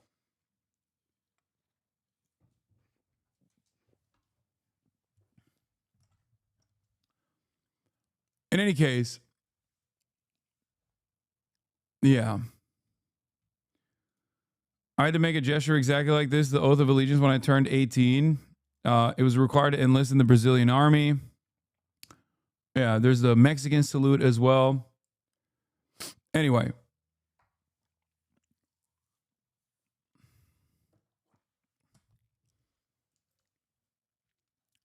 Can you explain the difference between this and the Elon thing? Yes, Elon is in the United States of America, where anyone that does that salute in the United States of America is very clearly doing that to fucking say that they love Adolf Hitler. What the fuck? Yes, if you see this in the Western world, if you see this in Ukraine, if you see this in places where like that are a part of the Western sphere of influence, then they abso-fucking-lutely are doing this as a Nazi salute.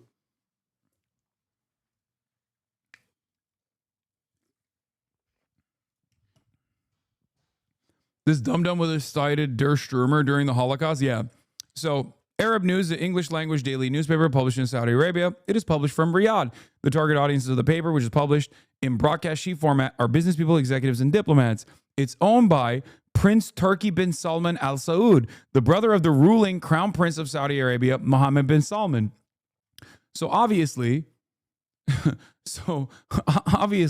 not exactly the least biased newspaper to get fucking information from when trying to figure out what the fuck is going on in Yemen, especially because that article is from 2018, where they were quite literally implementing the blockade that I showed you. Here's a timestamp of Saudi war crimes in Yemen. In March of 2015, Saudi Arabia began bombing Houthi-held territory across Yemen, causing mass civilian casualties. They've destroyed targets ranging from marketplaces to hospitals, from schools, and even to a funeral recently, where 140 people were killed in a single strike. In August, he cut off sourcing because he knows exactly what it is. You think Ethan knows that Saudi Arabia was fucking bombing Yemen and therefore doing propaganda, and he actually meticulously cut out the context so that people couldn't figure out where the source was coming from? Are you insane? He's a fucking moron. He doesn't know anything. Someone who supplied him with this information might have known, but even then, I don't think so.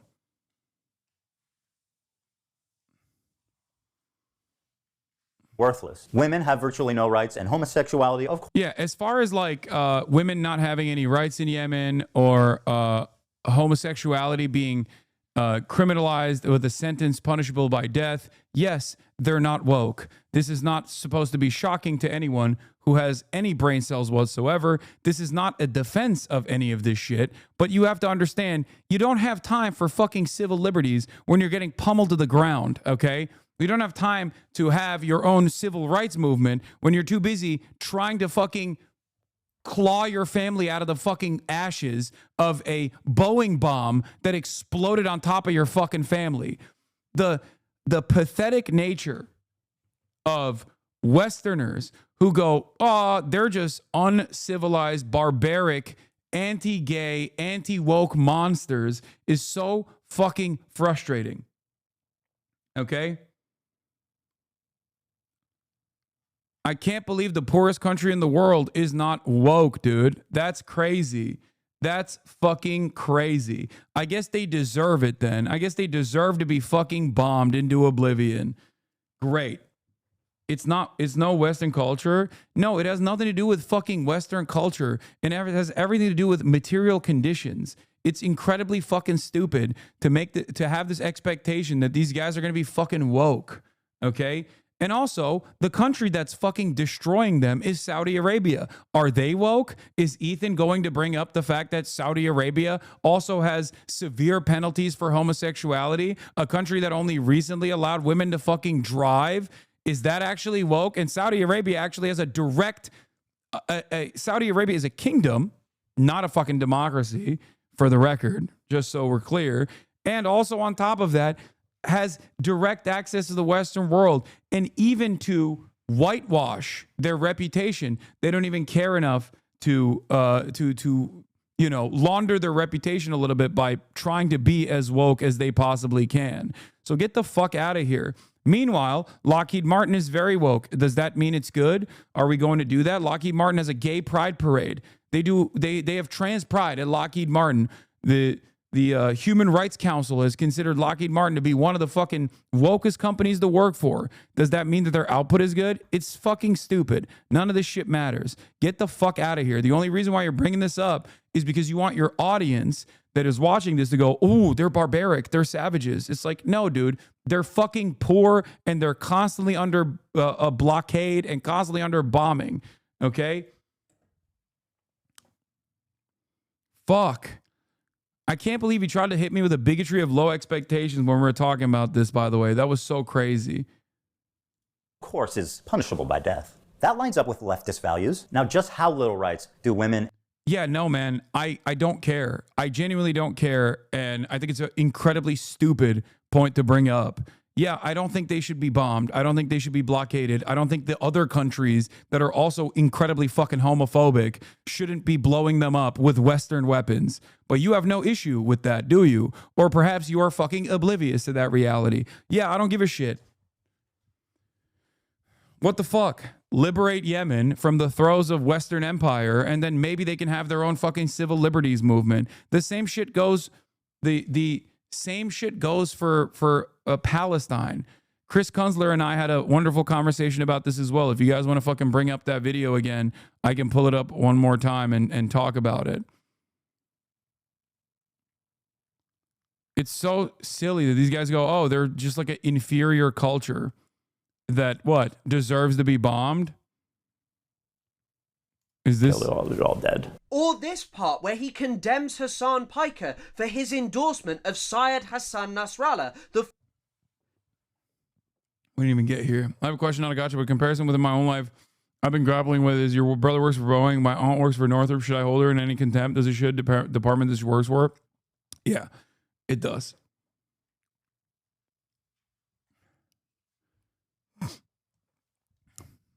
When are you logging off, Hassan? You seem more frustrated than usual. I'm not. I'm cooking, and I'm going to keep going. I'm going to keep plowing through this to the best of my ability.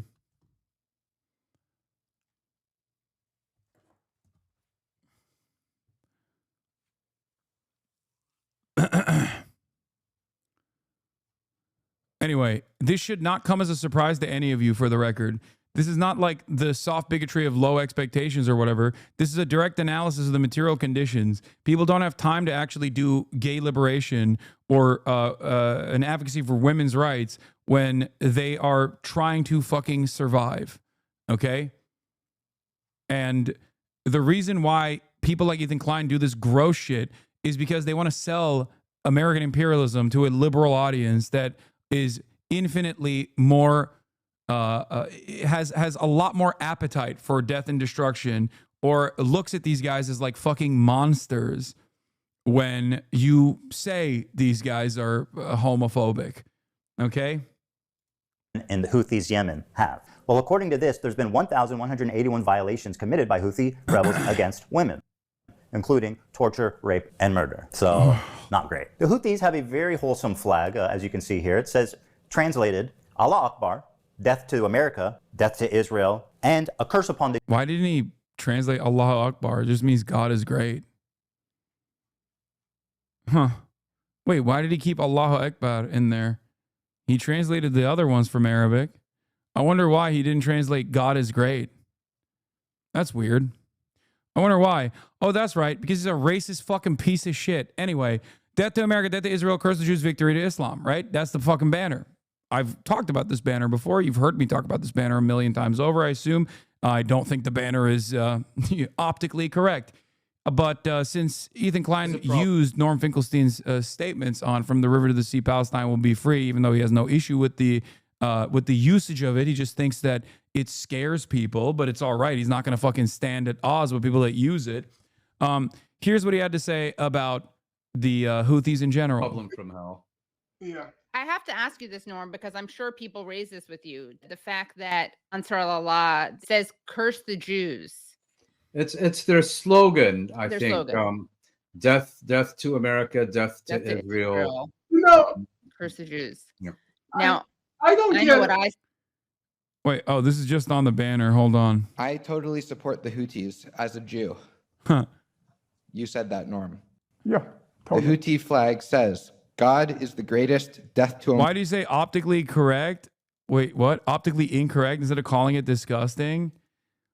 What are you doing? What are you doing? Do you think I think a curse upon the Jews is appropriate?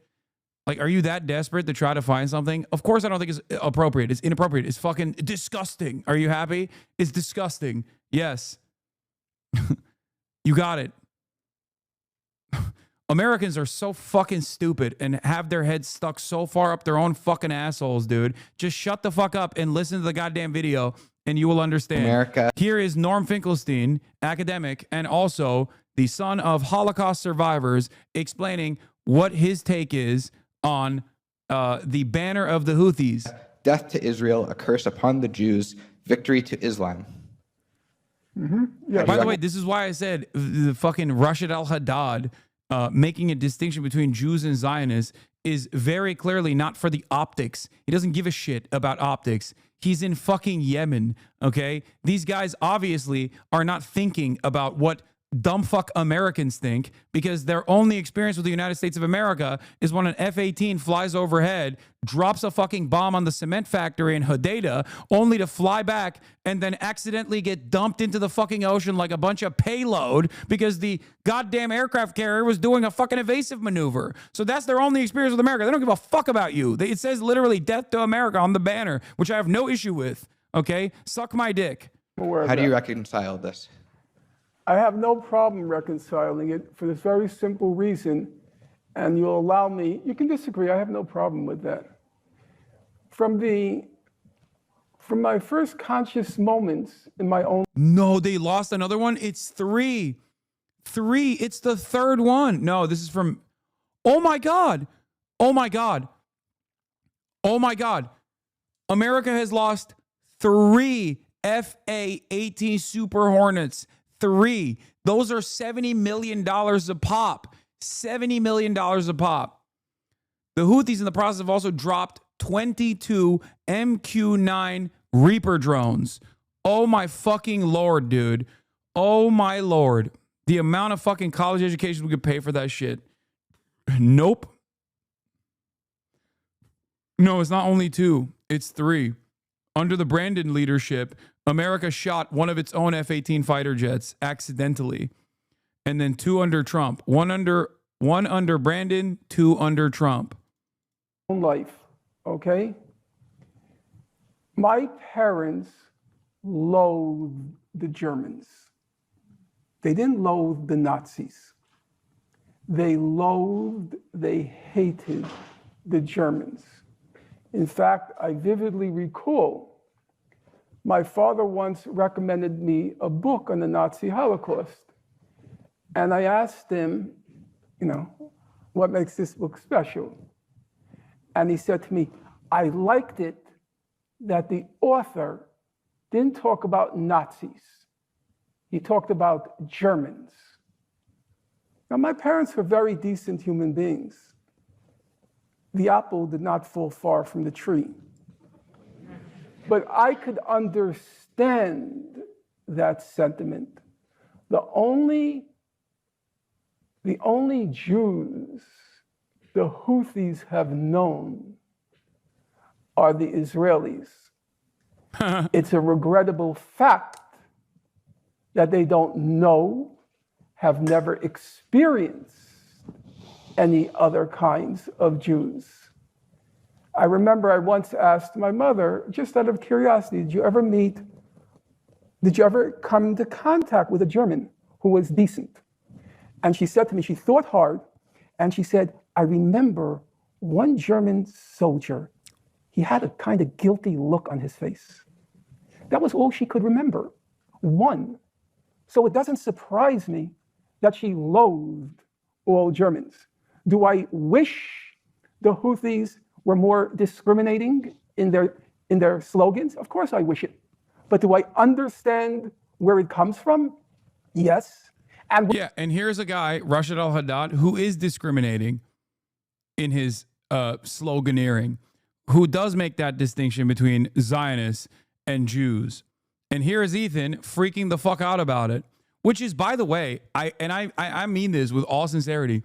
If Rashid al-Haddad was also still chirping about like all Jews, this and that, he's still a fucking 19-year-old in Yemen. Like, what is wrong with you? He's not going to college to get a fucking marketing degree, dude. He doesn't have the same living standards as you. This is not the soft bigotry of low expectations, okay? This is just being a normal human being. Yes, of course, his perspective, as Norm Finkelstein also pointed out, is going to be a little bit clouded by his experience with Western imperialism and what Israel has done, which is quite similar to what, he doesn't have a fucking Porsche and an Aston Martin and $250,000 watches that he buys every goddamn week and fucking lives in a Bel Air mansion, okay? He has inconsistent access to the internet. Like, what are we talking about? God, these people are so fucking annoying and Jews. so stupid. Oh, look at me. I'm so mighty. All of them, not just the ones in Israel. And of course, victory to Islam. I get amused when these terrorists are like, we hate Jews. We want to kill Jews. And then people like Hassan are like, you're fucking racist for saying that they just want to kill Jews and that they're terrorists, man. What you meant to say is Hezbollah is Muslim. You're not thinking deep enough about this topic. My criticism of the Houthis, I mean, it's true. Yeah. I mean, I don't know why but he demonstrated that he's not thinking deep enough about this topic. This is unironically what he is demonstrating right here. So he gets the pass for being young in the IDF, but the Yemeni kid doesn't. The Yemeni kid's not even a part of the fucking Ansar Allah militancy. Houthis' slogan, do not factor into what they are doing. Of course, it is anti-Semitic, but contextualizing it matters. Yeah, it's really interesting because that is such Western-focused propaganda. Like, for a Palestinian to arrive at anti-Semitic opinions, okay, they don't need to read Mein Kampf. Wait, show the rest of that clip, Ethan. Show the rest of that fucking clip, you douchebag. Show the rest of that clip, you fucking racist douchebag. This is something that I commonly explain, by the way, which is that for a Palestinian to develop anti-Semitic opinions, they do not need to learn anti-Semitism by reading Mein Kampf. They do not need to learn about anti-Semitism by going to school, okay? Here's the clip. There's a whole study being made here, but the debate always ends with a slogan, the Houthis likely argue that is West. But I also try to explain to Americans that, like, that the way that you try to understand, like, how this kind of perspective, how people arrive at these kinds of conclusions is also important. Okay? Anti-Semitism is completely unacceptable. Can you imagine if you edit a clip of Ethan and Gila in IOF uniforms? First of all, you don't need to edit Gila into an IOF uniform. The equivalency would be if I edited a clip of Ethan and Gila in Nazi uniforms, because the Israeli force, the Israeli occupying force, is akin to the Nazi force in the way that they're doing a genocide, which Ethan has also agreed to. Ethan has said it's a genocide. He has even said the Israeli occupying force is akin to a force of terror. And yet, if I were to do that, he would lose his fucking mind. He'd be like, this is the most anti-Semitic thing I've ever seen in my entire damn life. Okay?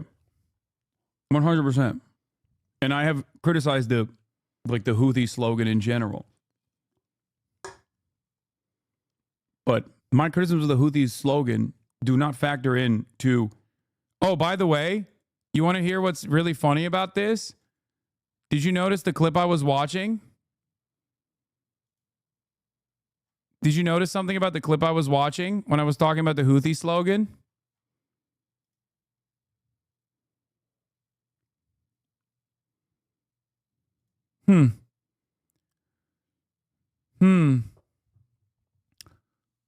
So if Ethan had actually sourced this by watching the actual source material, he would have already seen Norm Finkelstein's perspective on this, and maybe he could have made a decent argument against my perspective, backing off of Norm Finkelstein's perspective on this.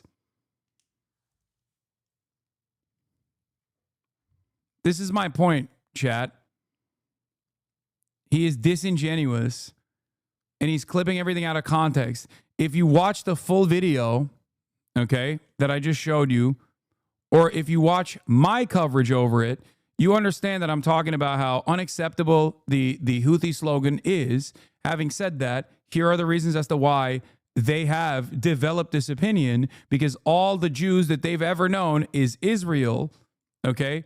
All the Jews that they've ever known is Israel, as Norm said, and that all they know about Jews is just death and destruction to the Palestinians. So yeah, that's where the anti-Semitic tendencies develop. But it's not the same as like, oh, they control the media or whatever the fuck dumbass Americans say about Jews. It's more so just talking about Israel's death and destruction, which is valid. Why is it referred to as the context nuke? Because he's just nuked all context by clipping shit out of context.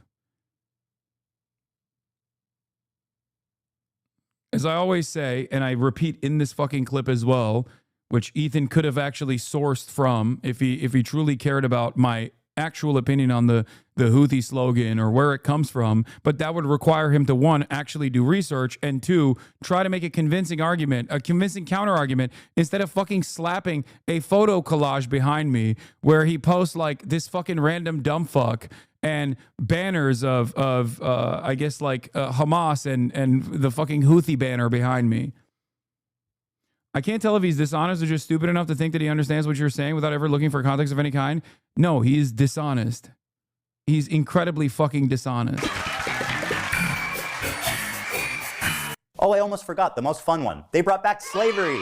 We think the Houthis, Ansar Allah, is doing what Luffy would do. That lines up with leftist values. All right, so these guys are clearly the bad guys. So my question is, how does Hassan cover such a genocidal, violent, misogynistic, homophobic, terroristic organization? Oh, you want to see a Houthi musical? Sure.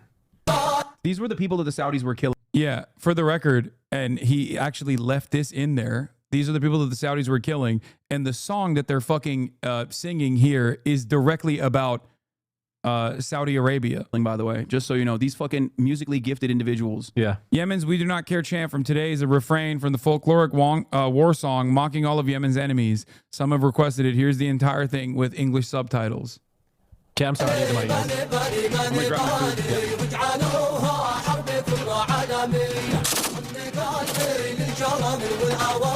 I'm so confused. What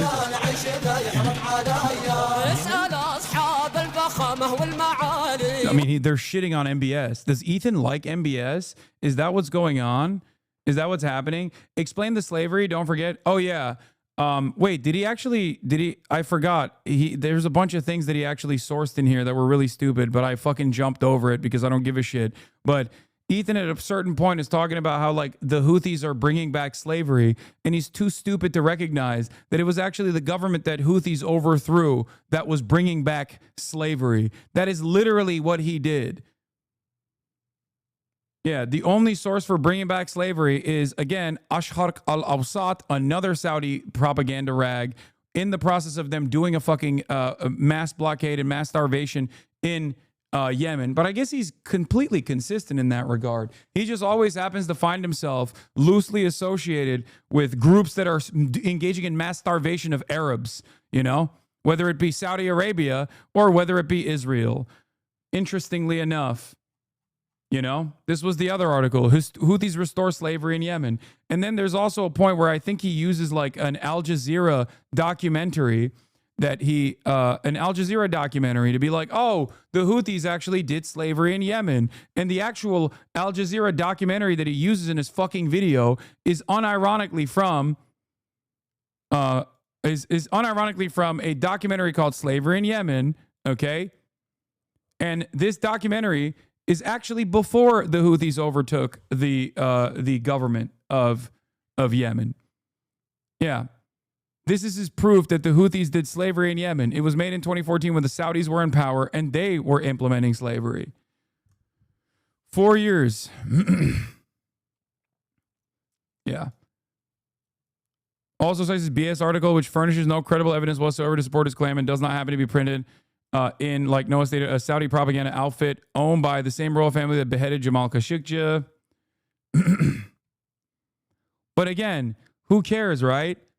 Can you imagine if I did a video talking about fucking, I don't know, I did a video talking about Russia and Ukraine, and I just only sourced my shit from Russia Today. What would Ethan do if I were to do that?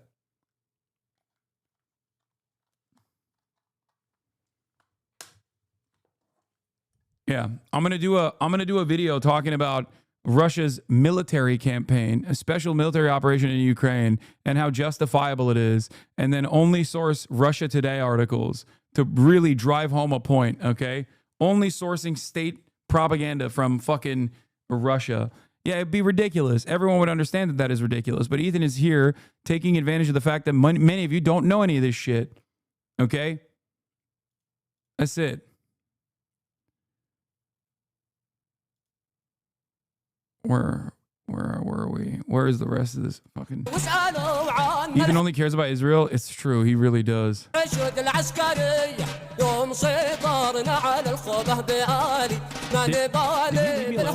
didn't you already do that? Can you show me where I did that?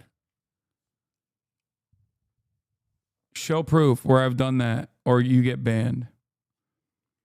People always say that I've done this, but I've looked back at so many of those videos from other slop tubers that have claimed that I'm like being pro-Russia, and realized that half the time it's actually me criticizing Russia, but they were too stupid to understand that I was criticizing Russia, and they thought I was defending Russia. It's literally that.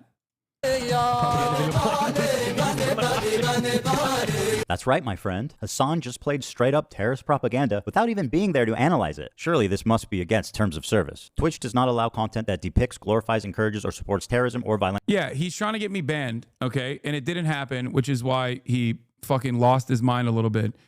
But, you know, better luck next time, I guess. Extremist actors. For example, displaying or linking terrorist or extremist propaganda, even for the purpose of denouncing such content. Denouncing? Okay, but what's the rule for endorsing it? Is that okay? The answer is yes, as Hassan was never punished for this blatant violation of Twitch community guidelines. Got it. So denouncing terrorism is bad. Don't do that. Endorsing terrorism is good. Okay, got it, Twitch.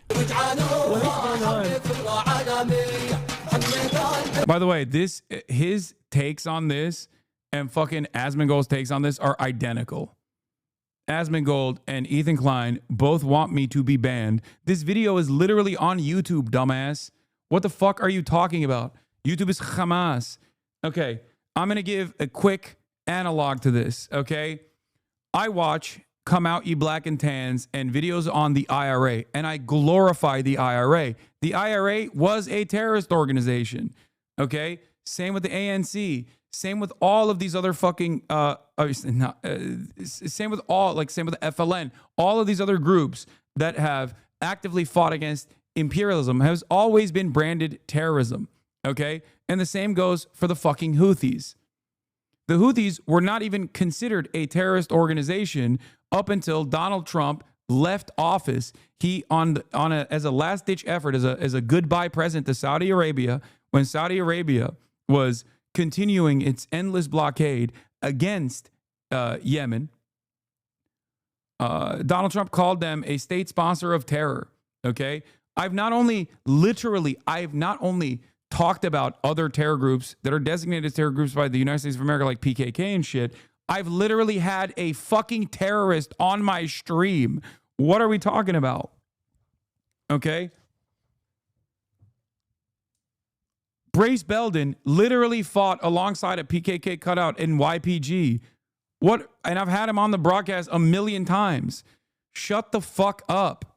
Okay. And of course, I'm not talking about Gila when I say I've done a broadcast with a person who is affiliated with a designated terror organization. Okay. All this stuff is just simply to point to my commentary and say, dude, don't do that. You can't do that. You can't actually show context. You can't actually have fun, which I am doing in this situation. It's a serious subject matter, but I'm making light of it. Okay. It's a serious subject matter when you talk about all of the fucking untold amount of crimes that Saudi Arabia did to the people of Yemen. I think it's perfectly fine to be able to fucking crack jokes here and there where I say, ooh, they're musical people. That's very clearly a fucking joke. But it's also true. They are musical. I mean, they do musicals all the fucking time. Do you mean Brandon designated them as terrorists? No, Trump did it on his way out of the office the first time around. Brandon actually reversed that decision. When I actually interviewed Rashid al-Haddad, who is not even a Houthi, but even if he was, it still would not have been an illegal interview regardless. And to this day, I have no problem interviewing members of the Ansar Allah movement. I would just simply would not do it on fucking Twitch if I were to have that opportunity. Actually, that's not even true. I probably would still do it on Twitch as well. Like, I'll give you another example. I interviewed a Cuban doctor in Cuba at a time when Marco Rubio was designating Cuban medical missions as illegal. Okay? I did that deliberately. I had a long and extended interview with a doctor from Cuba that had done medical missions, including worked in the United States of America. Okay? Cuba is still considered a state sponsor of terror. Cuba is still considered, I'm going to repeat that again, a state sponsor of terror. I'm planning on going to fucking Cuba and actually live streaming from Cuba. So clearly, there is a little bit more nuance in this subject matter. The only problem here is that Twitch actually capitulates a lot to this kind of pressure coming from outside groups because they don't want to fucking, they don't want to rock the boat too hard. Yeah, here it is. Look at that. Cuba. Democratic People's Republic of Korea. I play Iacha all the fucking time. Remember when Dan Stalkman tried to get me banned because I played a fucking DPRK song? Think about how stupid that would be. Iran, Syria.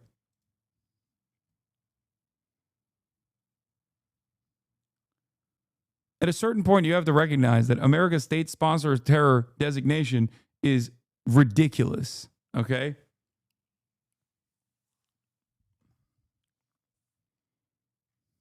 Can you explain this? This is a 3-minute video of, what do you mean a music video? When you said music video, I'm expecting like, bad example, Chris Brown dancing, No.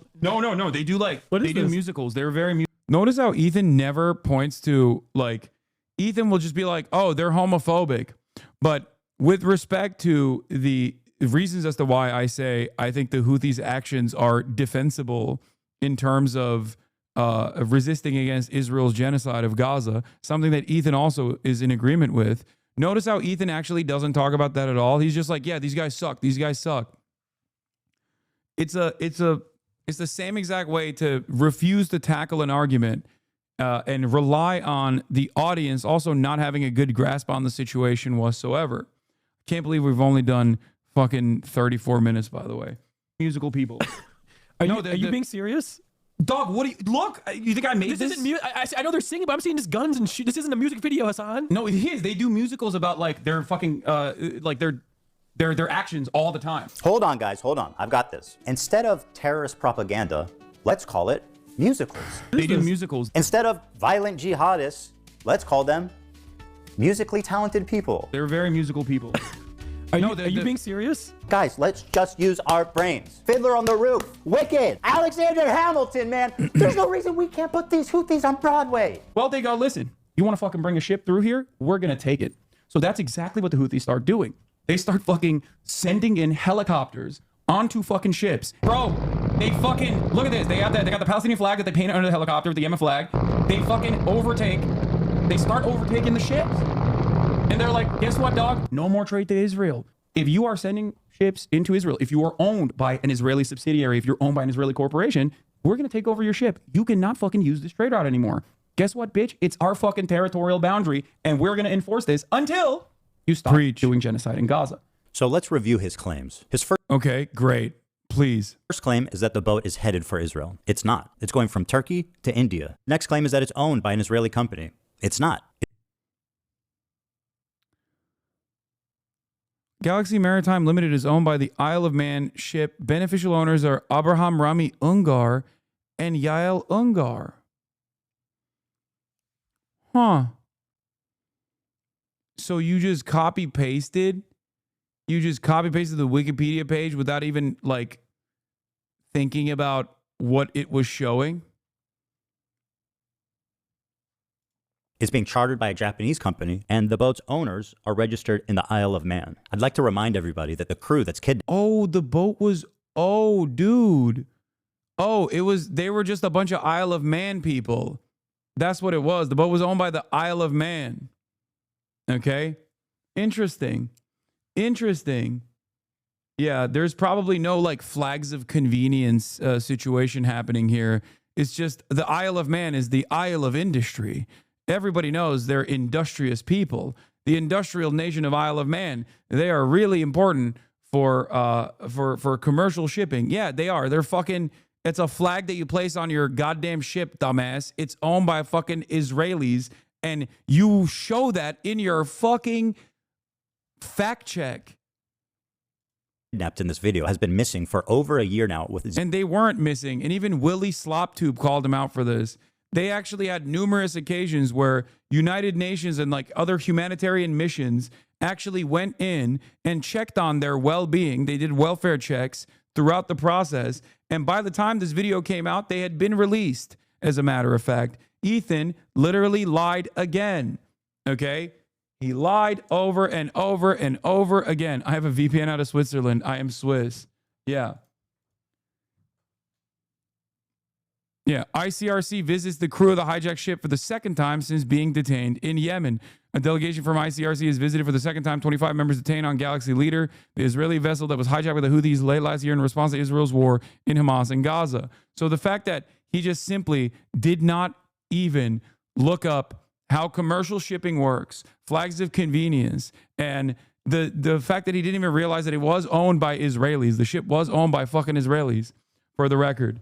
And also, the Israeli that we're talking about is a close friend of Yoav Gallant of the Likud party, for whom Ungar purchased tickets to the World Cup Finals in July 2018.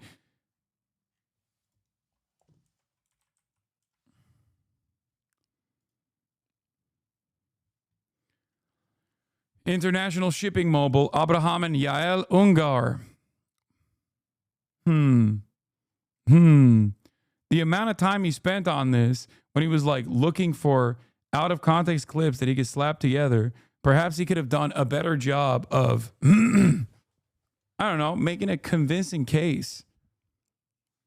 Nothing to do with Israel, though, according to Ethan. Nothing to see here. Zero updates on their health, whereabouts, or anything. That lines up with leftist values. Hassan's third claim is that this attack happened in their territorial waters, which is also a lie. It happened in international waters. Hassan is lying for the Houthis. Oh my God, I can't believe this was happening on international waters. Yeah, how the fuck are you supposed to implement a blockade on the Red Sea? Yes, it is still off of their coastline. It's infinitely closer to the Yemeni coastline than it is to the United States of America. What the fuck are American naval vessels doing on international waters then? Get the fuck out of here. Find the rest of the clip. He left out a very important part, Lamau. What do you mean?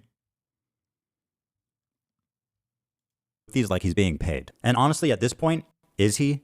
I'm being paid by the Houthis, dude. The poorest country on the fucking planet is actually paying me. Yes, flag. This is, I know, I said is a flag of convenience. First, a business practice whereby a ship's owner registers a merchant ship in a ship's register of a country other than the ship's owners. Obviously. And as you guys already know, we're debunking here. It's not okay that they took people hostage, though, right? Brother, what the fuck are you talking about? You are literally, it's like the double standard here is so fucking insane to me, okay? You are complaining that in the process of taking over a ship, they took hostages, okay, as a mechanism of deterrence, while simultaneously what they're trying to stop is the ethnic cleansing of 2 million people, okay? Think, please, Nazi Germany, if you had other militancy groups that were cutting off supply lines and maybe taking hostages in the process, where people were Nazi-owned industry was passing through in an effort to harm the Nazi movement, would you be like, I can't believe they're actually taking hostages? Or would you understand why the partisans, for example, engaged in actions like that? That's it. If you consider what Israel's doing to be a genocide, then you can't fucking sit around and complain about the Houthis. Like, what the fuck are you talking about? Jesus Christ. Yes, I am losing my voice. I am. Like, what are you supposed to do? Play fucking patty cake? Like, what do you mean? This is why Ethan's position is completely fucking inconsistent, where he says it's a genocide, but you're not supposed to do anything. Like, what are we talking about? Yeah, they did this, by the way, during the blockade of Germany. The economic war involved operations carried during World War II by the British Empire by France in order to restrict the supplies of minerals, fuel, metals, food, and textiles needed by Nazi Germany and later by fascist Italy in order to sustain their war efforts. There was a naval blockade implemented, but I guess it's fine. I guess it's fine when they did it because they're the good guys and not the bad guys, as Ethan says. Ethan just simply says they're the bad guys, and that's it. How are you supposed to take a fucking ship without actually taking over the people that were navigating the ship? Whose fault is that, by the way? Is it the fault of the sailors? No, of course not. It's not the fault of the Filipino crew. It's the fault of the fucking Israeli company knowingly, after the Houthis said, as a mechanism of deterrence, we're going to start taking ships if they try to cross our boundary, still said, fuck it, YOLO, go through. Who gives a shit? Yeah, John Brown took hostage at the Harper's Ferry Armory. That too.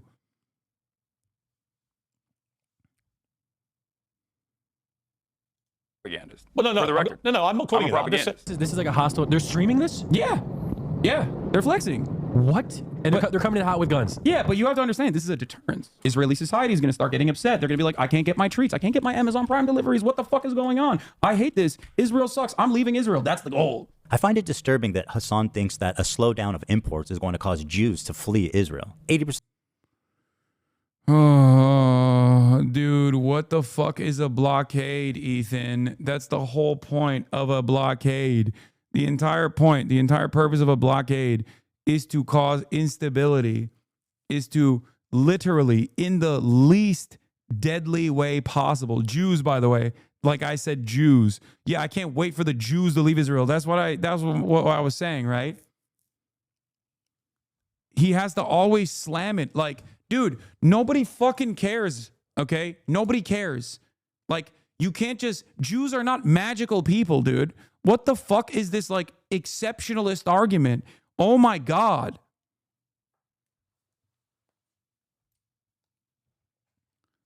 What is this exceptionalist argument? Like, oh, Jews have nowhere to go. You want the Jews to leave Israel? Oh my God. Oh my God, so scary. So scary. I'm talking about Israel, man. I'm talking about Israel and Israelis, okay?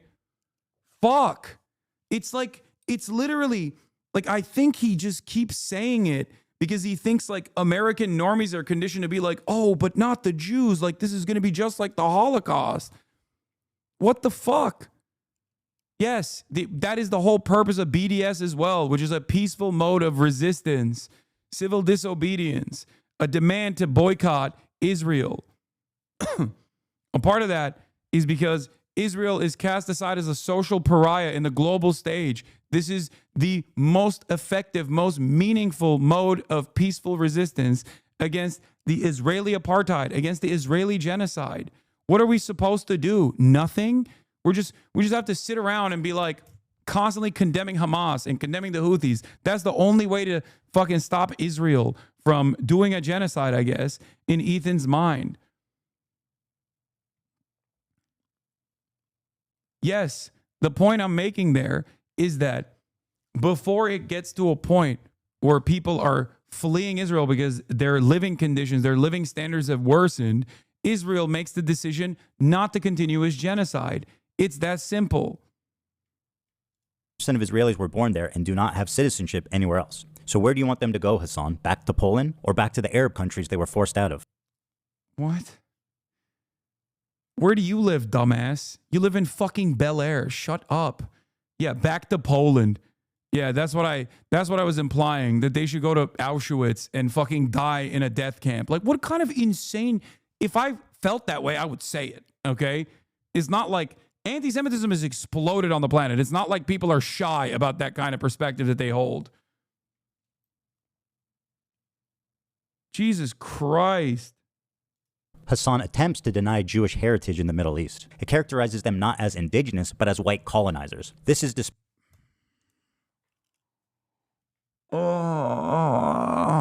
Israeli heritage in the Middle East is now tarnished by... Well, first of all, Israeli heritage in the Middle East. What the fuck is Israeli heritage in the Middle East? That doesn't exist. Shut the fuck up.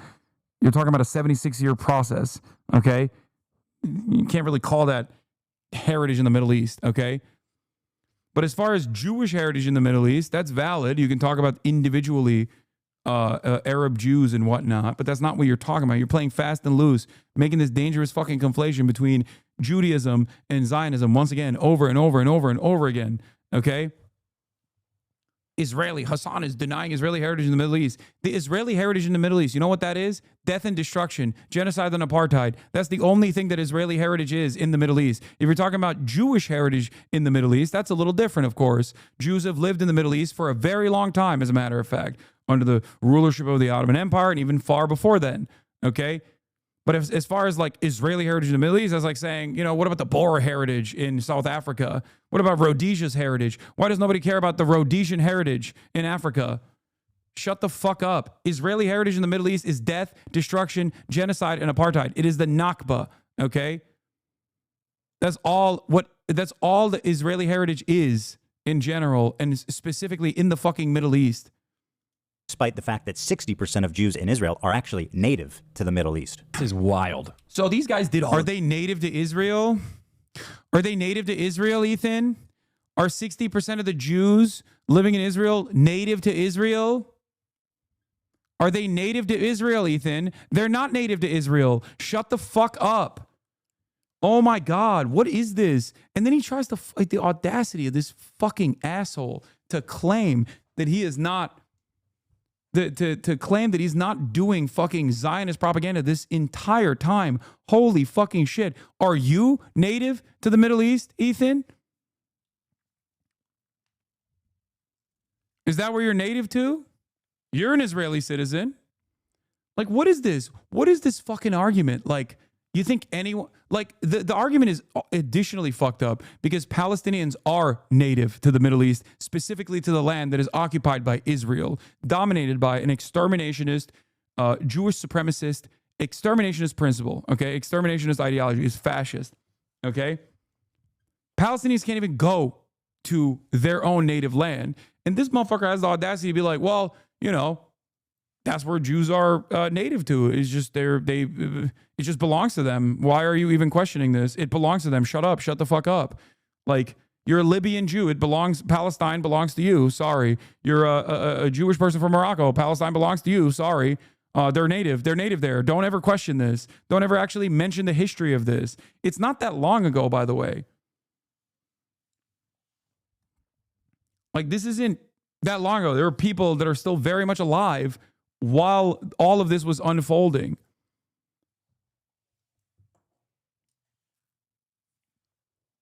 Your React is a real content noob because holy shit, you destroyed him. I'd be surprised if he won't leave the internet forever after this. His lies are now out in the open. If you think a single fucking fan of his actually gives a shit, you're out of your mind. Telling the Jews of Israel to go back where they came from, Hassan attempts to deny Jewish heritage in the Middle East. Oh, he didn't say Israeli heritage in the Middle East. He said Jewish heritage in the Middle East. My bad. Well, let me tell you, Jewish heritage in the Middle East is not Israeli heritage, okay? So you can't fucking talk about Israel while talking about Jewish heritage in the Middle East. So my point still stands, but I misheard him. He didn't say Israeli heritage in the Middle East.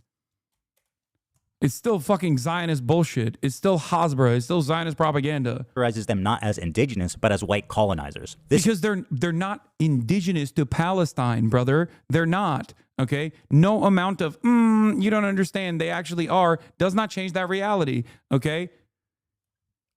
And it's exceptionally stupid to make this point, like I said, because the actual indigenous population can't even go to their fucking ancestral homeland, okay? He said both, pretty sure. Yeah, he just uses it interchangeably. Jew and Israel is interchangeably used throughout this entire process. And that is because he loves that conflation and he loves wielding it as a shield.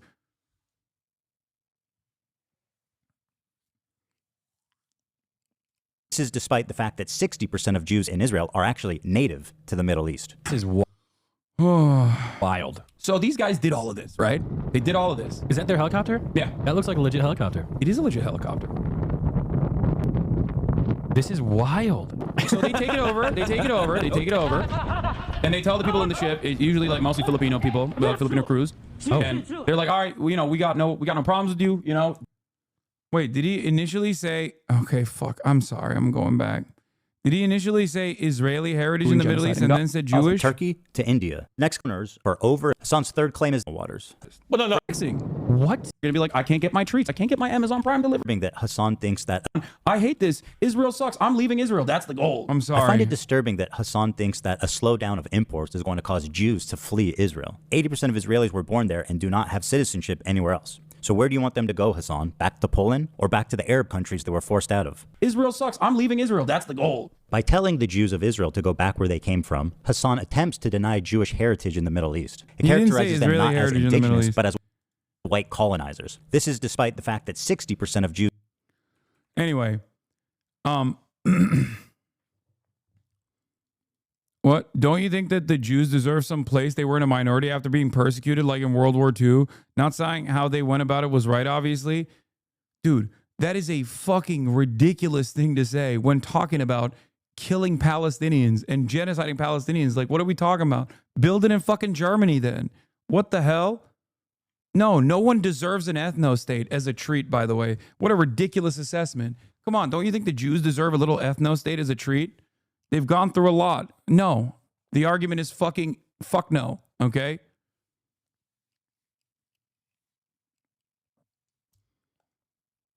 Yeah.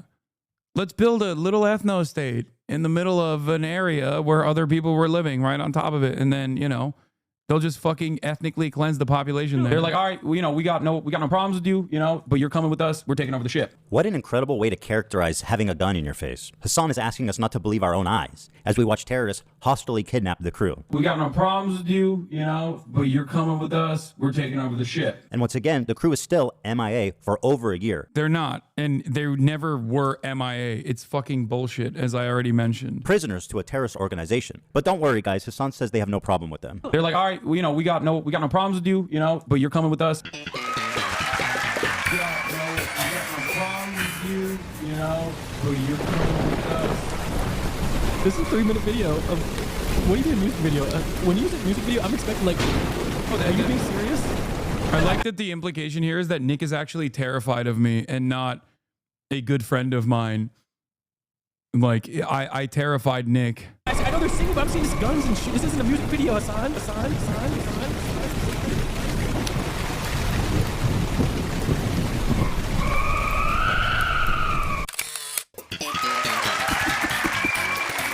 I bet Hassan's friend really appreciated being fed terrorist propaganda on camera. Let's see what he had to say. Because hell, even a couple days ago, I was hanging out with my buddy Hassan, and this guy unironically put a terrorist propaganda music video on it. Is he making the argument? Like, this is some parasocial bullshit, dude. Yeah, Nick hates me, dude. He's fucking terrified. Left the room. Yeah, and I was just like, and the thing is, like, in hindsight, it's hilarious, you know. But at the same time, I'm like, what is going on here? This is wild to me. Yeah. But like, I just, and like, he was like, yo, they're such great dancers. Oh my god. I was like, okay. Wait, is that how it works? If you watch like a politics TikTok, you get recommended Hassan right after? Is that how it works? Bro, he's all over this page. What? That's crazy. What is this? Dude, Hassan be saying some wild stuff, man. So I don't know if we can. Here's another incident of Hassan enjoying some Houthi propaganda.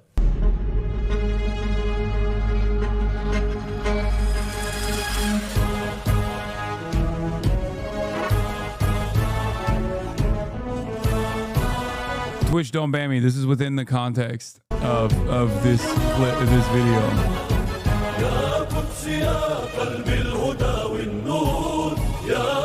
How can they not agree with the Houthis when this is the kind of music video that they're coming out with? They got a beautiful voice too. Yeah, Israel been real quiet since this dropped, dude. The fucking mixtape. Oh, that's a joke, Ethan. Do you... Bro, I'm never allowed to make jokes. Jokes are only when you call someone a pedophile and slander them. Jokes are only when you fucking say the person you're debating is sleeping in a race car bed, or I guess jokes are when you sig heil a bunch. That's the comedian, by the way. He fucking hates it when other people make jokes. Hassan, my sweet, naive friend, you say that Jews don't sing and dance like that? Then what the fuck do you call this?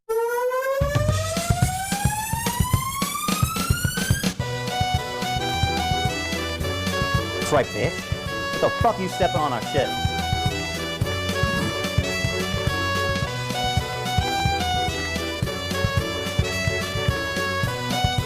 Yeah, Israel been real quiet since this dropped, dude. The fucking mixtape. I'm not gonna lie, this is the first attempt that he's made at like actually making a joke. You got a beautiful voice too. It's not that bad. Israel been real quiet since this dropped, dude. I mean, it's very 2016 humor. All right, come on. Our sweet, beautiful, cute little TikTok twink. This hairless young man is the fantasy of every tween and twit. Oh my God, he's so weird, dude. He's such a fucking weird guy. And all the boys and girls on TikTok. He's cute. He's got a mustache. I'm just glad he didn't play fucking Psytrance, okay? I would have died. He's a freedom fighter. Beautiful eyes. They call him Timothy Chalamet because he's a Houthi. Bro, are we about to have a Houthi rebel on stream? Yes, brother. What do you mean? Excuse me. Of course I'm about to have a... I'm a journalist, okay? This is journalism. I'm being sarcastic here, but there is journalistic value to this fucking interview, for the record. And two, I did think he was a Houthi. I thought he was a Houthi when I first interviewed him. I don't have an issue with interviewing Houthis. I do not fucking care. I don't know why people genuinely think that this is a major point of contention. I keep repeating it over and over again. I want you guys to understand the truth. I want you to understand that this person is not a Houthi, not because I'm scared, not because I'm like, oh no, I interviewed a Houthi, like that's terrifying. No, I'm telling you he's not a Houthi because he's not a fucking Houthi. I don't have an issue with interviewing someone from the Al-Houthi family or a member of the Ansar Allah movement. Please. So weird. It's so weird. Motherfuckers want journalism, and when I'm trying to do journalism, they go, why are you doing that? Bro, you are going to get banned? I think it would be ridiculous to do that. Hassan now has the opportunity to express his journalistic chops. Yeah, here's what it is. Yeah, what's so crazy is that we tried to nab an interview with Rashad, the Yemeni teen who went viral for WAPO before Hassan Khan got the scoop. Ethan continues to chastise Hassan for legitimate journalism in an interview with half the MSN mainstream media was chasing. And he remember when he lost his mind when Taylor Lorenz said that? He was like, Taylor Lorenz sucks. To get his boots on the ground and show us just how good of a reporter he can be. I'm doing journalism, chat. Does he know what One Piece is? He's been watching it since he was a kid. No way! Yeah. That's sick. Yes. Love you too, man. Big time. Yeah. I love you. I love you so much. We're big fans of the Yemeni music videos. You can tell them that. I want to ask him about the knife. The knives are sick. What's up with the knives? You know, the curved knives. If one of those knives comes out in front of you, it's not going back until it has blood on it. Oh, okay. My bad. Well, I mean, I think it's cool though. That's so crazy. So they're just chilling with the cat. Wait, why didn't he post any of the parts where I literally do ask him direct questions? Are you a Houthi? He says, no, I'm a Yemeni. Or do you hate the Jews? Like he's just like all of the parts of the interview, especially in the beginning, where I'm addressing some of his background and trying to get a better understanding of what's going on. And he just literally fucking, he just cut all of that out to be like, oh, you guys are having like a love fest. Yeah, I am. Yeah, it is a fun interview. I'm humanizing a 19-year-old Yemeni teenager. I'm sorry, Ethan. I know that's fucking terrifying for you. I know. God forbid people in my goddamn community actually get the opportunity to talk to someone and develop a better understanding of someone's culture when they're literally stuck in the poorest country on the fucking planet. Okay? The knife thing is a Dune joke. Captains, like, I don't understand. The crews on these ships, and they like win them over with their charm, and they make them hate America and the U.S. government. That's so funny. I'm a journalist, okay? This is journalism. It's so weird. Motherfuckers want journalism. They keep saying terrorist simp. Don't worry, brother. I'll fucking bring on an IDF brigadier general and suck him off for you so you can see what a terrorism simp looks like. And when I'm trying to do journalism, they go, why are you doing that? What do you mean? I'm just chilling. We're just vibing. Yeah, we're just vibing. We're vibing big time. Hassan uncritically interviewed this kid for about an hour. It was the most brazen display of disgusting terrorist propaganda that I have maybe ever seen in Western media.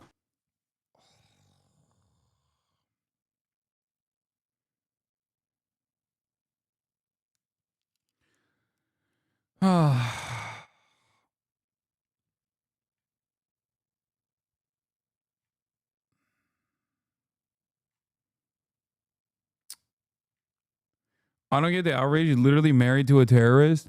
No, you don't understand. She's good and he's bad. Yeah. The fact that Ethan recognizes he's a kid and then continues to say horrendous shit is so gross. I know. What has happened to, does he know what has happened to any of the crews? Like, I heard they... Hassan almost asked a good question, but it's actually leading to the most obscene part of this interview. He's saying he hasn't spent much time with Chinese people, but one of the captain was Chinese, and he did clot with them, and he danced some music with them, and he was vibing, so he likes him, yeah. So, I mean, what... That's so crazy. So they're just chilling with the captains? Like, I don't understand. Ask yourself, why is he able to hang out with the captain and the crew of this pirated ship? Why would he even have access to that? Hassan knows why. Of course, he is a Houthi terrorist. Instead of challenging him and demanding more details about these kidnapped and missing people, he just runs defense for this guy, acting like he doesn't know why that would even happen. He's saying that... Yes, he's inferring that he was personally involved in overtaking his ship. This was... he was not with the captains of the ship. He has never been around the captains of the ship. Even if he was, I don't give a shit, obviously. But he did not say, this was mistranslated. He didn't say, we as in me and the Houthis. He never was around the captains. The Galaxy ship that we're talking about became a tourism destination in Yemen. So if you pay $1, you could go and visit it. And that's precisely what he did. And he presented it as though he was overtaking the ship to us in the outside world. Okay?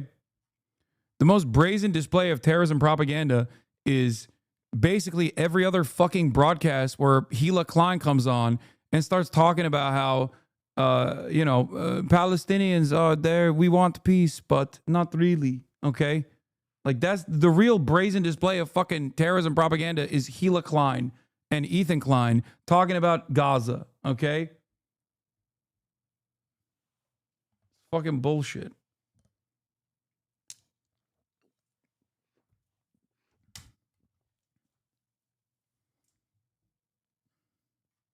Yoav Gallant, really good guy.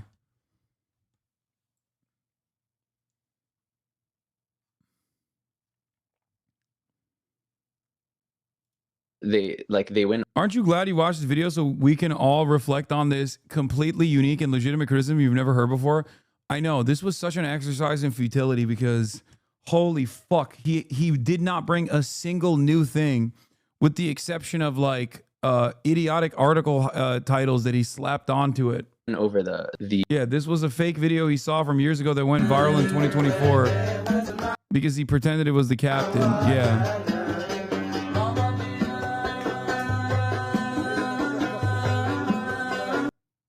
Yeah. This is what he was referencing. The crews on these ships and they like win them over with their charm and they make them hate America and the US government. That's so funny. It is super funny, the idea of kidnapped crew members who are being forced probably. By the way, this photo that he got is from this article, which literally directly undermines the point that he was making. The photo's existence in and of itself directly undermines the point that he was making, that no one has seen the fucking crew members of the ship, for the record. So I guess they're not MIA, Ethan, you fucking moron. Probably at gunpoint to do some death to Americas and maybe some curse upon the Jews. And frankly, the callous disregard for the well-being of the literal hostages is shocking, even for somebody that loves terrorists. That's so funny.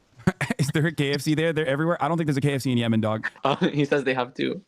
Oh, they do have KFC in Yemen? That's crazy. Okay, that's sick. Is there a KFC in Yemen? No way, dude!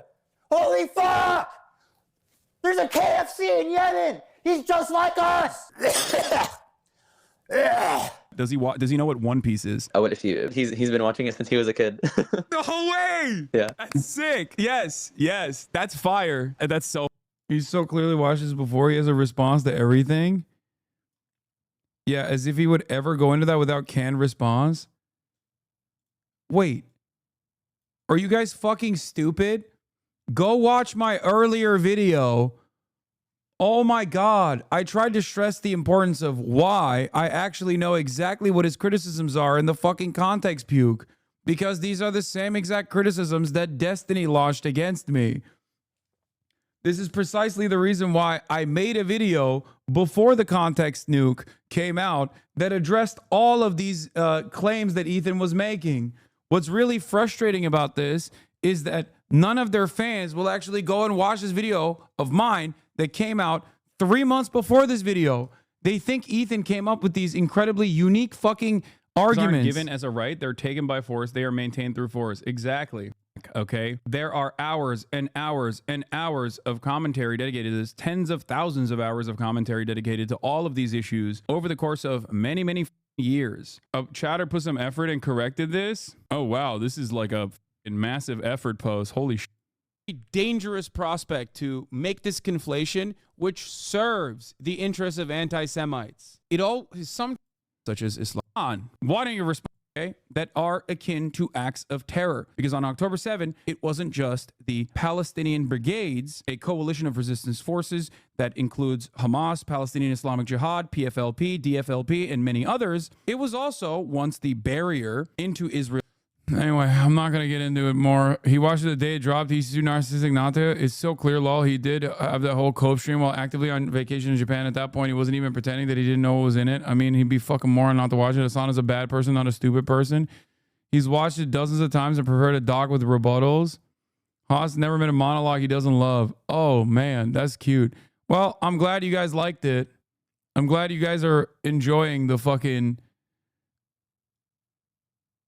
Is now 34 minutes, 6.5 hours. We're 1/3 of the video through. If you can't explain it simply, you don't understand it well enough. I don't understand my own position on issues well enough.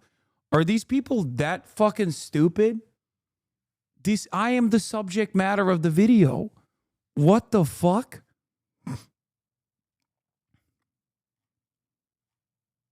Okay, the answer is yes, they are that stupid. Oh, fire. Oh my God. We think the Houthis, Ansar Allah, is doing what Luffy would do. You should tell him that. You guys all remember Luffy's flag, right? Now, I'm only halfway through that show, so maybe I just haven't come to it yet. But I do not remember... Oh. Dude, he's so gross. Luffy's flag looking like this. Predictably, there was some blowback. Yeah, they're just like ISIS, bro. Yeah, just like ISIS. That's what the Houthis are like. ISIS.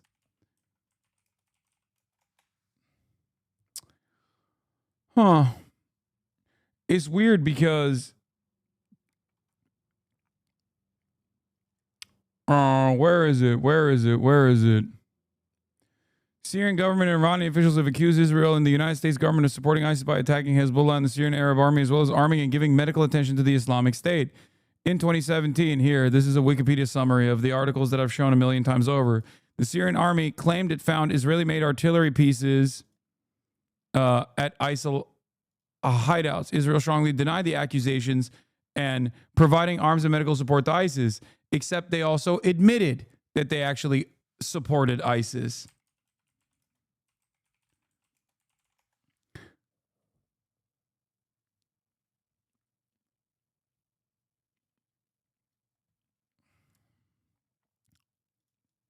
Not only is Israel not a part of the fucking coalition forces fighting against ISIS, but they have quite literally offered medical aid to ISIS soldiers. Why are people saying one? Why are people posting one? What happened? Hype train level 2.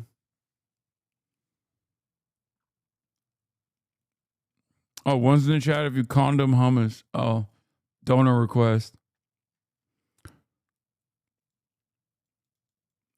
Reality is very different. Israel and ISIS have both, perhaps surprisingly, demonstrated high levels of restraint towards one another.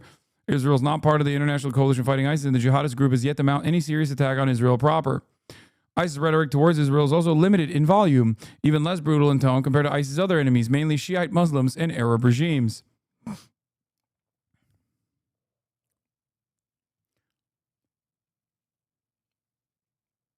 Gross.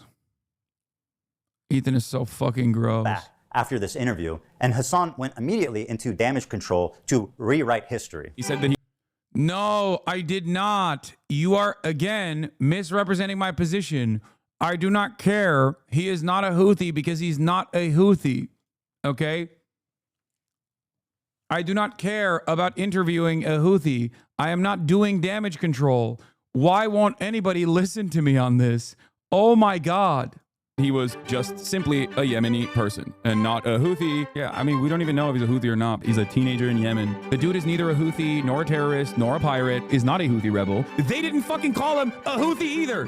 You want to know why? Because he's not one. He's not a Houthi himself. He's not a pirate, but, you know, I don't think... Dude, every single one of these clips, I quite literally end up saying in every single one of these clips, I don't care even if he was a Houthi. I do not care even if he was a fucking Houthi. Okay? Ethan, the fucking Arabs Klein used out of context video clips directly from Destiny's Wikipedia page titled Hassan's use of inbred in reference to Jews. Visual artifacts can be seen all throughout the clips, as seen in the images below. Oh my God. Of course he did. Oh, of course he did. Shocking. Wow. I'm so shocked that he went to the Destiny Wikipedia. Wow. Well, so did the Free Press, to be fair. In the debate, he said he didn't.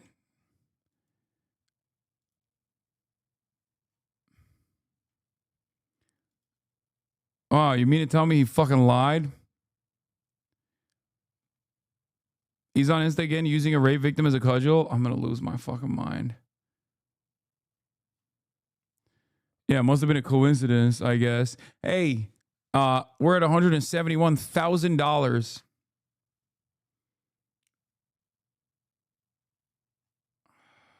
Fucking loser. Couldn't even come up with his own goddamn fucking clips. God damn it. Literally. Ay, ay, ay. I think he's no, he's not a pirate. He has reiterated the position that he is not a Houthi. Trust me, bro, I'm not. Wait, that's the pirate, but you know, I don't think no, he's not a pirate. He has reiterated. That's this video. Wait, he literally did. Wait a minute. He watched my video. I mean, I don't think he sourced any of this himself, but this video is literally Ethan Klein versus Hassan Piker explained.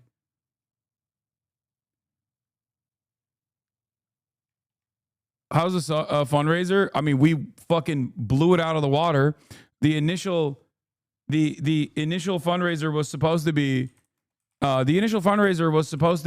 a $75,000, but we're at $175,000 right now.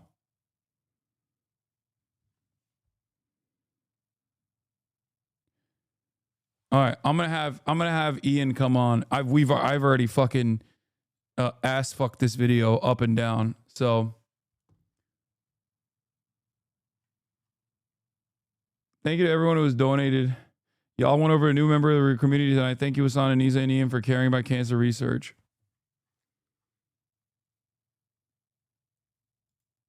This clip is directly from the Hassan versus Ethan Klein explained. Okay.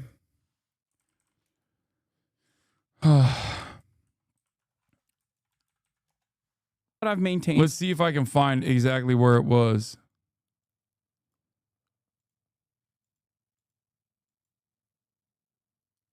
Girly Pops, condom hummus. Participate in a secular. It is completely. It's not like. Remember people at the time being mad at you in bad faith, obviously, for being nice to people you know personally. You know, all the way back in 2021. I know everybody knows that. I'm trying to find the actual time, exact time that he ripped that from.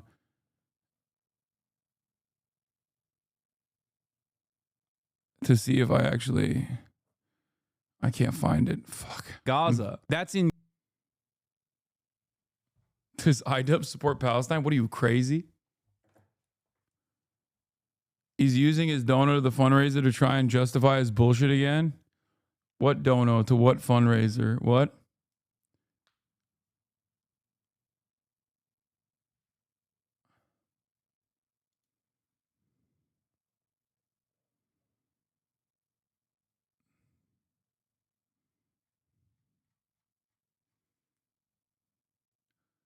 Wait, he actually fucking, this is his donation. I'm glad you're finally watching my video, and I appreciate you using it as a chance to do some good by raising money for charity. I hope you'll engage with it honestly and with integrity, and perhaps even walk back some of your rhetoric. Suck my fucking dick, Ethan. Okay? $1,000 also, broke boy. Not even a fucking fraction of your goddamn watch. Go complain about it. Clip that shit and be like, oh my God, I can't believe he's casting aside $1,000. What the fuck am I supposed to walk back? What am I supposed to do? Be at the mercy of your hallucinations? Why did he donate $1,001? Is it because he wanted to like one up someone? Is that what it is?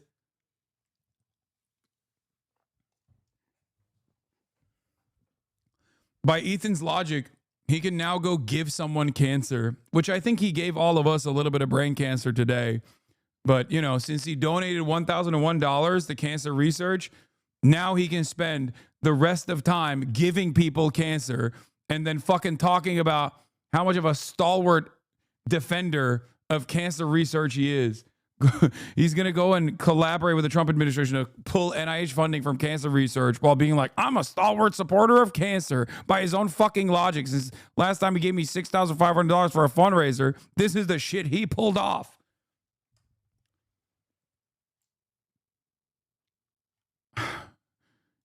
I think he is trying to kill me with this video. I'm not going to lie.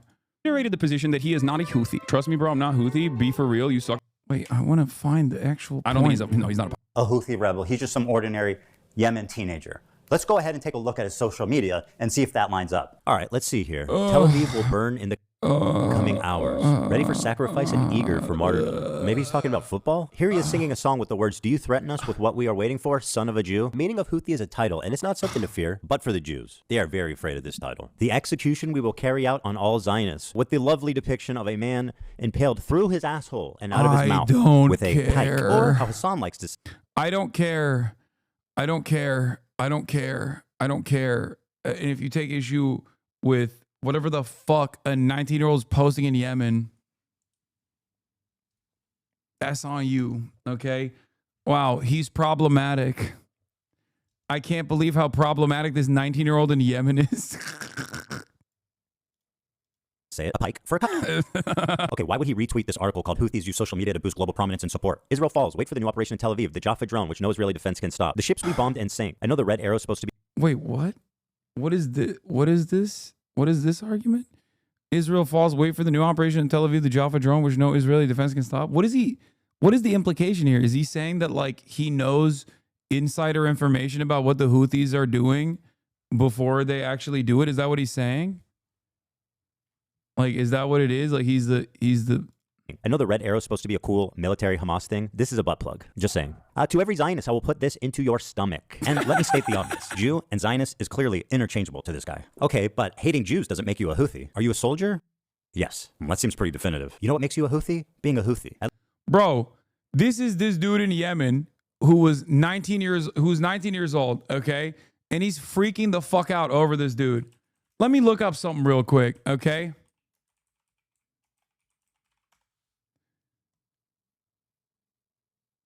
Let me look up something. Old compilation of deleted H3 issue podcast footage of podcast co-hosts and co-owner Teddy Fresh and Ethan Klein repeating the N-word and F-word is actively running a campaign aimed to deplatform pro-Palestine content creators. This is just 30 seconds of it. But there is a 8-minute compilation. Let's see what Ethan was doing when he was, he's obviously pulling tweets. He's pulling tweets. How old is Ethan here? He's a hypocrite because he said nigger before. Nigger. Well, Ethan said nigger before. Here's. Damn, dude. He was just a kid. He was 30. He was 30 when he did that. He was 30 years old when he did that? That's crazy. That's crazy. You know, people grow, I guess. People grow up. At least one of the two of them is being honest about it. No way! Yeah. Sick. Yes. That's fire. That's so fire. Oh my God. We think the Houthis is doing what Luffy would do. Play the entire thing. I'm not trying to get banned, okay? Calm down. They're tweeting an image of a Jewish person on a pike. I don't understand why this problem can't be approached with nuance. Because he is a teenager in Yemen, dude. Talk about the bigotry of low expectations. He's a kid in Yemen, dude. What do you expect? Of course he's going to want to... Wait, did you hear Ethan claim you would say pike for a K word? Oh, I missed that part. I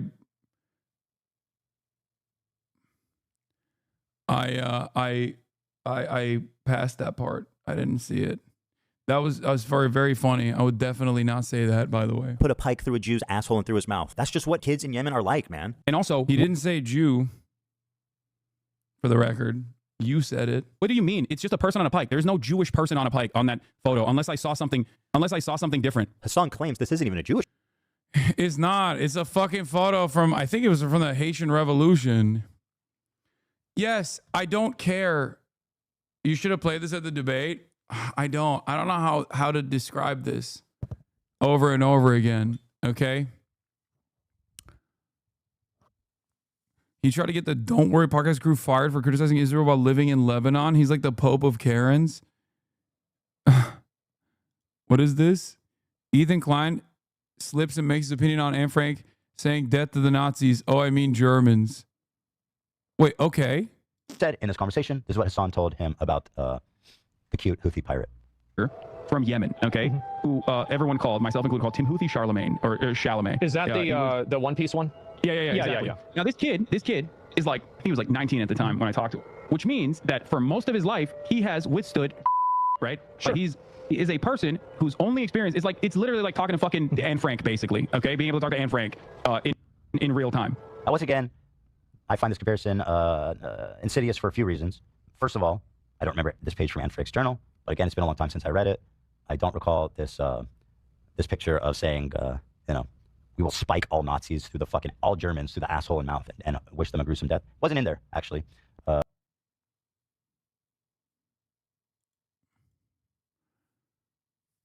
So what if she did? Yeah. No, that's my point. Would that change the equation? Would you be like, oh, well, you know, a little crazy there, Anne. Calm down, Anne. Like, yeah, it's totally valid. It would be totally valid for Anne Frank to say that. Okay? Wasn't in there, actually. Also, I find that conjuring of a Jewish victim of Nazi Holocaust is a intentional play to yes, because you don't give a fuck about anything. You don't give a fuck. Americans are stupid. They don't care about brown people. So the reason why I'm using a fucking incredibly famous victim that Americans care about is for that reason. Because Americans don't understand when you talk about a brown 19-year-old like you, okay? When you look at this dude, you're like, well, he's a terrorist, he's a terrorist, he's a terrorist.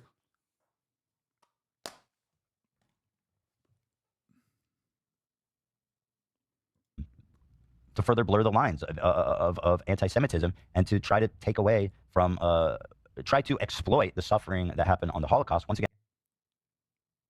Ugh. It's like, how dare you? How dare you compare anyone to Anne Frank? And not related to Israel at all. What is this? Definitely a somehow soldier? this Houthi kid. Okay. He's cheapening what happened to Anne Frank, frankly. You know, this kid, I'm sure, grew up in terrible conditions. There's no doubt Yemen is in a terrible state. However, we don't, as I'm gonna have iDubbbz come on in a minute, by the way. Society as a species, while we can appreciate where people came from and why they turned out the way, it will never excuse violent, hateful. Yeah, by the way, notice how he said Nazis and then said, I mean, Germans. Germans through the asshole and mouth and wish them. Look. All Nazis through the fucking, all Germans through the asshole and mouth. Why? First of all, if he said all Nazis, if Anne Frank said, let's shove a pike through the ass and mouth of all Nazis, okay, everyone would cherish that. Everyone would celebrate that. I certainly would not have an issue with that. I don't know why he claims he would have an issue with that, okay? And even if she said all Germans, I would not have an issue with that. She's a child during the fucking Holocaust. What are you talking about? If she was able to actually reach the age of 19 and take up arms and directly be a part of the resistance against the Nazi occupation, I would celebrate that. I would cherish that. As a matter of fact, there are literally 12-year-olds, 13-year-olds, 14-year-olds who did take a part of the resistance and took up arms against Nazi Germany. Shut the fuck up, Ethan.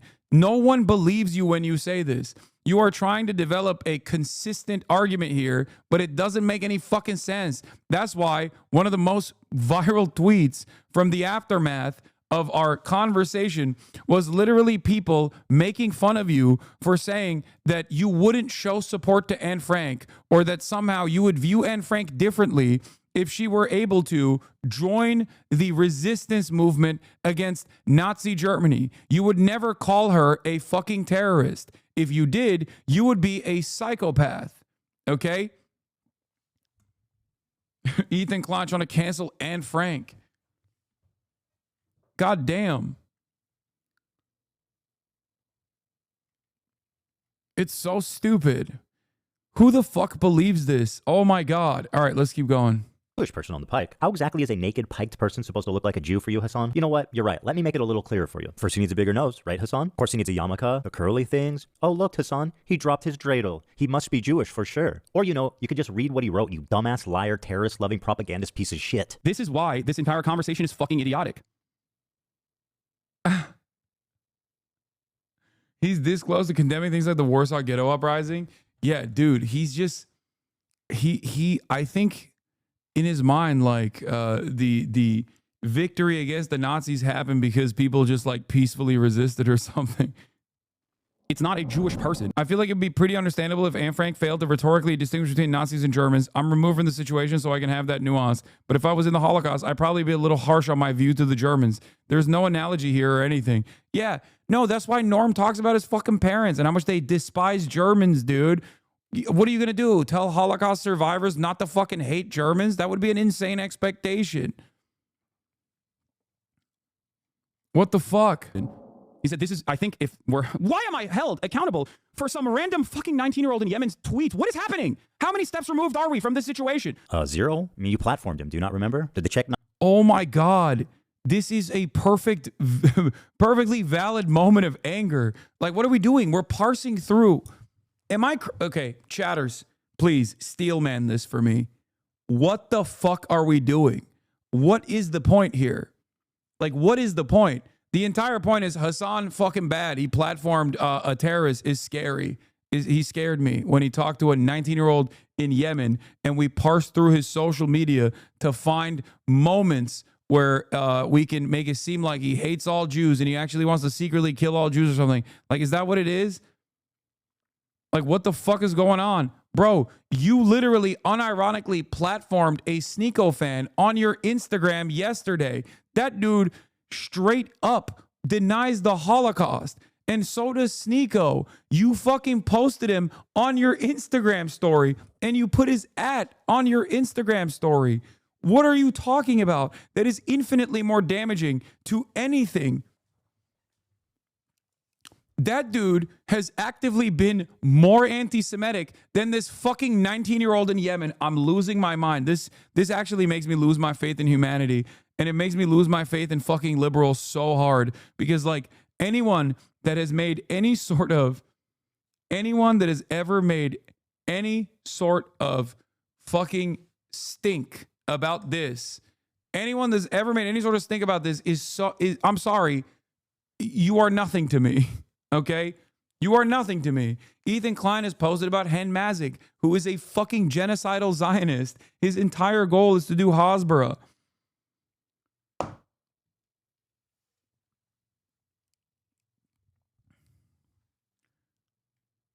Oh my God. Not clear something? When faced with fair criticism for his coverage of the Houthi Luffy, he has a total meltdown. I fucking despise all of you, dude. I do. I really do. I hate all of you. You successfully got me to talk about this, and my patience is running thin on this matter. The endless selfishness, the untapped well of American selfishness and American individualism is in full display. How is this the conversation that you want to have right now? Invite me on, Hassan. You know how to get in contact. Don't be afraid. Bad Empanada CPS.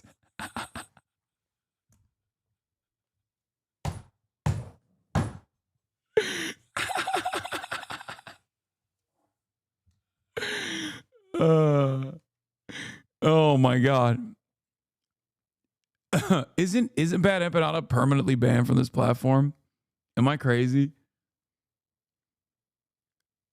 Let's do it. It's time. Aren't you banned from this platform, Bad Empanada?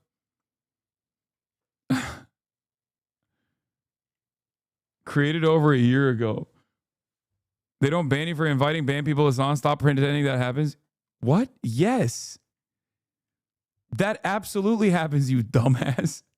Why are you telling me what terms of service looks like on this platform that I'm on and you are mysteriously not on?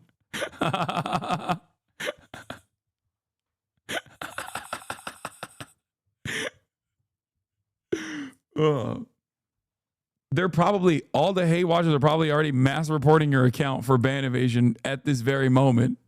It's most likely not Bad Empanada.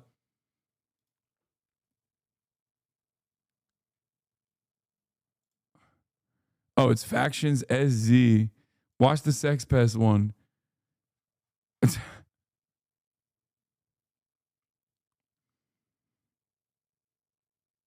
Those photos from a 2013 diplomatic trip to Iran where Iran put them in a fancy hotel for a week. I wonder if this actually is Bad Empanada. Apparently, these people think that anything a majority of Jews... Okay, this might be literally Bad Empanada. Apparently, these people think that anything that a majority of Jews think is fine is fine.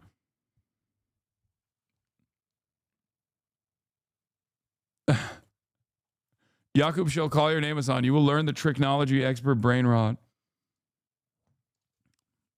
This definitely sounds like him, which is a really coherent and solid point, by the way. Ethan, whenever he talks about this, he's like 90% of Jews are Zionists. And it's such a funny take because it's like, okay, so what?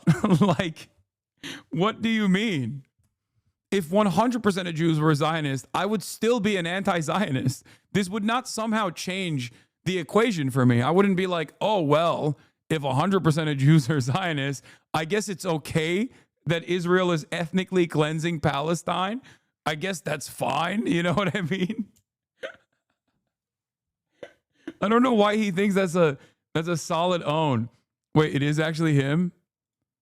Invite me on the stream. I'm in your chat under the username BadEmpanadaCPS. Brother, you are a banned streamer on this platform, and you most likely are going to get your account shut down probably because all the hate watchers are watching are most likely reporting you.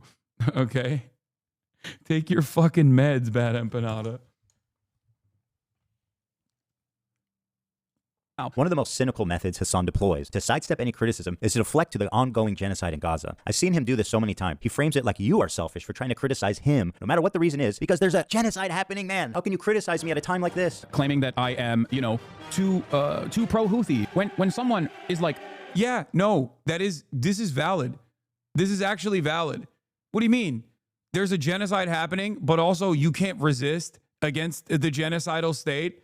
There's a genocide happening, but I'm going to be invested in a whole bit of time crying over like the ways in which the Houthis are resisting against the Israeli genocide, the ways in which the Hezbollah is resisting against the Israeli genocide of Palestinians.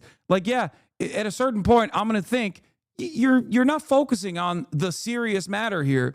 And the irony, of course, is that Ethan has only brought up his position on Israel-Palestine in an effort to simply claim he's a stalwart ally of fucking Palestinian emancipation. And he spent 51 minutes outside of that fucking crying about people who are speaking out against Israel. What am I supposed to do, Ethan? You spend most of your time criticizing and crying about irrelevant shit and begging for someone to fucking ban me. Please. Why won't you get banned? So yeah, it does feel like, you know, you're not really with the cause, okay?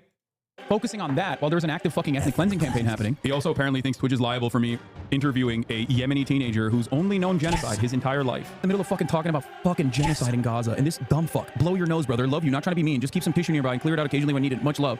Fuck. Wait, what? This is not...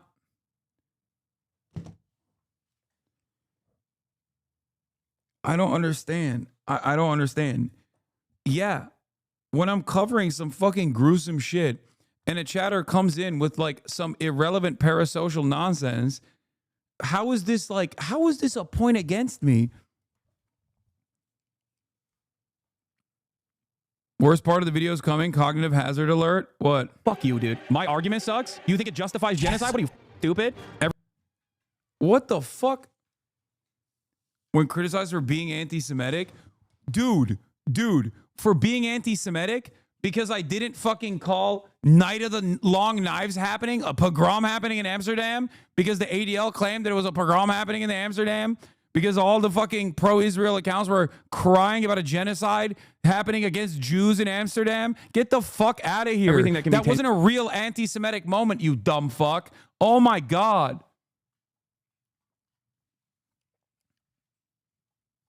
Yeah, this is fucking insane, dude. This is actually insane. Also, I do want to show you something. Okay? Here's one of the clips that Ethan was fucking... I went into that interview. Here's the direct clip that Ethan clipped out of context. And here's the full context of me talking about the Houthi terrorist, okay?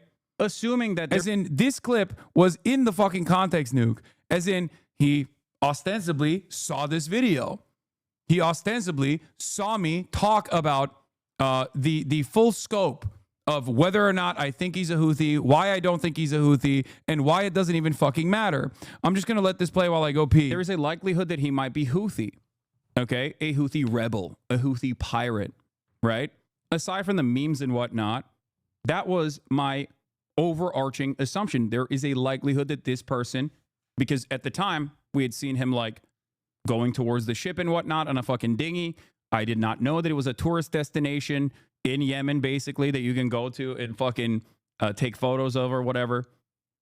Having said that, however, in the interview, I wanted to first and foremost humanize him, okay? And make him feel comfortable despite the fucking communications barrier that we had, the language barrier that we had. And beyond that, I wanted to dive a little bit deeper into the background of a person who has experienced only genocide, who has grown up under genocide, okay? That is real. You might not know about this. You might not know about the famine in Yemen. You might not know about like American-backed actions of Saudi Arabia in Yemen, UAE in Yemen, but it still doesn't matter. Like that is a real thing that occurred, okay? Having said that, in that conversation and in many conversations since then, where this person has given interviews to Sky News, for example, he has reiterated the position that he is not a Houthi, that he is simply Yemeni. Like he is simply a person from Yemen, a kid from Yemen, a social media influencer. I didn't even see the Amsterdam thing in his video. This chat is fucking unusable. How do you people even use? There's 50 messages per second. I'm a subscriber now, so you have to come on my stream when you're not live here so you don't get banned. I literally sent you money. You're my friend now. You fucking idiot. Okay? If he was a Houthi rebel, for the record, if he was a Houthi rebel, I still see value in interviewing that person, okay? But I'm not gonna sit here and be like, nah, there's this 19-year-old who has a gun in Yemen, the second highest gun ownership per capita country on the planet after the United States of America, is automatically a Houthi terrorist who is deeply invested in the actions of the Ansar Allah movement because people are fucking screaming about it. That's it. That's the point. I don't give a fuck. If he was a Houthi, I still would have fucking interviewed him. I don't give a shit. Okay? Also, this is ridiculous. When criticized for being anti-Semitic, I must find this. I must find what he was fucking saying. Okay? We have to find this video, chat. Please, please, please. Someone try to fucking find this video or any of these videos where he's like, focus when Israel is doing a complete genocide. Wait, I need to find exactly the fucking moment where this dumb fuck clipped this from. Tangentially turned into like Jewish people are under attack is a decent way to just like drive discourse away from open genocide in Gaza. If you're HasanAbi has a reasonable take. Anti-Semitic baby is fucking insane. How they can take the most easy to understand. Is this Amsterdam has banned? Let me see if I can find exactly where it was.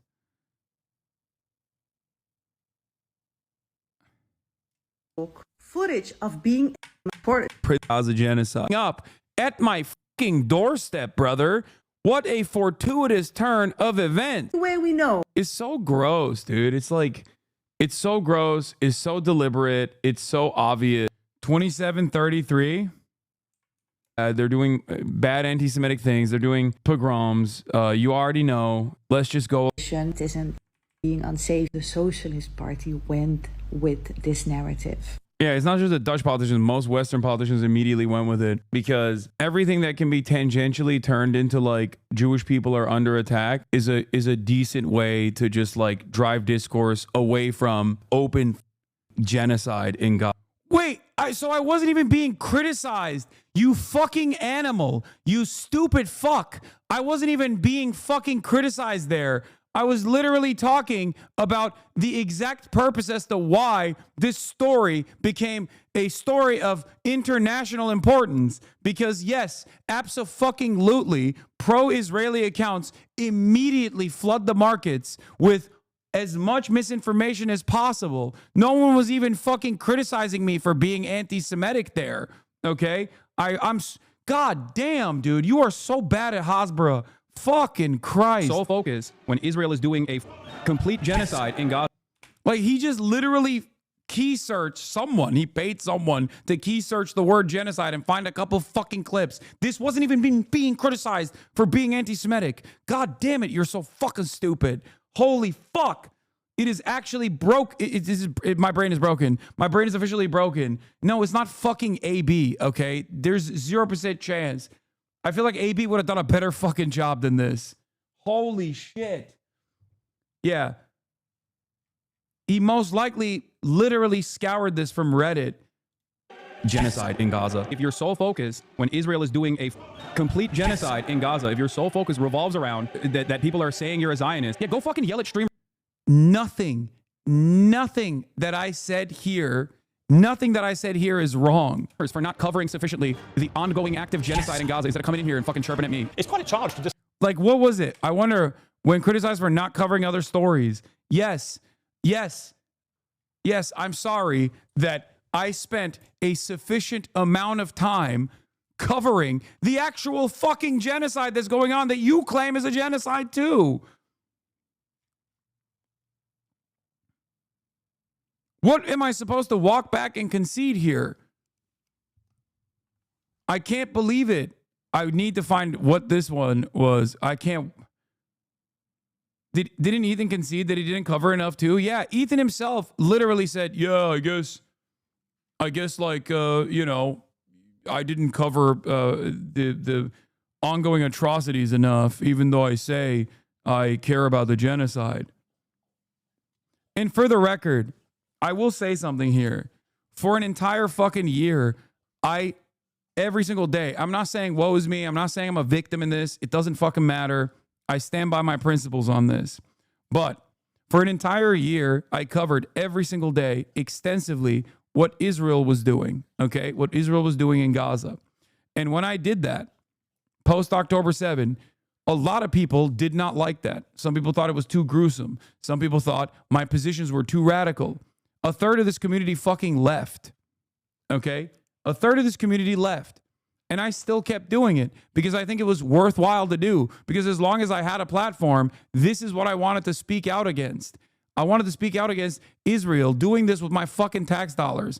And I wanted to bring people, as many Americans as I can, to my fucking position to recognize the reality, to recognize the situation that Palestinians were going through. And the reason why I don't think it's nothing. It's completely fucking irrelevant to me. Like the financial repercussions or the penalties that I withstood in the process, or the fact that people left and spent the rest of the year. Some of those people that left spent the rest of the year fucking calling me a terrorist, and still do to this day. Okay, nonstop, like they're doing in this fucking chat over and over again. None of that is important because it's nothing in comparison to being able to change one singular person's mind on this issue, because the horrifying reality for Palestinians is far more severe than any number of different things that I could go through. Okay? Lol. So the Hassan crash out is 100% real. This is gold. Keep it up, man. You're definitely coming off smart and not unhinged. I don't know. I genuinely don't know what this is supposed to do here. Like, you're a fucking loser. You have a very sad life, brother. I fundraised with this community $176,000 for cancer research in the process of watching this fucking video that was completely brain breaking. About to lose my goddamn voice in this situation. And what's so crazy is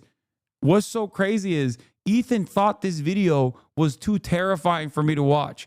Ethan, unironically, is so stupid that he thought this video would end my fucking career. I am losing my mind at how stupid Ethan Klein actually is. Holy fuck, how stupid and racist he is. How much of a ethno-religious supremacist he is in the way that he presents himself. Sure, he's like, oh no, I would never feel that way. I can't believe he said this video was actually incredibly well-researched. Well-researched to do what? You didn't even do a good enough job of fucking disparaging me.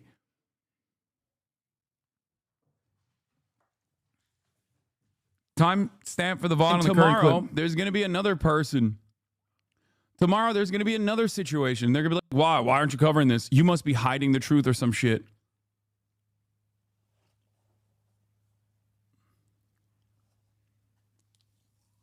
Like, too much political commentating, not enough YouTube drama coverage. Wait, what was it about? Streamers for not covering sufficiently. What was the context? What an insane thing. Yeah, Charlie didn't even talk about Gaza. Yeah, go fucking yell at streamers for not covering sufficiently the ongoing active genocide in Gaza instead of coming in here and fucking chirping at me, okay? Yeah, it wasn't even, he didn't even get this right. When criticized for not covering other stories, what the fuck? What the fuck? Streamers for not covering sufficiently the ongoing active genocide in Gaza instead of coming in here and fucking chirping at me. It's quite a charge to just say, They wanted me to cover YouTube drama that I had already covered. I think it was Ava Chris Tyson, I suspect. While I'm in the process of talking about Netanyahu meeting with Biden and Harris. And yeah, I fucking yelled at the chatter for, you know, not locking in. I'm a stenographer for the Israeli government or I'm a propagandist. I don't think there's any evidence I'm either of those things. I'm curious who you think I'm doing While we're having propaganda this conversation, 3,000 peers, while we're having this back and forth, 3,840 Palestinians have been ruthlessly slaughtered in the last incursion into Gaza. I feel like this is an incredibly selfish, self-centered conversation to have. This technique is so... It's true. It is incredibly selfish and self-centered. Ethan, maybe this offends you because you are incredibly selfish and self-centered. You are 100 millionaire, okay? You made Pootie Tang clothes for preteens as 100 millionaire who has the bounties of the YouTube gold rush. You are one of the top YouTubers on the fucking planet. You live in like a $30 million mansion in Bel Air with your family, okay? And it wasn't enough that you literally won the lottery. And I did too, by the way. Maybe a tinier lottery in comparison to yours, but you have all of this power. You have all of this influence. You have the financial security to last you for the rest of your life. If you fucking shut off YouTube tomorrow, you'd be fine, okay? You have generational wealth. And none of that was enough. That the fact that people disagreed with you, you had to fucking figure out a way to make it make sense in your mind, that people could not actually look at your output, look at your commentary on this issue and go, hey, this is not for me. Kind of feels like you're defending Israel, big dog. Who gives a shit about your own personal feelings in this matter? And that wasn't enough for you. You couldn't just go, let me self-reflect. Maybe I'm actually fucking up here. Nope. Instead, you had to spend an entire year on an extended fucking crash out, losing your goddamn mind at every single person that dared criticize you and using your audience or the remainder of your audience to engage in an endless fucking harassment campaign of people who were covering this shit while simultaneously claiming that you were actually with the cause, simultaneously claiming that you were a stalwart ally of Palestinians. Even in this video, you got a lot of eyeballs. You got a lot of attention on this video. Maybe not so much as like your other videos or whatever, but in the process, you could have actually spent some time talking about the conditions instead of making fun of me for doing so on television. What the fuck is wrong with you? What's up? Are you here? All right, hold on. I'm unlocking the door. Wait, no, I don't see you. Oh, you're outside the door. Hold on. 1 second. Powerful because everyone's afraid of being labeled as a genocide denier. Pierce Morgan, with decades of experience, immediately surrenders when the genocide card is pulled. When you're just a fucking stenographer, you're not a truth teller. He has every right to defend himself. And grow a pair, Pierce. Stand up for yourself, man. It's time to stop being intimidated by these online overnight activists who couldn't even point to Gaza on a map before October 7th. Like Hassan, for example. Doesn't know where Yemen is? Okay, I'm gonna click close. I'm closing it. I think nope. Dude, I'm memeing. I'm fucking memeing. Nope. I'm fucking memeing. Got it. How can you claim to actually... Dude. What's up, Ian? Hold on. That's orange justice. iDubbbz is doing an anti-Semitic dance, and through the interwebs, he's actually communicating in a very scary anti-Semitic manner. Now, not only am I joking there, I'm gonna show you something. Okay, here, that's another Destiny clip, by the way, classic. Okay, yeah, don't, God forbid you pick up a fucking sword in here. Okay, I was thinking about doing some sort of ritual in here. No more swords. Okay. Oh. Yeah, by the way, chat, anyone not aware, I've seen a lot of people smearing the people in the photo and Hassan as well. I'm the one who thoughtlessly picked up the sword. We were grabbing a lot of props in Hassan's room, and there are a lot of props. There's a lot of anti-Semitic props, and he just chose that anti-Semitic one as opposed to the other anti-Semitic ones. Yeah. Hold on, let me fix this. Like the Luffy hat. Yeah. There's a lot of is the mic buzzing? No. Yeah. I'm going to kick you out if you apologize for that, by the way, because that's ridiculous. Yeah, don't even think about that. Okay. Yes, no, yes. Here. So while Ethan posts about me not knowing a single thing about fucking Yemen, okay, this is from, I don't know, like 2019, I guess, where I'm memeing about Yemen. This is me in fucking 2016 talking about Yemen. What's going on in Yemen? And why aren't we talking about U.S. involvement? On Huffington Post by Hassan Piker, contributor, political commentator, / a member of the Young Turks. Let's talk about the U.S. involvement in war crimes in the Middle East because no one else is. Donald Trump's sexual assault allegations. Hillary Clinton's transcripts reveal the true positions of, most importantly, Kim Kardashian's recovery for the gruesome break-in that occurred in Paris. These three headlines dominated the news this past week, crowding out the comparatively unimportant news that a Navy destroyer in the Red Sea fired a barrage of cruise missiles at 3 radar sites controlled by the rebel Houthis in Yemen. The Navy has described these strikes as a response to missile launched by the Houthis towards the USS Mason, an American cruiser patrolling the Red Sea. But this retaliation is looking more like a tipping point in the escalation of the U.S. involvement in the ongoing civil war in Yemen. To further complicate matters, the Houthis have denied they fired the missile targeting the U.S. warships to begin. Now I What know the why. fuck?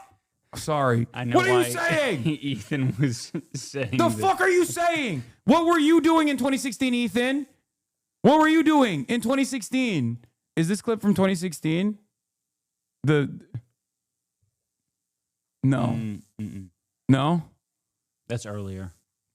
Oh, it's earlier from 2016? Maybe there's an N-word compilation from fucking 2016. Maybe you might even be in it, actually. There is one I saw where so. there's one where he says no, the N-word and even you go, oh, that's too much. Like, which was funny because that was your... Yeah, I was in the height. That was in the height of your N-word stuff. Yeah. Anyway, yeah. That's what Ethan was doing in 2016. Fucking dumbass. You're 53 minutes into this? I'm 53 minutes into this, and I'm actually almost 10 hours into the fucking broadcast. Fucking dumbass. I'm so mad. I got mad. Yeah. You've been getting mad. I've been. By the way, thank you everyone. What is it up to now? 170? 177. We can do better. We can go to 200K, chatters. Oh, yeah. Thank you guys. That's awesome. Yeah, I'm closing it.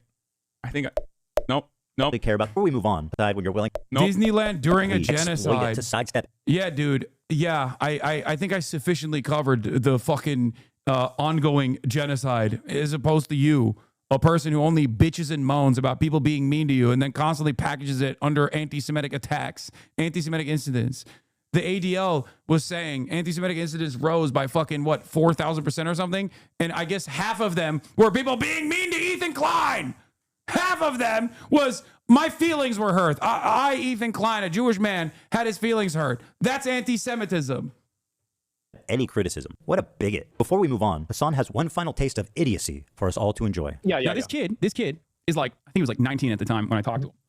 Which means that for most of his life, he has withstood genocide, right? Like he is a person whose only experience is like, it's literally like talking to fucking Anne Frank, basically. Okay. Being able to talk to Anne Frank. Well, yeah, he made this point already. What's the point? He's talking about the... Oh, I already addressed the Anne Frank point. Oh my fucking God. This dumb fuck. At heart. Anne Frank continues to inspire generations of people because in the face of a genocide that eventually took her and her entire family's life, except for her dad, she refused to give in to hate, malice, and violence. And then there's this guy who would have killed Anne Frank. Oh my God. He would have killed Anne Frank, you fucking animal. God damn it. You are such a disgusting, repulsive little fucking racist animal, dude. This guy would have killed Anne Frank. Is that, wait, hold on. Is it actually picking up my audio as well? Oh shit, hold on. Let me turn on the noise gate for that. Fuck. Man, I wore the right pants for this. Look at that. Oh shit, yeah. Yeah, she's shedding. Okay. Test. Frank, if you ever met her. You might think this is a sweet, Is it innocent better girl. now? Well, I'm happy to tell you guys we are working on a new edition just for you, Hassan. You should hear about the time she went roaming the streets of Berlin at night with a knife, slitting the throats of families, including children and babies. Would you have an issue if Anne Frank actually fucking escaped the attic and joined the resistance and started clapping Nazis? I would not. And neither would you. You're a fucking moron. Oh my God. Babies and the elderly. No, he wouldn't. He would not. He would not have an issue with that. That's a fucking lie, chat. Shut the fuck up. You know that's not true. Wait, is there echo now? What? Why is there echo? Is there actually an echo? Wait, what? Why is the noise gate not working well? I can step back. Okay, hold on. I'm gonna lower the. Maybe this will be a little bit better. Okay, it's only when I yell. Okay, shut the fuck up then, chat. She's killed children, you guys. She even rapes people. Bad Empanada's in the Discord. Should we let him lose? I mean, he can pop off in the Discord all he fucking wants, but I can't have him on the stream because he's banned. If he wasn't, I wouldn't have an issue with it. I would have him on. She's just like Luffy. There is no other way to describe this than terrorist propaganda. Not only is he platforming terrorist propaganda, right, uncritically, he's participating in it. He's enhancing it. He is not just a conduit. He is an active participant who's disseminating it to more and more people in a way more consumable. His point is that she would be different. Also, Rashid has not slit anyone's throats. You're just fucking fantasizing about that. Wait, did he say Rashid would be a rapist? Did I? He slitting the throats of families, including children, babies, and the elderly. She's killed children, you guys. She even rapes people. She's just like. Dude, go join the fucking AFD, you little freak. You little monstrous cretin. Oh my God. You fucking racist piece of shit. What the fuck are you saying? What the fuck is this suggestion that Rashid is running around raping people in Berlin? If he were to get to Berlin, that's what he would do as a fucking Muslim migrant in Berlin? How the fuck did anybody watch this? I'm sorry, dude, but if you are a girly pop nation, Ethan Klein fan, a 35-year-old HR representative that fucking watched this goddamn video and you saw this part and it didn't actually ring any alarm bells in your mind, you are lost, okay? You are lost in the fucking sauce, dude. Yeah, Rausländer raus is what Ethan is doing here. Maybe he was fucking Sig Heiling not to meme on Elon Musk, but to actually align with Elon Musk on his AFD support. What the fuck? Oh my God. It's just weird that you defend him. It's just weird that you defend him. Like, you can acknowledge what he went through and also acknowledge that he's a terrorist. He is not a fucking Houthi, okay? And even if he was, I would have no issue with him. If you were to bring up a Houthi right now and you were like, this is a terrorist, why don't you acknowledge it? I'd be like, suck my fucking dick. That's precisely the reason why I said to Ethan Klein directly to his fucking face, 10 toes down, that what the Houthis are doing, what the Ansar Allah movement is doing in terms of resisting against Israel's genocide is perfectly valid, perfectly permissible. You said to yourself he was a Houthi. I'm going to lose my fucking mind. I thought he was a Houthi before I interviewed him. I asked him directly, and he said he's not a Houthi. But even if he was, I still wouldn't care. You guys think you caught me in this fucking point. Why do you not listen to my words? Listen to my words. I don't give a fuck, okay? I don't give a fuck that he is not a Houthi or he is a Houthi. It doesn't matter to me. Even if he was a Houthi, I would have still interviewed him. I will still interview Houthis in the future, okay? Oh my God. Have you watched the content, Puke? Yeah. Oh, you did? I watched the whole thing. You watched the whole thing? Uh-huh. Technically, you only have to watch, I think, the final couple minutes or something, because he does summarize the whole thing. So that could save some time. You should listen to your own words. Can you stop getting angry? It's a little bit hard for me not to get fucking angry because people are just like, you are literally admitting you are wrong, but they won't accept it. Wait, what? I'm not even admitting that I'm... Wait, what? Oh, yeah. I'm admitting that I'm wrong in the sense of like, I thought he was a Houthi, and then he told me in the interview that he's not. What am I supposed to do? I will always autistically defend the truth. That is something that you will always be able to get out of me. If that's your goal here, is to piss me off, because I am going to be incredibly stubborn and tell you what's what, okay? That's it. That's what pisses me off more than anything else. I can't stop myself.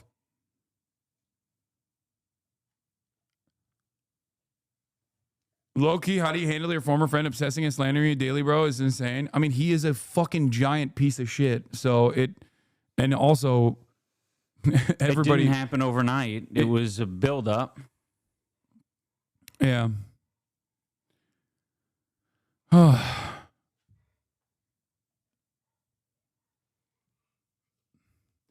Love you, Ozzy, but you need to put that take more in context because a lot of people won't get it. You need to juxtapose it like this. Like, no one bats an eye when CNN does an interview with terrorists. I know, they don't. The point is, they'll say, oh, well, guess what, dude? CNN would not have asked him if he likes One Piece or not, okay? That's the argument there. But even if he was a Houthi, I probably still would have actively worked to understand what his worldview is. I would ask him some silly questions in the process, okay?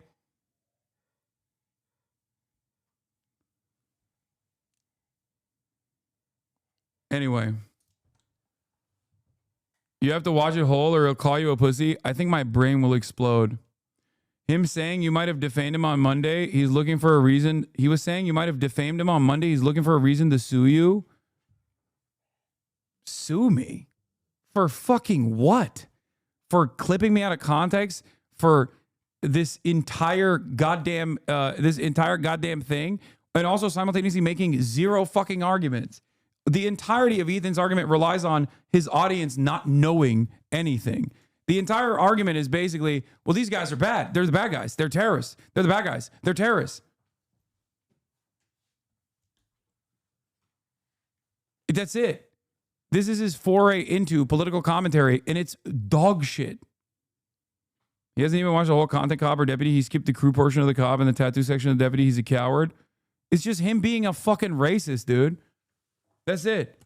Yeah, go ahead. Sue me for defamation for calling you a fucking racist piece of shit if you want, because that is the goddamn truth, okay? That's my perspective, that's my opinion, and that is what I'm reflecting on after seeing the arguments that you have presented. Like Luffy. There is no other way to describe this than terrorist propaganda. Not only is he platforming terrorist propaganda, right, uncritically, he's participating in it. He's enhancing it. He is not just a conduit. He is an active participant who's disseminating it to more and more people in a way more consumable form. I'm gonna do this it is extra extremely hard. Fucked up. But why should he care? Their flag doesn't say death to fucking Turks. It says curse upon the Jews. Hassan likes to obfuscate on this and says nobody cares when Sean Penn interviewed El Chapo. Sean Penn literally... Bad empanada in my Discord says, tell items to get off the cuck chair and pick up the sword. Do it. I put it back up on the mantle. Prominently placed in my living room. It's so that everybody, the only thing in your living room. That's suspicious.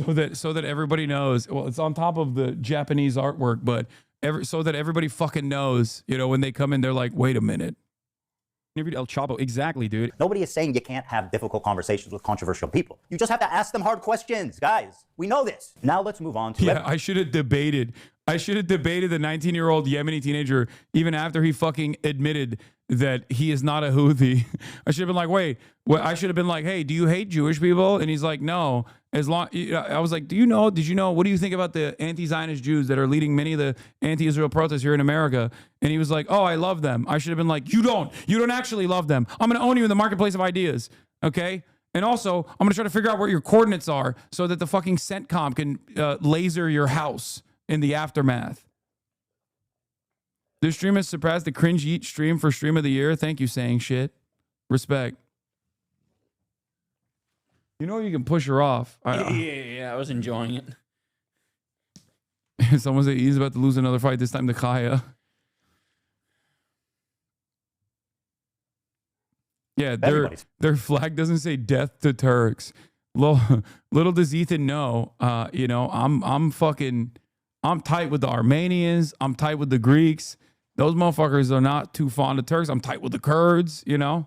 I don't give a shit. Favorite terrorist organization, our friends in the north, it's Hezbollah. Where do I even begin? Thousands of civilians have been killed globally from their terrorist acts, car bombs, and suicide attacks. They even assassinated the Lebanese prime minister. They've hijacked civilian airplanes. They've shot 15,000 rockets into civilian centers. And if you can imagine... No, I can't believe it.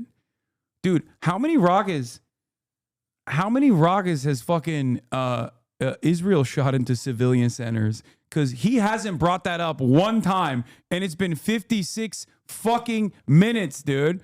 56 minutes. Mr. I'm a stalwart ally of Palestinians hasn't brought that up at all. That's not even the worst things they've done. They participated in the slaughter of over 500,000 Syrian civilians to help a dictator, Bashar Assad, stay in power. They indiscriminately bombed over civilians. Look at this. Look at the footage. They participated in the slaughter of 500,000 civilians. That is the total number. That is the total death toll of the Syrian civil war. Okay? And he then posts these fucking photos of hollowed out cities to make it seem as though Hezbollah has a fucking air force that was barrel bombing different Syrian cities. He is so stupid. Centers, and they killed hundreds of thousands of civilians in what can only be described as a genocide. They killed hundreds of thousands of civilians. He says Hezbollah killed hundreds of thousands of civilians. Okay? Overall deaths. 580,000, 600,000 from Syrian Observatory of Human Rights. The escalating conflict with Hezbollah in Syria. Like, Hezbollah did this in fucking Syria. That's the argument that he's presenting here. Okay? 500,000 centers, and they killed EU. By the way, this the only time we see fucking hollowed out cities is when Ethan falsely attributes it. Ethan falsely attributes it to Hezbollah. Those numbers literally include Hezbollah militants that have also died. What can only be described as a genocide. They are a designated terrorist group by the U.S., by the EU, and... Wait, what? What can only be described as a genocide. They are a... Wait. He's saying that the Hezbollah genocided Syrians in Syria? What? Bro, this motherfucker thinks everything is a genocide. and no one should resist against it. Like, he's going to be like, hey, the Hezbollah forces in unison with the Syrian army. They were, the Russian Air Force was barrel bombing cities and shit. And you know what? No one should resist against that, because then that would also be a genocide. Everything is a genocide. Genocide is actually when you post snark on Reddit. Wow, what a well-researched video. I can't wait to hear more. A designated terrorist group by the US, by the EU, and, oh yeah, the entire Arab League, which gave them that status after their participation in the Syrian genocide. In short, nobody likes them. Well, there is one person. Hezbollah is... Yeah, I mean, that is true. A lot of people don't like Hezbollah. This is facts. He did get that correctly. Is a paramilitary organization. Do you like them or no? They are a terrorist organization. Like, they're designated. They are designated by the American state as a terrorist organization. I do not like them then. Well, like, I like what you like. I don't have an issue with them, let's just say. This is Hezbollah's leader, Hassan Nasrallah. According to Hassan Piker, this man is a brilliant freedom fighter. But before we get into that, let's see how he feels about Jewish people. Here are some choice quotes from Hezbollah's leader, Hassan Nasrallah. According to Shaul Shai, Hassan Nasrallah said in a speech delivered in Beirut, what do the Jews want? They want security and money. So here, this is where I'm going to tap in our buddy, Chris. Okay. Former leader of Hezbollah, who was killed in an Israeli strike last year.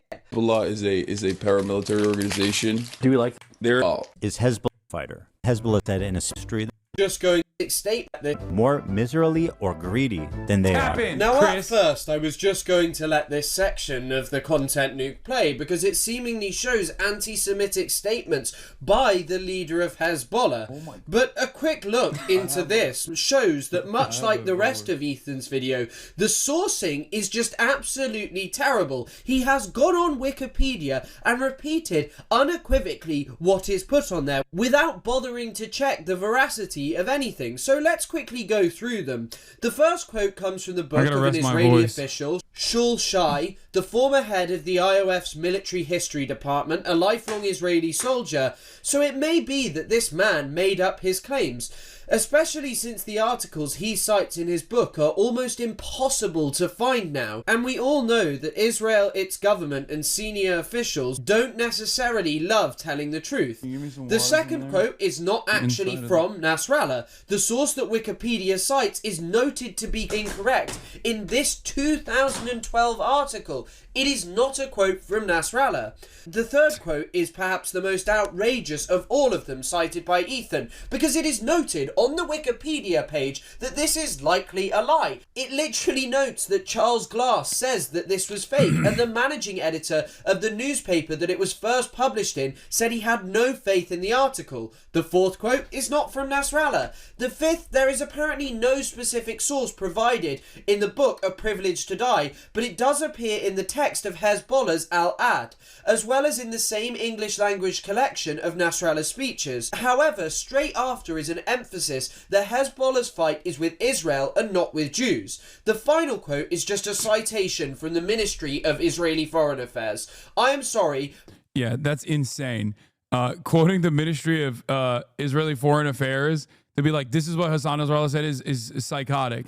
Now, you know what's ironic about Hassan Nasrallah is that we know Ethan has actually clipped me talking about Hassan Nasrallah when I said, oh, he's actually brilliant, contrary to what people think. And I showed the context of that video before, but I actually didn't show you what Hassan Nasrallah was saying in that video. Ironically enough, what Hassan Nasrallah is talking about in that video is actually is more combating anti-Semitism than Ethan has ever done in his entire life. You might think that that is actually an insane statement to make, and I'm sure certainly a lot of people are going to get mad at me for saying this, but that is the fucking reality, because Ethan has spent a whole deal of time consistently conflating Judaism with Zionism. But the clip that I was reacting to, that I know he is going to present right here, is unironically Hassan Nasrallah doing the exact opposite of that. Let's take a look. Throughout history, the Jews have been Allah's most cowardly and avaricious. We already saw this. Yeah, they're avarice, cowardly. A lot of these quotes are just bullshit. Feeble in psyche, mind, ideology, and religion, we would not find anyone like the Jew. Notice, I do not say Israeli. I don't have an issue with them. If Jews all gathered in Israel, it will save us the trouble of going after them worldwide. The history of Jews has proven that, regardless of the Zionist proposal, they are a people who are evil in their ideas. The state of the grandsons of apes and pigs, the Zionist Jew,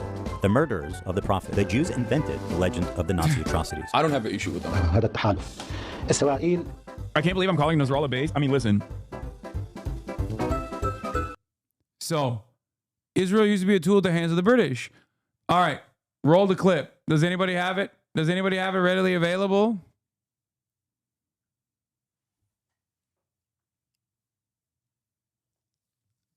Does anybody have it?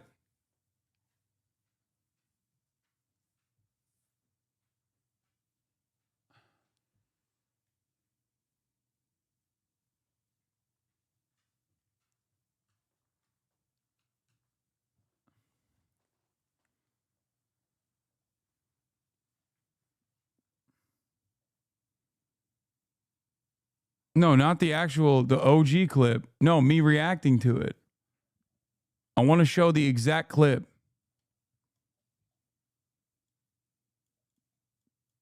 Hold on, let me see if I can find it.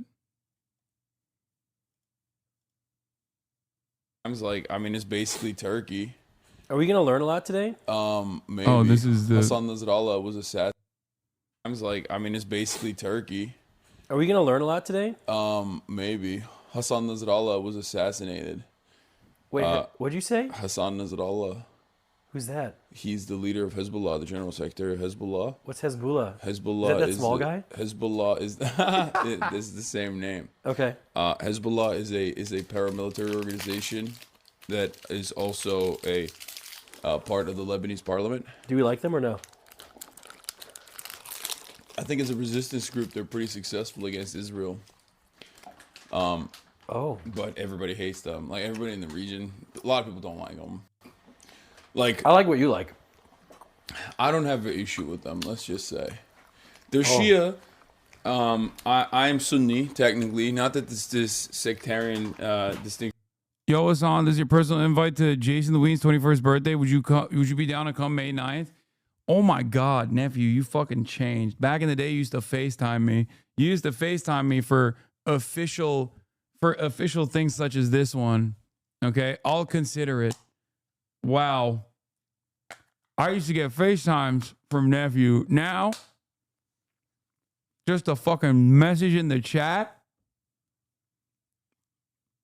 What's happening? What has happened? You're gonna need to send me like a gift basket or something. He keeps using this 10-second clip of a casual that wasn't even on your stream. You literally go on your own stream later to explain your full stance to Nick. I know. Distinction matters in this situation, but you know what's really funny about this is that they fucking clipped this out of context too. They went into Nick's stream and clipped it out of fucking context. Because even here, I'm describing, as always, whenever I'm on camera, I know that there is a bunch of clippers out there that are gonna be clipping shit. Okay? So even there, I'm describing the full breadth. I'm gonna be honest with Sam. But they are a terrorist organization. Like they're designated. They are designated by the American state as a terrorist organization. I do not like them then. Well, I mean, we also called Nelson Mandela a terrorist until 2008. Do you know who that is? He was in prison for a while. Yeah, for terrorism. America put him on the terror watch list until 2008. He had already been the president, like the elected leader of the South African Is Putin on that list? Government. Who? Is Putin on that list? Yeah, of course. Okay. Interesting. That one makes more sense, though, in my opinion. We're going to learn a little bit of politics today, guys. It is exciting. I don't. Interesting. What was the clip point? I wonder why Ethan left this out. Yeah, because they would understand it's much simpler to just go, yeah, Hassan Nasrallah. I don't have an issue with Hezbollah. Just clip that. That's it. Anyway, here's the actual fucking video that I was watching from Hassan Nasrallah. Here, I'll just show you the full video instead of my reaction to the video. Ironically enough, Hassan Nasrallah, less anti-Semitic than Ethan Klein. I cannot stress this enough. Hassan Nasrallah is less anti-Semitic than Ethan Klein. Ethan Klein constantly makes a conflation between Zionism and Judaism. Hassan Nasrallah, on the other hand, does not. The clip that I was watching about Hassan Nasrallah, who is homophobic and definitely has some questionable perspectives, okay? Here he is talking about, he's dead now. But let's hear what the General Secretary of Hezbollah had to say. There's a misconception prevalent in the Arab world regarding Israel-U.S. relations. We keep repeating this lie about the Zionist lobby, that the Jews rule America and are real decision makers, and so on. No, America itself is the decision maker. In America, you have the major corporations, you have the trinity of oil companies, the weapons industry, and the so-called Christian Zionism. The decision making is in the hands of this alliance. Israel used to be a tool at the hands of the British, and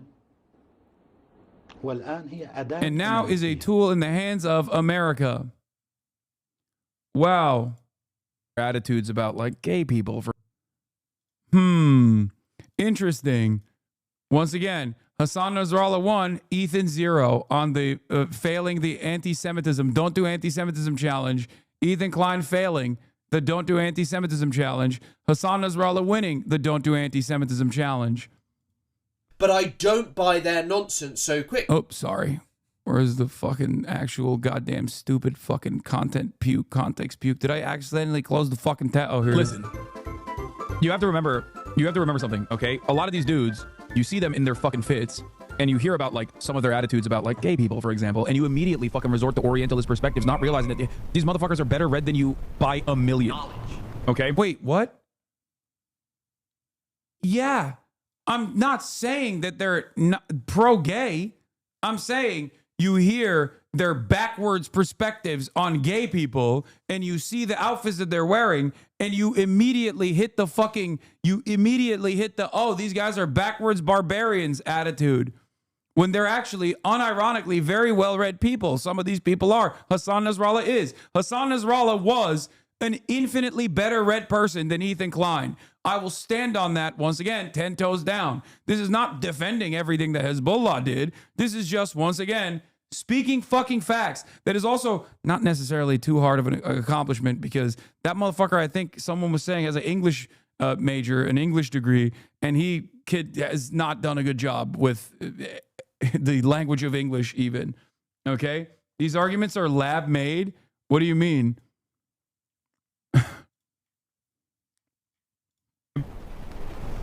Like, it's not a broken clock situation. No, dude. Half of these dudes literally get educated in America and in the UK. What the fuck are you guys talking about? The more you learn. This is why it's Orientalist. To literally look at these dudes and go, oh no, they're fucking barbaric baboons. And don't laugh at his fucking stupid ass. No, it's a Seinfeld thing, you know? It's Ty Lopez in the modern era. That's it. I don't even understand half these fucking references. I feel like I needed to be online when it was 2013 or something. Yeah. And like sometimes they get this shit right. No, dude, he knows. It's crazy. He's read more books than you could ever imagine. Knowledge. And also, ultimately, he is... Hitler was really well read. I mean, are you making a comparison between Hassan Nasrallah and Hitler? Really? That's what we're doing here? Who's closer to Hitler in this regard? I would say Israel is closer to Hitler in this regard. Like, here, I'll give you a great example of this. Okay? This is, once again, the same exact fucking Orientalist perspective playing this role over and over again. Also, Hitler, I don't think it was well read. But you just assume that because you're a fucking idiot. All right. So, let me tell you something. Israel in this process is the militant superpower in the region that is doing an ethnic cleansing campaign, doing a genocide, right? We already established that. We already agree with that. Even Ethan Klein sometimes agrees with that when his wife is not around. Okay? When she's around, he's like, maybe it's not. Maybe it's a war. It's a war zone. Okay. So,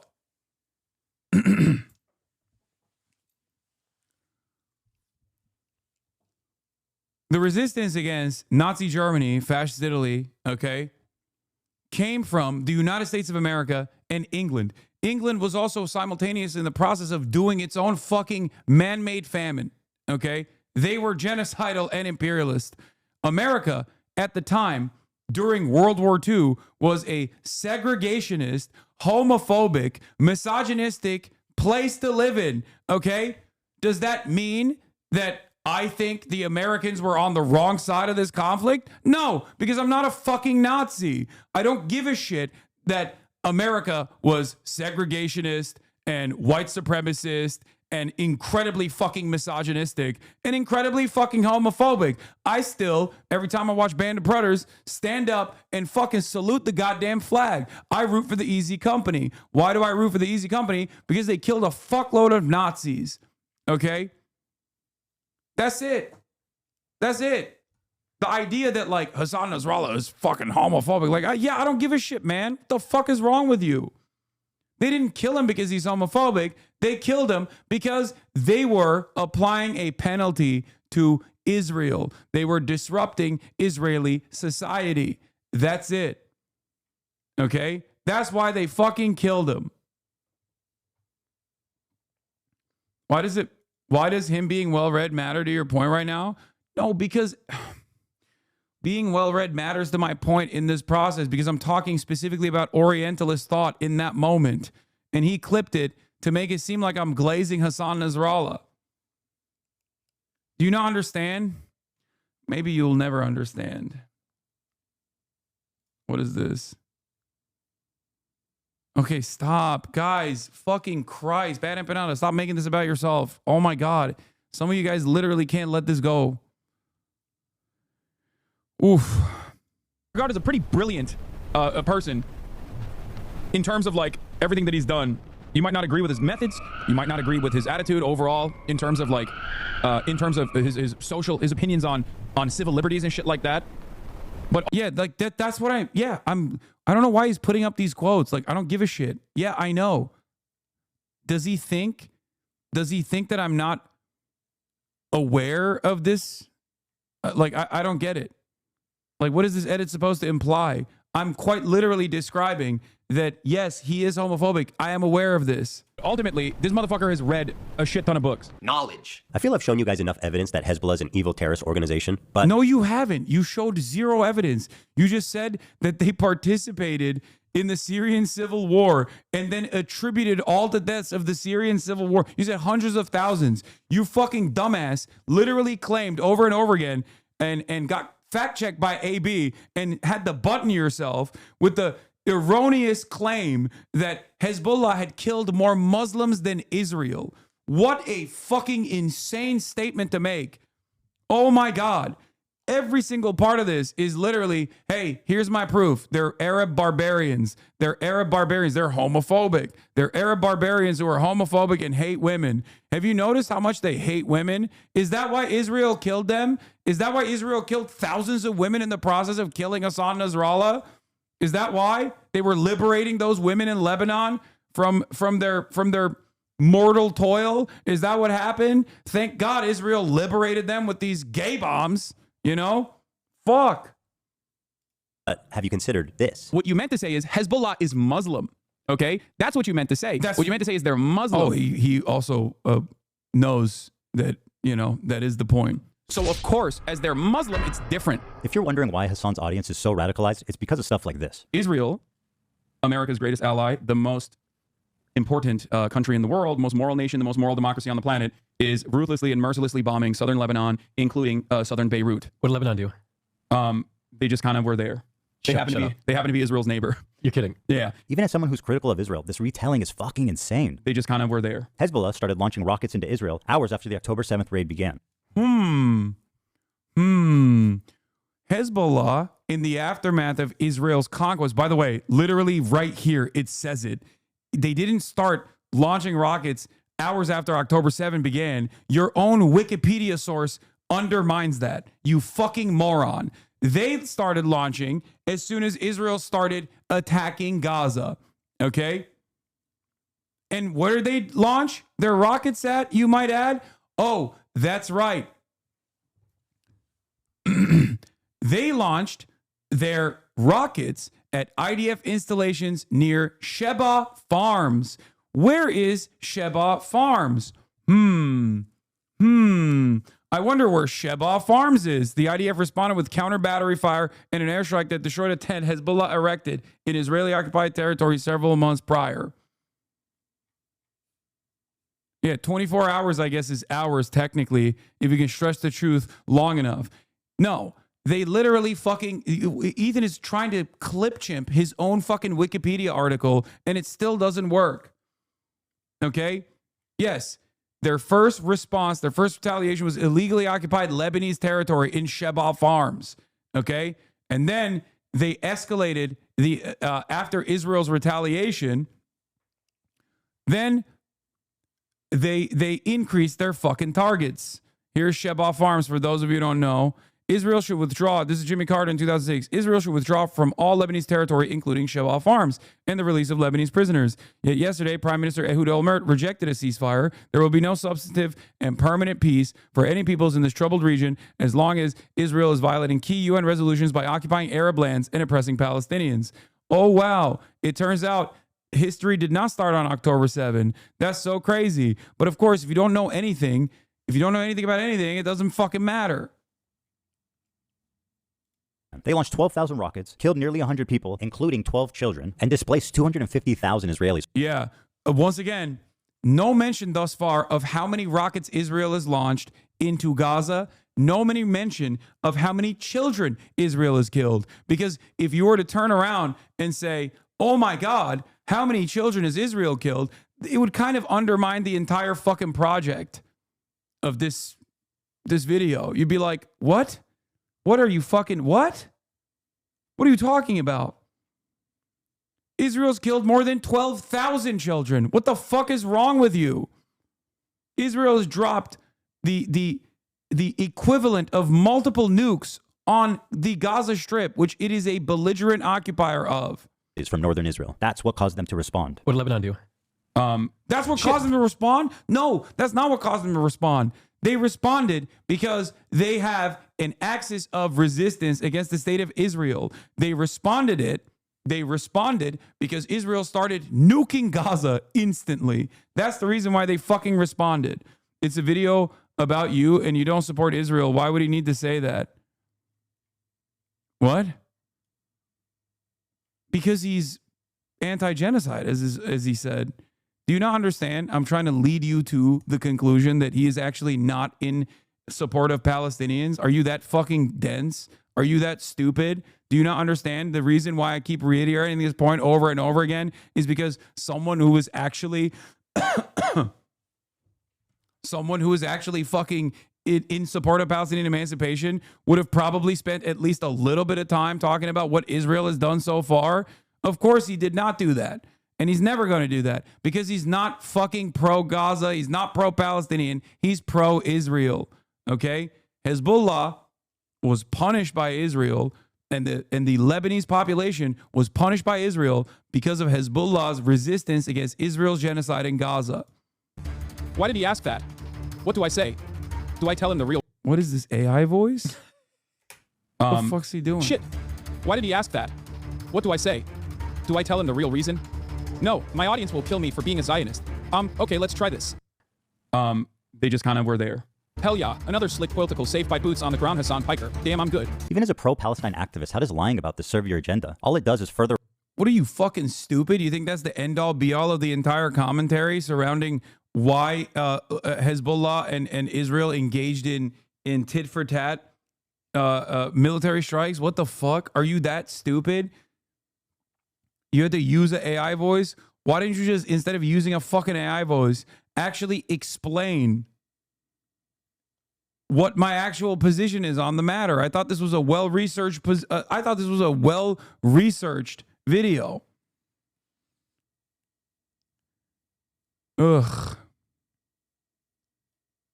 radicalize people. It removes any nuance, and it avoids any criticism for his team. And this is what continues to drive this conflict on forever. Hassan is dedicated to pleasing his radical audience, even at the price of knowingly lying to them for TikTok and Twitter likes. I'm a propagandist. Or he's America's being paid, greatest which, you know, we can't rule out. What a pathetic propagandist piece of shit liar he is. And now, let's move to Hamas, the catalyst.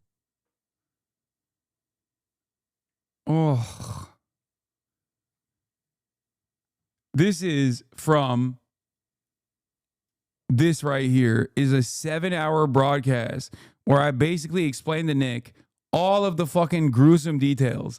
If he thinks that the reason why Israel hates Lebanon, or the reason why, oh God, it's so pro-Palestine. Hold on, let's just watch. The most important country in the world, the most moral nation, the most moral democracy on the planet is ruthlessly and mercilessly bombing southern Lebanon, including southern Beirut. What did Lebanon do?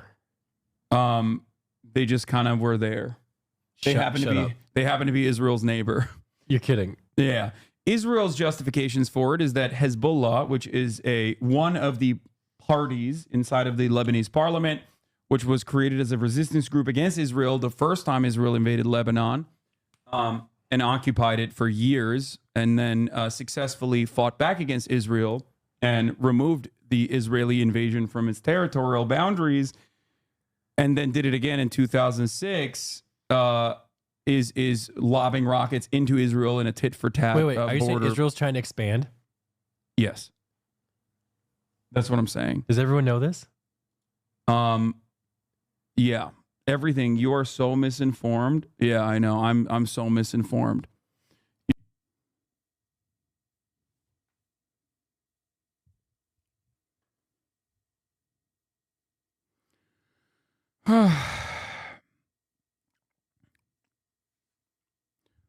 Wow. So I did describe it. So if he just let the clip play out a little bit longer, it almost feels like my entire position wasn't that they're just there. Like, you have to be a real moron. like an actual fucking moron to think that my only argument against, like my only argument there was, well, Lebanon is just there.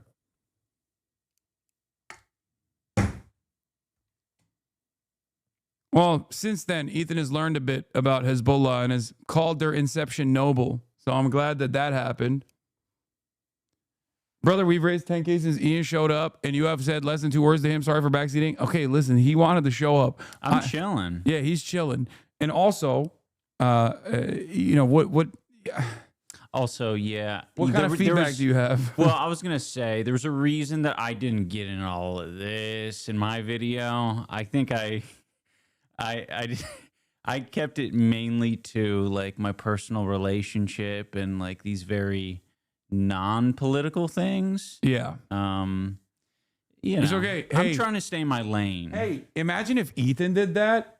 I wouldn't be doing this, and we wouldn't have been able to fundraise $185,000 in the Hell process. So at yeah. least there's some good that fucking came out of it. They were kind of just, their comment was referring to Lebanon, not Hezbollah specifically. That's what Nick asked you. What did Lebanon do? Yeah, it doesn't matter. There's obviously context to the back and forth between Israel and Hezbollah as well. My point is, he is so nefariously clipping shit out of context in a way to make it seem as though I'm going to do this for other fucking slop tubers as well, I think.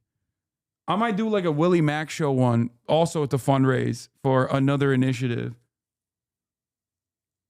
It is actually unimaginably stupid.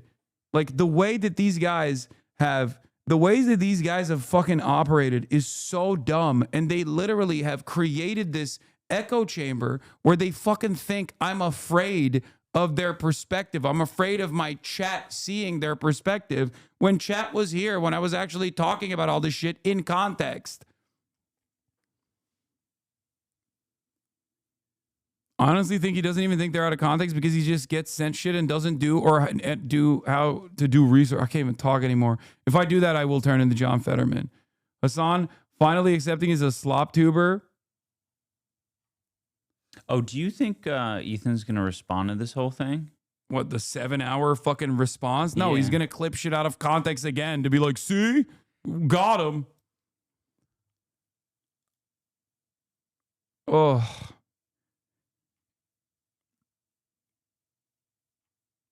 Fuck. Yes, absolutely. He's doing this on purpose because he knows his fans will not search through archives to cross-reference and make sure what he's saying in the context puke actually matches your content. Yeah. I can't believe my nuanced perspective on Hezbollah and its resistance, its militancy against Israel was not neatly described in a 10-second clip that he fucking nefariously cut and chopped up. Well, Ethan didn't do any of that, to be fair. He didn't do any of that. Someone else did it for him. I literally used to be a Willie Mack show fan, but then I realized that man was a moron. Even then, I didn't realize how much they took you out of context. Yes, this is all these fucking assholes do.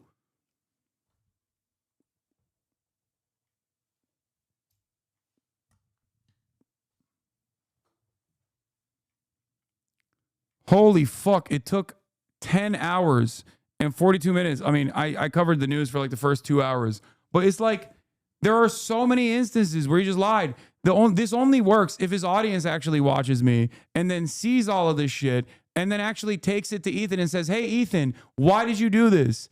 That's the only way this actually penetrates the collective consciousness of people. And we haven't even gotten to the Hamas part yet. Holy fuck. There's so much. Oh, you know what would be a good idea? What? Create a website where people can post their like H3 former fan like testimonies. Yeah.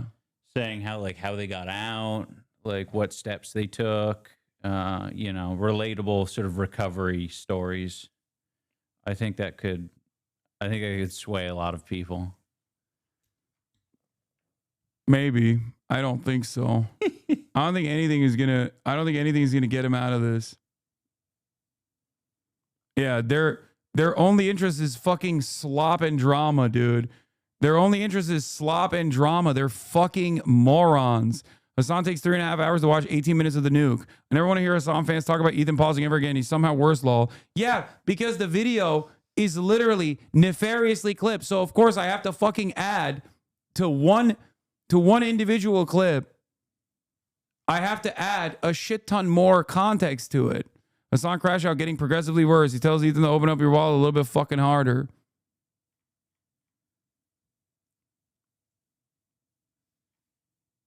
Won a debate so well his opponent finally watched a video. Hassan makes a denims. Run your country. Photo with me.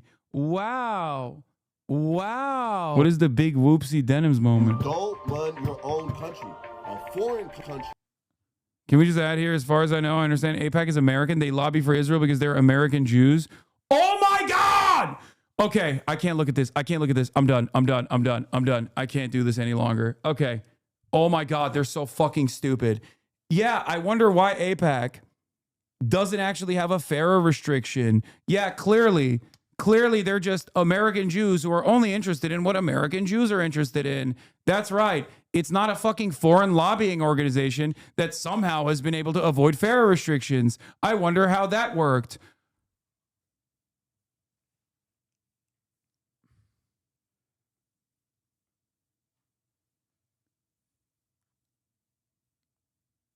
As a former H3 fan for 5+ years, it's crazy to see where it's all progressed. This stream has really made me think back on all he could have lied about that I didn't even realize before. To be on the other side of this is really eye-opening. It makes me sad in a way that to see what he's become. Glad to be on the other side of it all, though.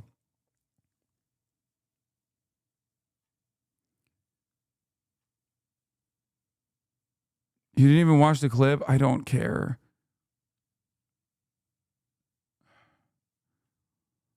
Oh.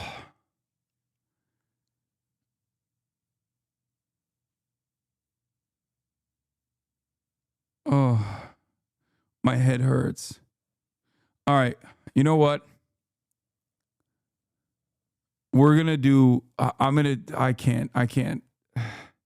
One more hour. It's already 10 hours and 46 minutes. I'm going to continue. If I keep this up, I'm going to die. Ethan is actually going to win by killing me, by breaking my brain entirely. I'm going to need the fucking cancer research, the brain cancer that I got from watching this. Holy fuck. I'm very proud of this community once again, though. We'll get to the Hamas part of the story tomorrow. And then the rest of it is just him shitting on Frogan. I guess I could skip some of that part. And then I'll watch the summary.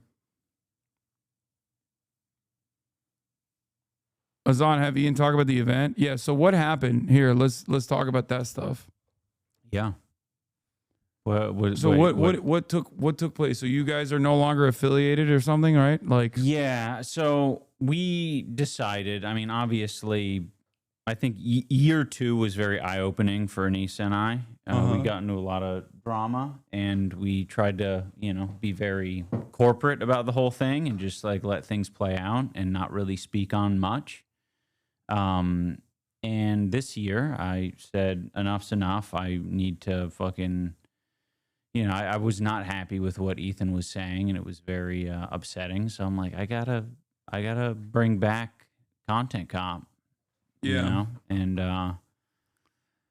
it feels good to put it out. I'm not interested in much of a back and forth. I think Ethan really, thrives on that, and he does not really about that. I think it. Let's see. So Ethan's video on me got 3.4 million views. It's been up since January 31st. Let's take a look at what the iDubbbz Content Cop is at. Oh, wow. Almost 7 million views. That's pretty good. I'm not one to gloat over view count, though. So you're not going to see me cheering too hard. Yeah, no, I'll cheer for you. Thank you. Kind of seems like, bigger number, better person type situation, I think. Well, I'll tell you what. In, I don't know, some response of his or in his one of his videos, he was mocking our Anissa and I's podcast, saying how low the view counts were. And that's really a moment where I was like, oh, this is like a different human being. Like, this is like... Oh, yeah. It's very strange because I'm like, I don't I'm not like looking necessarily to have like an ownage moment, especially with something as silly as like, here's a fucking podcast that we're doing for a year straight. The purpose isn't to get fucking views. That's the whole reason that we're doing it on a separate channel and I'm not promoting it. And it's just sad to see him do all of the fucking low blows. I didn't expect it. Yeah. I feel like, I mean, look, I don't know what the fuck is wrong with him. I didn't realize he was like this, but maybe because like he chose his targets better in the past and I didn't really know anything about what he was up to with other people. And yeah, I guess this is just how he makes his content, which is just like trying to belittle and bully people. And when he meets a fucking force that he can't actually bully, or basically what the best thing to do, I think, is just like avoid talking about him in its entirety. But the reason why I did was because he was coming after smaller content creators and like virtually every single person that is a pro-Palestinian advocate in the space that we're in. Like I feel like he attacked pretty much every single person that has ever been like, yeah, I don't know about Ethan. Like, I feel like he's definitely pro-Israel from his output. And he like lost his fucking mind. He just genuinely hammered it on over and over again and tried to deplatform me and tried to deplatform every single person. He successfully deplatformed a couple people, you know? It was really ruthless. And I don't, like, I think back, I'm like, has he had, outside of myself, has he had someone on his show as a guest that is pro-Palestine? Like, the only guy is the Sneeko guy that he brought forward as a pro-Palestinian advocate to fucking show how anti-Semitic pro-Palestinian advocates are. And I guess Lonerbox, who was not even pro-Palestine, he went to Israel to do a Hasbro, a pro-Israel trip alongside Sex Pestany. So he said he was supposed to be, Ethan said he was supposed to be the pro-Palestinian voice. He's just crazy. And he had Sam Cedar on as well. And he fucking now says he owned Sam Cedar and he destroyed him. And he looked like a fool then too. He looked like a fool with me as well. So, yeah. I don't know. Yeah, he says Sam is pro-Hamas. He's the legend. Man, oh God, that was so cringe. Oh my God. It's got to be real weird to leave the hug box and like see the rest of the internet and how they're reflecting on this. Like, I had normie friends calling me up to be like, what the fuck is wrong with that guy? Like, why is he behaving like this? And on the other hand, you look at his community and they're so laser focused on like whatever they can massage to look good after a 5-hour and 30-minute session where he just looked like a fucking fool. What does it mean, a hug box? Like an echo chamber, like a hug box where you're just constantly relying on people who agree with you to make you feel, to shower you with praise. You know? Yeah. Yeah, I was I mean, one of my critiques is I feel like it would be it's important as content creators to have a good filter for what's like entering your brain. It seems like you have like clearly a lot of fucking raw exposure, like your chat. Yeah. But I think with someone as sensitive as Ethan, not like, you know, from a not as a an offensive thing to say, but I think he doesn't do well with that direct feedback. And I think it is good to protect yourself from it to an extent. But I agree. I think there is a limit to it. Yeah, I don't know. I just I don't know where this goes from here. I assume he's still gonna do a bunch of dumb shit over and over again, and you know, be a loyal servant of the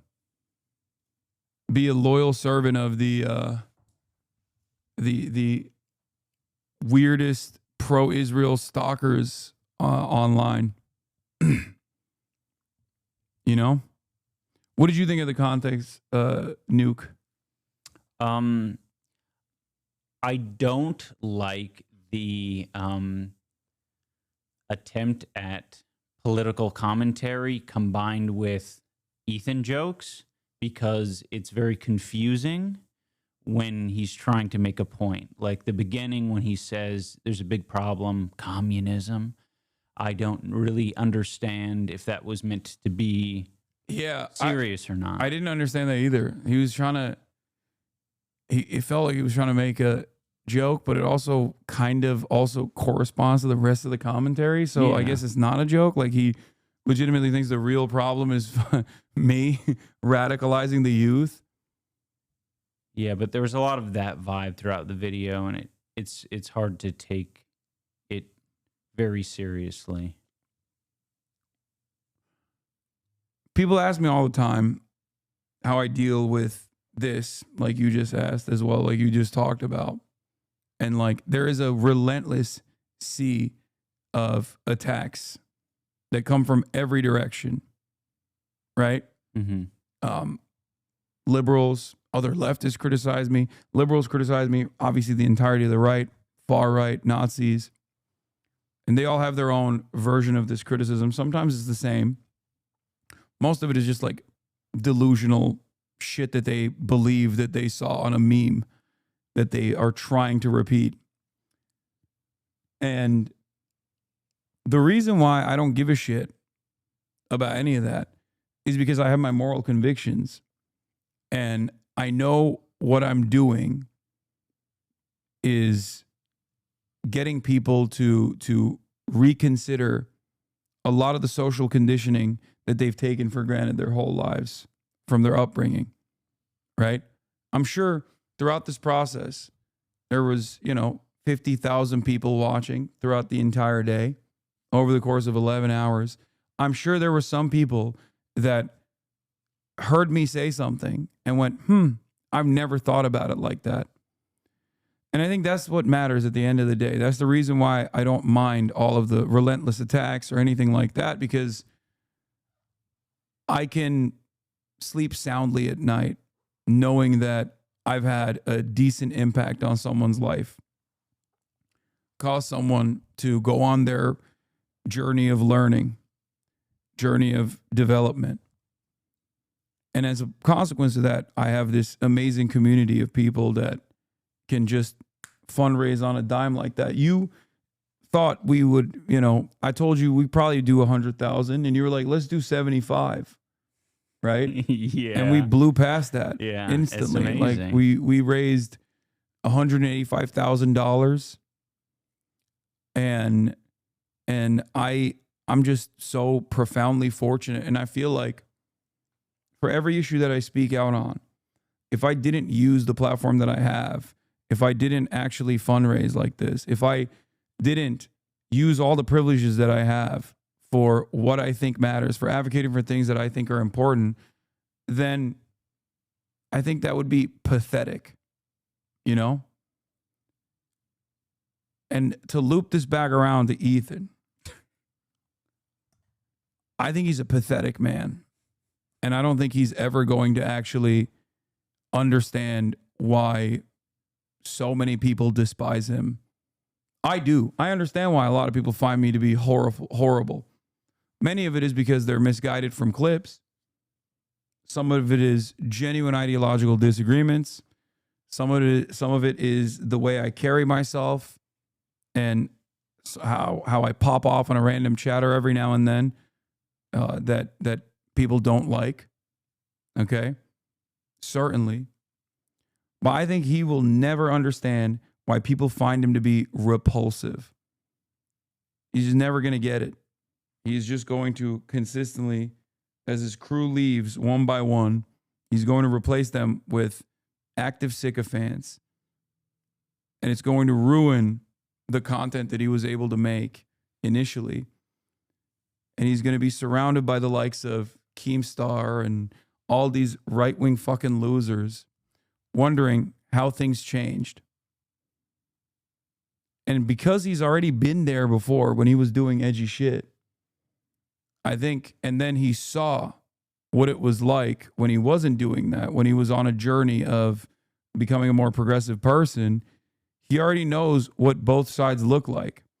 And I think the more he ventures into these treacherous waters, if he tries to continue doing political commentary and like right-wing political commentary, the more he's going to lose his sense of self-worth. That's the way I see it. So that's part of the reason why I often don't fight back against a lot of these people that are fueling these hate raids and brigades, is because I know I'm just going to keep doing what I'm doing. And eventually all of that is going to be background noise.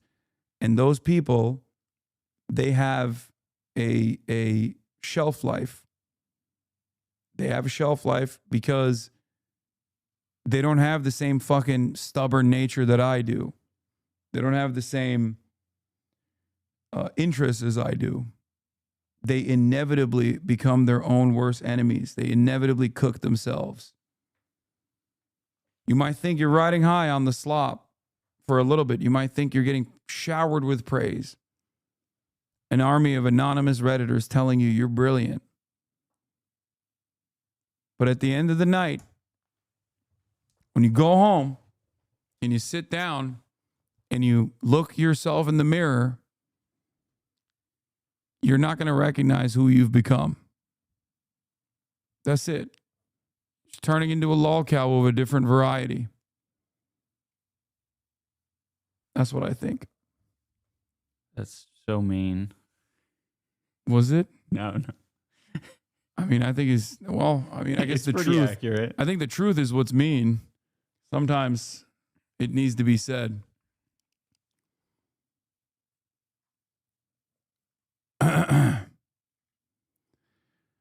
All right. Yeah, I'm going to end it here on that note.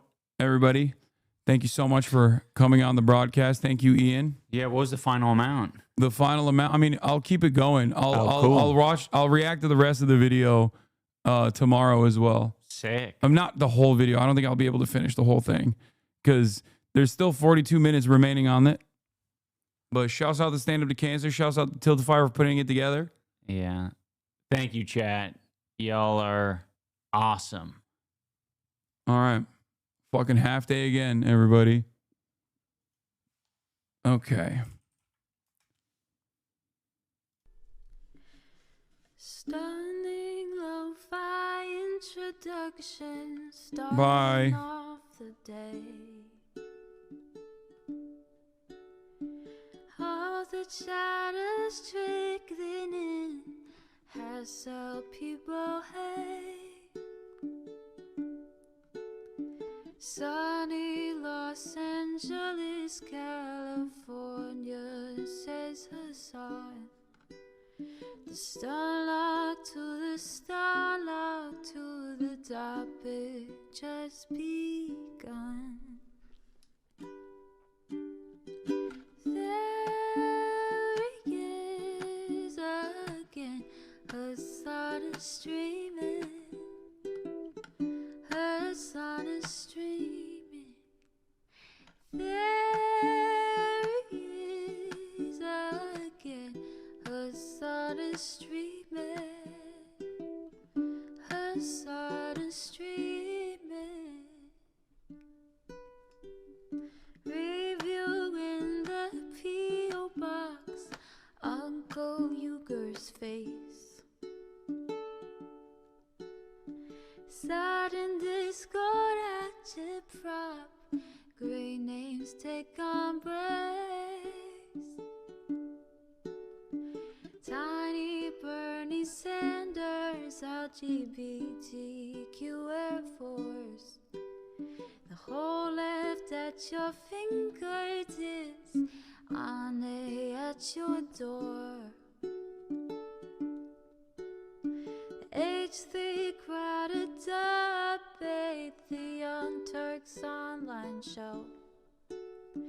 3 full fucking years of this, plenty more to go.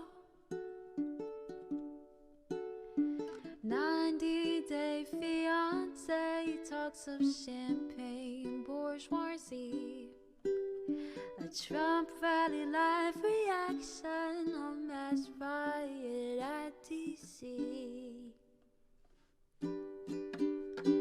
There he is again, Hassan and Street.